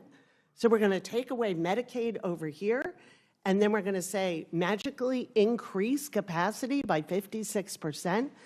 To serve the women who will no longer have a place to get the cancer screenings, the prenatal care, the fertility treatments, contraception, reproductive health care that they need, and that is increasingly difficult to find. Yeah. I regret that so much of what is done in this Congress and in this current administration around health care is so politically charged. Yeah. And again, going back to the SNAP issue, people are going to see their benefits cut. Again, on average of $2 a person, per meal. That's it. And if states can't meet their cost share, they have no choice but to cut the benefit. And no hearings on this, not one single hearing. And this is a major change. And not even the courtesy of a hearing. We weren't able to bring in governors or anybody from any states to be able to comment on what the impact of this would be, or whether even all the states could meet, their financial obligation. And I mean, that it's part of a reconciliation bill, and that nobody even cares enough to do a hearing on it. Is that the way you legislate around here? I don't know if you want to add anything before I yield back. Thank you, Mr. McGovern. I think that's incredibly important, and I just share that the cost share discussion really breaks a promise of 50 years of a relationship between the federal government and the states. This is shifting more resources so they can be the bad guys, and so they can reduce benefits, kick people off of eligibility.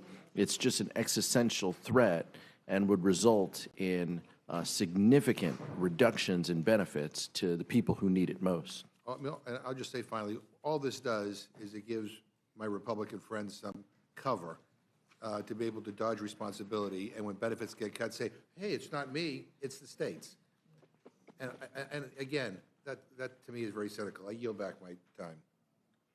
Thank you, Mr. McGovern. Ms. Fishbach. Thank you. Ms. Scanlon, you're recognized. Thank you. I think we just heard a little bit about myth busting. So, Leader Jeffries, I was wondering if you could address the myth which we have had thrown at us repeatedly throughout all the committee hearings on this bill, that somehow these proposals are going to be paid for by kicking undocumented immigrants off federally subsidized food and health care. Is that true? Are undocumented immigrants getting federal health care and federal food benefits? Yeah, it's a great question. Under current law, undocumented immigrants are already ineligible for Medicaid, the ACA exchanges, and for SNAP benefits. Not a single undocumented immigrant in this country gets a dime in federal taxpayer dollars for any part of comprehensive Medicaid coverage. Not one. And so when we're talking about nearly 14 million people who are going to be thrown off their health insurance, millions of others who are going to be jammed up by this aggressive cut to SNAP, the largest cut to food assistance in American history, we're talking about American children. We're talking about everyday Americans. We're talking about Americans with disabilities. And when it comes to nutritional assistance, we're talking about veterans who have served this country, sacrificed, risked it all, and they're going to lose access to the food assistance they need to live a life of dignity and respect. Those are the facts. That's why we're fighting hard to stop this GOP tax scam that will hurt everyday Americans dead in its tracks. I appreciate that because we've heard this gaslighting, for weeks now, and we knew it wasn't true, but I appreciate your clarifying that as well. And of course, to the extent that anyone was trying to game the system and get benefits to which they were not entitled, we have inspectors general who were tasked with rooting out fraud, waste, and abuse, but unfortunately have been fired by this administration. So, don't preach about wanting to ferret out fraud, waste, and abuse when you're pulling the watchdogs whose job it was. Thank you. I yield back. Thank you, Mr. Scott. I've already came to you. Mr. Neguse, you're recognized. Thank you, Madam Chair. Thank you, Leader Jeffries, Whip Clark, and Chairman Aguilar for your leadership and for the amendments that you submitted before the committee today. As you all know, we started at 1 a.m., so this hearing's been going now for about 10 hours. We've heard from many Republican chairmen. We have, of course, many members of our caucus who are here that we'll hear from. The only person, and of course we have all the leadership of the House Democratic Caucus, and we're so grateful that each of you came forward to testify in this fashion. The one person we haven't heard from is the Speaker, who came here briefly earlier but was not willing, I guess, to testify in the way that you all have. Mr. Leader, I know you offered to debate the Speaker on the floor. I believe sent a letter to him about a month and a half ago on this particular reconciliation bill, and I wonder if you might expound a bit on why you think that is important for the American people to be able to hear that debate and that dialogue. Well, I thank the distinguished gentleman from the great state of Colorado. And first of all, let me thank all of the members of the Rules Committee, certainly my colleagues on the Democratic side who have done a tremendous job on behalf of the American people, Jim McGovern, Mary Gay Scanlon, you, Joe Neguse, and of course, Teresa Leger-Fernandez. Let me also thank the chair, Chairwoman Fox, from the great state of North Carolina by way of New York City. She may have left the Bronx, but the boogie down Bronx has never left her. So thank you for providing this opportunity for us to have this discussion. But one person is missing, Speaker Mike Johnson. Over a month ago, I asked our distinguished colleague from Louisiana, the Speaker of the House, to debate any of us, but certainly myself, on the House floor about this very bill. He believes it's one big, beautiful bill. We believe it's one big, ugly bill. That's going to hurt the American people, hurt children, hurt families, hurt veterans, hurt seniors, cut health care, cut nutritional assistance, explode the debt by a minimum of $3.8 trillion. This is being done by people who claim to be the stewards of fiscal responsibility. $3.8 trillion, if not more. And so the offer still stands. I'd love to have the opportunity to debate Speaker Johnson anytime, any place, right here at the Rules Committee, or certainly on the floor of the House of Representatives. Not a duel, a debate of ideas. I couldn't agree more, and I thank the leader, the whip, the chairman, and I yield back the balance of my time.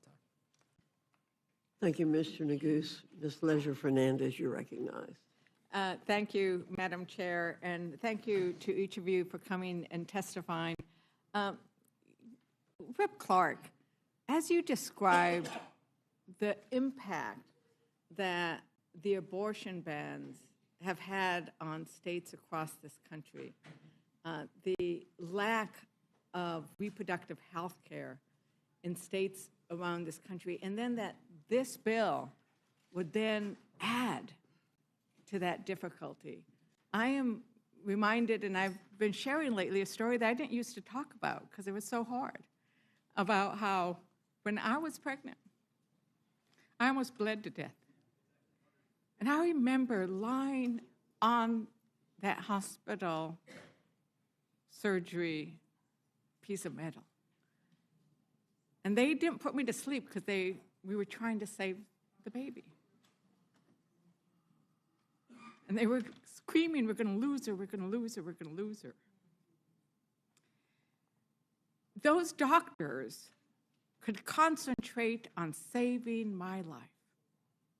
They did not have to worry about whether they were going to be criminally charged or whether they were going to have to shut down their practice because they were working on a complicated pregnancy. And now we know across the country, in rural areas especially, we are losing our OBGYN care.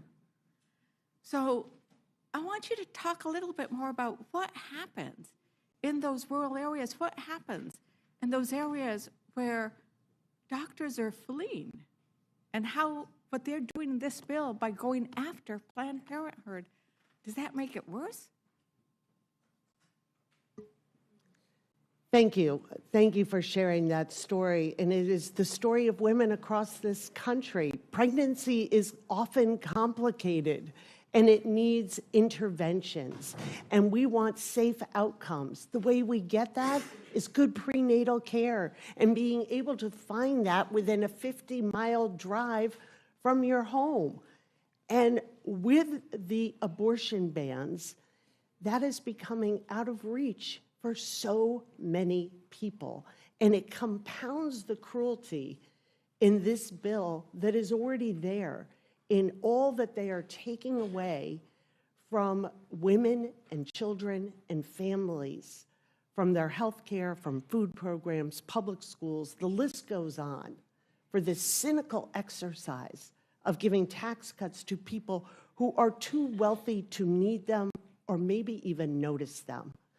So we have to keep our eye focused on what is happening. And with this amendment, it may seem like a sort of insignificant or a very detailed part of this overall package, but the themes are the same.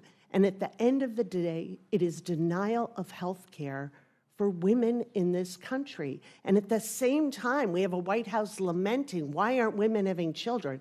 Maybe we'll give them $5,000. If you don't have a safe place to have a child, if you cannot guarantee that you will survive, have the medical attention that you will need, and if you're able to have that child, that child will be able to access health care, that you'll be able to find affordable quality child care near where you go to work, that you will be able to have the fundamentals of a housing to be able to put a life together. A recent study showed the majority of families in this country, 60% of families, cannot afford the basics. And what they're saying in this, and what makes it so pernicious, is this has no place in a reconciliation bill. This is ideology, and this is policy. And this is saying, we don't like abortion providers, and it's not enough to outlaw them in our own states, to deny that care in those states. If there is an affiliate or a subsidiary in any state then we will shut down the clinic that is not providing abortion care, but is providing this critical primary care for women. That doesn't belong in this bill either, and it is part of the pattern and the theme of this bill, that the American family is put last, and we are making the winner's circle so very small, and it doesn't include women in this country, it doesn't include working families, it doesn't include seniors and veterans, and the 99.9% of people who get up and work hard every single day and want to have a future for their children, a place in this economy, want their small business to survive this tariff regime, want to be able to put a life together that has hope. And instead, we're offering them ideology wrapped up as health care. It is a cruelty and it is a shame. And that is why we have seen the Democratic caucus and the American people united against this bill. Thank you, Rip Clark. Chairman Aguilar, your amendment, I think, touches on a very important fact, and that is that people are working. They're working really hard, and they're often not getting paid enough. And when Democrats were in charge, we increased jobs. But right now, there is a recession looming. And what they're going to do is kick people out of Medicaid, and they're not going to be able to get nutrition programs. And they're saying it's because people are lazy. Is that right, Chairman Aguilar? I mean, what is really happening with regards to American families who are working hard and just maybe not making enough money Thank to you. afford health care? Thank you, Congresswoman, for sharing your story, first of all, and for the question. My amendment prevents what I hope is something we can all agree on. No child in our country should go hungry. Yet under this bill, nearly 645,000 people, including children ages 7 to 18, will lose some or all of their SNAP benefit just in my state of California. Whether you're a child in New Mexico or Maine or California, that isn't right.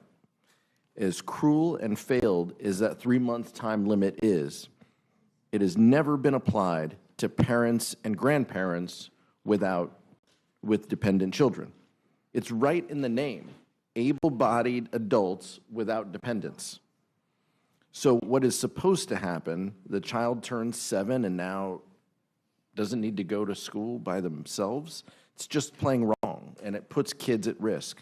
No one is staying home for SNAP benefits that are $6 per person per day.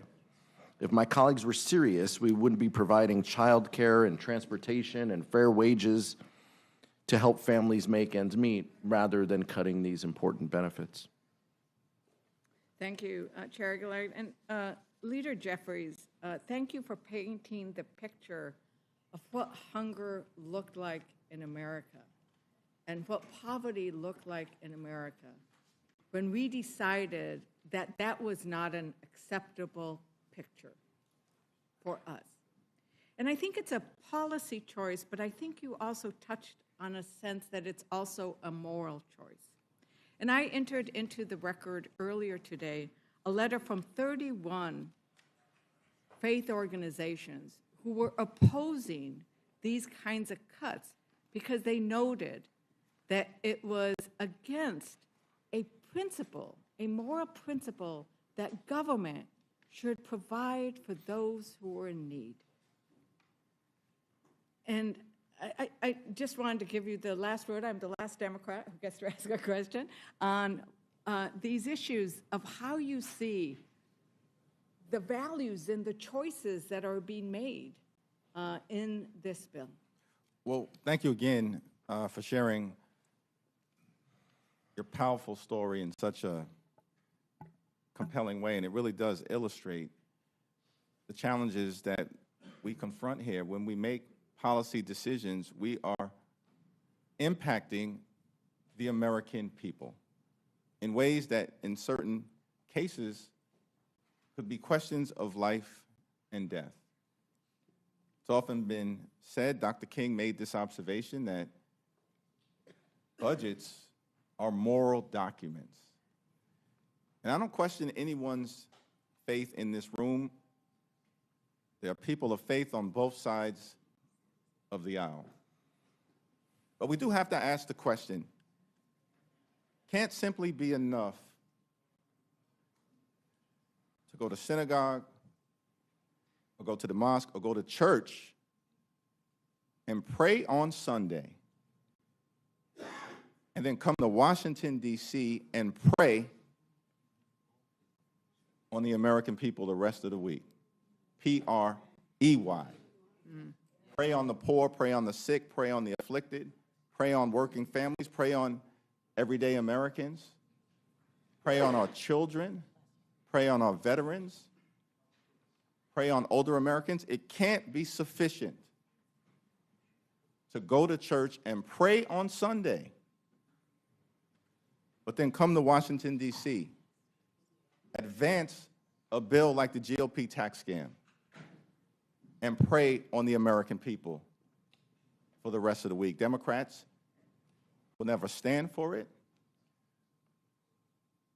and we're going to fight hard to make sure that we do everything we can to uplift the American people, to protect their health care, protect nutritional assistance, protect our veterans, protect our children, protect our women, our families, older Americans, and to protect the American way of life. I yield back. Thank you, Leader. Thank you, Whip Clark. Thank you, Chair Aguilar. I will say that, as we did the procession on Palm Sunday, our Archbishop said exactly that he wanted to pray for all of us, that we would remember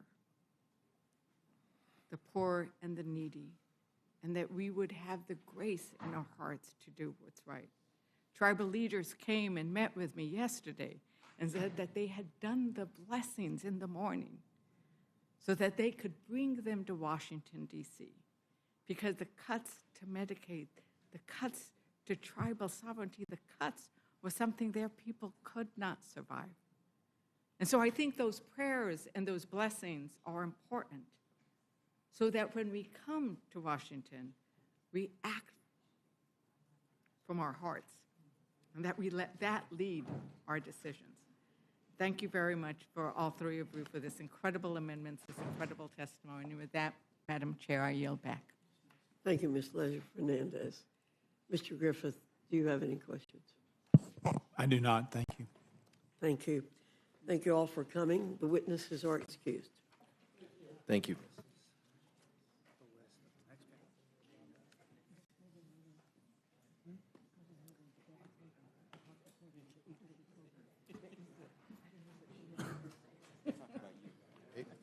Madam Chair? Yeah, I'm well, going to announce the names. yeah, but before you do, can I make one statement? Please. I want to thank all my colleagues who have been here for an incredibly long time. Some of them have been here since 1 o'clock in the morning. And I feel very proud to be part of this caucus, and I feel very proud of all the members who are here who want to make their voices and their views heard. And I especially want to also thank Speaker Emerita Nancy Pelosi for being here for hours as well. And I want to thank our leadership team. But it means a lot to me personally, and I think to everybody on this committee, that we have so many colleagues that feel so strongly that they have waited for hours and hours and hours to be able to present their amendments. And I thank you, Madam Chair, for letting me say that. Okay, the next panel will be Tim Kennedy, Norma Torres, Al Green, Mr. Horsford, Ms. Beatty, Ms. Dingle, Mr. Gomez, and Ms. Robin Kelly. Oh, yeah, the leader. If you all would quickly get to the tables, please.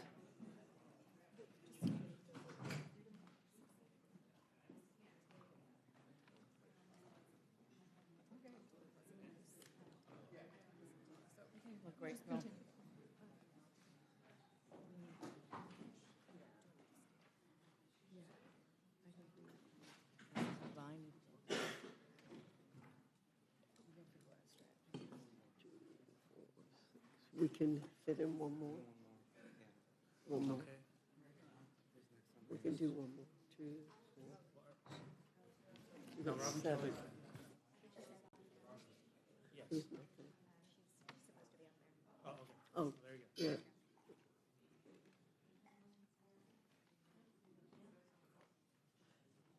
May I suggest, if you're here for the next panel, start down here and move up here. It makes it a lot easier to get people seated. Okay.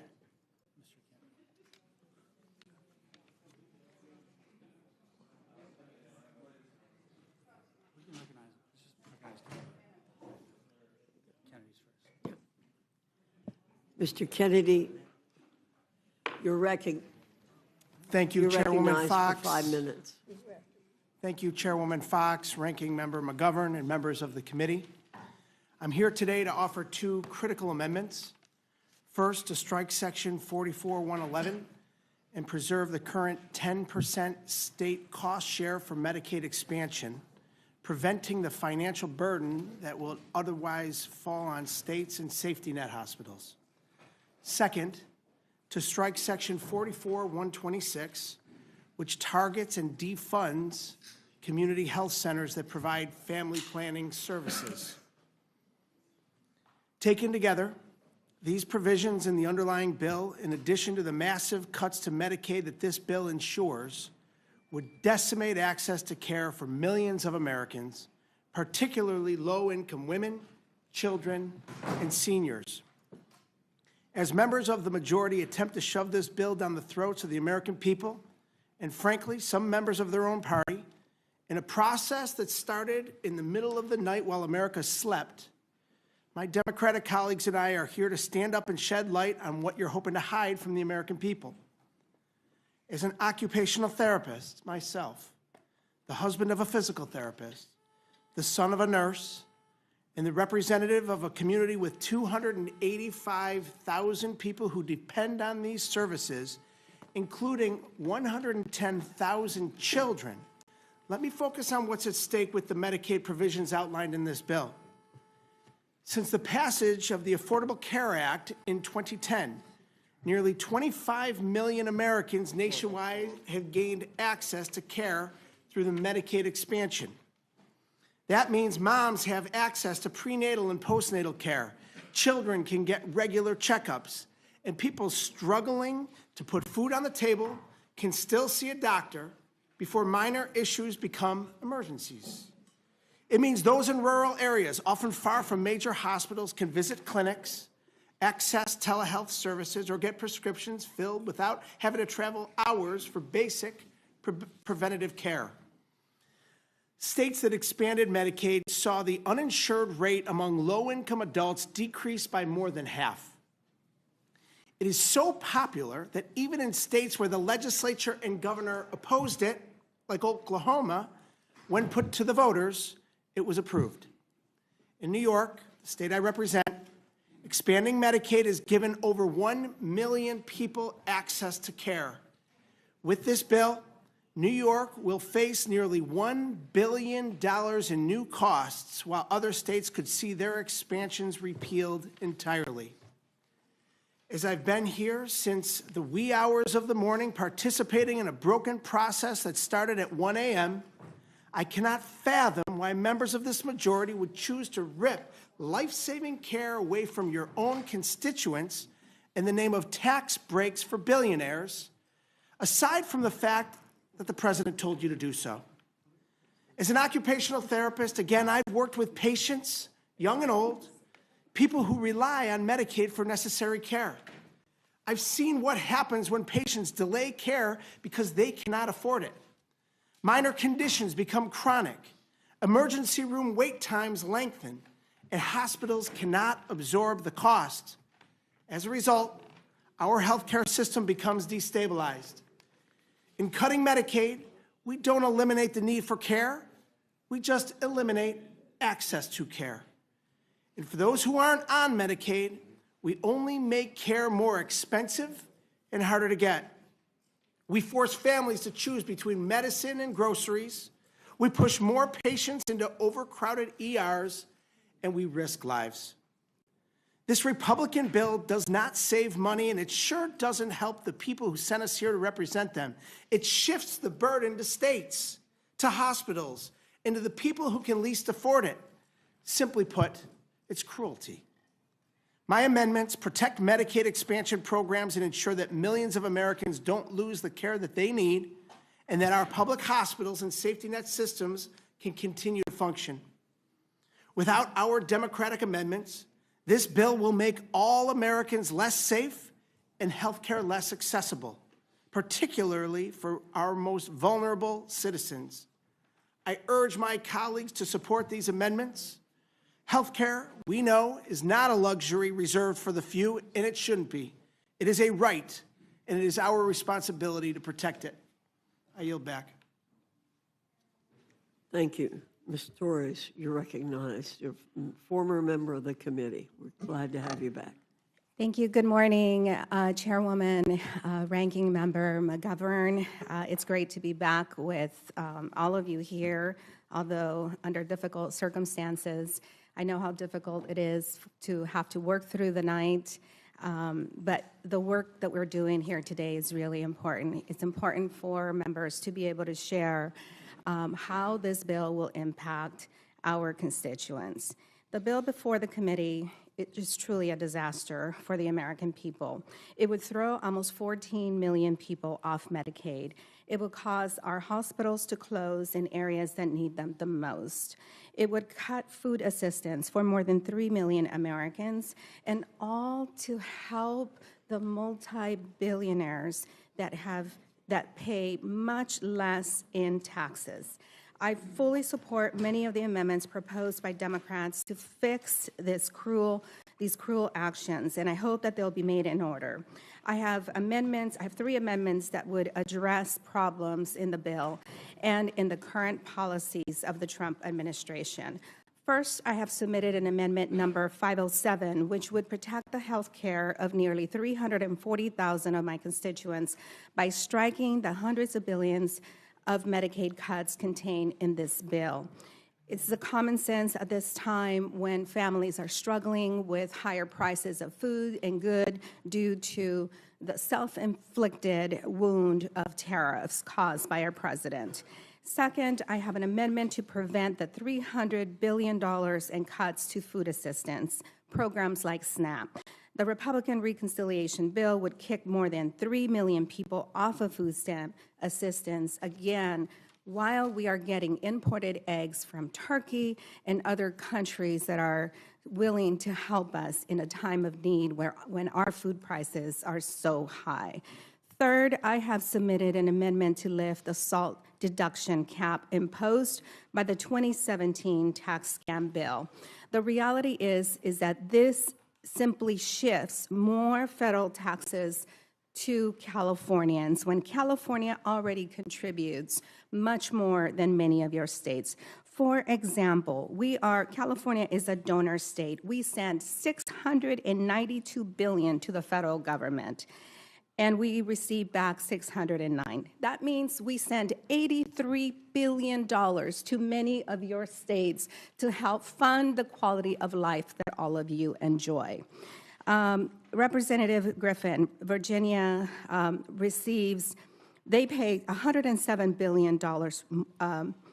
They receive more than in federal government that they give. Chip Roy of Texas gets back $71 billion more. Chairwoman Fox, North Carolina, gets $53 billion more. Representative Norman of South Carolina, you receive $35 billion more. Representative Austin Scott of Georgia and Brian Jack of Georgia receives $35 billion more.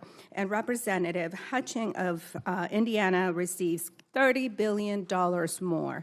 So if we want to talk about welfare and welfare to the very poor, let's start with your states. Maybe your states should pay their fair share.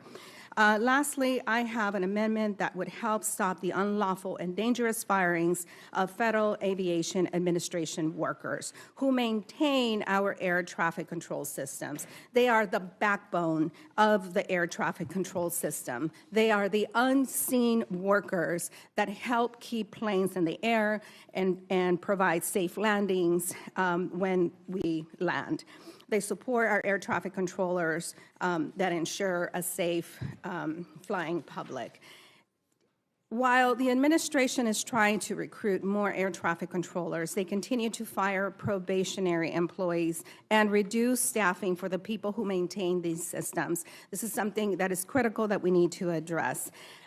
Next and lastly, I have an amendment that would strike the 5% federal tax on remittance transfers in this bill.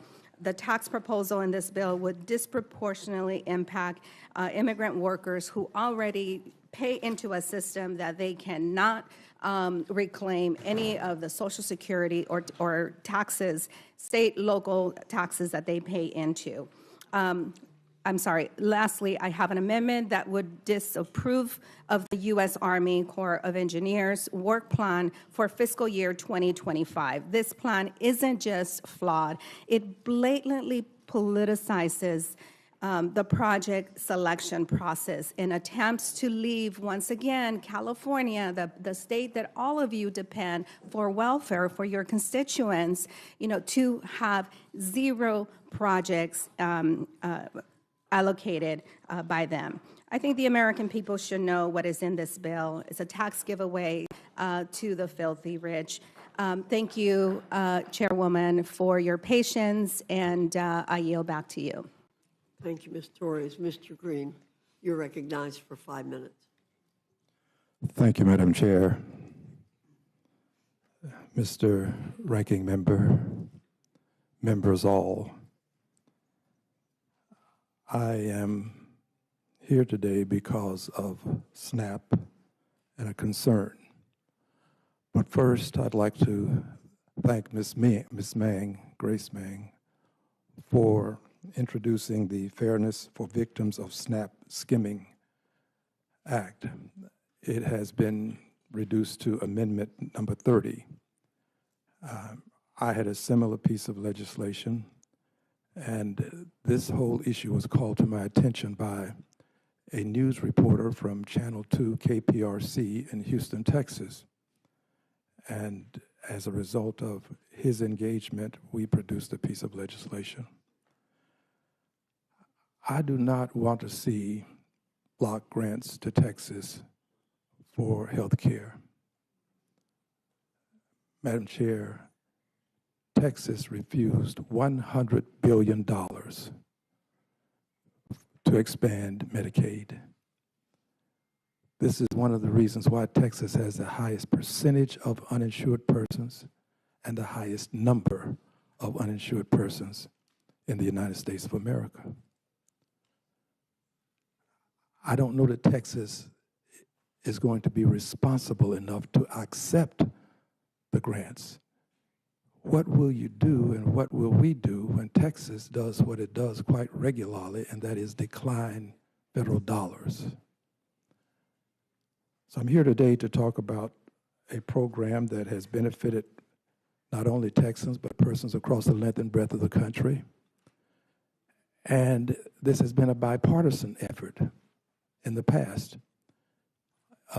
It was in existence until December of last year, right around Christmas. And it has to do with reimbursing persons who have their SNAP monies skimmed away with electronic devices such that they have to sometimes go without food. They are victims. We should not allow the criminals. Would you suspend for just a minute? There's a knocking noise going on somewhere. Do you all hear that? And it's bothering everybody out there because I can see it on your faces. I don't know where it's coming from. It stopped.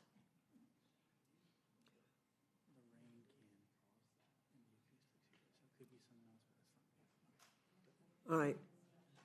Okay. It stopped. So I don't know what's causing it, but it was hard, making it hard to hear you and understand you. So I want to make sure we can hear you, and it's also distracting. So we'll start again. You didn't lose any time. Thank you. I will elevate the level of my voice. If you would speak up a little bit. Thank you, I shall. Thank you. As I was indicating, this has been bipartisan. It has prevented criminals from causing persons to lose food. And I think that it should be bipartisan now in terms of reinstating this program such that people who need food and cannot afford the necessity of life will be able to acquire the food that they merit. I would also add this, that this program is one that has been sponsored by Republicans. So Republicans and Democrats should be able to agree to prevent criminals from taking food. Finally, this. There's been talk about work and how work is good, and I agree, work brings dignity. But the thing, Madam Chair, that hit a nerve with me was when our dear brother, whose name I cannot call because it's not appropriate to do so, but if I could call Mr. Norman's name, I would. This dear brother said that work built America, and he's right. It did.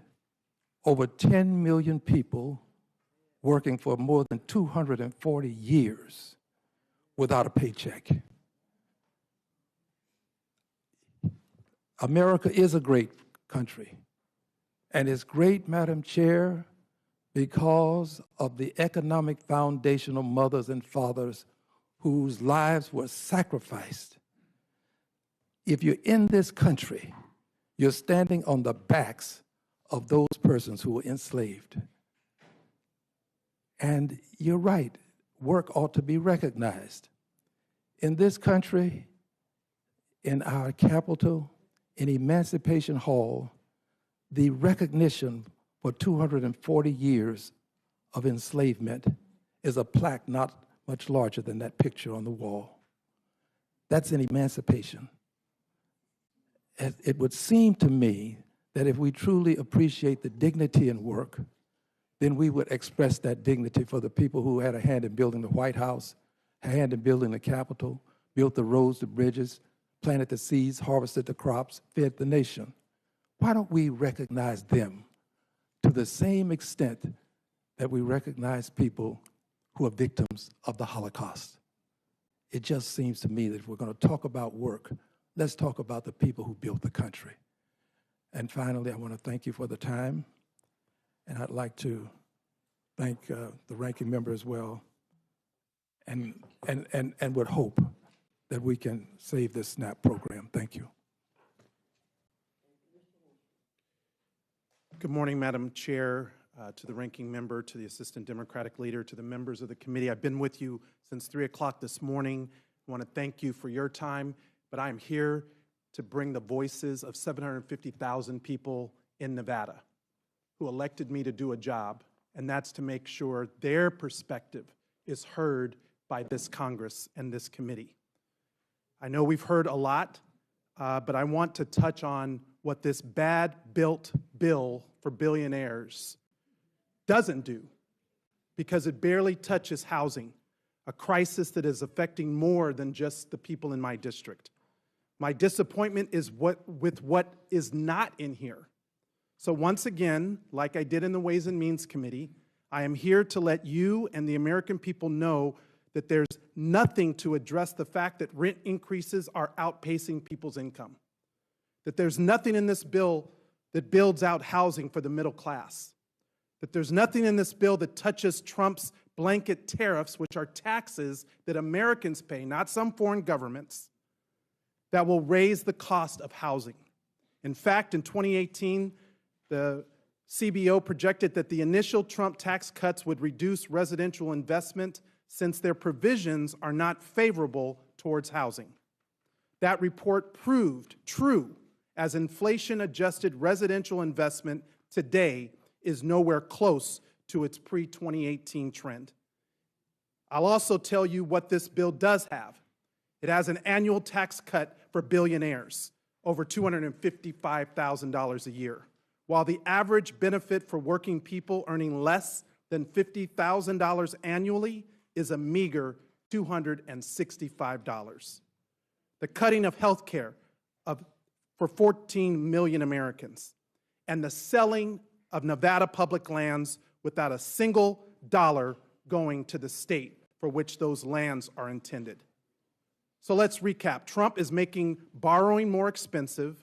He's raising the cost of housing materials due to tariffs, and extending the GOP tax scam means continued reductions in residential investment and making Nevadans pay for it with our land. Please make it make sense.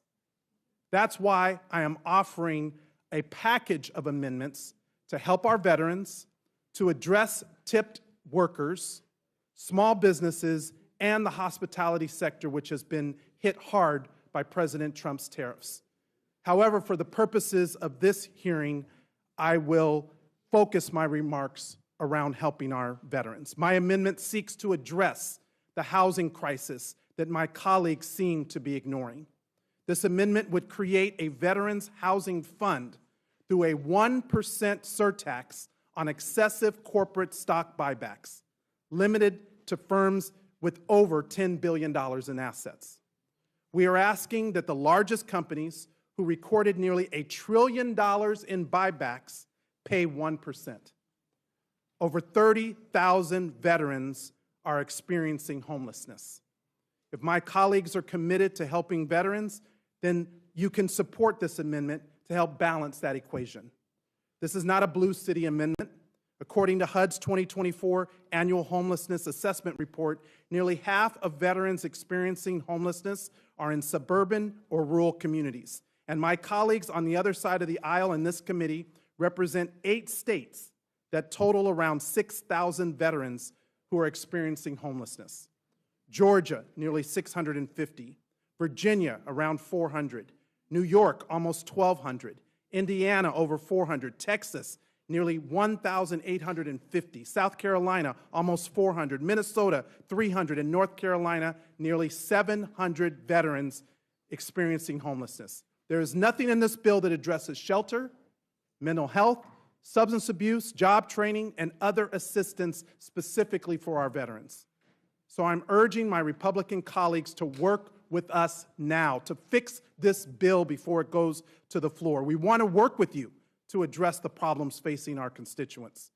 Earlier this month, I introduced 3 bills that can help address the housing crisis.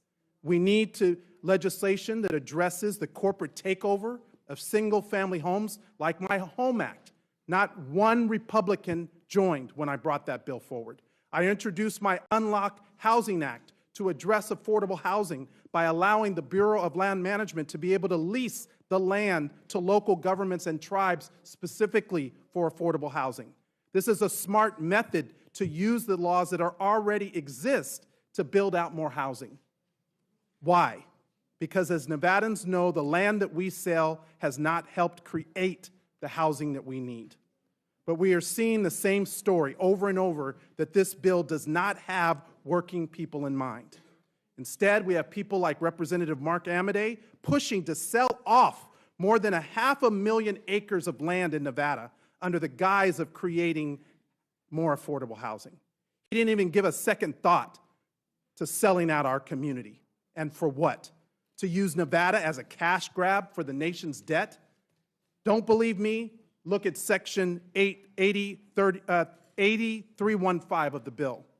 If my colleagues are truly serious about addressing the struggles of the middle class and specifically housing affordability, then please support my amendments. I'm also putting on the record that I've sent a letter to Chairman Smith and to Speaker Johnson to bring up my TIPS Act to ensure that tip workers receive the benefits that they are entitled.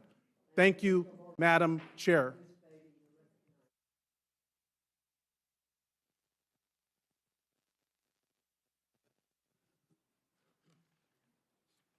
Thank you, Chairwoman Fox, Ranking Member McGovern, and members of the Rules Committee. I urge you to make in order my amendment, amendment number 280. This amendment is simple. It would stop the implementation of the Reconciliations Bill's massive cuts for the wealthy if the bill's other provisions result in reduction in funding of Medicaid, Social Security, or SNAP. Let me just put it in simple terms. It says no tax breaks for the wealthiest Americans if you cut the programs that everyday Americans, families, seniors, and others rely on. If you believe that is true, then you should have no problem supporting my amendment, which would make no changes if the bill does not cut Medicaid or food assistance. We are here to serve our constituents, and I know I'm not the only one here who has received thousands of letters and calls demanding that Congress protect health care, food assistance, and other critical programs. Constituents are saying, what are we doing? Well, I'm telling you, this panel shows you what Democrats are doing. We are fighting. And despite what the title of the Republican Budget Reconciliation Bill would have you believe, it is not one big, beautiful bill. It's a big billionaire's bankroll bill. And it is one of the biggest and most reckless and heartless attack on American families. It would rip away health care from almost 14 million Americans and 11 million children with food assistance. And the worst part of it is none of this is necessary. It is only being done to bankroll a billionaire's tax cut. That is why I am offering this amendment. I am offering this amendment for the 2.4 million Ohioans who rely on Medicaid to access critical health care services like blood pressure, diabetes screenings, mammograms, mental health services, and other life care situations. I am offering this amendment for the millions of women across the country who rely on Medicaid to cover birth of their child and to keep them and their babies healthy before and after birth. I am offering this amendment for the more than 42 Americans without federal food assistance that they might not eat tomorrow. I am offering this amendment for Anisha, an Ohioan, a constituent mother of two, and a recent cancer survivor who relies on Medicaid. She's scheduled for surgery that Medicaid makes affordable. Her family also depends on SNAP to put healthy food on the table. Losing these benefits would be devastating. In short, I'm offering this amendment for Americans who are struggling to get by, who are counting on us, Democrats and Republicans, to lower their costs and to improve their lives, not enrich billionaires. Unfortunately, families I'm fighting for will not benefit from the tax cuts in this package. The top 0.1% of earners, billionaires, will see a tax break of some $278,000 per year. And that is a tax break of $762 per day, almost twice the weekly salary of someone making minimum wage in Ohio. It is clear that this bill is an attempt to sell out hardworking American families who are just trying to make ends meet to benefit the few. This bill would harm our constituents, Democrats' constituents, Republicans' constituents. Republicans have claimed that this bill does not cut benefits. And if you believe that is true, you should have no problem supporting my amendment, which would make no changes if the bill does not cut Medicaid and food assistance. So I would urge you to make this in order. And Madam Chair, I would like to enter into the records the GOP's budget plan, this article, the GOP's budget plan that makes it hard to conceal its lies about Medicaid and SNAP. Without objection. Thank you. Lastly, let me just say to the American people, we have been here all night, and we're here because of you. They planned this hearing at 1 a.m. in the morning to 5, and here we are now in the first panel at 11:45. Is this the way our country should run? Is this what you expect from our leaders? Let me answer it for you. The answer is no, and that's why we are here today. Thank you, Madam Chair, and I yield back. You're recognized for 5 minutes. Thank you, Madam Chair and Ranking Member McGovern, for letting us testify today about issues that matter to all of us and to the American people. Over the past several weeks, I've been very concerned about what this Republican reconciliation bill will do. Not only does this bill, the bill, if it's enacted, the House bill, would be the biggest loss of health care coverage in American history that will strip health care from almost 14 million Americans. But as my colleague just said, how many of the pieces of this legislation have been considered in the dark of night when the American people are not able to watch what is happening? It's been too many pieces of this legislation. I have offered several amendments. Medicaid is the largest payer of long-term care in America, which is why I filed an amendment to ensure Medicaid home and community-based services, or HCBS, are not cut or reduced as a result of this reconciliation bill. We know that the majority of seniors and individuals with disabilities would prefer to receive care in the comfort of their homes, in the communities that they've known, where they can maintain an independent life, remain engaged in their communities, and aged with dignity. And in fact, it is less expensive than in nursing homes, which is where most long-term care in America is paid for by Medicaid. Yet hundreds of thousands of Americans are already sitting on state wait lists to access home-based care, and this bill will exacerbate this issue. No one should have to sit for years on a waiting list to get the care that they deserve, and caregivers shouldn't live in poverty to do this critical work. Let's be honest. The long-term care health system in this country is broken. And until someone you've loved or you yourself are in it, you don't know how bad it is. And this system, this bill is going to break the system even more. I'm asking that my Republican colleagues change course on this misguided bill that would harm seniors and individuals living with disabilities. I'm also strongly supportive, and I'm a co-sponsor of Representative Riley's amendment regarding President Trump's Most Favored Nation executive order that was issued May 12th. In fact, I offered this exact amendment during the Energy and Commerce Committee markup last week.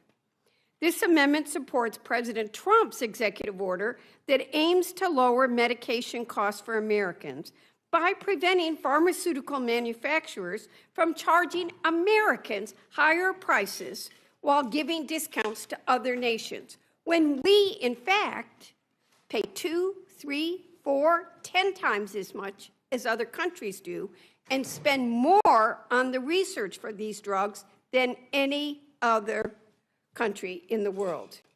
No one in America should have to pay higher prices for medications than patients in other countries, which I have to admit to you, was shocked that every single Republican on the Energy and Commerce Committee voted against this amendment that supports their own president's prescription drug pricing plan. And I have to say, I was very surprised after being up for all night when I watched President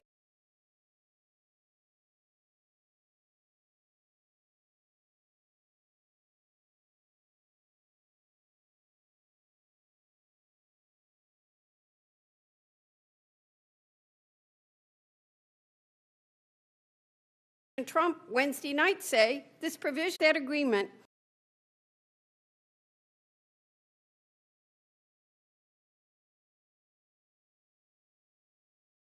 and are now trying to pass a bill with no meaningful change that would not only fail to lower drug costs, but would also rip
that improve public health. The EPA has provided grants for more than 50 years that protect our constituents' public health and enhance their environment.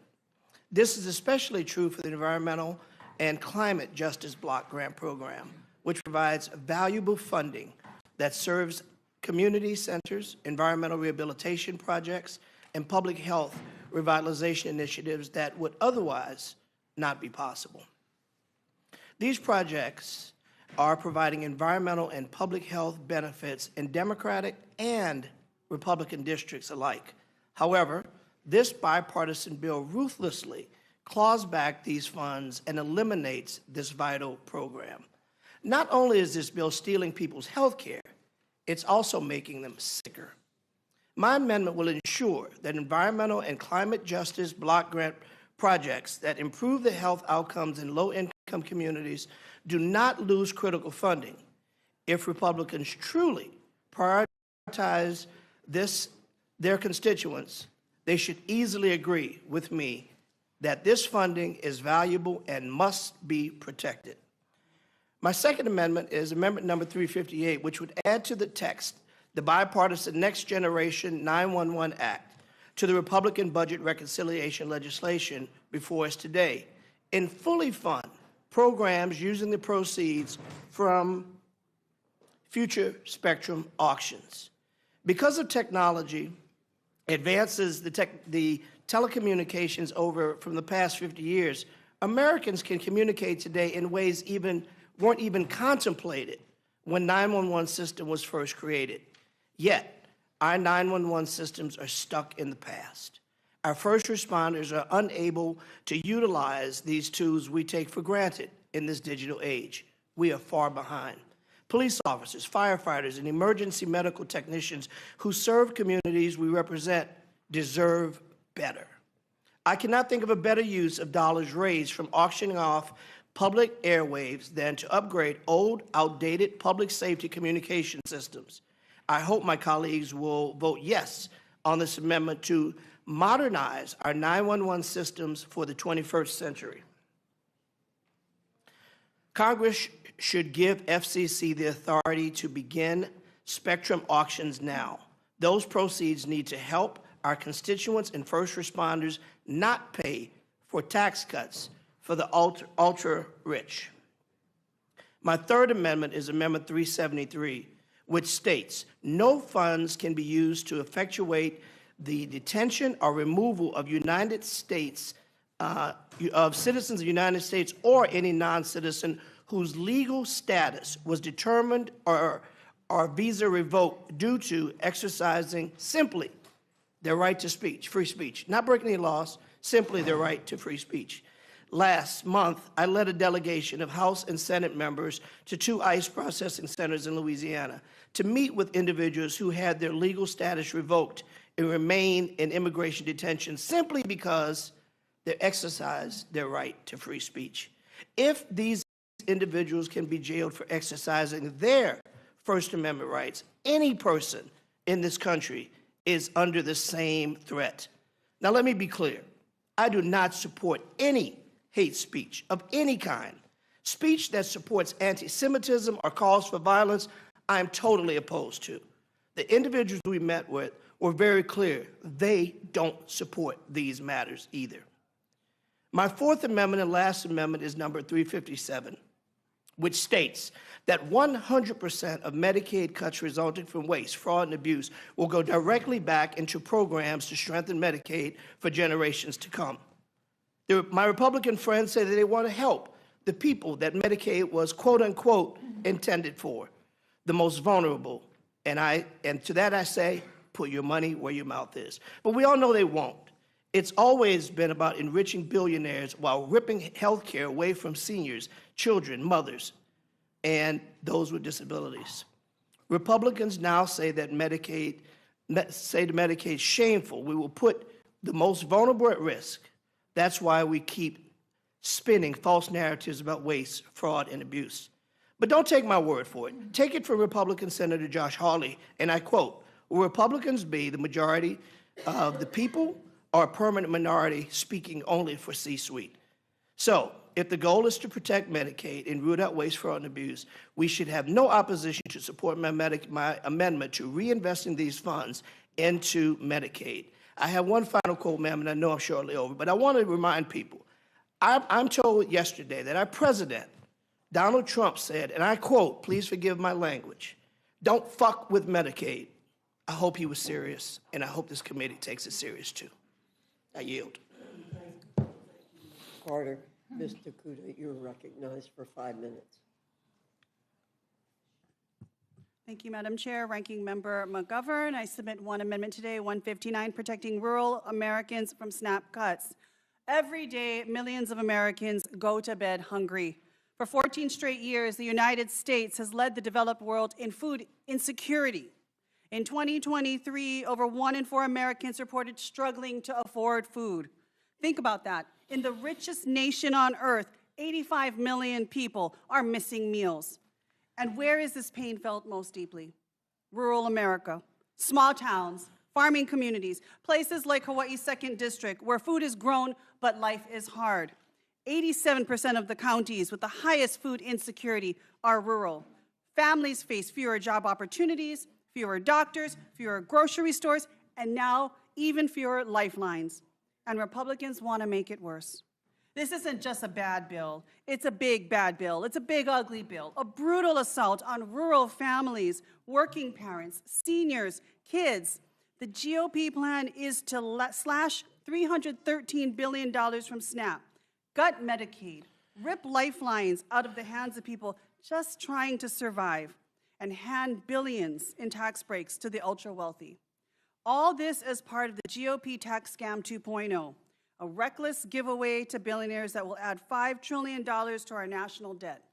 $5 trillion in tax breaks for the rich, paid for by taking food off tables and putting health care out of reach for working Americans. This isn't fiscal policy. It's moral failure. It's the wealthiest 10% cashing in at the expense of the poorest, most vulnerable, hardworking people who labor every day to hold on to life in communities too often forgotten. Let me tell you about Anna, a constituent of mine from the rural west side of Oahu. She and her husband run a small family business. Last year, just $200 more in monthly sales pushed them over the limit for SNAP. $200. That tiny increase cost their children meals.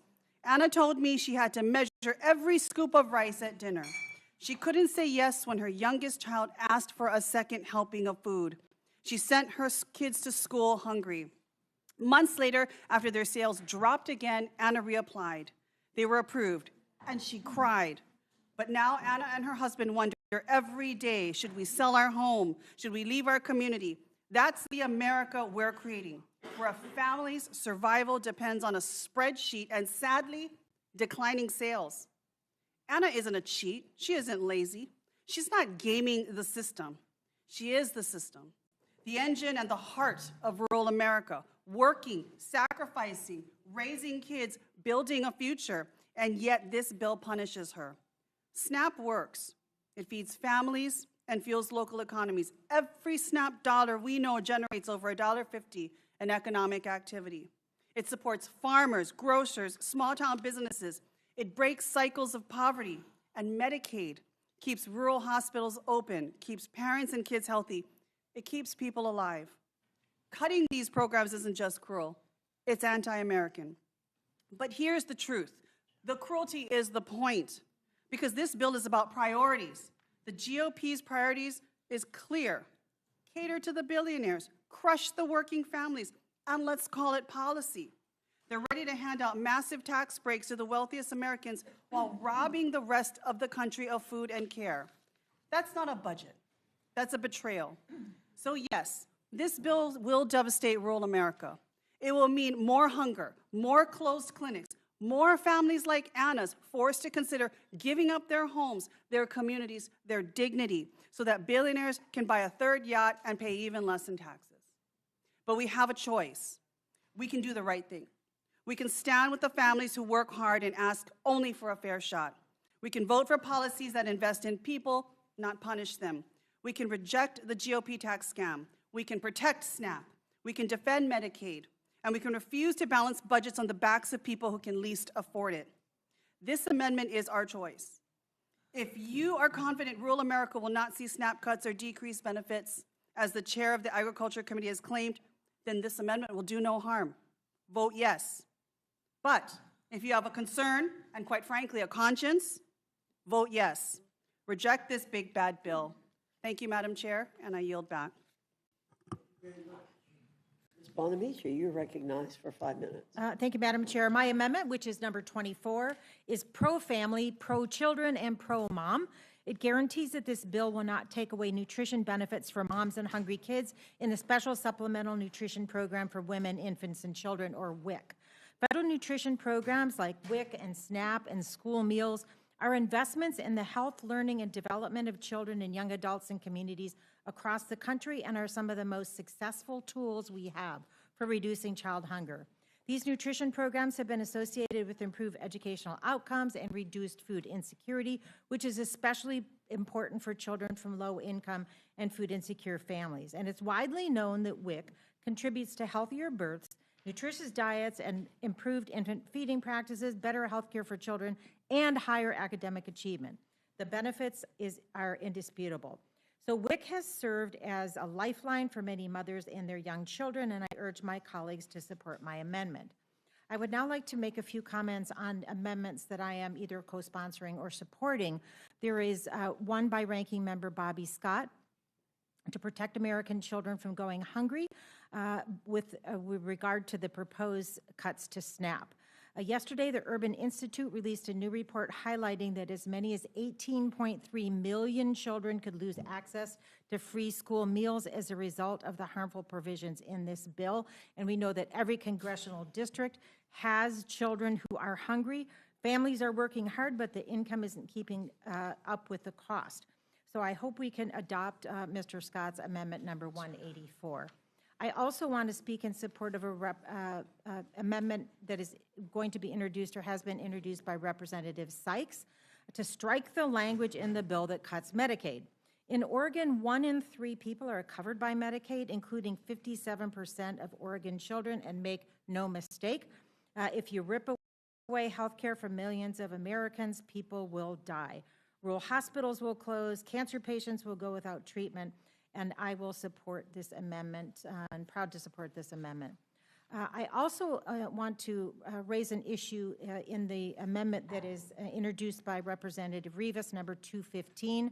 This is an amendment that will fix a catastrophic policy that's tucked quietly into this bill that would let the world's most powerful technology go unchecked for the next decade. This is a blank check for big tech. It would, and the bill, as written, will block state and local governments from regulating artificial intelligence for 10 years. That is a long time. That is a decade of risk. Let's be clear, we do not have federal policies or governance laws on data privacy, security, and bias. And I served on the bipartisan House AI task force, and we spent a long time studying these issues. And our report that was signed by both Republicans and Democrats explicitly warns against blanket and impulsive federal preemption of state AI policy. And I quote, "Without comprehensive federal AI or data privacy laws, states are well positioned to address gaps, tailor protections, and respond to emerging harms." But this bill ignores that bipartisan advice. Yesterday, 40 state attorneys general, including Oregon's Dan Rayfield, sent a bipartisan letter opposing this provision because of the unchecked harm it will cause. And let's talk about what that could look like. An algorithm that denies a disabled person access to housing and no state agency could intervene. A company that designs generative AI to imitate voices or faces without consent. States couldn't stop it. A hiring platform that discriminates by race or gender. Under this bill, if a company deliberately designs an algorithm that causes foreseeable harm, they'd be legally unaccountable, and it would leave policymakers and the public flying blind as a handful of corporations consolidate power over rapidly advancing technology. And I'm not talking about machines. I'm talking about civil rights, consumer safety, child protection, elections, employment, and more. The House AI Task Force made it clear we should empower good AI policy at the state level, not block it. This amendment strikes the provision and gets government out of the way so states can protect their people Let's test whether Congress stands with the public or with the powerful. I also have a few bills I want to mention that, or excuse me, a few amendments that I'm co-sponsoring. One by Mr. Byer to keep energy costs low by taking two of the most successful energy policies in history, the production tax credit and the investment tax credit, protecting those. Also, Mr. Byer's amendment protecting bipartisan clean energy tax credits. I also want to support, be on record as supporting Ranking Member Bobby Scott's amendment number 261 that makes it harder for students, strikes the language that makes it harder for students to access high-quality education. And one more, Madam Chair, with your indulgence, I want to support the amendment by my Oregon colleague, Representative Bynum, that ensures the Consumer Financial Protection Bureau retains current funding for protecting student borrowers. And I yield back. Thank you, Ms. Bonamici. The order now is Goodlander, Stansberry, Delaney, and Tlaib. Okay? Goodlander. Thank you, Madam Chair, and thank you, Ranking Member McGovern, for the opportunity to be here today on behalf of the people of New Hampshire's 2nd District to offer a common sense, one-sentence amendment to this truly big and catastrophically bad bill. We know the bill is big. I brought a copy with me. It doesn't fit on this very big table in front of me. This bill is catastrophically bad because of what it does and what it fails to do, and that's where my amendment comes in. This bill is catastrophically bad because we know what it's going to do to 14 million Americans who will lose health coverage. The biggest cuts to health care in American history. It's going to hurt our kids, people with disabilities, pregnant women, seniors. It's going to jack up health care costs for everyone. Rural hospitals in my state are going to close and people are going to die. We know this bill is catastrophically bad because of what it's going to do to the more than 10 million Americans who are at risk of losing access to food because of the biggest cuts to SNAP in American history. We're talking about kids, about veterans, about hardworking people all across our country and in the most rural parts of my district, in Berlin, in Stewartstown, in Winchester. People are going to lose access to food. And for what? To give another big tax giveaway to big corporations and to billionaires. This bill also is going to bring about the biggest deficit increase in American history, $3.8 trillion, and that's trillion with a T, according to the nonpartisan Congressional Budget Office. And it's going to add trillions of dollars to the national debt.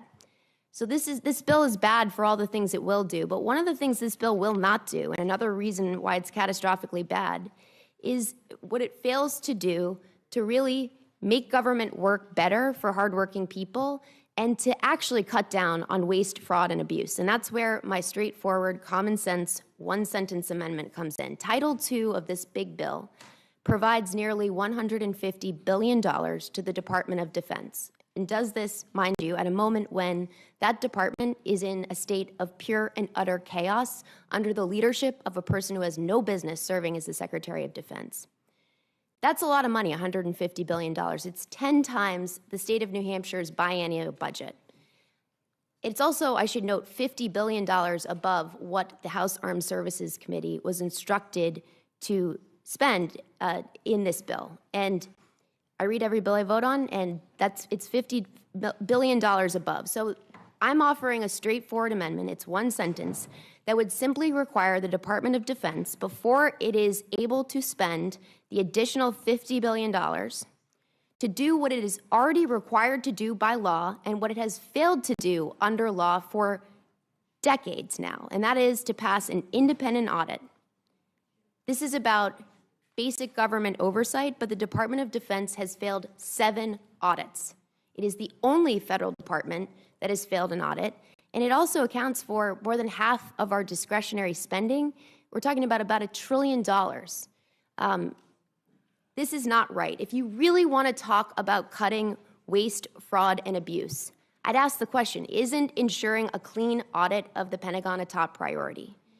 If you want to know whether we're actually wasting money, an audit is going to help us do exactly that. So look, at the end of the day, it's about military readiness, and that's something that our national security depends upon. It's something our economic security depends upon. It's also about the public's trust. Small businesses across this country, people across America, have got to pass an audit to keep doing what they do. The Pentagon should be held to the same standard. And it's the public's trust that our democracy depends on. And so with that, I would say this big, truly big and catastrophically bad bill cannot be cured with one amendment, but this is a step towards progress on what I think we all share, a goal we all share, cutting waste, fraud, and abuse. That is not what this bill does. And with that, I yield back. Thank you. You're recognized for 5 minutes. Madam Chair, Ranking Member, members of the committee. Before I get started, I just want to observe that we've been here for almost 12 hours, and I want to take a moment to thank all of the staff who've been holding it down for the last 12 hours in this room. And I want to also observe that I count exactly 2 Republicans in this room, while literally dozens of Democrats have sat here all night and all day to have 5 minutes in front of this committee to speak our piece on behalf of the American people. So I have a lot of ground to cover. If it's not obvious already, not only am I a no on this bill, I am a hell no. Let me tell you why. This bill puts a massive permanent tax break in place for the ultra wealthy and corporations on the backs of working Americans. It will literally make the poor people of this country poor while the rich get richer. It will give billions of dollars in kickbacks to defense contractors, private prisons, and big tech. It gives cuts to life-saving programs, Medicaid and healthcare, which all of you said you wouldn't cut for months, and here we are. Food assistance, school lunches, Pell Grants. It will decimate protections for the environment, NEPA, public lands, judicial review, climate and clean energy. It decimates protections for our federal workers. It makes them at will, and it threatens their retirement. It threatens our consumers. It eviscerates the federal budget. And, Madam Chair, despite what I have heard here for many hours of lying, it will put into place the largest increase in deficit spending this country has ever seen, ever. That is what this bill does, and that is why I oppose it.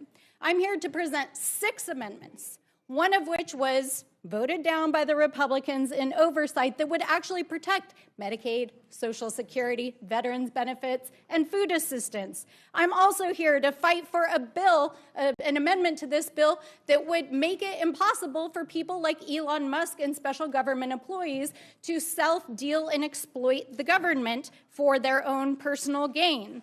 I'm also here to present an amendment that would restore the protections for our tribal nations, because notwithstanding what I heard the chairman say in the dark of night in this room, this bill takes away the judicial rights of our tribal nations to defend their sacred lands and their tribal trust and treaty responsibilities, and it is shameful. It is absolutely shameful. I am also here to offer an amendment to restore climate funding that was cut out of our national budget, and I am here to present an amendment which the Republicans have already voted on in a number of different places and spaces that would make it impossible for our foreign adversaries to mine here in the United States and take advantage of our system. These are but a small offering to a 1,000-page bill that will literally kill Americans. This is but a small offering in the 500 amendments that my colleagues and I have waited all night and all day to present in this committee. So let me be perfectly clear. This bill will hurt the American people. It will raise the debt. It will give permanent tax breaks to the ultra wealthy. It will put billions of dollars into the pockets of Donald Trump's friends. It will cut life-saving programs. It will decimate protections for our communities.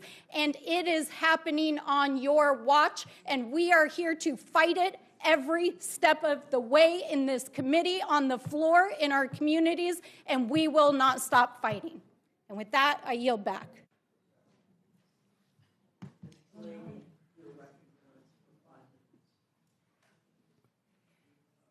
Thank you, Chairwoman, and thank you, Ranking Member McGovern. And thanks to all the staff, I agree as well, who've been here. I got here around 3 in the morning, and I echo what many of my Democratic colleagues have said. But I just have to say, as a preamble, you know, many of the things I've said will be repeating others, but my heart is heavy.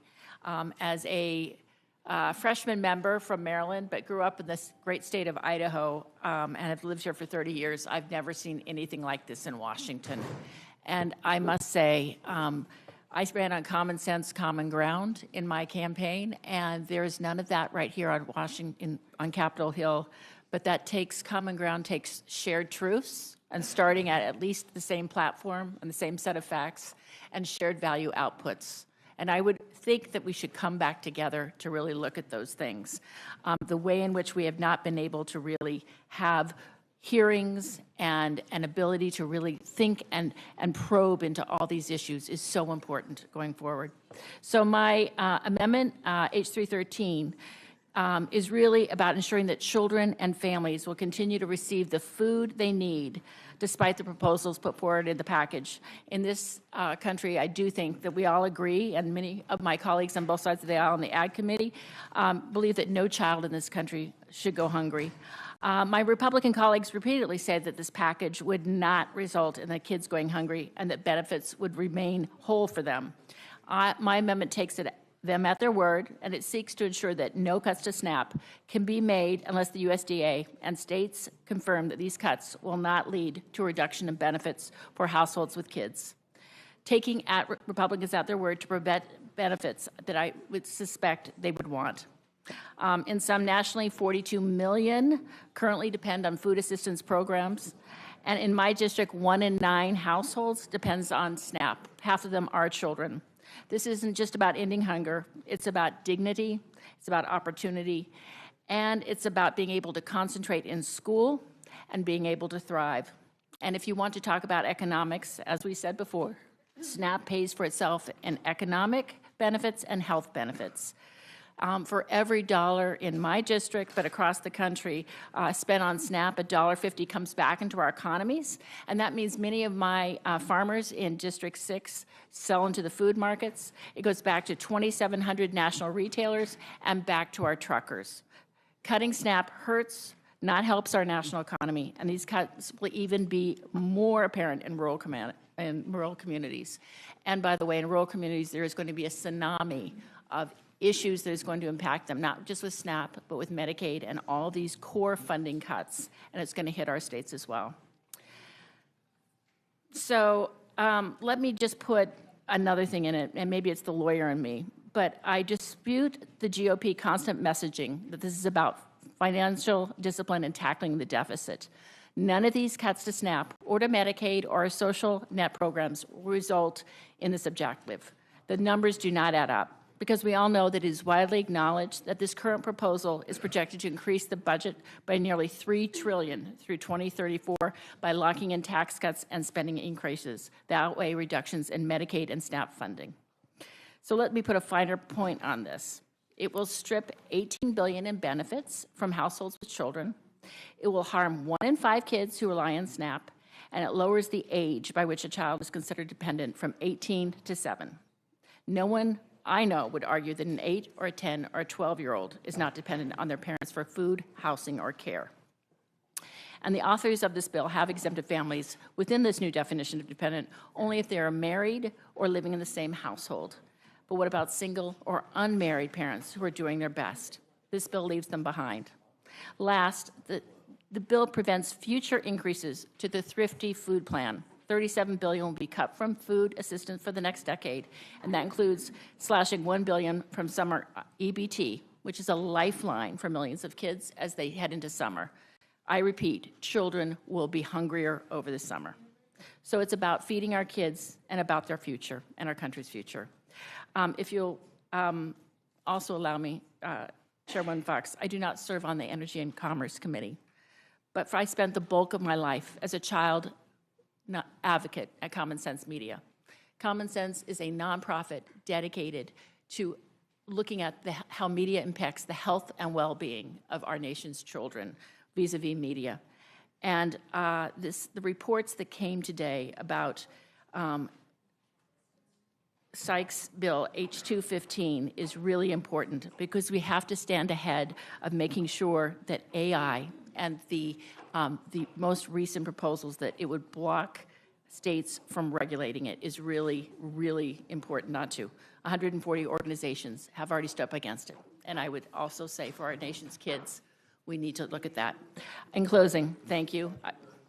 I yield back. Thank you so much for this opportunity, and I echo so much of what my colleagues have said, but I want to bring my district into this room. They're never going to be able to sit here in this audience and express to just, anger that they feel that yet again we're turning our backs to them and not billionaires and so much more. The reality is, and Madam Chair, and this is to everyone here, it is not just us saying it. It's nonpartisan organization looking at the numbers, looking at this budget, and it is our residents of all different likes, because to me, Medicaid is nonpartisan. I have met people of all different likes and backgrounds that are dependent on Medicaid. I have met so many people that are on SNAP, Madam Chair, and for all of my colleagues to understand, you all know many of our residents survivor mode. I'm not going to here to do shaming and blaming. The reality is we have broken systems in place, and we wonder why people look at Congress and shake their heads and the approval ratings are so low. It's because we don't put them first. And so I offered 6 amendments, Madam Chair, and I hope you all seriously take them into consideration. I have no health care cuts for moms and babies. This is important. As a founder of the Congressional Mamas Caucus, when I look at over 40% of births in our country are covered by Medicaid, but that's also prenatal care, postpartum. I mean, all the different things that you see. And I say this because, again, I'm bringing my district here. We have one of the worst infant mortality crises, and I mean, look at the crisis that we have in our country, but even in my backyard. And it's because we don't have the kind of care that we have. And Medicaid is a Band-Aid, y'all. It really is. Because we do have an inhumane, cruel healthcare system that's driven by profit and greed and not about healthcare. That's why a lot of my residents don't even call it a healthcare anymore. They call it sick care, Madam Chair. And so now we're about to rip the Band-Aid off.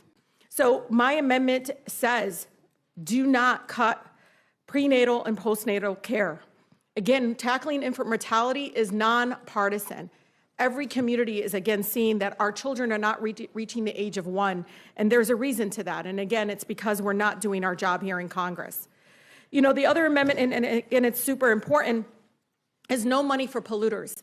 I want to reiterate to all of you, again, my community, the majority of them are frontline communities. We have one of the worst air qualities in the state of Michigan, in Wayne County, that I represent. And we're making people sicker, and then now we're saying, we're not going to cover the fact that, again, we've allowed corporate polluters to be unchecked. You should see the lack of enforcement, because the bills are written in a way they slap their hands, they pay a fine, it's part of doing business. But when you go to read to a third grade class in my district, and I always tell them, they ask me what my job is, and I tell them I'm trying to make sure we have clean air and how many of you have asthma. A third of the class will raise their hand, Madam Chair. A third of them. And you look at the attendance rates and so forth. The other is really important. I really believe that we need no more aid to billionaires. I'm calling it that because I think that's how you all see it. They don't need it. The corporations don't need it. Some of them have not paid federal income tax for years. They don't need it. They're going to be okay. I promise. But I still remember the first Black woman ever elected in Congress, Shirley Chisholm, say that children can't learn if they're hungry. And I'm telling you, that is very real, but also children can't learn if they're being poisoned because they don't have clean water or clean air. And so I think it's incredibly important. My other amendment expand but don't restrict Medicaid. It is important to understand the importance of what Medicaid does right now. Again, the Band-Aid that I talked about, and we try to keep it tight. I know all of us that are fighting for Medicaid and making sure that we're expanding it and making it, again, closer to something a lot more humane. But I think it's incredibly important to understand this is life-saving. I've never had this many people in my community call me, parents with special needs children, petrified. They're so scared that we're going to put Amazon and FedEx and all these other corporations before them. That's what they're afraid of. And we wonder why they're so angry. My other amendment, again, is around no money for Pentagon, because I want to talk to you all about this. In my community, I told them, don't worry, guess what? Guess what? There is one budget that got an increase. Which budget is that? The Pentagon budget. Can't pass audits, Madam Chair. 7 audits in a row. The last audit, the last failed audit, showed that over half of the assets of the Pentagon are unaccounted for. Unaccounted for. So we have money for bombs and wars. And shame on any of my colleagues that own stocks in war manufacturing. You shouldn't even be voting on this bill. That's a conflict of interest. But Madam Chair, it's important to understand, we can't prioritize to build ships that can't float, planes that can't even fly in the rain. Trillions of dollars are going to that. And we're going to go ahead and fund it $150 billion more dollars into to talk about waste and inefficiency. It is cruel for us to put more money in a budget that can't pass an audit, but we're going to go ahead and throw people off of Medicaid and SNAP. With that, Madam Chair, I yield. Thank you. Thanks to all of you. Let me see if there are questions. Do you have any questions? No. Okay. Mr. McGovern. Yeah, Madam Chair, first I want to ask you unanimous consent to insert into the record a letter from Jacek Furman, an economist and the former chair of the Council of Economic Advisors and the deputy director of the National Economic Council. In his letter, Mr. Furman shares an outlook of what this horrible bill will mean for our economy. And he writes, and I quote, "The legislation would drive up mortgage interest rates and inflation, lower economic growth, and ultimately require Congress to pass additional tax increases or benefit reductions. All of this would further hurt the working and middle class." So, Madam Chair, more expensive mortgages, higher inflation, basic needs like food and health care ripped away from people in need, all to give us more tax breaks for billionaires. I think it's shameful, and I think this bill will actually will hurt real everyday people. I ask you unanimous Without consent. objection. And then the other thing I'm going to say is, I mean, let's remind ourselves why we're here, right? We're dealing with a bill that does a million different things. It's so wide in its scope. But, I mean, I think what has kind of brought us all together is our deep concern over people losing their health care, people losing their food assistance, all to pay for tax cuts for billionaires. And that's just unacceptable. And, I mean, we wouldn't be who we are as Democrats if we didn't fight this with every ounce of energy we have. There are other things in this bill. Ms. Bonamici, I'm glad you brought up the AI aspect of this. I am scared out of my mind that there will be a 10-year moratorium on states' ability to be able to kind of regulate AI in their within their boundaries. Congress should do it, but we can't get our act together here. So the idea that we just we'll let it go wild, I mean, there's some real dangers to our kids, to our communities, and so I thank you for raising that. But again, you know, I mean, I'm grateful to all of you for sticking this out. You know, we have been talking amongst ourselves about how incredible it is to see all of you just stay here and remain here in solidarity and to, you know, be able to present your amendments. I think the American people appreciate it, and so I support all your amendments. Again, I thank you for being here. I yield back my time.